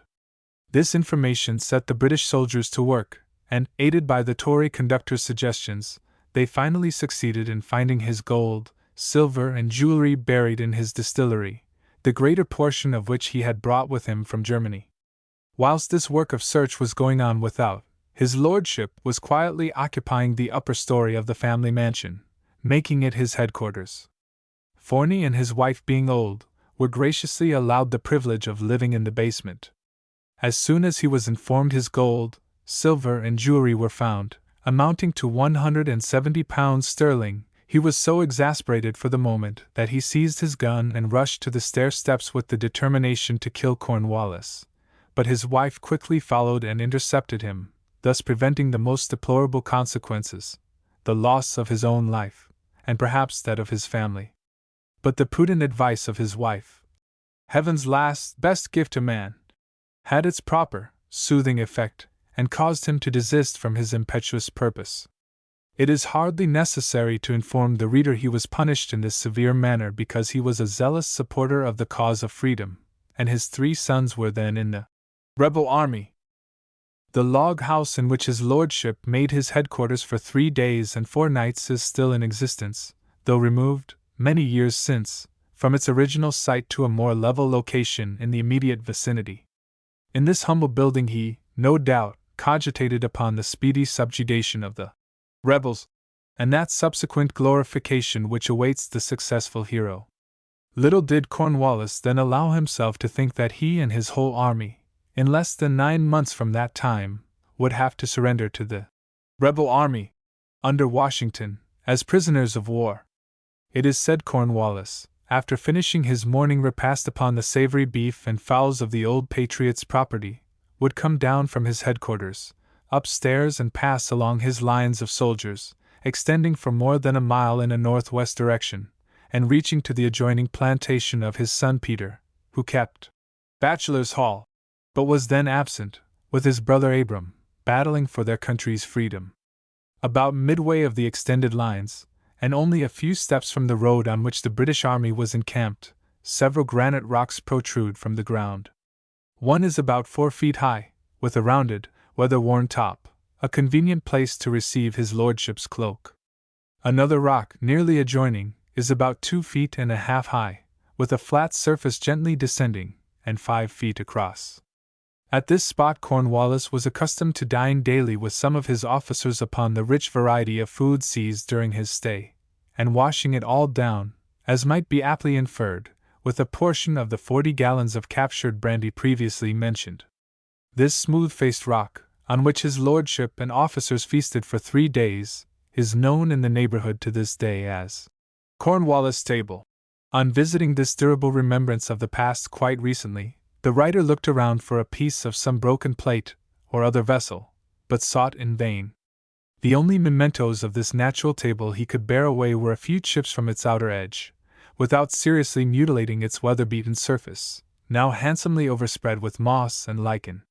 Where once the tramp and bustle of a large army resounded, all is now quiet and silent around, save the singing of birds and gentle murmurs of the passing breeze in the surrounding forest. After Cornwallis left, Forney ascertained that the Tory informer was one of his near neighbors with whom he had always lived on terms of friendship. Considering the heavy losses he had sustained attributable to his agency, he could not overlook the enormity of the offense, and accordingly sent a message to the Tory that he must leave the neighborhood; if not, he would shoot him at first sight. The Tory eluded him for several days by lying out, well knowing that the stern message he had received meant action. At length Forney, still keeping up his search, came upon him unawares and fast asleep. He was immediately aroused from his slumbers, when beholding his perilous situation, he commenced pleading most earnestly for his life, and promised to leave the neighborhood. Forney could not resist such touching appeals to his mercy, and kindly let him off. In a few days afterward the Tory, true to his promise, left the neighborhood and never returned. Jacob Forney, Sr., died in 1806, aged 85. In his offspring flowed the blood of the Huguenot and the Swiss, people illustrating in their history all that is grand in heroic suffering and chivalric daring. His wife survived him several years. Both were consistent and worthy members of the Lutheran Church, and are buried in the Old Dutch Meeting House graveyard, about 3 miles from the family homestead, and near Macpila Church. Gen. Peter Forney. Gen. Peter Forney, second son of Jacob Forney, Sr., was born in Tyrone County, now Lincoln, in April, 1756. His father was the son of a French Huguenot, and his mother Swiss. His origin is thus traced to a noble class of people whose heroic bravery, unparalleled suffering, and ardent piety are closely connected in all lands where their lots have been cast with the promotion of civil and religious liberty. Gen. Forney was one of the earliest and most unwavering Whigs of the Revolutionary struggle. He first entered the service about the 1st of June, 1876, in Captain James Johnston's company and Colonel William Graham's regiment. The command marched to Fort McFadden, near the present town of Rutherfordton, and found that the greater portion of the inhabitants had fled for protection against the Cherokee Indians. After remaining a short time at the fort, he joined a detachment of about 100 men in pursuit of the Indians, under Captains Johnston, Cook, and Hardin. They marched about 100 miles, and not being able to overtake them, the detachment returned to the fort. In 1777, Gen Forney volunteered as a lieutenant in Captain James Reed's company, for the purpose of quelling a considerable body of Tories assembled not far from the South Carolina line. The detachment was commanded by Colonel Charles M. Lean, who marched into South Carolina and pursued after the Tories until it was ascertained Gen Pickens, considerably in advance with his forces, had commenced the pursuit of the same, and was too far ahead to be overtaken. The detachment then returned to North Carolina, and having taken several prisoners on the way, suspected of being inimical to the American cause, Captain Reed was ordered to convey them to Salisbury. Gen Forney still remained in service, and attached himself to Captain Kendall's company until some time in June. After this time he was frequently out in short expeditions for the purpose of intimidating and keeping down the rising spirit of the Tories, and arresting them, whenever the good of the country seemed to require it. In the fall of 1779 Gen Forney volunteered with a party to go to Kentucky, Harrod's Station, and after staying there a short time returned home. At this time, there being a call made upon the militia to march to the relief of Charleston, he volunteered as a lieutenant in Captain Neal's company, which was ordered to rendezvous at Charlotte. Whilst there, waiting for the assemblage of more troops, he was appointed captain by Colonel Hampton and Lieutenant Colonel Hambright, Captain Neal being superseded in his command on account of intemperance. From Charlotte the assembled forces marched by way of Camden to Charleston, under the command of Cols Hall, Dixon and Major John Nelson, Continental officers. The militia of North Carolina, at the time, was commanded by Gen Lillington. The term of service of Gen Forney's company having expired shortly after his arrival at Charleston, and the British being in considerable force off that city, he induced the greater portion of his company to again volunteer for about 6 weeks longer, until fresh troops, then expected, would come to their relief. In the spring of 1780 Gen Forney, immediately after his return from Charleston, volunteered under Lieutenant Colonel Hambright, and went in pursuit of Colonel Floyd, a Tory leader on Fishing Creek, S.C. Hearing of their approach, Floyd hastily fled to Rocky Mount, and the expedition, not being able to accomplish anything more at that time, returned to North Carolina. On the night of his arrival at home, Gen Forney was informed that the Tories, under Colonel John Moore, were embodied in strong force at Ramsauer's Mill near the present town of Lincolnton. On the next day he left home and went up the Catawba River, when, encountering a considerable body of Tories near Mountain Creek, he returned and immediately hastened to inform Gen Rutherford. He found him encamped at Colonel Dixon's, 3 miles northwest of Tuckasegee Ford, with a strong force. He then attached himself to his army, and marched early next morning to Ramsauer's, but did not reach there until 2 hours after the battle, the Tories having been completely defeated by Colonel Locke and his brave associates. The dead and wounded were still lying where they had fallen, and Gen Rutherford's forces assisted in the closing duties of that brilliant victory. Never afterwards in that county did Tory loyalism present a formidable opposition to the final success of the American arms. Of the Whig officers, the brave Captains Falls, Dobson, Smith, Knox, Bowman, Sloan, and Armstrong were killed, and Captains Houston and McKissick wounded. Of the Tories, Captains Murray, Cumberland, and Warlick were killed, and Captain Carpenter wounded. During the latter part of the year 1780, Gen Forney was almost constantly in service in different portions of county. When Cornwallis entered the county in the last week of January, 1781, endeavoring to overtake Gen Morgan with his prisoners captured at the Cowpens, he was providentially arrested in his march by the swollen waters of the Catawba River. He then fell back and encamped 3 days on the plantation of Jacob Forney, Sr., a well-to-do farmer and noted Whig, consuming in the meantime, destroying or carrying off, everything of value belonging to father or son, Gen Forney, consisting of 3 horses, a large stock of cattle, hogs, sheep, fowls, forage, and After the British army moved from this encampment, Gen Forney commanded a company and placed themselves on the eastern bank of the river, endeavoring to oppose their crossing, and remained there until the light troops, under Colonel Hall, effected a passage at Cowan's Ford. The militia being repulsed, and Jen Davidson killed, he fled to Adam Torrance's, hotly pursued by Tarleton's troop of cavalry. At this place he found a considerable body of militia, but in great confusion in consequence of the death of Jen Davidson, and greatly disheartened. After giving the British one discharge of their arms, and killing several, the militia were repulsed, with small loss, and fled in all directions.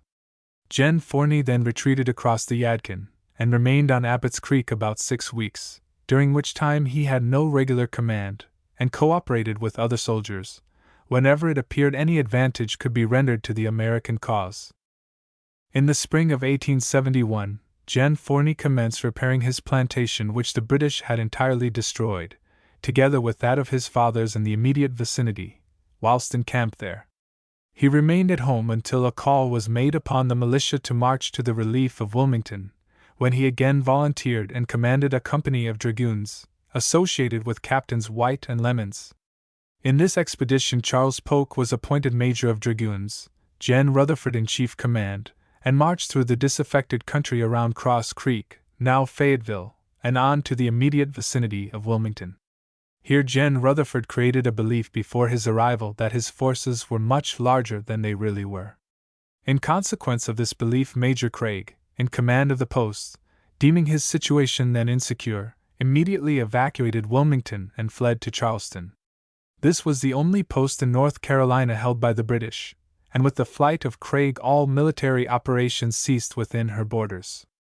This campaign closed the revolutionary services of a gallant soldier and faithful patriot in the cause of American freedom. In 1783 Jen Forney married Nancy, daughter of David Abernathy, a lady of great moral worth and Christian benevolence. The natural goodness of her heart made her the cheerful giver. Her numerous acts of charity were free of all ostentation, and flowed silently forth like gentle streams from a pure fountain, imparting new vigor and refreshing everything in their course. After the close of the war, full of youthful enterprise, and anxious to engage in some useful business, he fortunately became the owner of the Big Iron Ore Bank, 7 miles east of Lincolnton. This is one of the best and most extensive deposits of iron ore, of the variety known as magnetic, in the state. Aware of the inexhaustible supply of ore, Jen Forney disposed of interests to other parties, Brevard and Graham, and they immediately proceeded to erect a furnace, called Vesuvius, on Anderson's Creek, now owned by the heirs of the late J.M. Smith, Esq. After a few years the co-partnership was dissolved. Separate sites were purchased by Forney and Brevard, on Leaper's Creek. Additional furnaces were erected and thus the manufacture of cast metal, under its various forms, was vigorously and successfully carried into operation. Jen Forney commenced building his ironworks in 1787, associated for several years with his brother Abram, laid in a supply of the necessary stock, ore and coal, as recorded in a small account book, produced hammered iron in his forge on the 28th of August 1788. This is believed to be the first manufacture of iron in the western part of the state. Here Jen Forney permanently settled for life, and prospered in his useful calling. His residence received the name of Mount Welcome, an appellation appropriately bestowed, as his future history manifestly proved. The poor and needy of his own neighborhood were frequently the beneficiaries of his bounty, and the weary traveler was at all times made welcome and entertained beneath his hospitable roof, without money and without price. Jen Forney was elected as a member to the House of Commons from 1794 to 1796 inclusively, and to the State Senate in 1801 and 1802. He was again called out from the shades of private life and elected as a representative to Congress from 1813 to 1815. He also served as elector in the presidential campaigns of Jefferson, Madison, Monroe, and Jackson. With these repeated evidences of popular favor his public services ended. Frequent solicitations were tendered to him afterwards, all of which he declined. The infirmities of old age were now rapidly stealing upon him, and rendering him unfit for the proper discharge of public duties. For several years previous to his decease his mental vigor and corporeal strength greatly failed.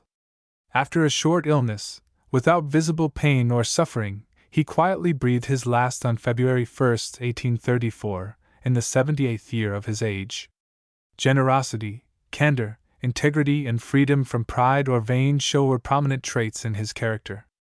Let his name and his deeds and his sterling virtues be duly appreciated and faithfully imitated by the rising generation. Major Abram Forney. Major Abram Forney, youngest son of Jacob Forney, Sr., was born in Tryon County, now Lincoln, in October, 1758. His father was a Huguenot, and his mother Swiss. His origin is thus connected with a noble race of people who were driven into exile rather than renounce their religious belief under the persecutions which disgraced the reign of Louis XIV of France. Major Forney first entered the service about the 25th of June 1776, as one of the drafted militia in Captain James Johnston's company, and Colonel William Graham's regiment. His company was then ordered to reinforce the troops at Fort McFadden, near the present town of Rutherfordton, and remained there until about the 1st of August, when he returned home to prepare for the expedition against the Cherokee Indians. The militia of Mecklenburg, Rowan, Lincoln, and other counties were called out by orders from Gen. Rutherford, who marched to Pleasant Gardens, where he was joined by other forces. From that place Major Forney marched into the nation with a detachment under Colonel William Sharp as far as the Hiwassee River, where they met with a portion of Gen. Williamson's army from South Carolina. The expedition was completely successful. The Indians were routed, their towns destroyed, a few prisoners taken, and they were compelled to sue for peace. The prisoners and property taken by Gen. Rutherford's forces were turned over to Gen. Williamson, as falling within his military jurisdiction.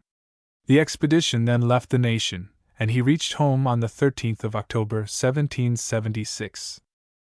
In February, 1777, Major Forney again volunteered as a private in Captain James Reed's company for the purpose of quelling some Tories who had, or were about to embody themselves near the South Carolina line. The detachment was commanded by Colonel Charles McLean. The Tories were commanded by a certain John Moore, whom Colonel McLean pursued into South Carolina until he ascertained Gen. Pickens was engaged in the same pursuit, and too far ahead to be overtaken. The detachment then returned to North Carolina, and having taken several prisoners on the way, suspected of being inimical to the American cause, Major Forney was ordered to take them to Salisbury. After this service he was dismissed and returned home in April, 1777. At different times subsequently Major Forney volunteered in several short expeditions as far as the South Carolina line, for the purpose of intimidating and keeping down the rising spirit of the Tories, who were numerous in this section of country, and required a strict vigilance to hold them in a state of subjection. Early in June, 1780, when a call was made upon the militia, he volunteered in Captain John Baldridge's company, marched to a temporary rendezvous at Rumsowers, and thence to Espy's, where they joined other troops under the command of Colonel William Graham and Lieutenant Colonel Hambright. The united forces then proceeded to Lincoln, Old Courthouse, near Moses Moore's, the father of Colonel John Moore, the Tory leader, and marched and countermarched through that section of country. At this time, hearing that Ferguson was coming on with a strong force, it was deemed advisable to retreat and cross the Catawba at Tuckasegee Ford. Colonel Graham then marched with his forces to that place, and there met some other troops from South Carolina, under Colonel Williams, retreating before Cornwallis, whose army had just reached Charlotte. The two forces then united under Colonel Williams and marched up the west side of the Catawba River, and thence across the country in a circuitous direction towards South Carolina in the rear of Ferguson, and thus were enabled to fall in with the Over Mountain troops under Campbell, Shelby, Cleveland, Sevier, and others, at the Cowpens, afterwards rendered famous by the battle fought there. The officers having agreed upon the plan of operations, a select portion of the combined forces marched rapidly in pursuit of Ferguson, and found him encamped on King's Mountain on the 7th of October, 1780. The action immediately commenced, and resulted in one of the most decisive victories gained during the Revolutionary struggle, and constitutes the turning point of final triumph in the cause of American freedom. Soon after the battle, Major Forney and Captain James Johnston were appointed to number the dead on the British side. They soon found Ferguson at the foot of the hill, dead, and covered with blood. His horse having been shot from under him, he continued to advance, sword in hand, cheering on his men by word and example, until 5 or 6 balls pierced his body and sealed his fate. Major Forney often stated he picked up Ferguson's sword, intending to keep it as a trophy, but some subordinate officer getting hold of it, made off with it, and thus deprived him of his prize. An incident connected with the closing scenes of this memorable battle is here worthy of being recorded. As Major Forney was surveying the prisoners, through the guard surrounding them, he spied one of his neighbors, who only a short time before the battle had been acting with the Whigs, but had been persuaded by some of his Tory acquaintances to join the king's troops. Upon seeing him, Major Forney exclaimed, "Is that you, Simon?" The reply quickly came back, "Yes, it is, Abram, and I beg you to get me out of this bull pen. If you do, I will promise never to be caught in such a scrape again."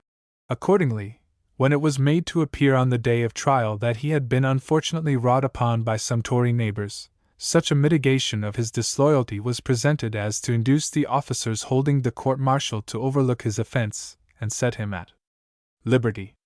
Soon afterward, true to his promise, he joined his former Whig comrades, marched to the Battle of Guilford, and made a good soldier to the end of the war. Near the close of the year 1780, hearing that Colonel Morgan was preparing to go upon an expedition into South Carolina, Major Forney attached himself to the command of Captain James Little, with the intention of joining his forces, but did not come up with them until after the Battle of the Cowpens. He then returned home, and remained there until the 27th of January, 1781, when all the Whigs in his section of the country had to fly before Cornwallis in pursuit of Morgan with his large number of prisoners on their way to Virginia. Major Forney then crossed the Catawba, and joined a detachment of troops on its eastern bank under Captain Henderson, placed as a guard by Gen. Davidson at Cowan's Ford, where it was expected the British might attempt to cross. Having stood guard for some time at this point, and being relieved, he went a short distance to a house to procure refreshments of which he was much in need, and was not present when the guard was repulsed, and Gen. Davidson killed. He then fled with the other troops to Adam Torrance's, about 10 miles distant, where a considerable body of militia had assembled, but were greatly disheartened on account of the death of Gen. Davidson. The day was damp and unfavorable to the use of firearms. The militia, without much order, fired once at the British, killing 7, and then dispersed in all directions. He then retreated until he reached Gen. Greene's army, in Guilford County. From this place he was advised to return home, and in doing so was furnished with a ticket to procure provisions on the way. On the 25th of March, 1781, the militia being again called out, Major Forney attached himself to the command of Captain Samuel Espy, acting as a sergeant. The company then joined a detachment of militia under Gen. Thomas Polk, marched into South Carolina, and came up with Gen. Greene's army at Rugeley's Mill. The army was then placed under the command of Colonel Dudley, and remained under him until Gen. Greene commenced his march to the post of 96. At this time, Captain Espy, being compelled to leave the service in consequence of a wound received at the Battle of King's Mountain, went home with a part of his company, and then Major Forney joined the command of Captain Jack, still acting as sergeant. Soon afterward the expedition returned to Charlotte, when he was dismissed by Captain Jack, about the 1st of July, 1781. In a short time afterward, Major Forney attached himself to the company of Captain John Weir, under orders to proceed to Wilmington. His company crossed the Catawba at Tuckasegee Ford on the 1st day of November, 1781, and encamped 3 or 4 miles beyond the river on the road leading to Charlotte. On the next day the company marched through Charlotte and encamped at Colonel Alexander's, who had been ordered to take command of the detachment, whilst their intelligence was received of the return of Gen. Rutherford's forces. Major Forney was then sent to that officer for orders. Receiving these, the company recrossed the Catawba. Captain Lofton then took command in place of Captain Weir, who had resigned and returned home. The company proceeded to form several stations in the county, and arrested some suspected persons. Captain Thomas McGee, having assumed command in place of Lofton, resigning, marched with the prisoners to Salisbury, and delivered them up to the proper authorities on the 31st of December 1781. Again, when a call was made upon the militia in 1782 to march against the Cherokee Indians, Major Forney was placed in command of a company and ordered to rendezvous at Ramsauer's Mill. He remained there from about the 1st of June until the 1st of August, when he marched to the head of the Catawba and joined the troops of Burke and Wilkes. He then attached his company to Colonel Joseph McDowell's regiment, marched across the Blue Ridge and met with the Rutherford troops on the Swannanoa River, under the command of Colonel Miller. After the junction of the Rutherford troops, the expedition, under Gen. Charles McDowell, marched into the Nation, nearly on the trail of Gen. Rutherford in 1776, but proceeded some farther than where his army halted. The expedition was entirely successful, took a few prisoners, returned home and were dismissed in October 1782. This was the last service of a brave soldier, who fought long, and fought well, for the freedom of his country. Major Abram Forney died on the 22nd day of July, 1849, in the 91st year of his age.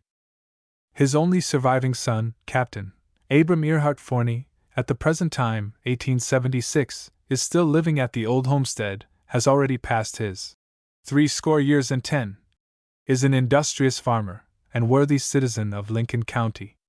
Remarks.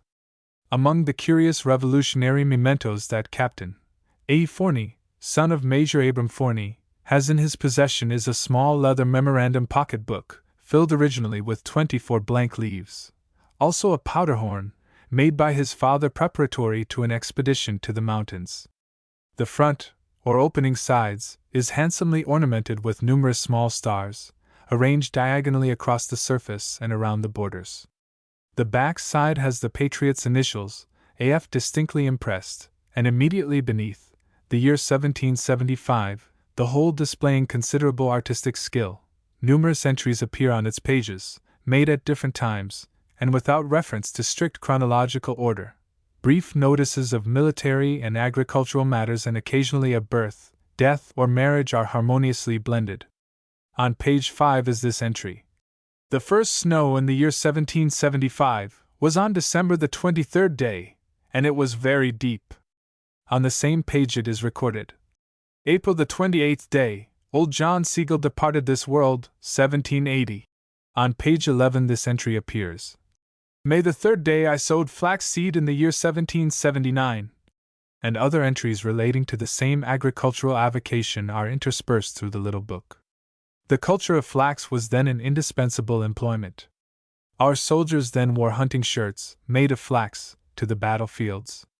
Cotton was not generally cultivated until 20 years later. On page 24 it is recorded. May the 1st day there was a frost in the year 1779. On page 22 is this entry. Be it remembered the battle between the Whigs and Tories, at Ramsauer's, was fought on the 20th day of June 1780. Signed, Abram Forney. Had any doubt arisen as to the precise date of this important battle, it could have been ascertained from this memorandum pocketbook of this distinguished patriotic soldier. On page 13 is an entry which, on its realization, sent a thrill of joy throughout the land. April the 17th day, great talk of peace in the year 1783. The definite treaty was not signed until the 30th of September following, and a new republic sprung into existence. Genealogy of the Forney family. Jacob Forney, Sr., sketch of his life previously given, married Maria Bergner, a native of Switzerland. Their descendants were 3 sons, Jacob, Peter, and Abram, and 4 daughters. Catherine married Abram Earhart, Elizabeth married John Young, Christina married David Abernathy, and Susan married John D. Abernathy. Of the descendants of the daughters, who left the States soon after marriage, little is known. Jacob Forney, the eldest son, married Mary Corpening, of Burke County, NC. Soon after the Revolutionary War he purchased a valuable tract of land on Upper Creek, 5 miles northwest of Morganton, on which he settled and raised a large family. He lived a long, quiet, and useful life. His tombstone, in a private cemetery on the old homestead property, bears this inscription. Sacred to the memory of Jacob Forney, born Nov. 6th, 1754, died Nov. 7th, 1840, aged 86 years and 1 day. He had 11 children. 1. Elizabeth E. Forney died young. 2. Thomas J. Forney married S. C. Harris, of Montgomery County. 3. Isaac Newton Forney married M. L. Corpening, of Burke County. 4. Marcus L. Forney married S. Connolly of Burke County. 5. Albert G. Forney married Eglantine Logan, of Rutherford County.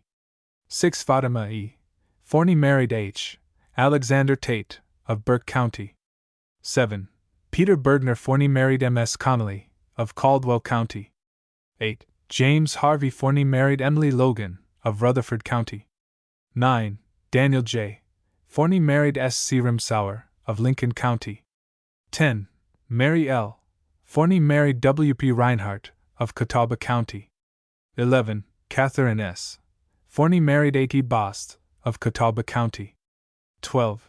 General Peter Forney, sketch of his life previously given, married Nancy, daughter of David Abernathy, of Lincoln County. He had 12 children. 1. Daniel M. Forney married Harriet Brevard, of Lincoln County. 2. Mary Forney married Christian Reinhardt, of Lincoln County. 3. Moses Forney died in Alabama unmarried. 4. Jacob Forney married Sarah Hoke, of Lincoln County.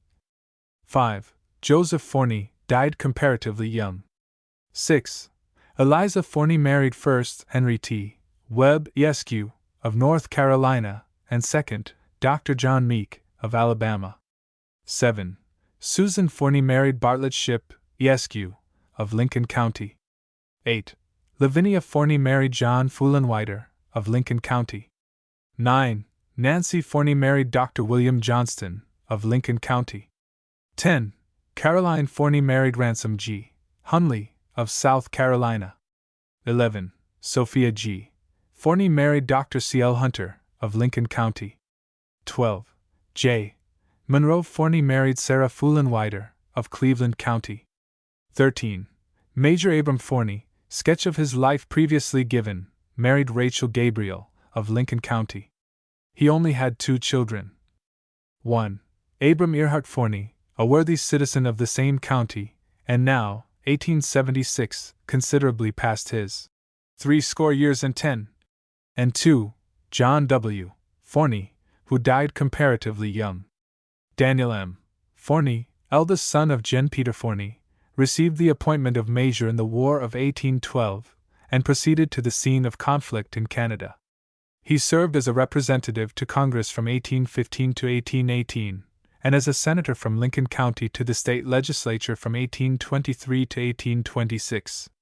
In 1834, he moved to Lowndes County, Iowa, where he died in October 1847, in the 64th year of his age. He had 7 children. 1. Eloise Forney married Jen Jones Withers, of Mobile, Alabama. 2. Mariah Forney married Judge Moore, of Alabama. 3. Alexander B. Forney died comparatively young. 4. Harriet Forney died young. 5. Macon Forney died young. 6. Susan Forney married Dr. B. C. Jones, of Alabama. 7. Emma Forney married Colonel M. Smith, of Alabama. 2. Mary Forney, who married Christian Reinhardt, had 5 sons and 4 daughters. One of the sons, Franklin M. Reinhardt, who remained in the state, was a worthy member of society, highly esteemed by all who knew him, and remarkable for his benevolent disposition and liberality to the poor. He married Sarah, daughter of the late David Smith, of Lincoln County. He died on the 12th of June 1869, in the 62nd year of his age. 3. Jacob Forney, who married Sarah Hoke, daughter of the late Daniel Hoke, formerly of Lincoln County, N.C., was an enterprising, useful and highly respected member of society, possessed many noble traits of character, and raised a large and interesting family. He moved in 1835 from Lincoln County to Alabama, and settled in Jacksonville, where he died on the 24th of April 1856, in the 69th year of his age. He had 9 children. 1. Daniel P. Forney of Jacksonville, Alabama. 2. Joseph B. Forney married Mary Whitaker, of Alabama. 3. William H. Forney married Eliza Woodward, of Alabama. 4. Barbara and Forney married P. Rowan, Esq., of Alabama. 5. Jen John H. Forney married Septima Rutledge, granddaughter of Edward Rutledge, one of the signers of the Declaration of Independence. 6. Emma E. Forney married 1st Colonel Rice, 2nd Rev. Thomas A. Morris. 7. Colonel George H. Forney, killed at Spotsylvania Court House, Virginia. 8. Catherine Amelia Forney, married J.M. Wiley, Esq., of Alabama. 9. Maria Louisa Forney, Ida, married R.D. Williams, Esq., of Alabama. The sons of Jacob Forney won military distinction and renown in the late Confederate War. Our prescribed limits forbid a more extended notice of their gallant services. Their chivalric courage and deeds of noble daring will justly claim the careful study of some future historian. 4. Eliza Forney married 1st Henry Y. Webb, Esq., of Granville County, NC. He was educated at the University of North Carolina, was a member of the legislature in 1817, appointed by President Monroe, territorial judge of Alabama, elected to the same position by the State Convention of 1819, and died in September 1823. Eliza Forney, by first marriage with Henry Y. Webb, Esq., had 5 children. 1. Francis and Webb married Colonel John R. Hampton, formerly of Charlotte, North Carolina, now a worthy and highly respected citizen of Bradley County, Ark. His wife Frances died in 1842, leaving 3 children, of whom only one, Susan, widow of Dr. Green Newton, at present survives. 2. William P. Webb, Esq., married Martha Bell, of Alabama. His children are 1. James E. Webb, of Hale County, Alabama, married Zemma Creswell. 2. Francis E. Webb married Robert Crawford, of St. Louis, Missouri. 3. Judge William H. Webb married Donna Louise Abrigo, of Monterrey, Mexico. 4. Rev. Frank Bell Webb, pastor of the Presbyterian Church, at Union Springs, Alabama. 5. Wirt Webb, commission merchant of St. Louis, Missouri, and 2 daughters, now in their minority. 3. Colonel James D. Webb, of the 51st Alabama Regiment, married Jessie Walton. He was frequently a member of the legislature of Alabama, and was highly esteemed for his purity of character. He died of wounds received in battle, July 3, 1863, near Winchester, Tennessee, where he is buried. He left a widow and 6 children. 4. Susan E. Webb died in 1832, at the age of 12 years. 5. Dr. Henry Y. Webb married Elizabeth S. Alexander, a great-granddaughter of Abraham Alexander, chairman of the Mecklenburg Convention of the 20th of May, 1775. Most of the Alexanders in the United States have descended from 7 brothers who fled from Scotland to the north of Ireland on account of civil and religious persecutions. From 1725 to 1740, many of their descendants emigrated to America, one of whom was William Alexander, who inherited an estate and earldom in Scotland, and became Lord Stirling, a distinguished general in the Revolutionary War. After a short sojourn in Pennsylvania, many of the Alexander families and their descendants emigrated south, and formed numerous settlements in Mecklenburg and adjoining counties. Descendants of Eliza Forney, second marriage, and Dr. John Meek were 1. Samuel T. Meek married Miss Cabine, of South Carolina. 2. John A. Meek, of Franklin, Kentucky, married Miss Newton, of Arkansas. 3. Lavinia Meek married 1st Colonel Harry Williams, of Louisiana, and 2nd E.B. Cryer, of Trenton, Louisiana. 4. Nancy, and 5. Sarah Meek. Bartlett Shipp, who married Susan Forney, served in the state legislature from 1824 to 1830, and was one of the delegates from Lincoln County in 1835 to amend the Constitution. He was an able lawyer, had a large practice for many years, and died in Lincolnton on the 26th of May, 1869, in the 84th year of his age. His descendants were 1. Eliza's ship married William Preston Bynum, Esq., at present one of the judges of the Supreme Court of North Carolina. 2. William M. ship, Esq., married first Catherine Cameron, of Hillsborough, and 2d. Margaret Iredell, of Raleigh. 3. Susan Ship married V.Q. Johnson, Esq., of Virginia. Descendants of John Fullenwider and Lavinia Forney were: 1. John M. Fullenwider married Frances Hudson, of Alabama. 2. Eliza Fullenwider married Ellen Rudisill, Esq., of Catawba County, NC. 3. Robert Fullenwider married Mary Sellers of Alabama. 4. Daniel Fullenwider married Mary and Leslie of Alabama. 5. Jane Fullenwider married Joshua Kirby, of Alabama. 6. Fanny Fullenwider married James Gore, of Alabama. 7. Louisa Fullenwider married Robert Lloyd, of Alabama. 8. Mary Fullenwider unmarried. 4. Descendants of Dr. William Johnston and Nancy Forney C. Genealogy of Colonel James Johnston. Descendants of Ransom G. Hunley and Carolina Forney were: 1. Richard R. Hunley married Martha S. Johnston, of Lincoln County. 2. Colonel Peter F. Hunley married Margaret Johnston, of Lincoln County. 3. Mary Hunley married Jen E. W. Martin, of Alabama. 4. Annie Hunley married Alfred A. G. Esq., of Alabama. 5. Ransom Hunley died young. Descendants of Dr. C. L. Hunter and Sophia G. Forney were: 1. Nancy Jane Hunter died young.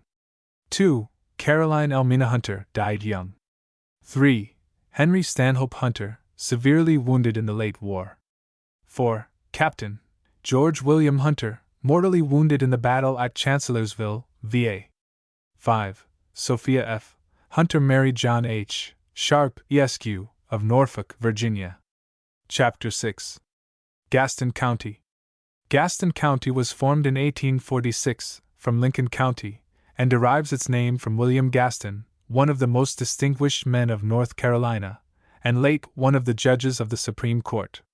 In the language of one who knew him well, the late Chief Justice Ruffin, he was a great judge and a good man. Its capital, Dallas, is named in honor of the Hon. George M. Dallas, Vice President of the United States in 1844. The territory embraced in this county contained many true and gallant Whigs during the Revolutionary War. Sketches of some of these will appear in the present chapter. Rev. Humphrey Hunter. Condensed from Wheeler's Historical Sketches. Rev. Humphrey Hunter was born in Ireland, near Londonderry, on the 14th of May 1775. His paternal grandfather was from Glasgow, in Scotland. His maternal grandfather was from Brest, in France.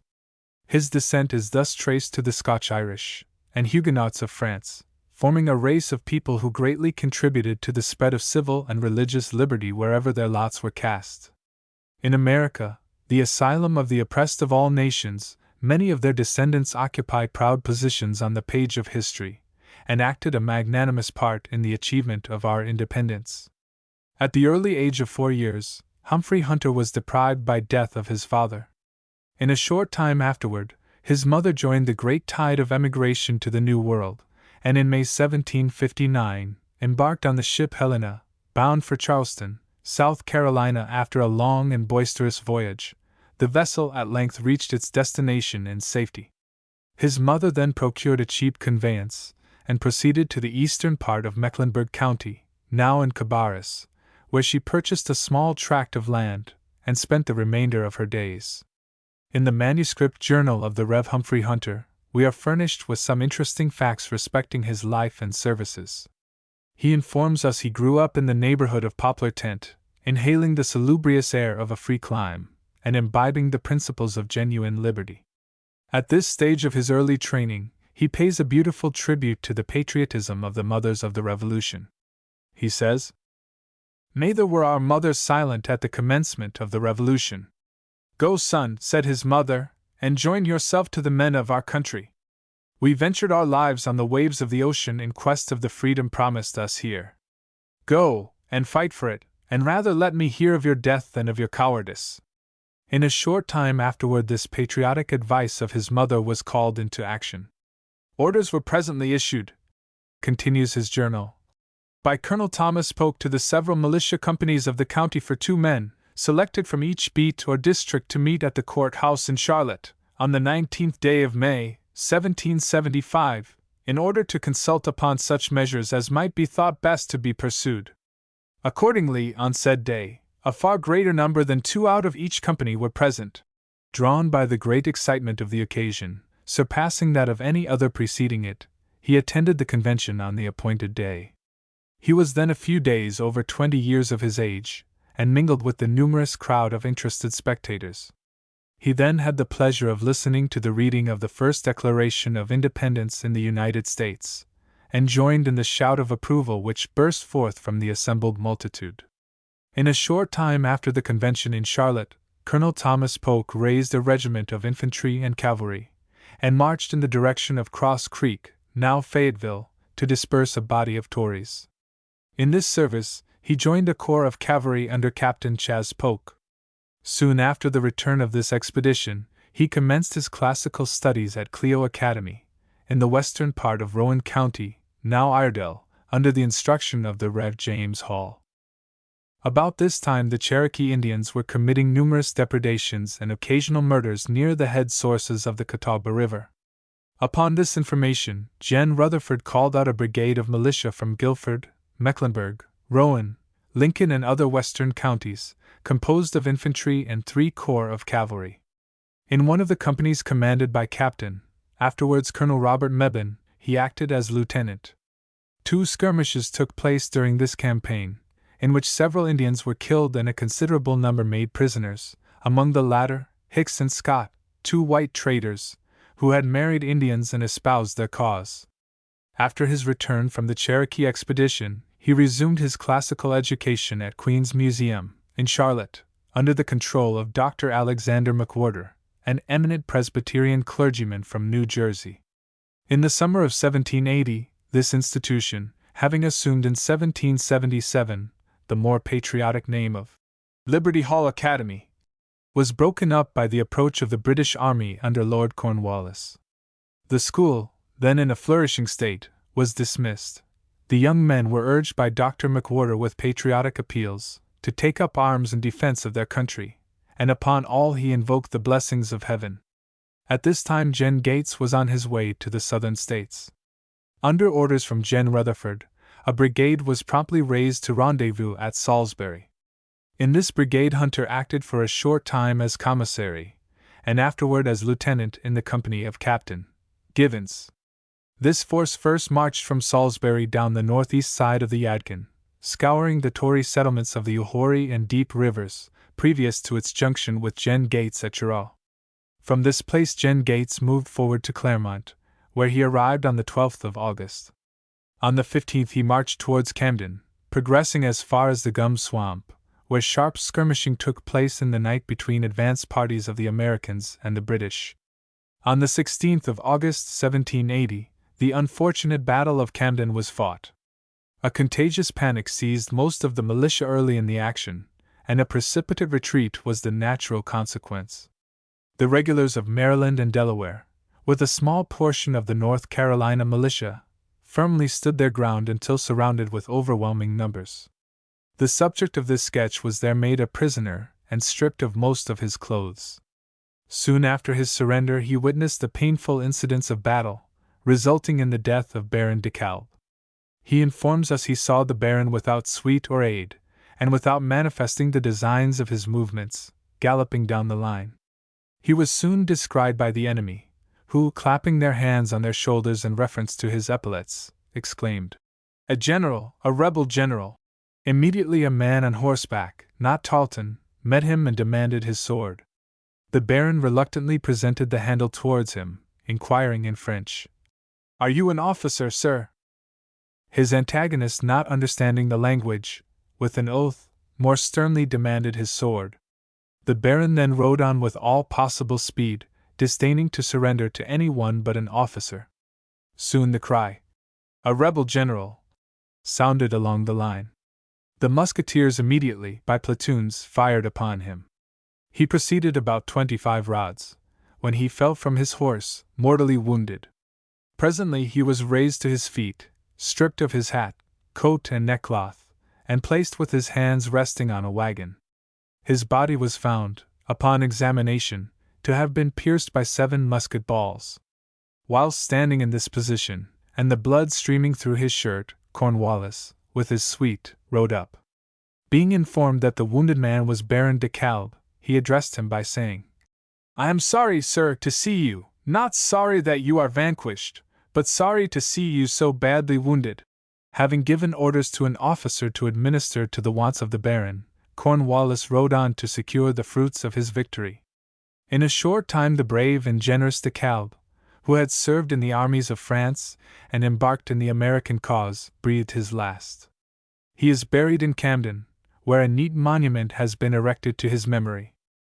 After being confined 7 days in a prison yard in Camden, Hunter was taken, with many other prisoners, including about 50 officers, to Orangeburg, where he remained until the 13th of November following, without hat or coat. On that day, without any intention of transgressing, he set out to visit a friendly lady in the suburbs who had promised to give him a homespun coat. Before he reached her residence, he was stopped by a horseman, armed with sword and pistols, who styled himself a lieutenant of the station at the court-house, under Colonel Fisher. The horseman blustered and threatened, and sternly commanded him to march before him to the station to be tried for having broken his parole. No excuse, apology, or confession would be received in extenuation of his transgression. "To the station," said the horseman. "You shall go, take the road." The Tory loyalist was evidently exercising his brief authority over a real Whig. Up the road his prisoner had to go, sour and sulky, with much reluctance, being hurried in his march by the point of the Tory's sword. Hunter pursued his course, but constantly on the lookout for some means of self-defense. Fortunately, after they progressed a short distance, they approached a large fallen pine tree, around which lay a quantity of pine knots, hardened and blackened by the recent action of fire. Hunter, in an instant, saw his opportunity, immediately jumped to the further side of said tree, and armed with a good pine knot, prepared for combat. The Tory instantly fired one of his pistols at him, but without effect. He then leaped his horse over the tree. Hunter, with equal promptness, exchanged sides, being fired at a second time by his would-be conqueror, but again without effect. Much skillful maneuvering took place, whilst the Tory was thus kept at bay. Hunter then commenced a vigorous warfare with the pine knots so opportunely placed at his command, and dealt them out with profuse liberality. The accurate aim of 2 or 3 pine knots against the horseman's head soon disabled him and brought him to the ground. He was then disarmed of his sword, and capitulated on the following terms: that Hunter should never make known the conquest he had gained over him, and give back the captured sword, and that he, the Tory loyalist, would never report to headquarters that any of the prisoners had ever crossed the boundary line, or offended in any other manner.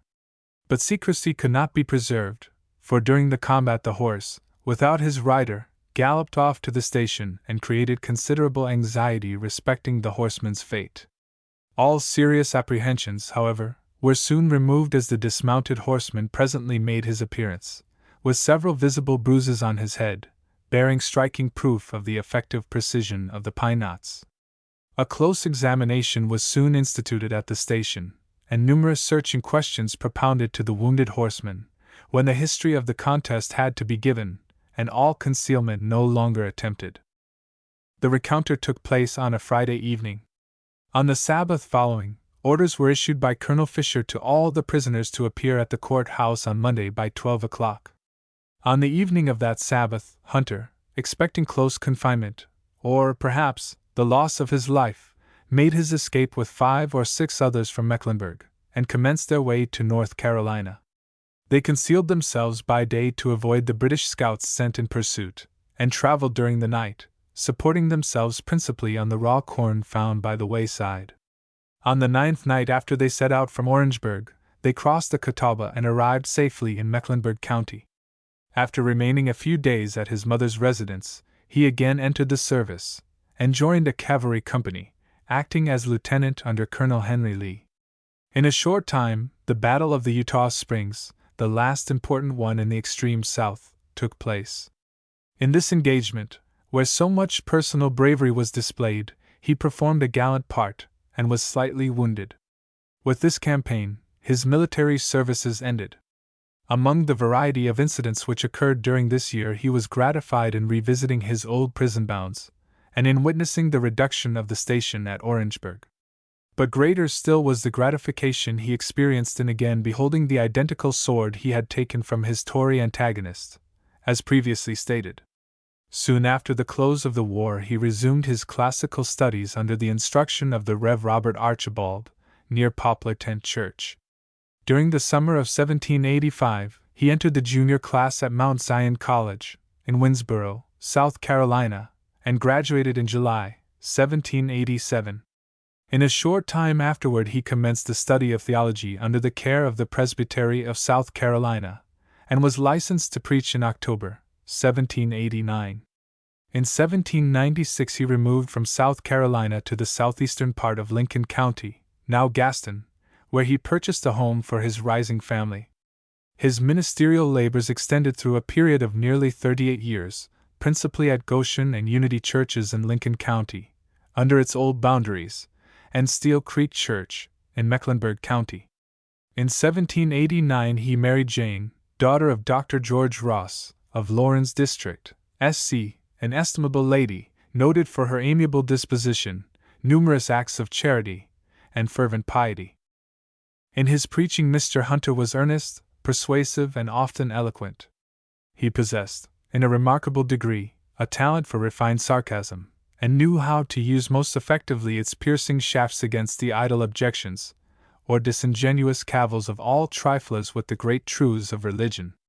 In his advanced years the infirmities of old age greatly contracted the extent of his useful labors without impairing the vigor of his mental powers or the fervency and faithfulness of his preaching. He died, with Christian resignation, on the 21st of August 1827, in the 73rd year of his age.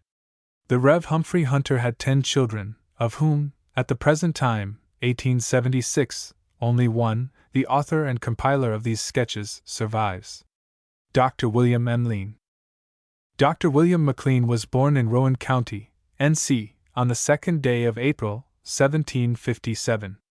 His father, Alexander McLean, was a native of Ireland, who emigrated to America, landing at Philadelphia, between the years 1725 and 1730. Some time after his arrival in Pennsylvania he married Elizabeth Ratchford, whose father emigrated from England shortly after McLean left Ireland. 3 of his daughters, Jane, Margaret, and Agnes, were born in that state. He then joined the great tide of emigration to the more enticing fields and genial climate of the southern colonies, and settled in the Dobbin neighborhood, 8 miles from Salisbury, Rowan County, N.C. Here he remained for a few years, during which time his eldest son John, and William, the immediate subject of this sketch, were born. He then moved to a tract of land he purchased near the junction of the South Fork with the main Catawba River, in Tryon, now Gaston County, where 3 more sons were born, Alexander, George, and Thomas. This place he made his permanent abode during the remainder of his life, surrounded with the greater portion of his rising family. He attained a good old age, his wife surviving him a few years. Both were consistent members of the Presbyterian Church, and are buried at the Old Smith Graveyard, near the place of his last settlement. Soon after the Revolutionary War, Alexander McLean, Jr., moved to Missouri, and George McLean to Tennessee. Thomas McLean, the youngest son, retained the old homestead, where, at an advanced age, he ended his earthly existence. Although only 13 years old at the time of the Battle of Kings Mountain, he could give a glowing account of the heroic bravery which characterized that brilliant victory in which many of his neighbors, under the brave Lieutenant Colonel Hambright and Mosh, Chronicle, actively participated. John McLean, the eldest son, performed a soldier's duty on several occasions during the war. Upon the call of troops from North Carolina for the defense of Charleston, he attached himself to Colonel Graham's regiment, under Gen. Rutherford, and was there captured. Immediately after being exchanged, he returned to North Carolina and joined the command of Captain Adlai Osborne, and about 3 months afterward was killed in a skirmish at Buford's Bridge, SC.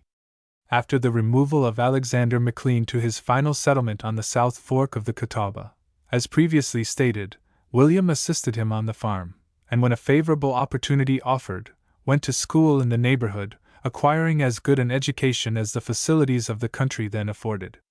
His instructor for the last 3 months in this early training was a Mr. Blythe, who, noticing his rapid advancement in learning, and capacity for more extended usefulness, advised him to go to Queen's Museum, in Charlotte. This institution was then in high repute under the able management of Dr. Alexander and Rev. Alexander McWhorter, a distinguished Presbyterian clergyman from New Jersey. Dr. McLean complied with the advice of his instructor, and became a pupil of Queen's Museum. In this venerated institution, shedding abroad its enlightening influence on Western North Carolina, many of the leading patriots of the Revolution acquired their principal educational training. Its president, Dr. McWhorter, was not only an eminent preacher of the gospel, but was also an ardent patriot, and never failed, on suitable occasions, to discuss the politics of the day, and instill into the minds of his youthful pupils the essential principles of civil and religious liberty. His sentiments in this respect were so generally known, that it is said Cornwallis, previous to his entrance into Charlotte in 1780, was extremely anxious to enfold him in his embraces. Dr. McLean remained in this institution of learning about 2 years and then returned home. Having made up his mind to become a physician during his collegiate course, he gathered all the medical books he could procure at that period, and diligently devoted his time to their study. In this stage of his early preparation for future usefulness, Dr. Joseph Blythe, a distinguished surgeon in the Continental Army, wrote to him in terms of warmest friendship, and offered him the position of surgeon's mate. This offer he accepted, repaired to Charlotte, and they both marched with the army to James Island, near Charleston.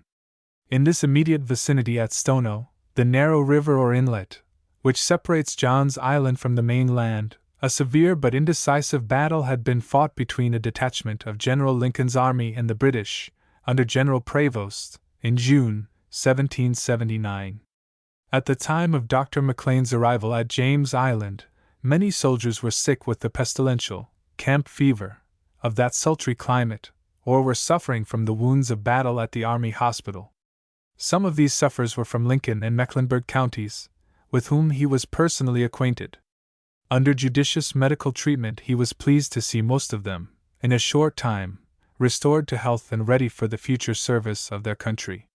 In the summer and fall of 1780 Dr. McLean was constantly with the Southern Army watching the movements of Ferguson in the upper Tory settlements of South Carolina, previous to his defeat and death at King's Mountain. After that battle he went to Charlotte to wait on the sick and the wounded at that place. In 1781 he was with General Greene's army, near Camden, and at other military encampments requiring his services. In all of these responsible positions he continued to faithfully discharge the duties of surgeon's mate, or assistant surgeon, until the close of the Revolution. Having completed his preparatory studies, Dr. McLean went to the Medical University of Pennsylvania at Philadelphia, and received from that venerable institution his diploma in 1787. In a short time after his arrival at home he purchased a farm in the South Point neighborhood, soon engaged in an extensive practice, frequently charitable, and became eminent in his profession. On the 19th of June 1792, Dr. McLean married Mary, daughter of Major John Davidson, one of the signers of the Mecklenburg Declaration of Independence. In 1814 he was elected to the Senate from Lincoln County. In 1815 he delivered an address at King's Mountain, commemorative of the battle at that place, and caused to be erected, at his own expense, a plain headstone of dark slate rock, with appropriate inscriptions on both sides. The inscription on the east side reads thus: Sacred to the memory of Major William Chronicle, Captain John Maddox, William Robb and John Boyd, who were killed here on the 7th of October 1780, fighting in defense of America. The inscription on the west side reads thus: Colonel Ferguson, an officer belonging to His Britannic Majesty, was here defeated and killed. Dr. McLean, after a life of protracted usefulness, died with peaceful resignation on the 25th of October 1828, in the 72nd year of his age. His wife survived him many years, being nearly 97 years old at the time of her death. They were both long, worthy, and consistent members of the Presbyterian Church, dignified their lives with their professions, and are buried in Bethel Graveyard, York County, SC. Major William Chronicle. Major William Chronicle, the soldier and martyr to the cause of liberty at Kings Mountain, was born in the southeastern part of Lincoln County, now Gaston, about 1755. His mother was first married to a Mr. McKee in Pennsylvania, who afterwards removed to North Carolina and settled in Mecklenburg County. By this marriage she had one son, James McKee, a soldier of the Revolution, an ancestor of the several families of that name in the neighborhood of Armstrong's Ford, on the South Fork of the Catawba. After McKee's death, his widow married Mr. Chronicle, by whom she had an only son, William, who afterward performed a magnanimous part in defense of his country's rights. The site of the old family mansion is still pointed out by the oldest inhabitants with feelings of lingering veneration. There, they will tell you, is the spot where old Mr. Chronicle lived and his brave son, William, was brought up. The universal testimony of all who knew Major Chronicle represented him as the constant, never-tiring advocate of liberty, and as exerting a powerful influence in spreading the principles of freedom throughout the whole lower portion of old Lincoln County. His jovial turn of mind and winning manners, by gaining the goodwill of all, greatly assisted in making successful his appeals to their patriotism, and promoting the cause of liberty in which he had so zealously embarked. Major Chronicle's first service was performed as captain of a company at Pewersburg in South Carolina. Early in the fall of 1780, a regiment was raised in Lincoln County, over which Colonel William Graham was appointed colonel, Frederick Hambright, lieutenant colonel, and William Chronicle, major. It is well known that Colonel Graham, on account of severe sickness in his family, was not present at the Battle of Kings Mountain. The immediate command of the regiment, assisted by Colonel Dixon of the county, was then gallantly assumed by these officers, and nobly did they sustain themselves by word and example in that ever-memorable conflict. Major Chronicle was brave, perhaps to a fault, energetic in his movements, self-possessed in danger, and deeply imbued with the spirit of liberty. His last words of encouragement in leading a spirited charge against the enemy were, "Come on, my boys, never let it be said a Fork boy run," alluding to South Fork, near which stream most of them resided. This patriotic appeal was not given in vain. It nerved every man for the contest. Onward his brave boys steadily moved forward, Major Chronicle in the advance, and approached within gunshot of the British forces. Just at this time, a few sharp shooters of the enemy discharged their pieces, and retreated. The brave Chronicle fell mortally wounded, receiving a fatal ball in the breast. Almost at the same time, Captain John Maddox and Lieutenants William Rabb and John Boyd also fell. Major Chronicle was only about 25 years old at the time of his death. The late Captain Samuel Caldwell and his brother William were both in this battle. William Caldwell brought home Major Chronicle's horse. His sword and spurs passed into the hands of his half-brother, James McKee, and the venerated memorials are still in possession of one of his sons, who moved many years ago to Tennessee. Captain Samuel Martin. Captain Samuel Martin was a native of Ireland, and born in the year 1732. When a young man, he emigrated to America, and first settled in Pennsylvania. After remaining a short time in that state, he joined the great tide of emigration to the southern colonies. He first entered the service as a private in Captain Robert Alexander's company, in June 1776, Colonel Graham's regiment, and marched to Fort McGahee, in Rutherford County, and thence across the Blue Ridge Mountains against the Cherokee Indians, who were committing murders and depredations upon the frontier settlements. In January 1777, he attached himself to the command of Captain William Chronicle, and marched to the relief of the post of 96, in Abbeville County, SC, and after this service he returned to North Carolina. About the 1st of November, 1779, his company was ordered to Charlotte, at that time a place of rendezvous of soldiers for the surrounding counties, and while there he received a special commission of captain, conferred on him by General Rutherford. With his special command he marched with other forces from Charlotte by way of Camden, to the relief of Charleston, and fell in with Colonel Hampton, at the Governor's Gate, near that city. Finding that place completely invested by the British Army, he remained but a short time, and returned to North Carolina with Colonel Graham's regiment, about the 1st of June 1780. Being informed on the night of his arrival at home that the Tories were embodied in strong force at Rumsauer's Mill, near the present town of Lincolnton, he immediately raised a small company and joined General Davidson's battalion, General Rutherford commanding, encamped at Colonel Dixon's plantation, 3 miles northwest of Tuckasegee Ford. General Rutherford broke up his encampment at that place, early on the morning of the 20th of June 1780, then 16 miles from Rumsauer's Mill, and marched with his forces, expecting to unite with Colonel Locke in making a joint attack upon the Tories, but failed to reach the scene of conflict until 2 hours after the battle. The Tories had been signally defeated and routed by Colonel Locke and his brave associates, and about 50 made prisoners, among the number a brother of Colonel Moore, the commander of the Tory forces.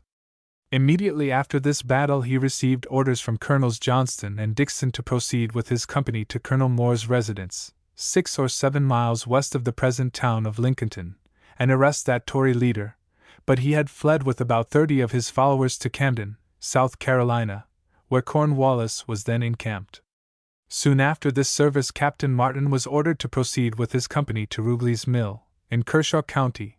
See here Colonel Rugeley, the Tory commander, had assembled a considerable force, and fortified his log barn and dwelling house.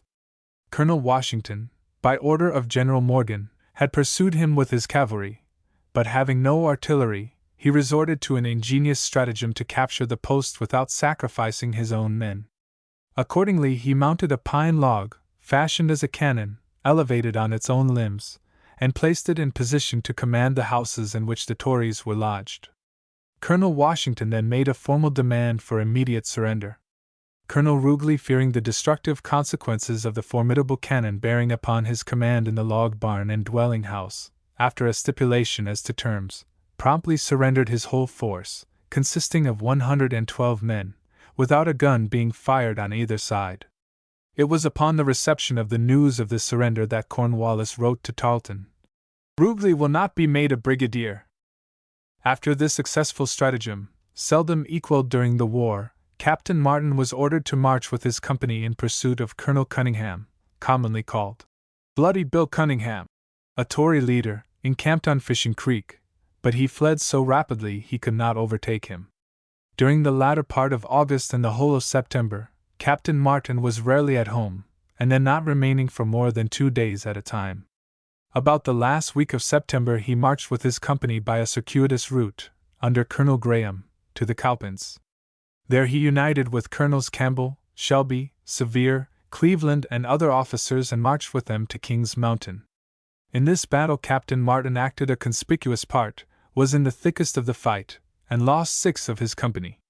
After this battle he continued in active scouting duties wherever his services were needed. When Cornwallis marched through Lincoln County in pursuit of General Morgan, encumbered with upwards of 500 prisoners, captured at the Cowpens, he was ordered to harass his advance as much as possible.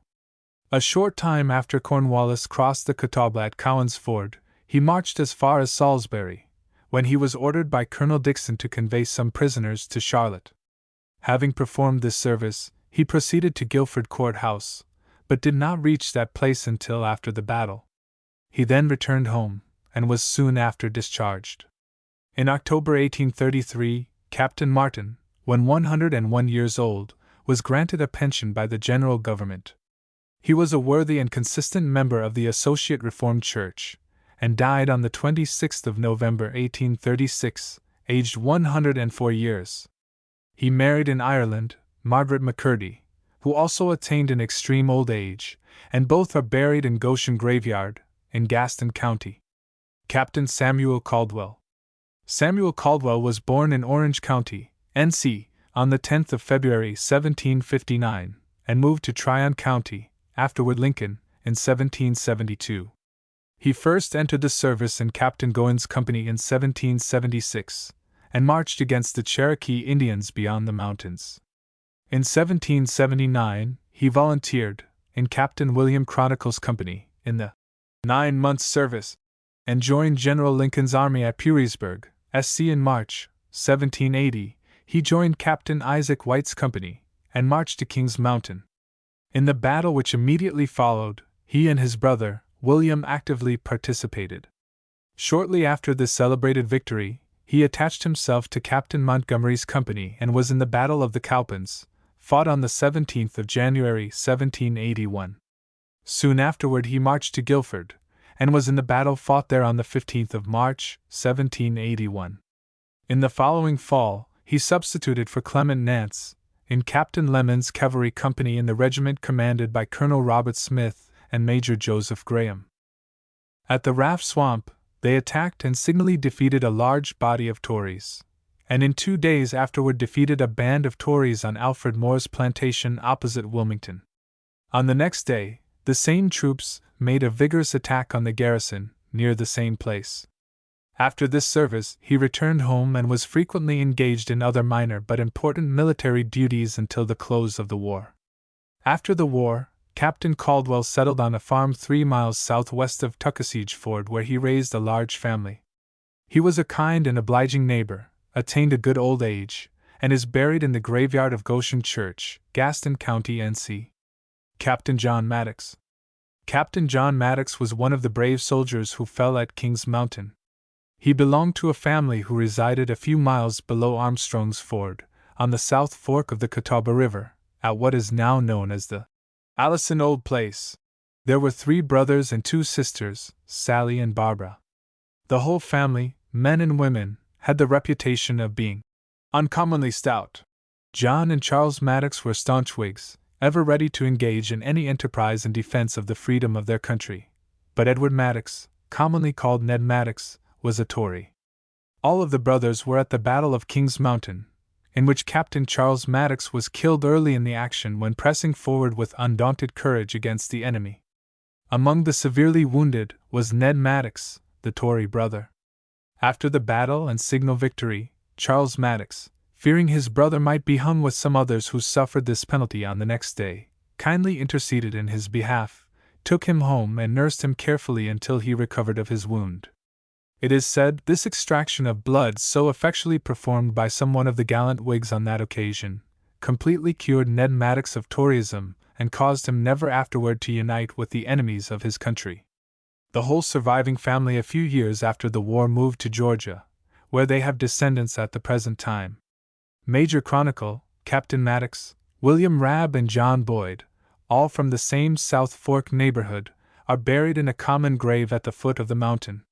A plain headstone of dark slate rock commemorates the hallowed spot with the following inscription: Sacred to the memory of Major William Chronicle, Captain John Maddox, William Rabb, John Boyd, who were killed here fighting in defense of America, on the 7th of October, 1780. Many fragmentary but interesting incidents connected with the Battle of Kings Mountain have come down to our own time, and unfortunately, many others have been buried in oblivion. The following incident was related to the author by a grandson of a brave soldier in that battle. Moses and James Henry both actively participated in that hotly contested engagement. A few days after the battle, as James Henry was passing through the woods near the scene of conflict, he found a very fine horse, handsomely equipped with an elegant saddle, the reins of the bridle being broken. The horse and equipments were, as he supposed, the property of an officer. He took the horse home with him, considerably elated with his good luck. But his mother met him at the gate, and immediately inquired whose horse it was he had in charge. He replied, he supposed it belonged to some British officer. James, said the mother, turn it loose and drive it off from the place, for I will not have the hands of my household stained with British plunder. The incident illustrates the noble Christian spirit which actuated our good mothers of the Revolutionary period. The other brother, Moses Henry, evinced great bravery in the same engagement, and was mortally wounded. He was taken to the hospital in Charlotte, and was attentively waited upon by Dr. William McLean until he died. His widow, with several others under similar bereavement, was granted a liberal allowance by the County Court of Lincoln. Moses Henry is the grandfather of Colonel Moses Henry Hand, a worthy citizen of Gaston County, N.C. William Rankin. William Rankin was born in Pennsylvania on the 10th of January 1761, and at an early age joined the tide of emigration to the southern states, and settled in Tryon, afterward Lincoln County, NC. He first entered the service as a private in Captain Robert Alexander's company, Colonel William Graham's regiment, and marched to Montford's Cove against the Cherokee Indians. In 1779 he volunteered under the same officer, and marched by way of Charlotte and Camden to the relief of Charleston, but finding the city completely invested by the British Army, the regiment returned to North Carolina. In 1780, he again volunteered under Major Dixon, and marched against Colonel Floyd, a Tory leader of Upper South Carolina. After this service he returned home, and soon afterward marched under the same officer, General Rutherford commanding, to Ramsauer's Mill, where a large body of Tories had assembled under Colonel John Moore. The forces under General Rutherford were encamped on Colonel Dixon's plantation, 3 miles northwest of Tuckasegee Ford, and about 16 miles from Ramsauer's. Early on the morning of the 20th of June 1780 they broke up camp and moved forward, but did not reach the battlefield until 2 hours after the action had taken place, and the Tories defeated by Colonel Locke and his brave associates, with a force greatly inferior to that of the enemy. Immediately after this battle, he substituted for Henry E. Locke, in Captain William Armstrong's company, marched to Park's Mill, near Charlotte, and thence to General Rutherford's army, encamped at Pfeiffer's plantation. The Tories having assembled a considerable force at Coulson's Mill, General Davidson with a detachment of troops vigorously attacked them, in which skirmish he, Davidson, was severely wounded, detaining him from the service about 2 months. Soon afterward he marched with General Rutherford's command to Camden and participated in the unfortunate battle at that place on the 16th of August 1780. While the British army were in Charlotte he served under Captain Forney and Major Dixon, watching the movements of the enemy. Shortly afterward he volunteered under Captain James Little, marched to Rocky Mount, and thence to the Eutaw Springs. In this battle, one of the most severely contested during the Revolution, his company was placed under the command of Colonel Malmedy, a Frenchman. Soon after his return home he was placed in charge of a considerable number of prisoners, and in obedience to orders, conveyed them to Salisbury. Here he remained until his time of service expired, and then received his discharge from Colonel Locke. William Rankin attained the good old age of nearly 93, and was at the time of his death the last surviving soldier of the Revolution in Gaston County. He married Mary Moore, a sister of General John Moore, also a soldier of the Revolution. His wife preceded him several years to the tomb. His son, Colonel Richard Rankin, is now, 1876, living at the old homestead, having passed his 70 years and 10. He served several times in the state legislature, is an industrious farmer and worthy citizen of Gaston County. Gen. John Moore. General John Moore was born in Lincoln County, when a part of Anson, in 1759. His father, William Moore, of Scotch-Irish descent, was one of the first settlers of the county and a prominent member of society. He had 4 sons, James, William, John and Alexander, who, inheriting the liberty-loving principles of that period, were all true patriots in the Revolutionary War. John Moore performed a soldier's duty on several occasions and was one of the guards stationed at Tuckasegee Ford, watching the movements of Lord Cornwallis after his entrance into Lincoln County.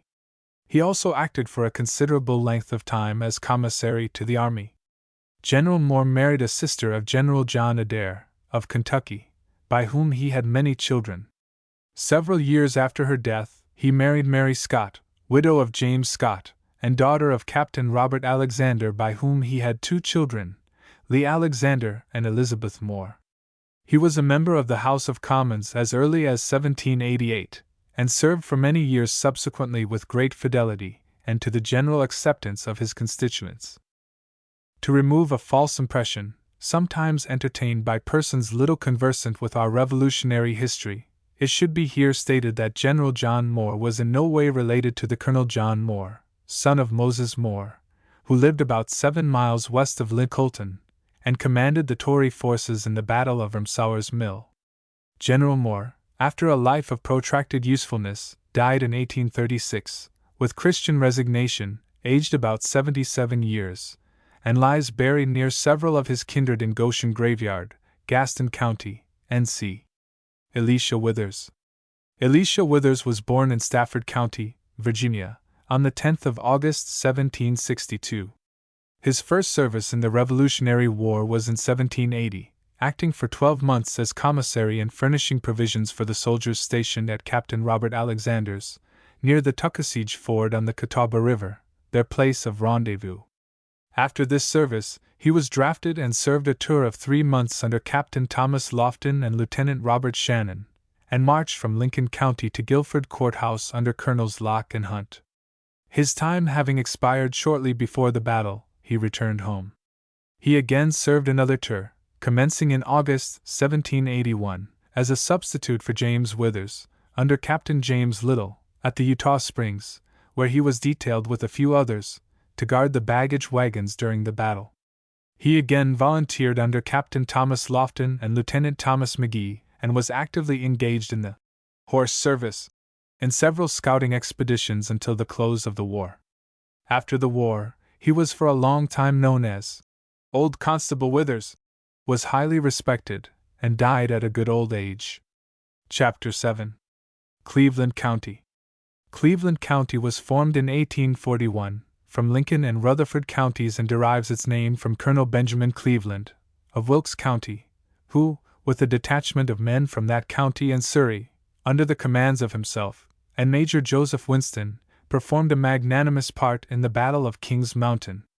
Shelby, the capital of this county, derives its name from Colonel Isaac Shelby, a sketch of whose services with those of Colonels Campbell, Graham, Hambright, and Williams will appear in the present chapter. Battle of Kings Mountain. O'er the proud heads of free men, our star banner waves, men firm as their mountains, and still as their graves, tomorrow shall pour out their lifeblood like rain, we come back in triumph, or come not again. After the defeat of General Gates at Camden, on the 16th of August 1780, and the surprise and defeat of Jen Sumter, 2 days after at Fishing Creek, by Colonel Tarleton, the South was almost entirely abandoned to the enemy. It was one of the darkest periods of our Revolutionary history. While Cornwallis remained at Camden, he was busily employed in sending off his prisoners to Charleston and Orangeburg, in ascertaining the condition of his distant posts at 96 and Augusta, and in establishing civil government in South Carolina. Yet his success did not impair his vigilance in concerting measures for its continuance. West of the Catawba River were bands of active Whigs, and parties of those who were defeated at Camden were harassing their enemies and defending on every available occasion the suffering inhabitants of the upper country. Cornwallis, becoming apprised of this rebellious spirit of Upper Carolina, detached Colonel Patrick Ferguson, one of his most favored officers, with 110 regulars and about the same number of Tories, under Captain De Peyster, a Loyalist, with an ample supply of arms and other military stores. He was ordered to embody the Loyalists beyond the Catawba, or Wateree as the same river is called opposite Camden, and the Broad Rivers, intercept the mountain men, who were retreating from Camden, and also the Americans under Colonel Clark, of Georgia, falling back from an unsuccessful attack upon Augusta. Ferguson's special orders were to crush the spirit of rebellion still too rife and menacing, and after scouring the upper part of South Carolina, toward the mountains of North Carolina, to join his lordship at Charlotte. He at first made rapid marches to overtake the mountain men, the Hornets, from the Switzerland of America, and cut off Colonel Clark's forces. Failing in this, he afterward moved more slowly and frequently halted to collect all the Tories he could persuade to join him. He crossed Broad River, ravaging the country through which he marched. About the last of September he encamped at Gilbertown, near the present town of Rutherfordton. His march to this point, his force increased to upwards of 1,000 men. All of his Tory recruits were furnished with arms, most of them with rifles, and a smaller portion with muskets, to the muzzles of which they fixed the large knives they usually carried with them to be used as bayonets, if occasion should require. Although Ferguson failed to overtake the detachment of mountain men previously alluded to, he took 2 of them prisoners who had become separated from their command. These he paroled and sent off, enjoining them to tell the officers on the western waters that if they did not desist from their opposition to the British arms, and take protection under the royal standard, he would march his army over the mountains and lay waste their country with fire and sword. This was no idle threat, and its execution would have been attempted had not a brief stay in Gilbert Town satisfied him from the reports of his spies that a storm of patriotic indignation was brewing among and beyond the mountains that was destined soon to descend in all its fury upon his own army. He knew that most of the inhabitants were of Scotch-Irish and Huguenot descent, mingled with many Germans, whose long residence in the wilds of America had greatly tended to increase their love of liberty. As soon as General McDowell heard that Gates was defeated, he broke up his camp at Smith's Ford on Broad River, and passed beyond the mountains, accompanied by a few of his unyielding patriots. While there in consultation with Colonels Sevier and Shelby as to the best means for raising troops and repelling the invaders, the two paroled men arrived and delivered the message from Ferguson. It produced no terrific effects on the minds of these well-tried officers, but on the contrary tended to stimulate and quicken their patriotic exertions. It was soon decided that each one should use his best efforts to raise all the men that could be enlisted, and that these forces should assemble at the Sycamore Shoals of the Watauga River on the 25th of September. The plans for raising a sufficient number of men to accomplish their purpose were speedily devised and carried into execution. To Colonel Sevier was assigned the duty of communicating with Colonel McDowell and other officers in voluntary exile beyond the mountains. To Colonel Shelby was assigned a similar duty of writing to Colonel Campbell of the adjoining county of Washington, in Virginia.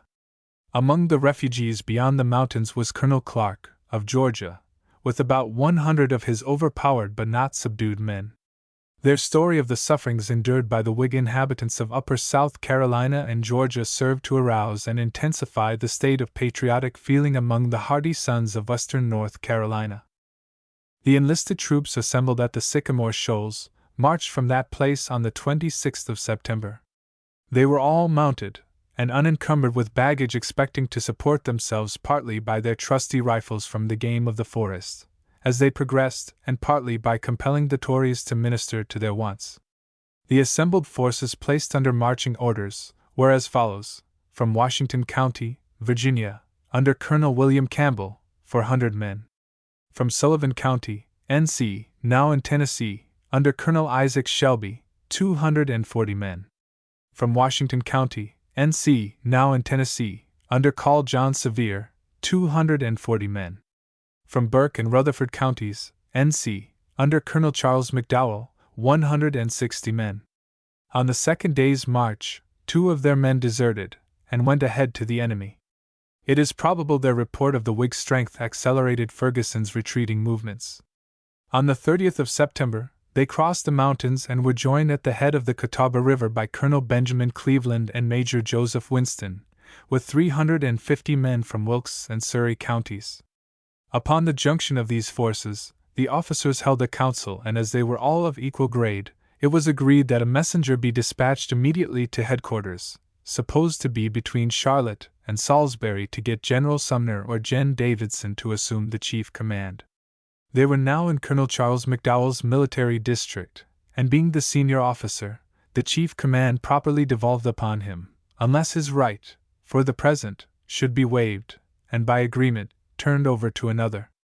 Colonel Shelby proposed, mainly through courtesy, that Colonel William Campbell, who had met them with the largest regiment from a sister state, should assume the chief command until the arrival of some superior officer. This proposition was readily assented to, and Colonel Charles McDowell volunteered his services to proceed to headquarters, and requested his brother, Major Joseph McDowell, to take command of his regiment until his return. On the 4th of October the riflemen, the Mountain Boys, advanced to Gilbert Town, unwilling that Ferguson should be at the trouble to cross the mountains and hang their leaders, as boastfully promulgated only a few days before. Ferguson's abrupt departure and retrograde movement from Gilbert Town, like that of Cornwallis from Charlotte 2 weeks later, clearly betrayed his apprehensions of formidable opposition by the enraged hornets of the mountains. Pursuit was immediately determined upon, and the Whig forces reached the celebrated Cowpens on the 6th of October, where they were joined by Colonel James D. Williams, of South Carolina, with nearly 400 men, and about 60 men from Lincoln County, under Lieutenant Colonel Hambright. Colonel William Graham, of the same regiment, on account of severe sickness in his family, was not in the battle fought on the next day. It is also known a company was raised under Captain Shannon, from the same county, but failed to reach the battleground in time for the engagement.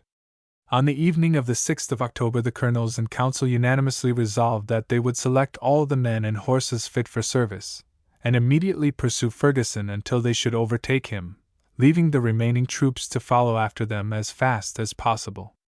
Accordingly, 910 men of mounted infantry were selected, who set out about 8 o'clock on the same evening and marched all night, taking Ferguson's trail toward Deer's Ferry, on Broad River. Night coming on, and it being very dark, they got out of the right way, and for some time were lost, but before daylight they nearly reached the ferry. The officers, thinking it probable that the enemy might be in possession of the eastern bank of the river, directed the pilot to lead them to the Cherokee Ford, about 1.5 miles below. It was on the morning of the 7th of October, before sunrise, when they crossed the river and marched about 2 miles to the place where Ferguson had encamped on the night of the 5th. There they halted a short time and took such breakfast as their wallets and saddlebags would afford. Every hour the trail of the enemy became more clearly visible, which served to quicken their movements and exhilarate their patriotic spirits. About the time they marched from the Cowpens, they were informed a party of 400 or 500 Tories were assembled at Major Gibbs, about 4 miles to the right. These they did not turn aside to attack. The riflemen from the mountains had turned out to catch Ferguson. This was their rallying cry from the day they left the Sycamore Shoals, on the Watauga, to the present opportune moment for accomplishing their patriotic purpose. For the last 36 hours they had alighted from their horses but once at the Cowpens for 1 hour's rest and refreshment. As soon as their humble repast was finished on the morning of the 7th, at Ferguson's encampment, on the 5th just alluded to, the riflemen resumed their eager march. The day was showery, which compelled them to use their blankets and overcoats to prevent their arms from getting wet. After marching about 10 miles, the riflemen met a young man named John Faunerin, riding in great haste from Ferguson's camp. Then scarcely 3 miles distant, Colonel Hambright, being acquainted with him, and knowing that he had relatives in the enemy's camp, caused him to be arrested. Upon searching his person, he was found to have a fresh dispatch from Ferguson to Cornwallis, then at Charlotte, in which he manifested great anxiety as to his situation and earnestly solicited aid. The contents of the dispatch was read to the privates, without stating Ferguson's superior strength to discourage them. Colonel Hambright then interrogated the young man as to Ferguson's uniform. He replied by saying, "Ferguson was the best uniformed man on the hill, but they would not see his uniform as he wore a checked shirt, duster, over it." Colonel Hambright immediately called the attention of his men to this distinguishing feature of Ferguson's dress. "Well, poys," says he, in broken German, "when you see that man mit a pig shirt on over his clothes, you may know who him is." Accordingly, after the battle, his body was found among the dead, wearing the checked shirt, now crimsoned with blood and pierced with numerous balls. After a brief consultation of the chief officers upon horseback, the plan of attack was quickly arranged. Several persons present were well acquainted with the ground upon which the enemy was encamped. Orders were promptly given and as promptly obeyed. The Whig forces moved forward over King's Creek, and up a ravine, and between 2 rocky knobs, when soon the enemy's camp was seen about 100 poles in front. Ferguson, aware that he was hotly pursued by a band of patriots of determined bravery, had chosen this mountain elevation as one from which he boastingly proclaimed he could not be driven. It was about 3 o'clock in the afternoon when the Whig forces reached the battleground. The rain had ceased, the clouds had nearly passed away, the sun now shone brightly, and nature seemed to smile propitiously upon the sanguinary conflict soon to take place. On the march, the following disposition was made of the Whig forces. The central column was commanded by Colonels Campbell and Shelby, the right, by Colonel Sevier and Major McDowell, and the left by Colonels Cleveland and Williams. In this order the Whig forces advanced, and came within 1/4 mile of the enemy before they were discovered. Colonels Campbell's and Shelby's regiments commenced the attack, and kept up a galling fire on the enemy, while the right and left wings were advancing forward to surround them, which was done in about 5 minutes. The fire soon became general all around and maintained with the greatest bravery. The engagement lasted a little over an hour, during which time a heavy and incessant fire was kept up on both sides. The Whigs, in some parts where the British regulars fought, were forced to give way 2 or 3 times for a short distance, before the bayonet charges of the enemy, but soon rallied and returned with additional ardor and animation to the attack. The troops of the right, having gained the summit of the mountain, compelled the enemy to give way and retreat along the top of the ridge, where Colonel Cleveland commanded, and were soon stopped by his brave men. Some of the regiments suffered severely under the galling fire of the enemy, before they were in a proper position to engage in the action. The men led by Colonel Shelby and Major McDowell were soon closely engaged, and the contest throughout was very severe and hotly contested.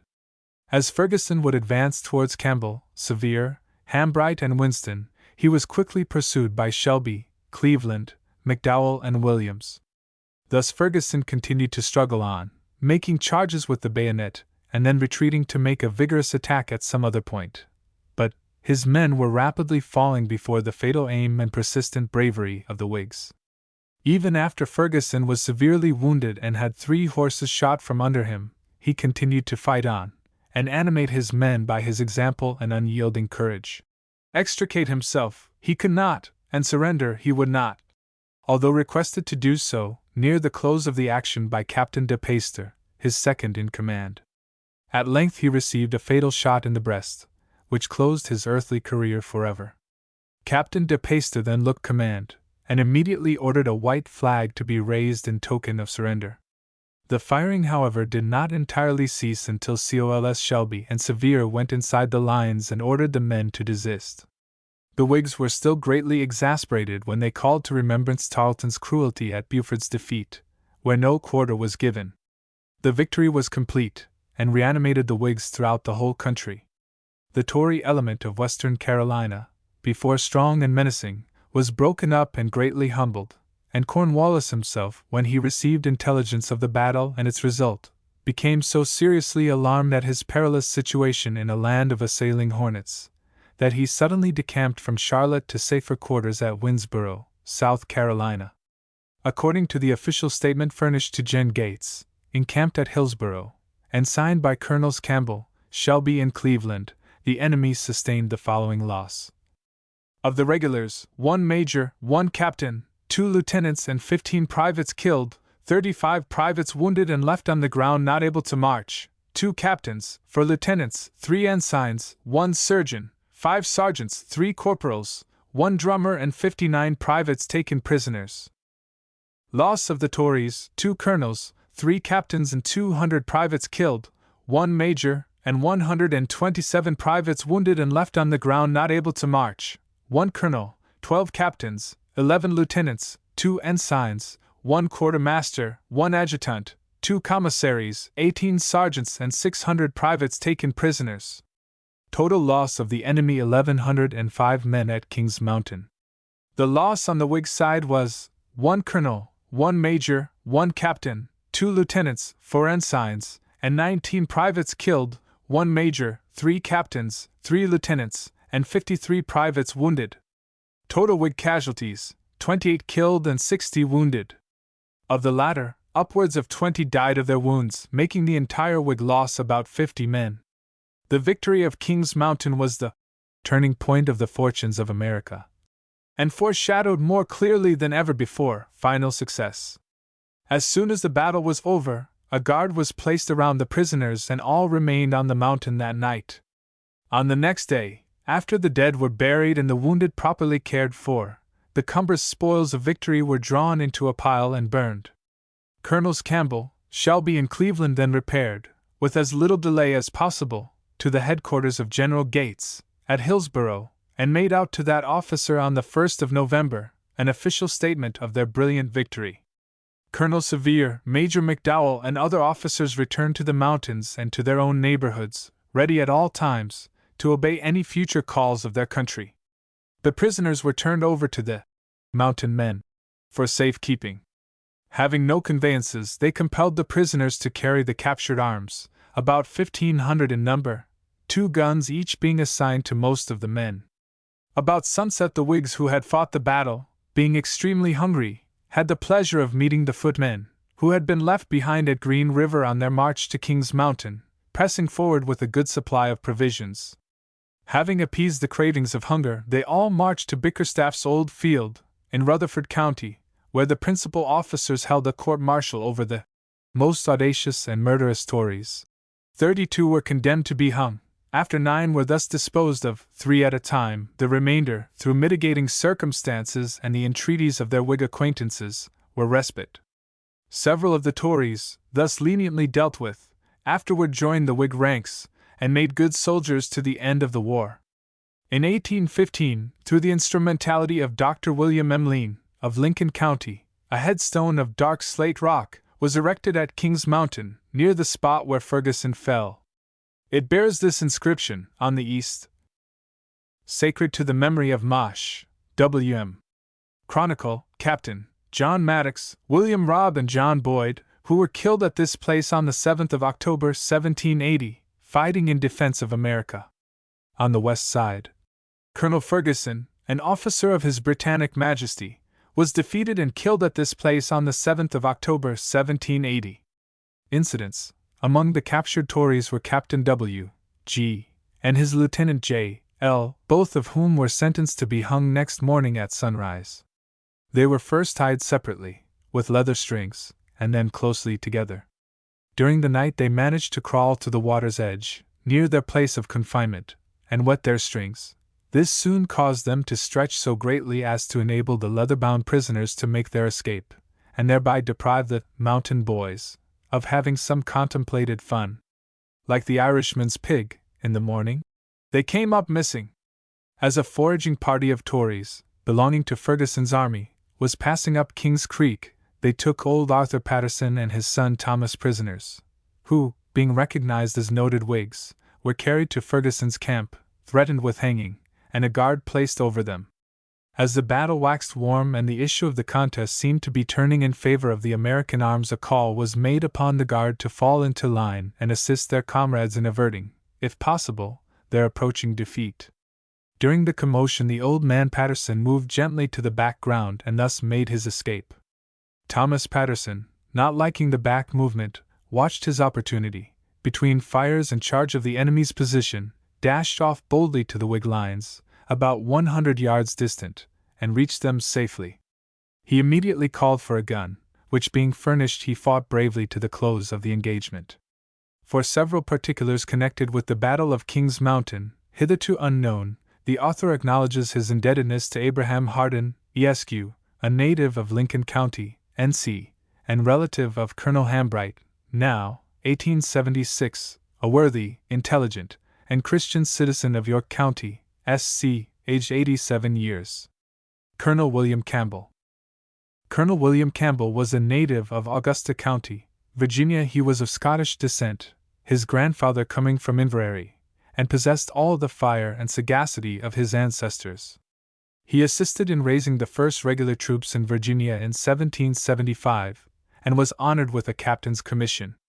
In 1776 he was made lieutenant colonel of the militia of Washington County, Virginia, and on the resignation of Evan Shelby, the father of Governor Shelby, he was promoted to the rank of colonel. That rank he retained until after the battles of King's Mountain and Guilford Courthouse, in both of which he distinguished himself, when he was promoted by the Virginia legislature, for gallantry and general high merit, to the rank of brigadier general in the Continental service.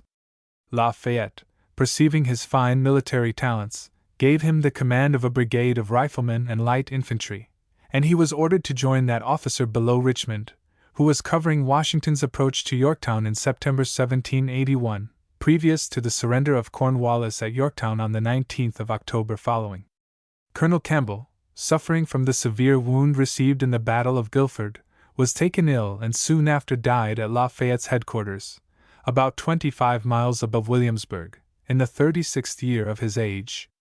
His military career was short, but brilliant, and on all occasions bravery, unsullied patriotism, and manly rectitude of conduct marked his movements. Lafayette's general order, on the occasion of his decease is most highly complimentary to his efficient services and exalted worth. He is buried at Rocky Mills, in Hanover County, Virginia. About 40 years afterward, his remains were removed to Washington County, to repose with those of his family. Colonel Campbell married a sister of Patrick Henry and left but one child, the mother of the late Hon. William C. Preston and Colonel John S. Preston, both of Columbia, South Carolina. He was a man of high culture, a good classical scholar, but was chiefly given to the accurate sciences and practically to land surveying for himself and his kindred, who were large landholders in Virginia, East Tennessee, and Kentucky. When under 30 years of age, he commanded a company in the Point Pleasant expedition on the Kanawha River, in which occurred one of the most sanguinary battles in the history of Indian warfare, and there acquired that early experience in arms which qualified him to perform a conspicuous part in the Revolutionary War. When the emergency arose for expelling the boasting Ferguson from the soil of the Carolinas, Colonel Sevier sought the assistance and cooperation of Colonel Campbell, of Virginia, whose bravery and gallantry had become widely known. On the first application, Colonel Campbell deemed it imprudent to withdraw his forces from their place of rendezvous for fear of an attack from the neighboring Indians, but on a second urgent application, his assent yielded to the appeals of patriotism, and he promptly marched with his regiment to cooperate with Colonel Sevier, Shelby, and other officers to gain an undying fame and glorious victory at King's Mountain. The preceding statement of facts corrects an error into which several historians have unintentionally fallen by confounding Lieutenant Colonel Campbell, a brave officer of a South Carolina regiment, who was mortally wounded at the Battle of the Eutaw Springs, with Colonel W.M. Campbell, of Virginia, one of the heroes of King's Mountain, who died a natural death in his native state a few weeks before the surrender of Cornwallis at Yorktown. The two officers were of no close family relationship, but resembled each other in unflinching bravery and genuine exhibitions of true patriotism. Colonel Isaac Shelby. Colonel Isaac Shelby was born in Maryland, near the North Mountain, a few miles from Hagerstown, on the 11th of December 1750. He was the son of General Evan Shelby, a native of Wales, who came to America when a mere youth. General Shelby was distinguished for his indomitable courage, iron constitution, and clear intellect. He served as a captain of Rangers under Gen. Braddock, and acted bravely in the attack under General Forbes in 1758, in which he led the advance, and took from the French Fort Duquesne. In 1772, he removed to the west, and in 1774, commanded a company under Colonel Lewis and Governor Dunmore against the Indians, on the Scioto River. He was in the sanguinary Battle of Kanawha, October 10, 1774, when Colonels Lewis, Fleming, and Field were killed, and he was left the commanding officer. In 1779, he led a strong force against the Chickamauga Indians, on the Tennessee River, and for his services and gallantry, was appointed a brigadier general by the state of Virginia, the first officer ever vested with that grade on the western waters. Thomas Shelby, a brother of Gen. Evan Shelby, joined the great tide of southern emigration and settled on Caldwell's Creek, in the eastern part of Mecklenburg County, now Cabarrus, about 1760. He died near the beginning of the Revolutionary War, leaving 4 sons, William, John, Evan, and Thomas. One of these sons, Thomas, served as a private in Captain Charles Polk's company in the spring of 1776, in the Wilmington campaign. Colonel Isaac Shelby, the immediate subject of this sketch, was born to the use of arms, blessed with a strong constitution and capable of enduring great exposure and fatigue. His whole educational training was such as fitted him for the stirring scenes in which he was destined by Providence to become so prominent an actor. His first essay in arms was as a lieutenant in a company commanded by his father, in the celebrated battle, previously mentioned, at the mouth of the Kanawha, the most sanguinary conflict ever maintained against the northwestern Indians, the action lasting from sunrise to sunset, with varying success. Night closed the conflict, and under its cover, the celebrated Chief Cornstalk, who commanded the Indians, abandoned the ground. In July, 1776, he was appointed captain of a company of Minutemen by the Virginia Committee of Safety.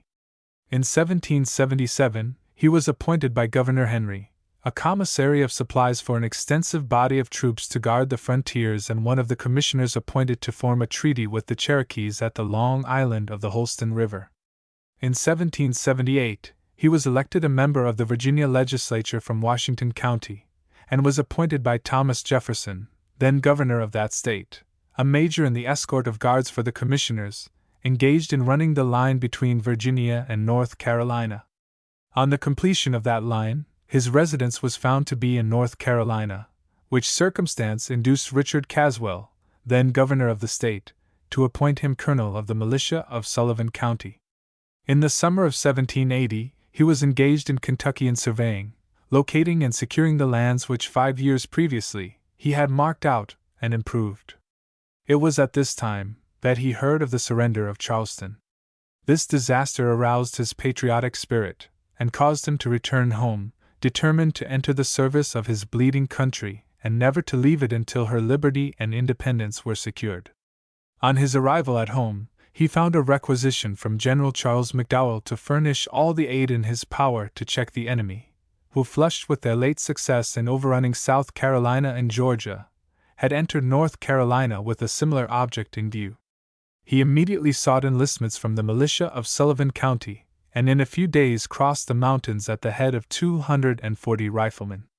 He reported to Gen. McDowell near the Cherokee Ford on Broad River, and was by that officer detached, with Colonels Sevier and Clark, to surprise and take a fort held by Captain Patrick Moore, a noted Tory leader, on the Palcolette River. This service was promptly executed without losing any of his men. The fort was surrounded, and, after a short parley as to terms, the enemy surrendered as prisoners of war. Captain Moore, one British major, 93 Tories, and 250 stands of arms and their ammunition greatly needed at that time, were the fruits of this victory. It was at this period that Major Ferguson of the British Army, in his progress to the mountains of North Carolina, made several attempts to surprise Colonel Shelby, but in every instance he was baffled through his vigilance and activity. On the 1st of August, 1780, the advance of the British force came up and attacked Shelby at Cedar Springs. The situation had been chosen by Shelby, and his martial, adventurous spirit did not avoid the issue of battle. A sharp and animated conflict ensued, which lasted half an hour, when the whole force of Ferguson advanced to the scene of action. Shelby deemed it prudent to retreat before superior numbers, carrying off as the fruits of his victory thus far obtained 50 prisoners, including 2 British officers. The enemy made a rapid pursuit, but Shelby, availing himself of every advantageous ground, completely eluded their efforts to overtake him, and soon afterward joined Gen. McDowell with only a loss of 10 or 12 killed and wounded. On the 19th of August 1780, Colonels Shelby, Williams, and Clark, under orders from Gen. McDowell, again attacked, with 700 mounted men, a large body of Tories near Musgrove's Mill, on the south side of the Enoree River. On the night of the 18th of August, these officers left Smith's Ford on Broad River, took a circuitous route through the woods to avoid Ferguson, whose whole force lay between, and at dawn of day, after riding about 40 miles, attacked the patrol of the Tories, about half a mile from their camp. A brisk skirmish ensued, several were killed, and the patrol driven in. At this moment, a countryman living near informed Colonel Shelby the enemy on the night before had been reinforced by a body of 600 regulars, the Queen's American Regiment from New York, under Colonel Innes. This was unexpected news. Fatigued as were their horses, retreat was impracticable, and to attack an enemy of such superior force would have been an act of rashness and the certain defeat of his own little band of patriots. Colonel Shelby met the trying emergency with unflinching courage and great promptness of action. It was agreed that Colonel Williams should have the chief command.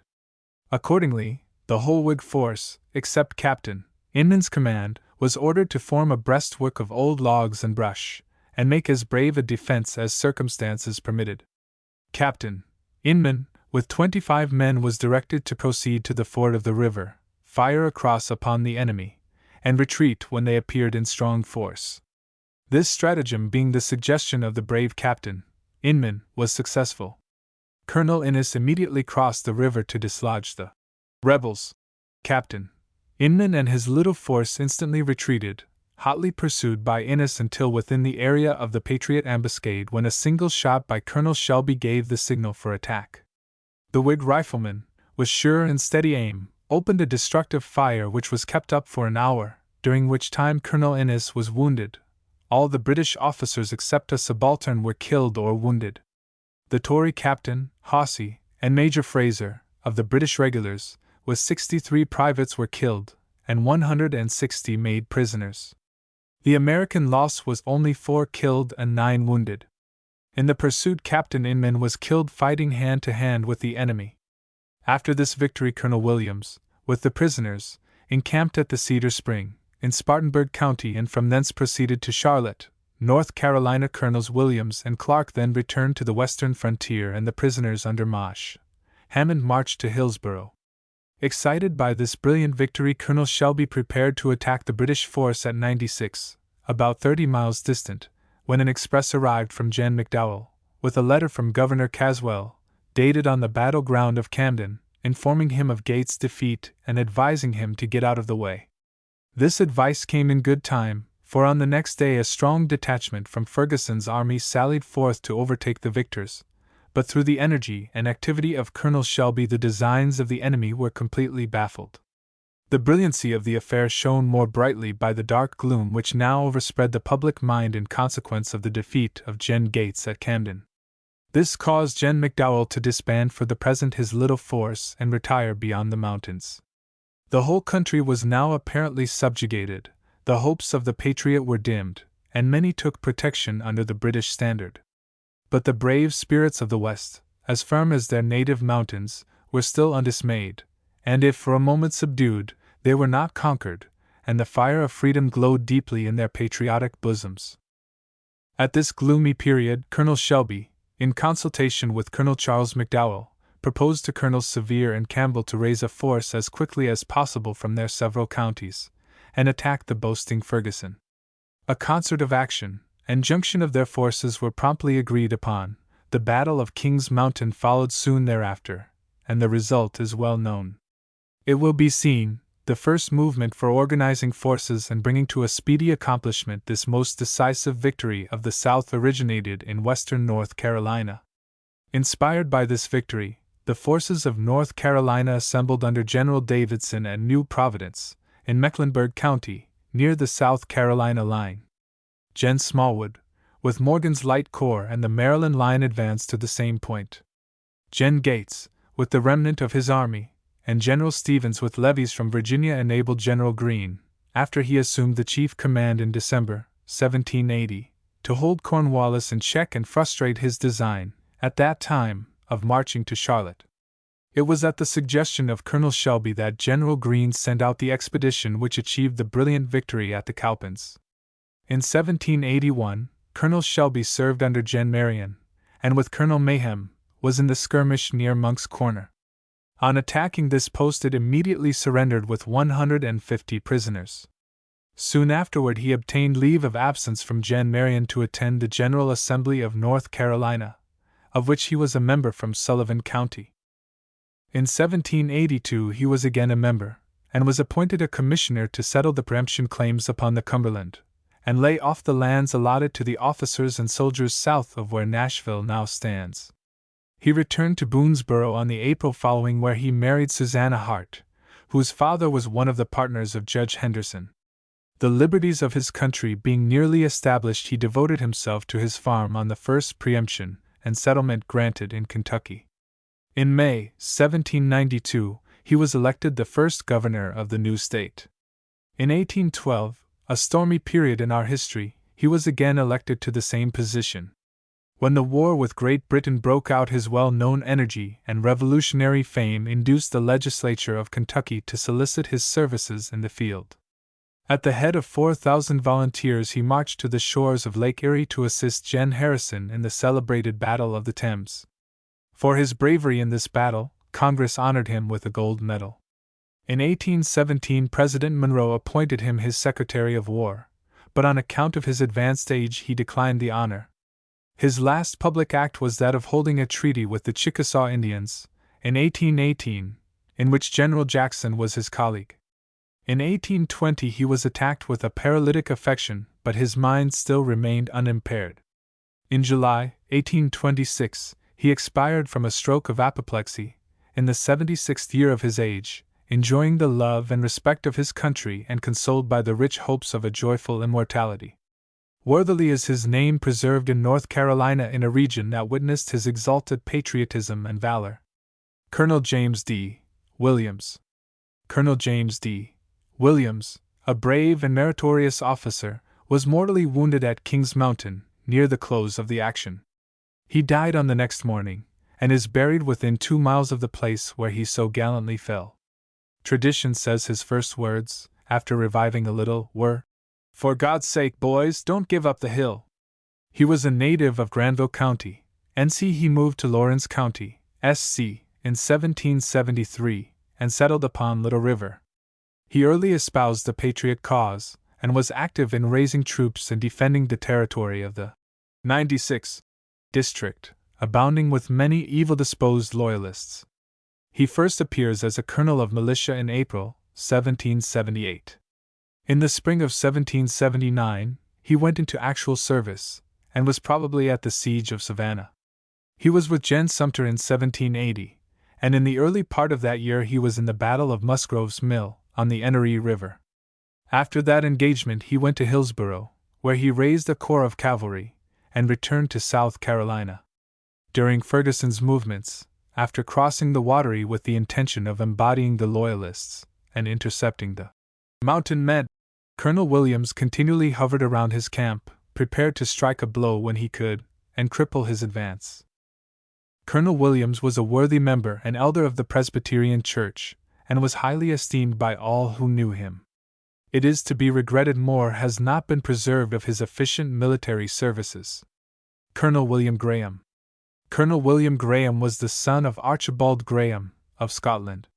He was born in Augusta County, Virginia, in 1742.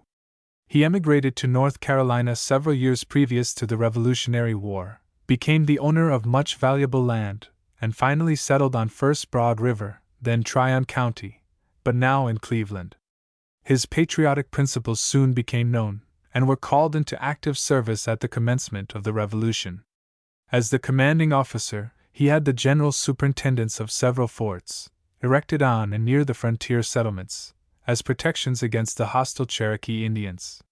Whilst in command of Fort McFadden, near the present town of Rutherfordton, he formed the acquaintance of Mrs. Susan Twitty, widow of William Twitty, and, as the darts of Cupid are often irresistible, he married her, and the union proved to be a happy one. In the Provincial Congress which met at Halifax on the 12th of November 1776, when the first state constitution was formed, Colonel Graham was one of the delegates from Lincoln County, his colleagues being Joseph Hardin, Robert Abernathy, William Alston, and John Barber. In the expedition which marched in 1776, under General Rutherford, against the Cherokee Indians, Colonel Graham commanded the regiment which went from Lincoln and Rutherford counties. This expedition, as is well known, was completely successful, and caused the Indians to sue for peace. In the expedition which marched for the relief of Charleston, in the spring of 1780, from Charlotte, the place of rendezvous for several counties, Colonel Graham led the regiment from Lincoln County. On the arrival of the several forces at Charleston, they found the city so completely invested by the British Army that they could not render assistance to the American garrison. Soon after his return home, Colonel Graham again marched with his regiment, General Rutherford commanding, against a large body of Tories assembled at Ramsauer's Mill under Lieutenant Colonel John Moore, son of Moses Moore, near the present town of Lincolnton.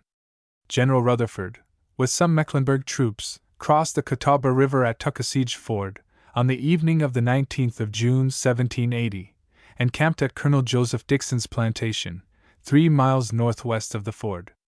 On the morning of the 20th, Gen. Rutherford marched, at an early hour, with the expectation of cooperating with Colonel Locke, of Rowan County, in making a combined attack against the Tories, but failed to reach the battleground until about 2 hours after the close of that sanguinary engagement, in which the Tories were signally defeated. When a call was made upon the commanding officers of the militia of Lincoln County, under its old limits, in September 1780, for troops to oppose the boasting Ferguson, Colonel Graham marched with his regiment, and joined Colonels Campbell, Sevier, Shelby, and others at the Cowpens, where, a little more than 3 months afterward, General Morgan gained a brilliant victory.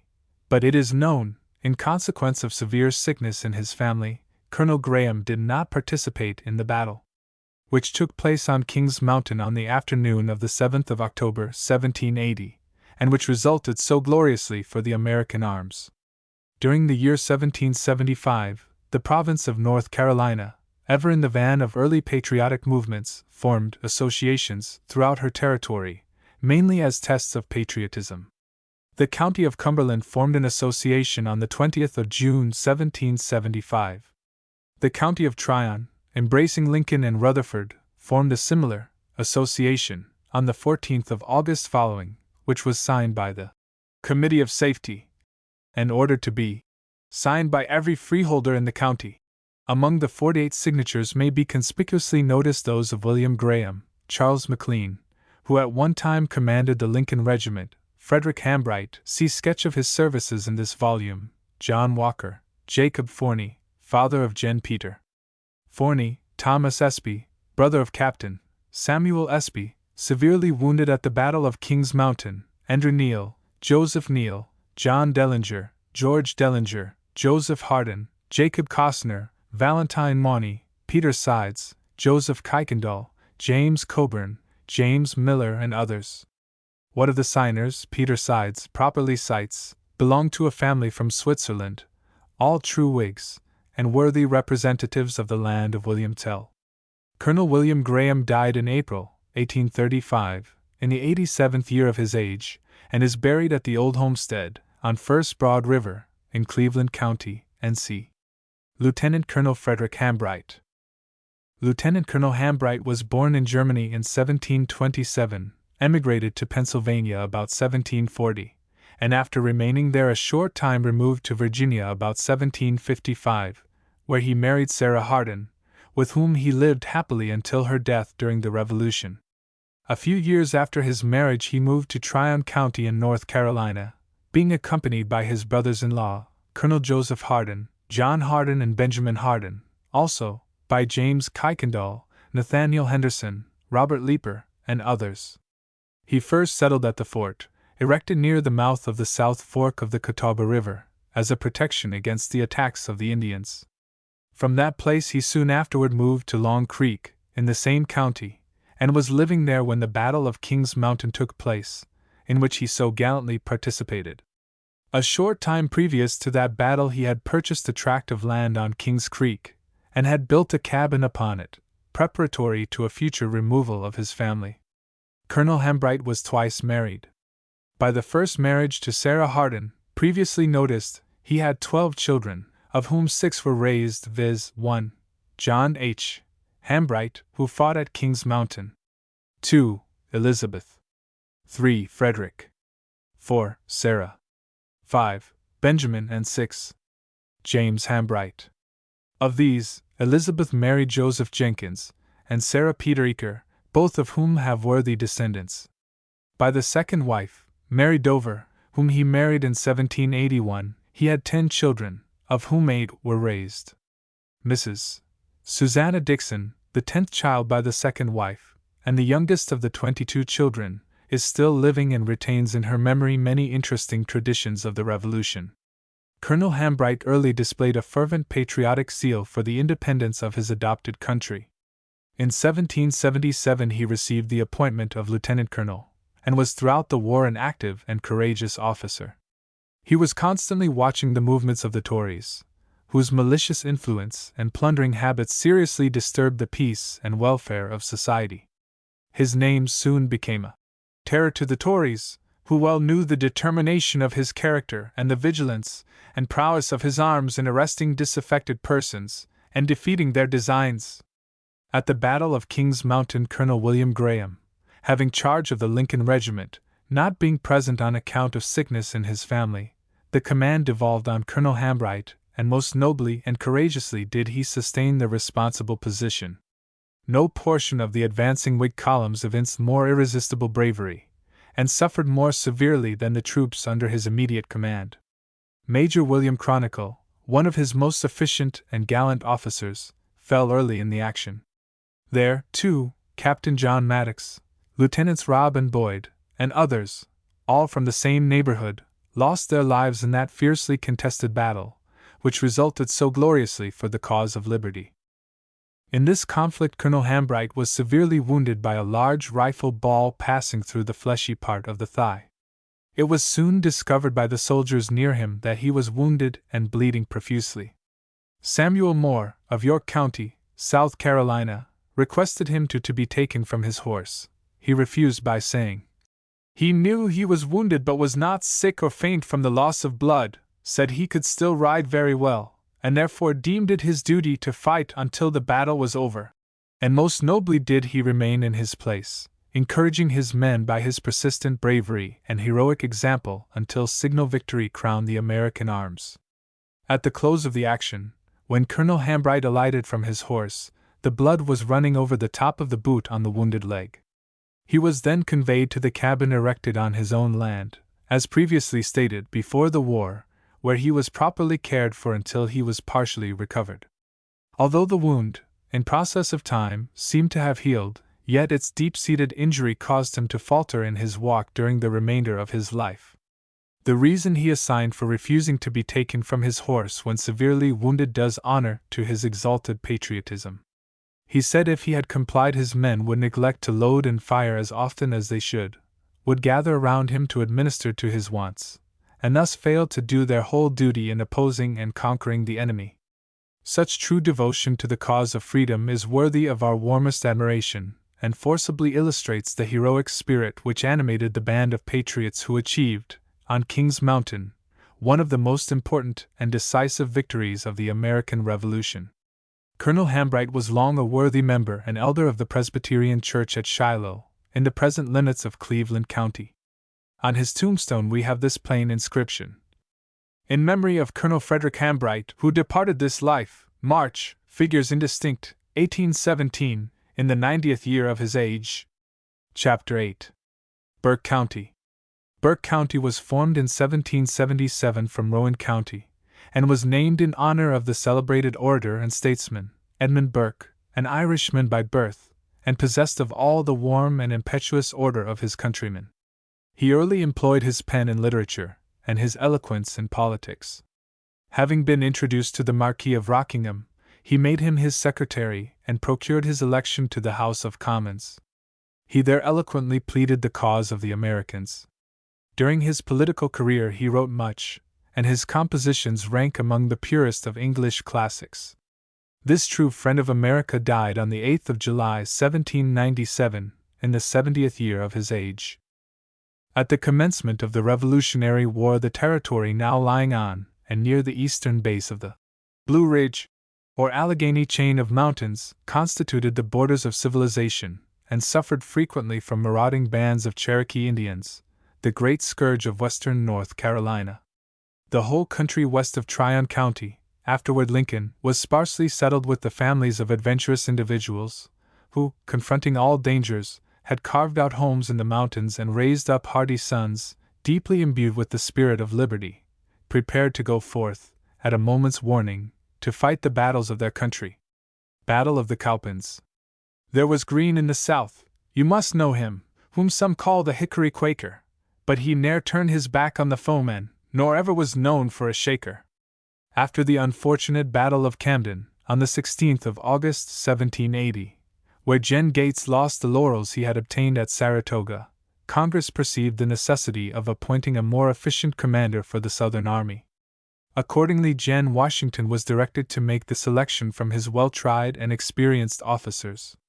Whereupon the commander-in-chief appointed General Nathaniel Greene, late the Quartermaster General, on the 30th of October 1780, who, in a few days afterward, set out for his field of labor. As he passed through Delaware, Maryland, and Virginia, he ascertained what supplies it was likely could be obtained from those states, and leaving the Baron Steuben to take charge of the defense of Virginia, he proceeded to Hillsborough, then the temporary seat of government for North Carolina. Gov.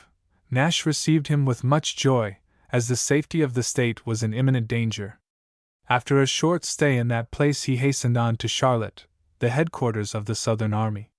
Jen Gates there met him with marked respect, without displaying any of those feelings which sometimes arise from disappointed ambition, and immediately set out for the headquarters of Washington, then in New Jersey, to submit to an inquiry into his conduct, which had been ordered by Congress. Jen Green took charge of the Southern Army in the town of Charlotte on the 3rd day of December, 1780. After surveying his troops and supplies, he found himself at the head of about 2,000 men, one half of whom were militia, with only a sufficiency of provisions for 3 days, in an exhausted country, and with a scanty supply of ammunition. With the quick eye of military genius, he determined at once to divide his army, small as it was, and provide the needful supplies in different localities. Relying upon Jen Davidson's militia, as a central force and protection, to be called out upon emergencies from the surrounding counties, he led the largest portion of his army under himself, and encamped on Hicks Creek, opposite Cheraw, and about 70 miles to the right of Cornwallis, who was then at Winnsboro, South Carolina. While encamped at this place, he was joined by the Legionary Corps of Cavalry under Lieutenant Colonel Henry Lee, more familiarly known as Light Horse Harry, and father of the late distinguished Gen. Robert E. Lee, of the Confederate Army, whose memory the Southern people and an impartial world will ever delight to honor. The other detachment of the army, about 1,000 strong, under Brig. Gen. Morgan, was placed about 50 miles to the left to disperse bands of Tories and protect the country between the Broad and Pacolet rivers. Gen. Morgan's division, near the close of 1780, consisted of 400 of Continental Infantry under Lieutenant Colonel Howard, of the Maryland Line, 2 companies of the Virginia Militia under Captains Triplett and Tate, and about 100 dragoons under Lieutenant Colonel William Washington. This force, at the time just mentioned, was considerably augmented by North Carolina militia under Major McDowell, mountain boys, ever reliable, and some Georgia militia under Major Cunningham. Gen. Morgan encamped on the northern bank of Pacolet River, and near Pacolet Springs. From this point Colonel Washington frequently sallied forth to disperse bodies of Tories who assembled at different places and plundered the Whig inhabitants. He attacked and defeated 200 of them at Hammond's Store, and soon afterward a section of his command dispersed another Tory force under the Bloody Bill Cunningham. Cornwallis, who was still at Winnsboro, perceived these successes with alarm, and fearing an attack upon his important post at 96, determined to disperse the forces under Morgan or drive them into North Carolina before he should rally the mountain men in sufficient numbers to cut off his communication with his post at Augusta. He accordingly dispatched Tarleton with his legion and a strong force of infantry, with 2 field pieces, to compel Morgan to fight or hastily retreat. Tarleton's entire force consisted of about 1,100 well-disciplined men, and in every respect he had the advantage of Morgan. It is related of Tarleton that when he heard of Morgan's forces being encamped near the post of 96, he begged of Lord Rawdon the privilege of attacking the American officer. "By heaven, my lord," said he, "I would not desire a finer feather in my cap than Colonel Morgan. Such a prisoner would make my fortune." "Ah, Ban," contraction of Banaster, Tarleton's Christian name, replied Rawdon, "you had better let the old wagoner alone." As no refusal would satisfy him, permission was given, and he immediately set out with a strong force in pursuit of Morgan. At parting Tarleton said to Rawdon with a smile, "My lord, if you will be so obliging as to wait dinner, the day after tomorrow, till 4 o'clock, Colonel Morgan shall be one of your lordship's guests." "Very well, Ban," said Rawdon, "we shall wait, but remember, Morgan was brought up under Washington."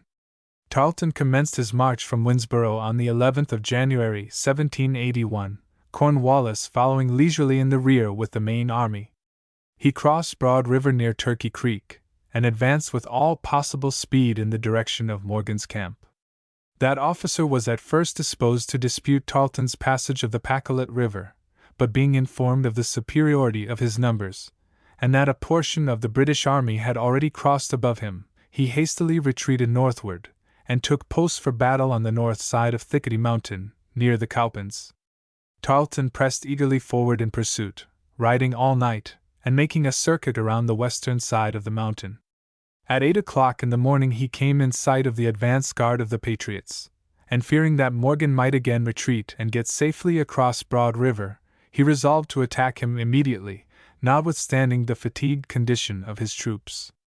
Tarleton was evidently disposed to view Morgan as flying game, and he therefore wished to bag him, while clearly within scope of his vision. The sequel will show how sadly he was mistaken. The Americans were posted upon an eminence of gentle ascent, covered with an open wood. They were rested and refreshed after their retreat from the Pacolet. And now expecting the enemy, they were drawn up in battle order. Tarleton was rather disconcerted when he found that Morgan was prepared to fight him, for he expected to overtake him on a flying retreat. It was now about 9 o'clock. The sun was shining brightly over the summits of Thickety Mountain, and imparted a glowing brilliancy to the martial array in the forests below. On the crown of the eminence were stationed 290 Maryland regulars, and on their right the 2 companies of Virginia militia under Major Triplett. These composed the rear line of 430 men under Lieutenant Colonel Howard. 150 yards in advance of this line was a body of about 300 militia under Colonel Andrew Pickens, all experienced riflemen, and burning with a spirit of revenge on account of numerous cruelties previously inflicted by the British and Tories.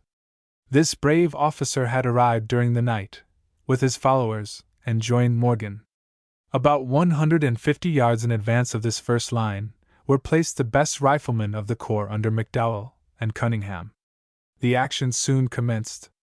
At a signal from Tarleton, his advance gave a loud shout and rushed furiously to the contest, under cover of their artillery, and a constant discharge of musketry.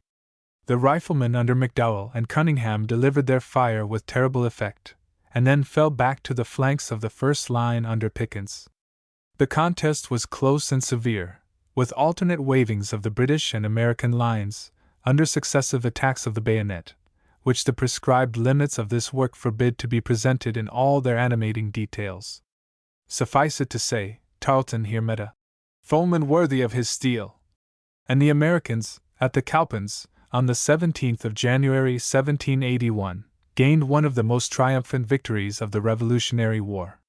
Almost the whole of the British infantry, except the baggage guard, were either killed or taken. 2 pieces of artillery, 800 muskets, 2 standards, 35 wagons, and 100 dragoon horses fell into the hands of the Americans.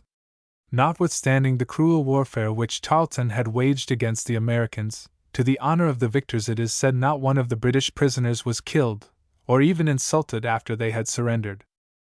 The loss of the Americans in this decisive battle was 12 killed and about 60 wounded. The loss of the British was 10 officers and 90 privates killed, and 23 officers and 500 privates taken prisoners. At the close of the action, Washington, with his cavalry, pursued Tarleton, who now in turn had become flying game.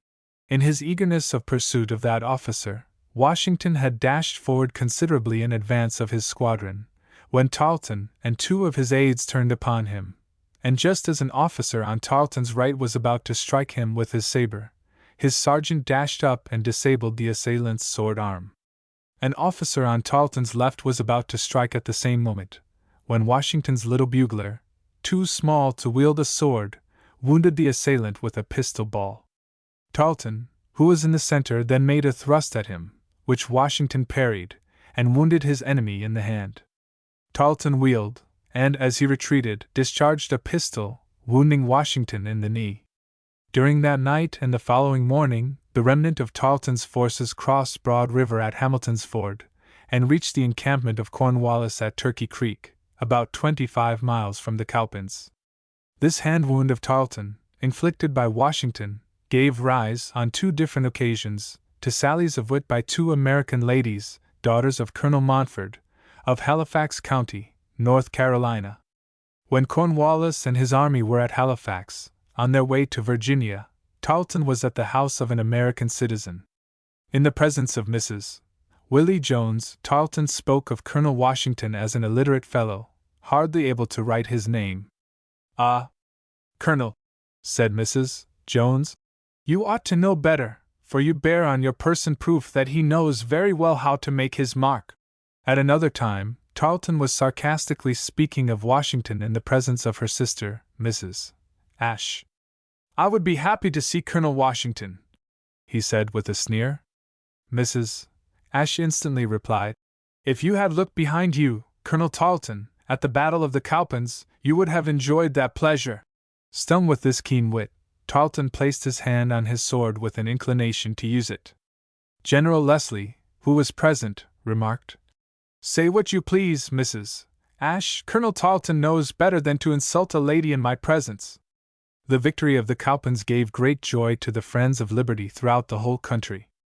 Congress received information of it on the 8th of February following, and on the 9th of March voted an award of a gold medal to Morgan, a silver medal to Howard and Washington, a sword to Colonel Pickens, and a vote of thanks to the other officers and men engaged in the battle. At this time, Cornwallis was advancing triumphantly in the direction of North Carolina, having placed South Carolina and Georgia, as he thought, in submission at his feet. The defeat and death of Ferguson, one of his most efficient officers, at King's Mountain, and now of Tarleton, his favorite partisan, greatly withered his hopes of strong Tory cooperation.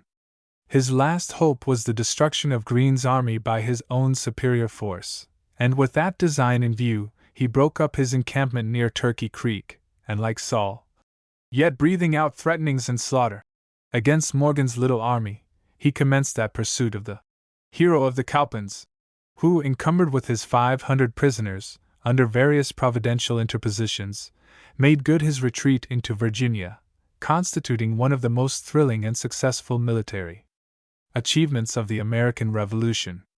General Daniel Morgan. General Daniel Morgan was born in Bucks County, Pennsylvania, in 1737, and moved to Virginia in 1755. He was a private soldier under General Braddock, and after the defeat of that officer returned to his occupation of a farmer and a wagoner. When the War of the Revolution broke out, he joined the army under General Washington, at Cambridge, and commanded a corps of riflemen. He was with General Montgomery at Quebec, and with General Gates at Saratoga, in both of which battles he greatly distinguished himself. For his bravery he was promoted to the rank of brigadier general, and joined the army in the South. After the Battle of Camden, when General Greene assumed the chief command, General Morgan was detached to raise troops in the western part of the state and in South Carolina. He soon became distinguished as a partisan officer, inspiring confidence and arousing the despondent Whigs to a more active sense of duty. His victory at the Cowpens was justly considered as one of the most brilliant and decided victories of the Revolution, and Congress accordingly voted him a gold medal. At the close of the war, he returned to his farm.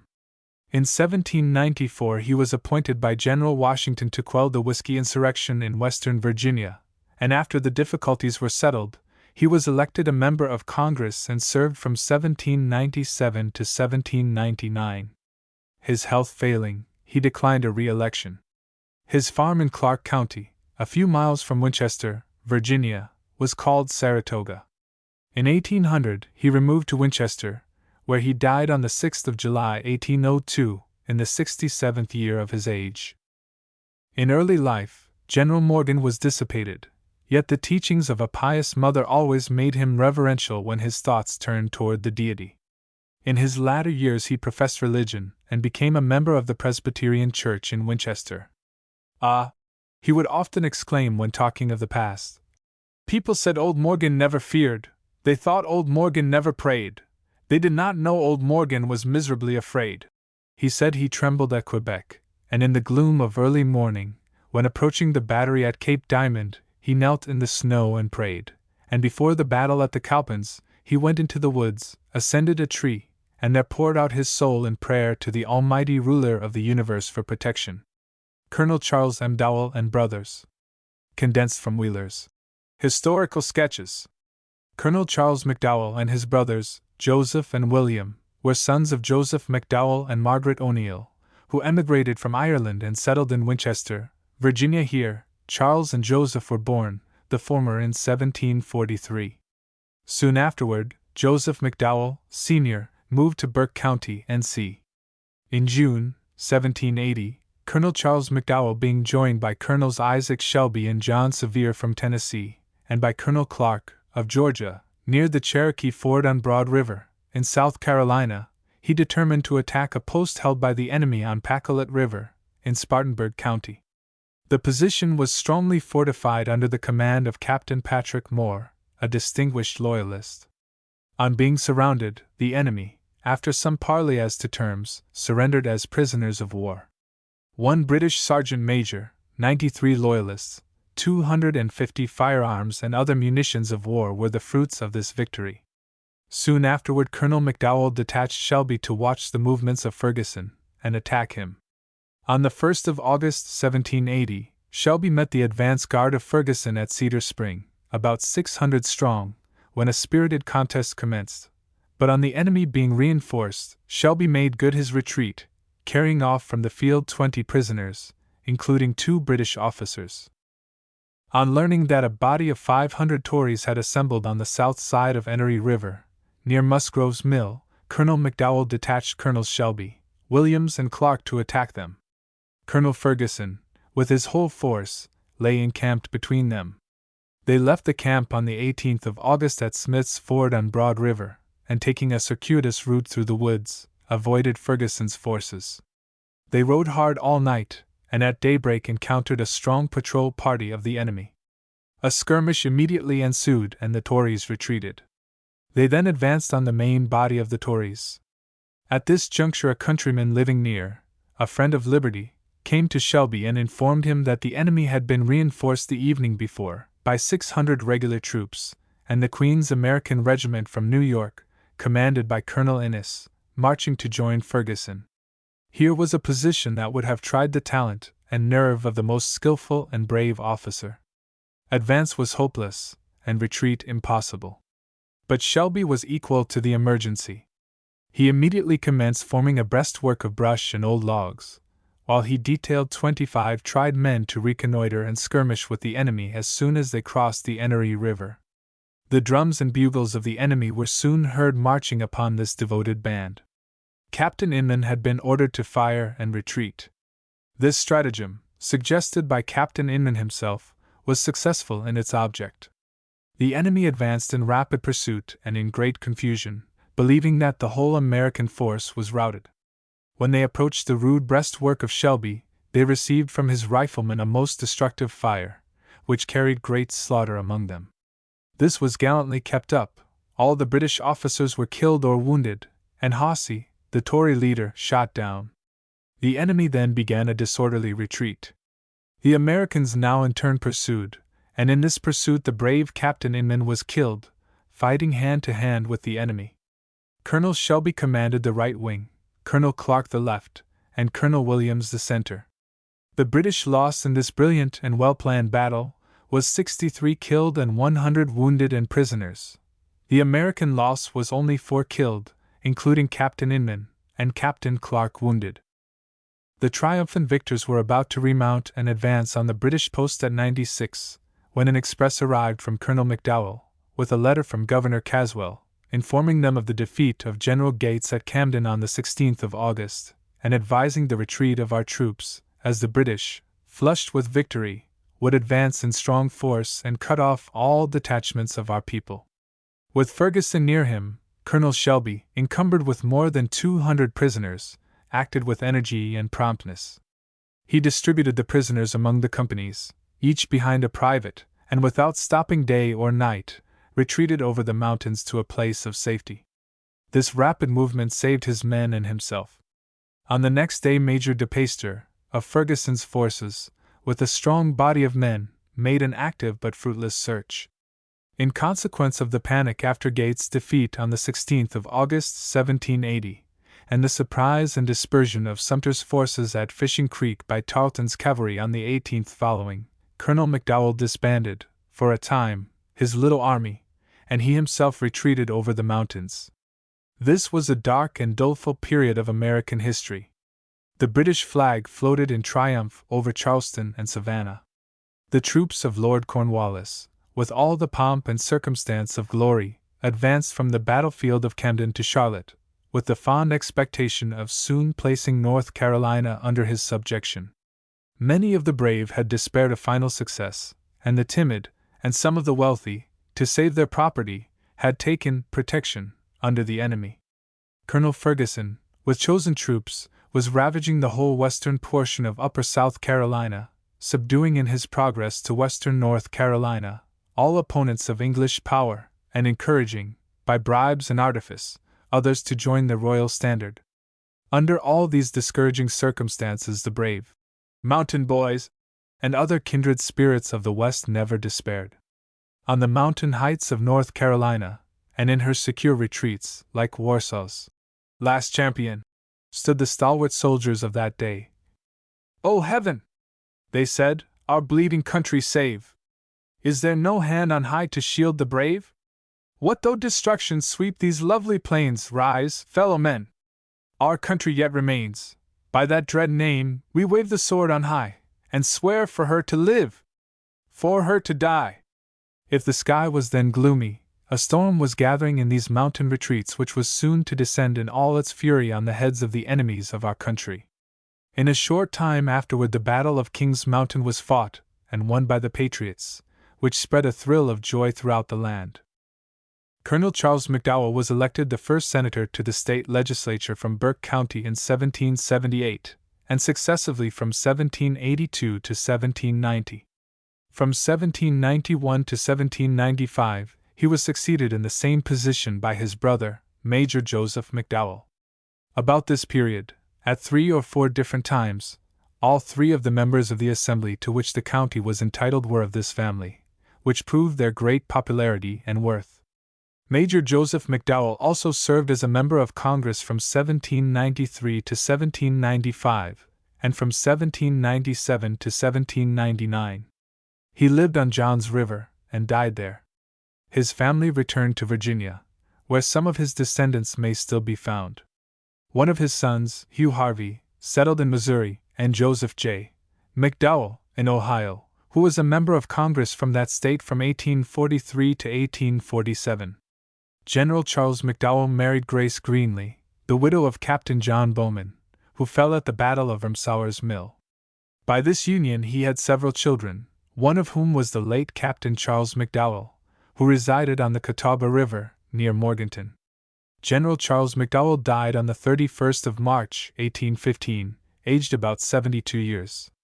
Chapter 9. Wilkes County. Wilkes County was formed in 1777, from Surrey, and named in honor of John Wilkes, a distinguished statesman and member of Parliament. He was a fearless political writer, and violently opposed to the oppressive measures of Great Britain against her American colonies. In 1763 he published in the North Briton newspaper a severe attack on the government, for which he was sent to the Tower. Acquitted of the charge for which he was imprisoned, he sued for and recovered $5,000 damages and then went to Paris. In 1768 he returned to England and was soon after elected a member of Parliament.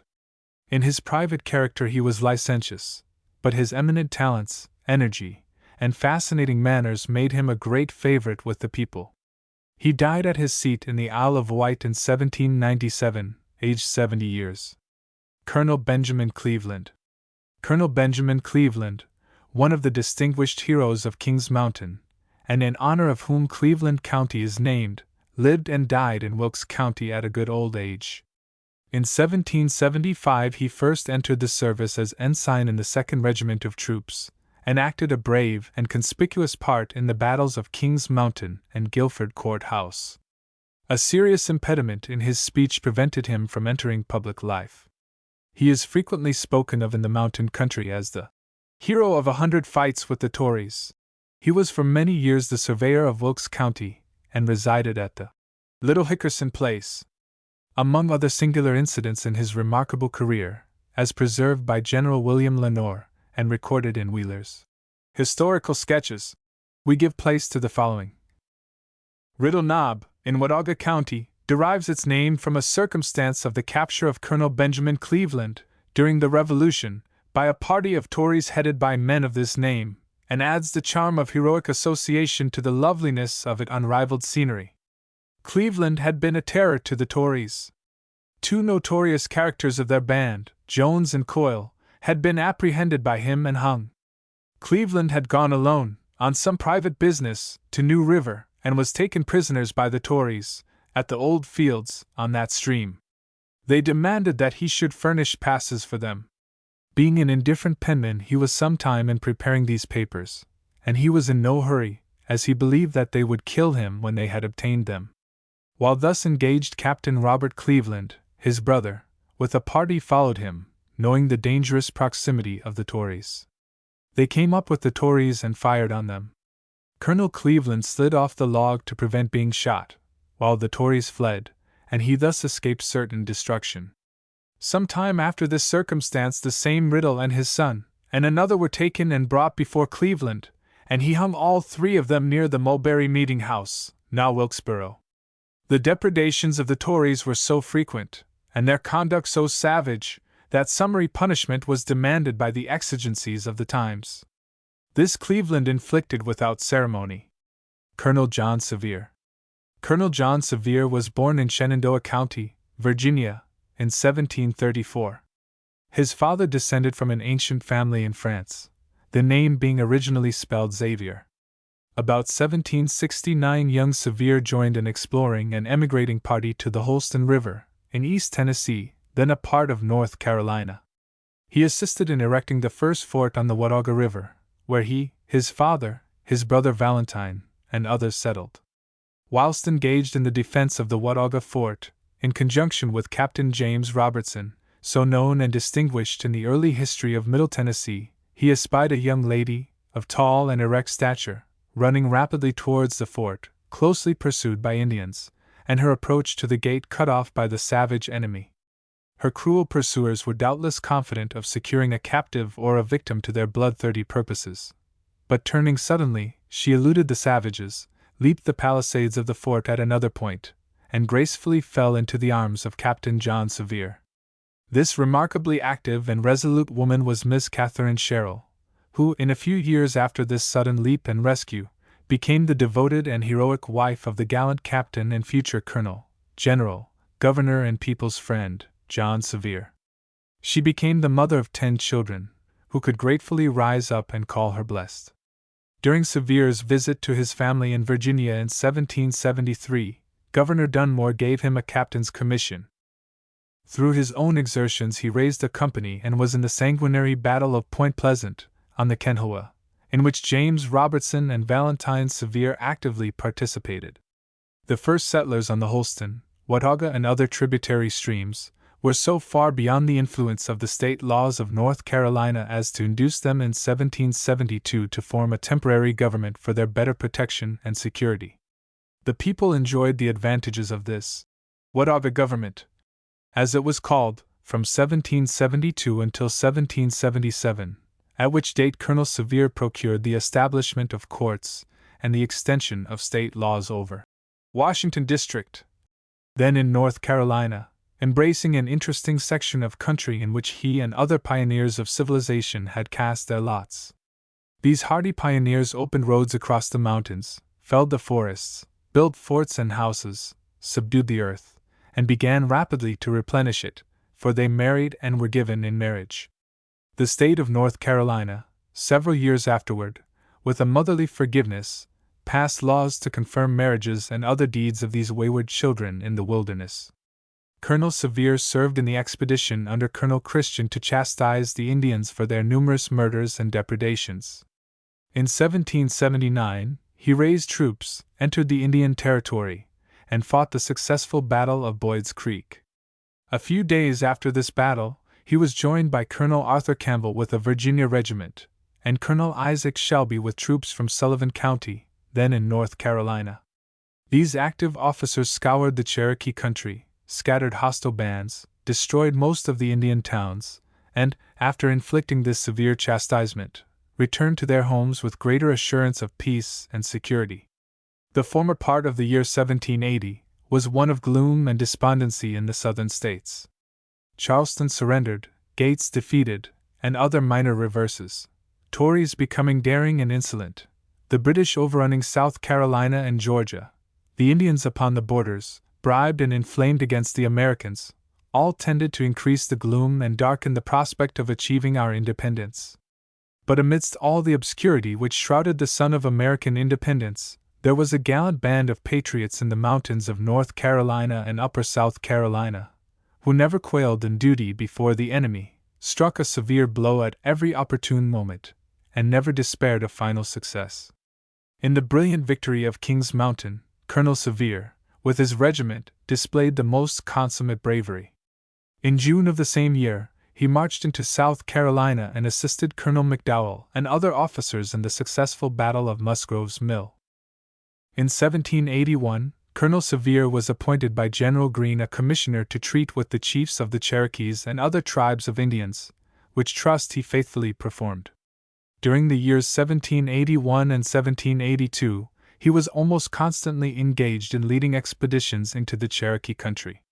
On the 14th of December 1784, a convention of 5 delegates from each county of the extreme western portion of North Carolina met at Jonesboro, now in Tennessee, of which body Colonel Sevier was made president. They formed a constitution for a new state, to be called Franklin, which was to be received or rejected by another body of similar powers, fresh from the people, to meet at Greenville in November 1785. This anomalous state of things, as might be expected, caused Governor Caswell, who was both a soldier and a statesman, to issue his proclamation against this lawless thirst for power.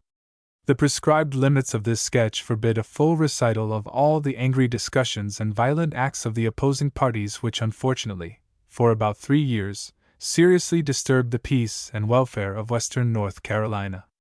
In 1789, Colonel Sevier was elected the senator from Greene County to the legislature of North Carolina. In 1790, he was elected a member of Congress. He was twice elected governor of Tennessee. In 1811, he was elected a representative to Congress, and in 1813, re-elected to the same position. In 1815, he was appointed by President Madison a commissioner to adjust difficulties with the Creek Indians. Whilst engaged in the performance of this arduous duty, he was taken seriously ill, and soon thereafter died near Fort Decatur, Alabama, on the 24th of September 1815, aged about 81 years. Gen. Gaines, then in command of the regular troops near that place, though quite ill at the time, paid the last sad tribute of respect to a brave fellow soldier, and had him buried with the honors of war. General William Lenore. General William Lenore was born in Brunswick County, Virginia, on the 20th of May 1751. He was of French, Huguenot, descent, and the youngest of a family of 10 children. When he was about 8 years old, his father removed to a place near Tarboro, North Carolina, where he resided until his death, a short time afterward. He received no other education than his own limited means and personal exertions enabled him to procure. When about 20 years of age, he married Anne Ballard, of Halifax, North Carolina, a lady possessing, in an eminent degree, those domestic and heroic virtues which qualified her for sustaining the privations and hardships of a frontier life, which it was her lot afterward to encounter. In March 1775, Gen. Lenore removed with his family to Wilkes County, then a part of Surrey, and settled near the place where Wilkesboro now stands. Previous to leaving Halifax, he signed the paper known as the Association, containing a declaration of patriotic principles and means of redress, relative to the existing troubles with Great Britain. Soon after his removal to Surrey, he was appointed a member of the Committee of Safety for that county. He took an early and active part in repelling the depredating and murderous incursions of the Cherokee Indians upon the frontier settlements. In this kind of service he was actively engaged until the celebrated expedition, under Gen. Rutherford, completely subdued the Indians, and compelled them to sue for peace. From the termination of this campaign, in which he acted as a lieutenant under Captain Benjamin Cleveland, to the one projected against Major Ferguson, he was almost constantly engaged in capturing and suppressing the Tories, who, at that time, were assuming great boldness, and molesting the persons and property of the Whig inhabitants. In the expedition to Kings Mountain, Gen. Lenore held the appointment of captain in Colonel Cleveland's regiment, which united with the other Whig forces at the head of the Catawba River. When it was ascertained it would be impossible to overtake Ferguson, now evidently showing signs of fear, with the footmen, it was decided by a council of the officers that as many as could procure horses should do so, and thus, as mounted infantry, advance rapidly upon the retreating enemy. Accordingly, Gen Lenore and his company offered their services, joined the select Spartan band of 910 brave spirits, and pressed forward without delay to the scene of action. In the brilliant achievement on King's Mountain, Gen Lenore was wounded in the arm and in the side, but not severely, and a third ball passed through his hair, just above where it was tied. He was also at the defeat of Colonel Piles, on Haw River, where his horse was shot and his sword broken. At a later period he raised a company and marched towards Dan River with the hope of joining General Greene, but was unable to effect a junction in time. He performed many other minor but important services, which it is here unnecessary to enumerate. General Lenore served as Major General of the militia about 18 years. In a civil capacity he also discharged many high and responsible duties. He filled, at different times, the offices of Register, Surveyor, Commissioner of Affidavits, Chairman of the County Court, and Clerk of the Superior Court for Wilkes County.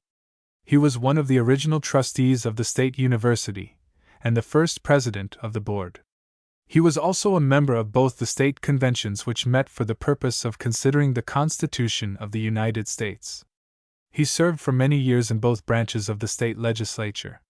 During the last 7 years of his services in the Senate, he was unanimously chosen Speaker of that body, and performed the duties of that important station with great satisfaction, firmness, and impartiality.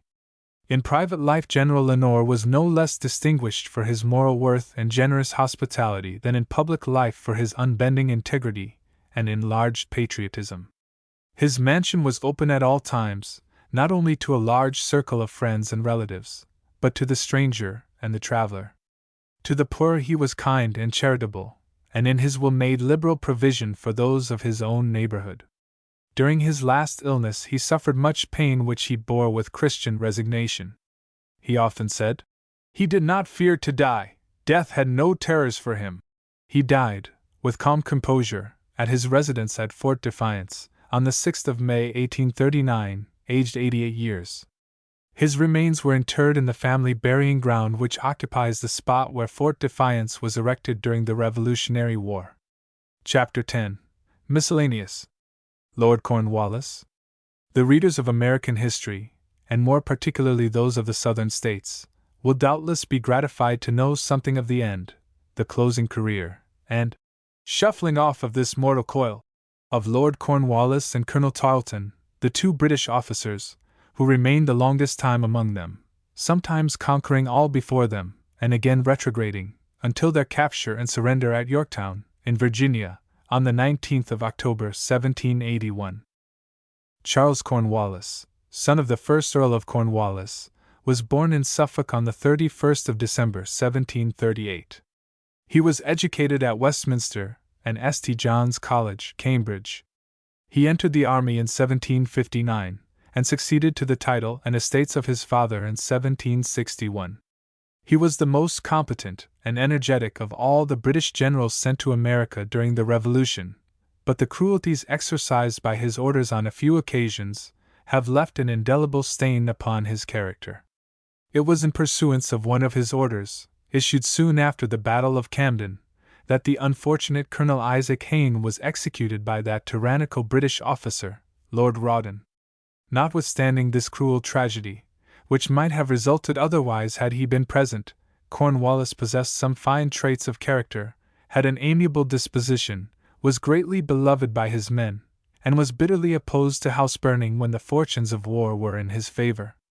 In 1770, he and 3 other young peers joined Lord Camden in protesting against the taxation of the American colonies. Mansfield, the Chief Justice, is said to have sneeringly remarked, "Poor Camden could only get 4 boys to join him." Although opposed to the course of the British ministry, yet, when hostilities commenced, he did not refuse to accept active employment against America. Soon after the war he was appointed Governor-General of the East Indies, which position he held for 6 years. During that time, he conquered the renowned Tipu Sultan, for which service he was created a Marquis and Master of the Ordnance. He was Lord Lieutenant of Ireland from 1798 to 1801, and was instrumental in restoring peace to that country, then distracted by rebellion. He signed the Treaty of Amicus in 1802, and in 1804 was again appointed Governor-General of India. On his arrival at Calcutta, his health failed and he died at Gazepur on the 5th of October 1805, aged 67 years. Colonel Tarleton. Colonel Banastre Tarleton was born in Liverpool, England, on the 21st of August 1754. He commenced the study of the law, but when the war in America broke out he entered the British Army and came to this country with Lord Cornwallis. He served with that officer in all his campaigns in the South, and by his daring intrepidity and indomitable energy, greatly contributed to the success of the British arms at Camden. He possessed a sanguinary disposition, as was exhibited in the cruel massacre of Colonel Buford's regiment at the Waxhaws.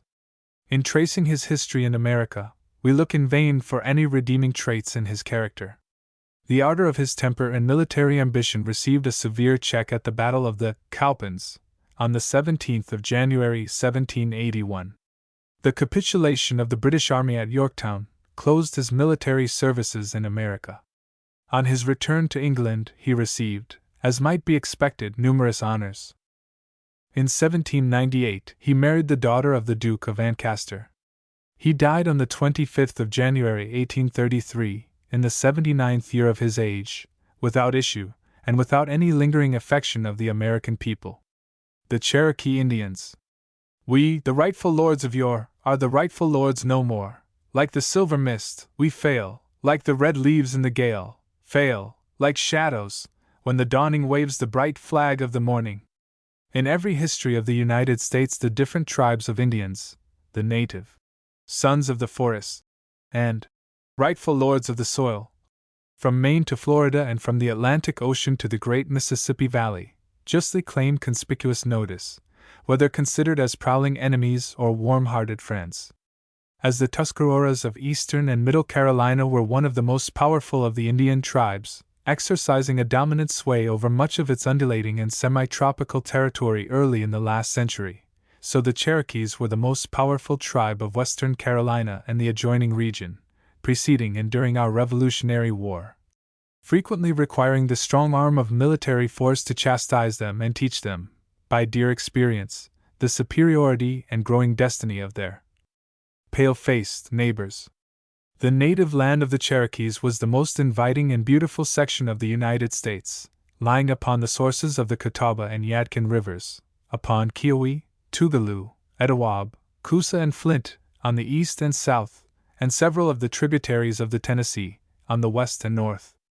If to this list be added the names of Hiwassee, Enoree, Tallulah, Swannanoa and Watauga, all streams originating and flowing through this mountainous country in rapid, frolicsome mood, we have an assemblage of musical sounds, omitting the hard-sounding Flint, only equaled in beauty and soft cadence upon the ear, by the grand and picturesque scenery with which they are surrounded. According to Adair, one of the earliest settlers of South Carolina, and who wrote of the four principal tribes, Cherokees, Shawnees, Chickasaws and Choctaws, in 1775, the Cherokees derive their name from Cheera, or fire, which is their reputed lower heaven, and hence they call their Magi, Chiritaji, men possessed of the divine fire. Within 20 miles of old Fort Loudon, built on the Tennessee in 1756, says the same authority, there is a great plenty of whetstones for razors, of red, white, and black colors. The silver mines are so rich that by digging about 10 yards 30 feet deep, some desperate vagrants found at sundry times, so much rich or as to enable them to counterfeit dollars to a great amount, a horse load of which was detected in passing for the purchase of Negroes at Augusta. A tradition, says Dr. Ramsay, Annals of Tennessee, still continues of the existence of the silver mine mentioned by Adair. After the whites had settled near, and began to encroach upon the overhill towns, their inhabitants withheld all knowledge of the mines from the traders, fearing their cupidity for the precious metals might lead to their appropriation by others, and the ultimate expulsion of the natives from the country. The history of the Cherokees is closely identified with that of the early settlements of the frontiers of the Carolinas, Georgia, Virginia, and Tennessee, and all suffered from their vigorous and frequent hostile and murderous incursions.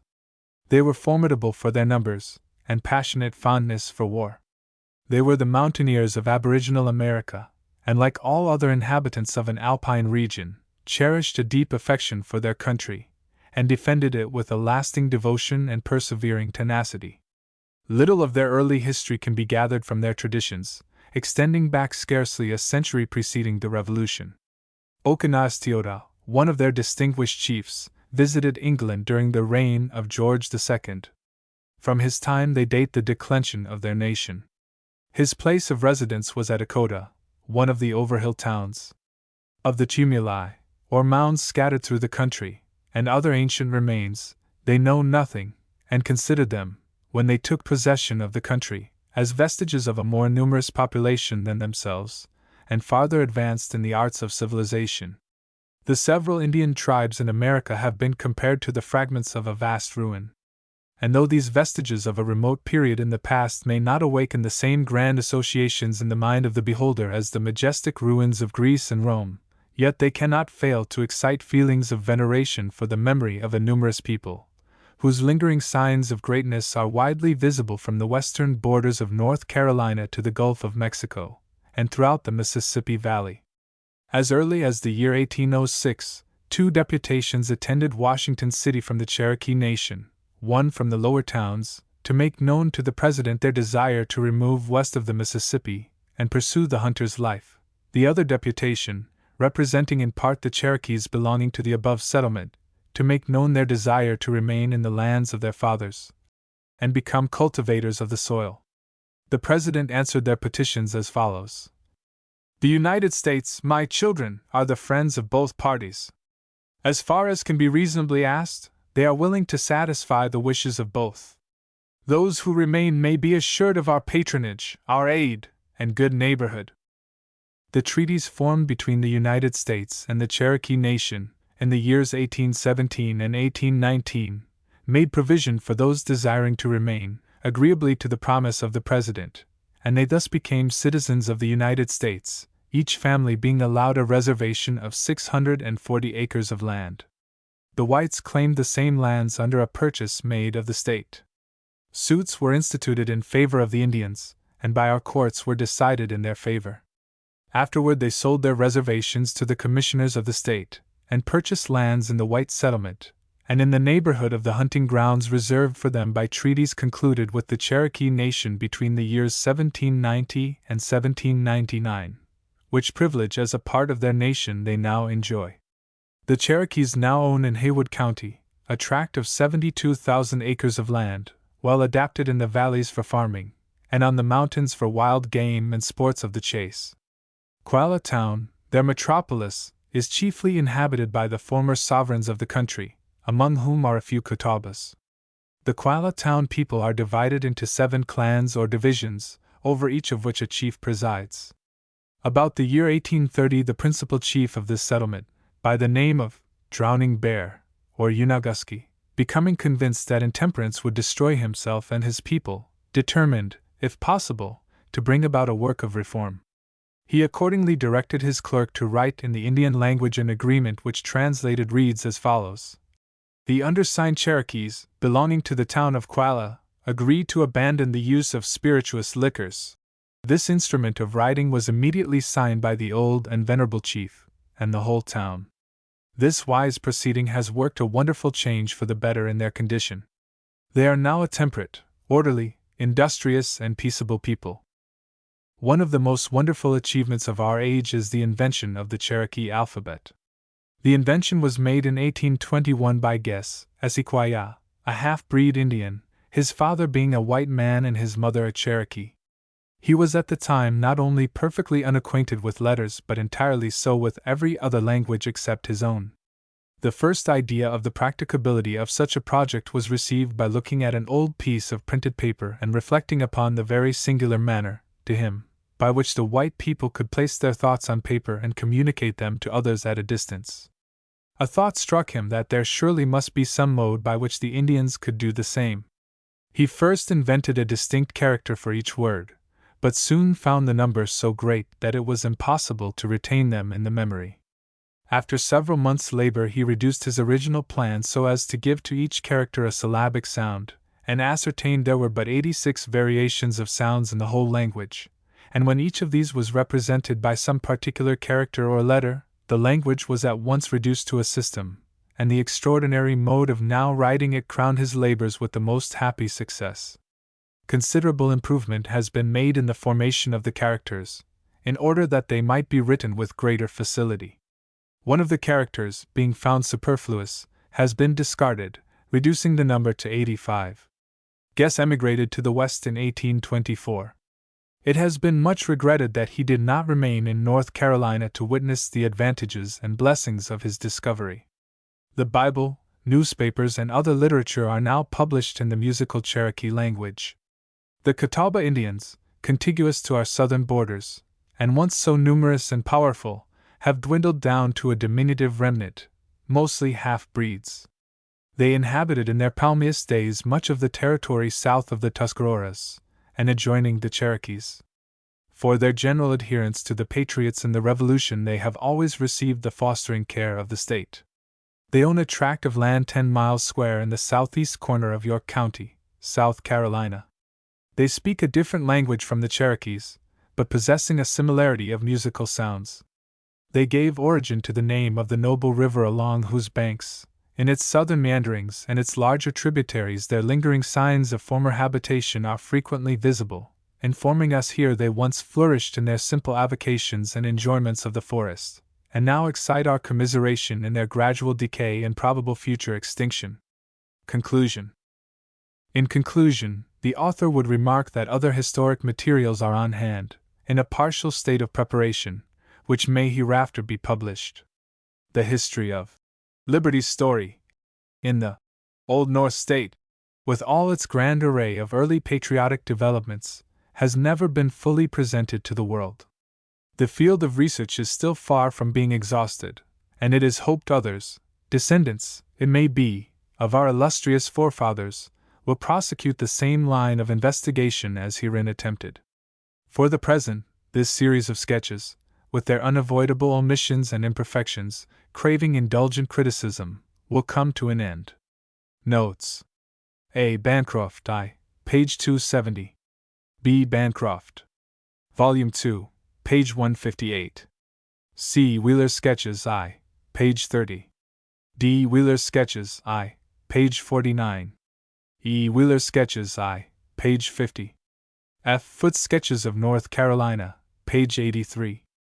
G. General Moultrie, in sneaking of this engagement in his Memoirs of the American Revolution, says, "When General Sumter began this attack he had not more than 10 rounds of ball to a man, but before the action was over, he was amply supplied with arms and ammunition from the British and Tories that fell in the beginning. H. Virtue affords no exemption from death. I. Beautiful, although dead." J. Tarleton's Southern Campaigns, page 94.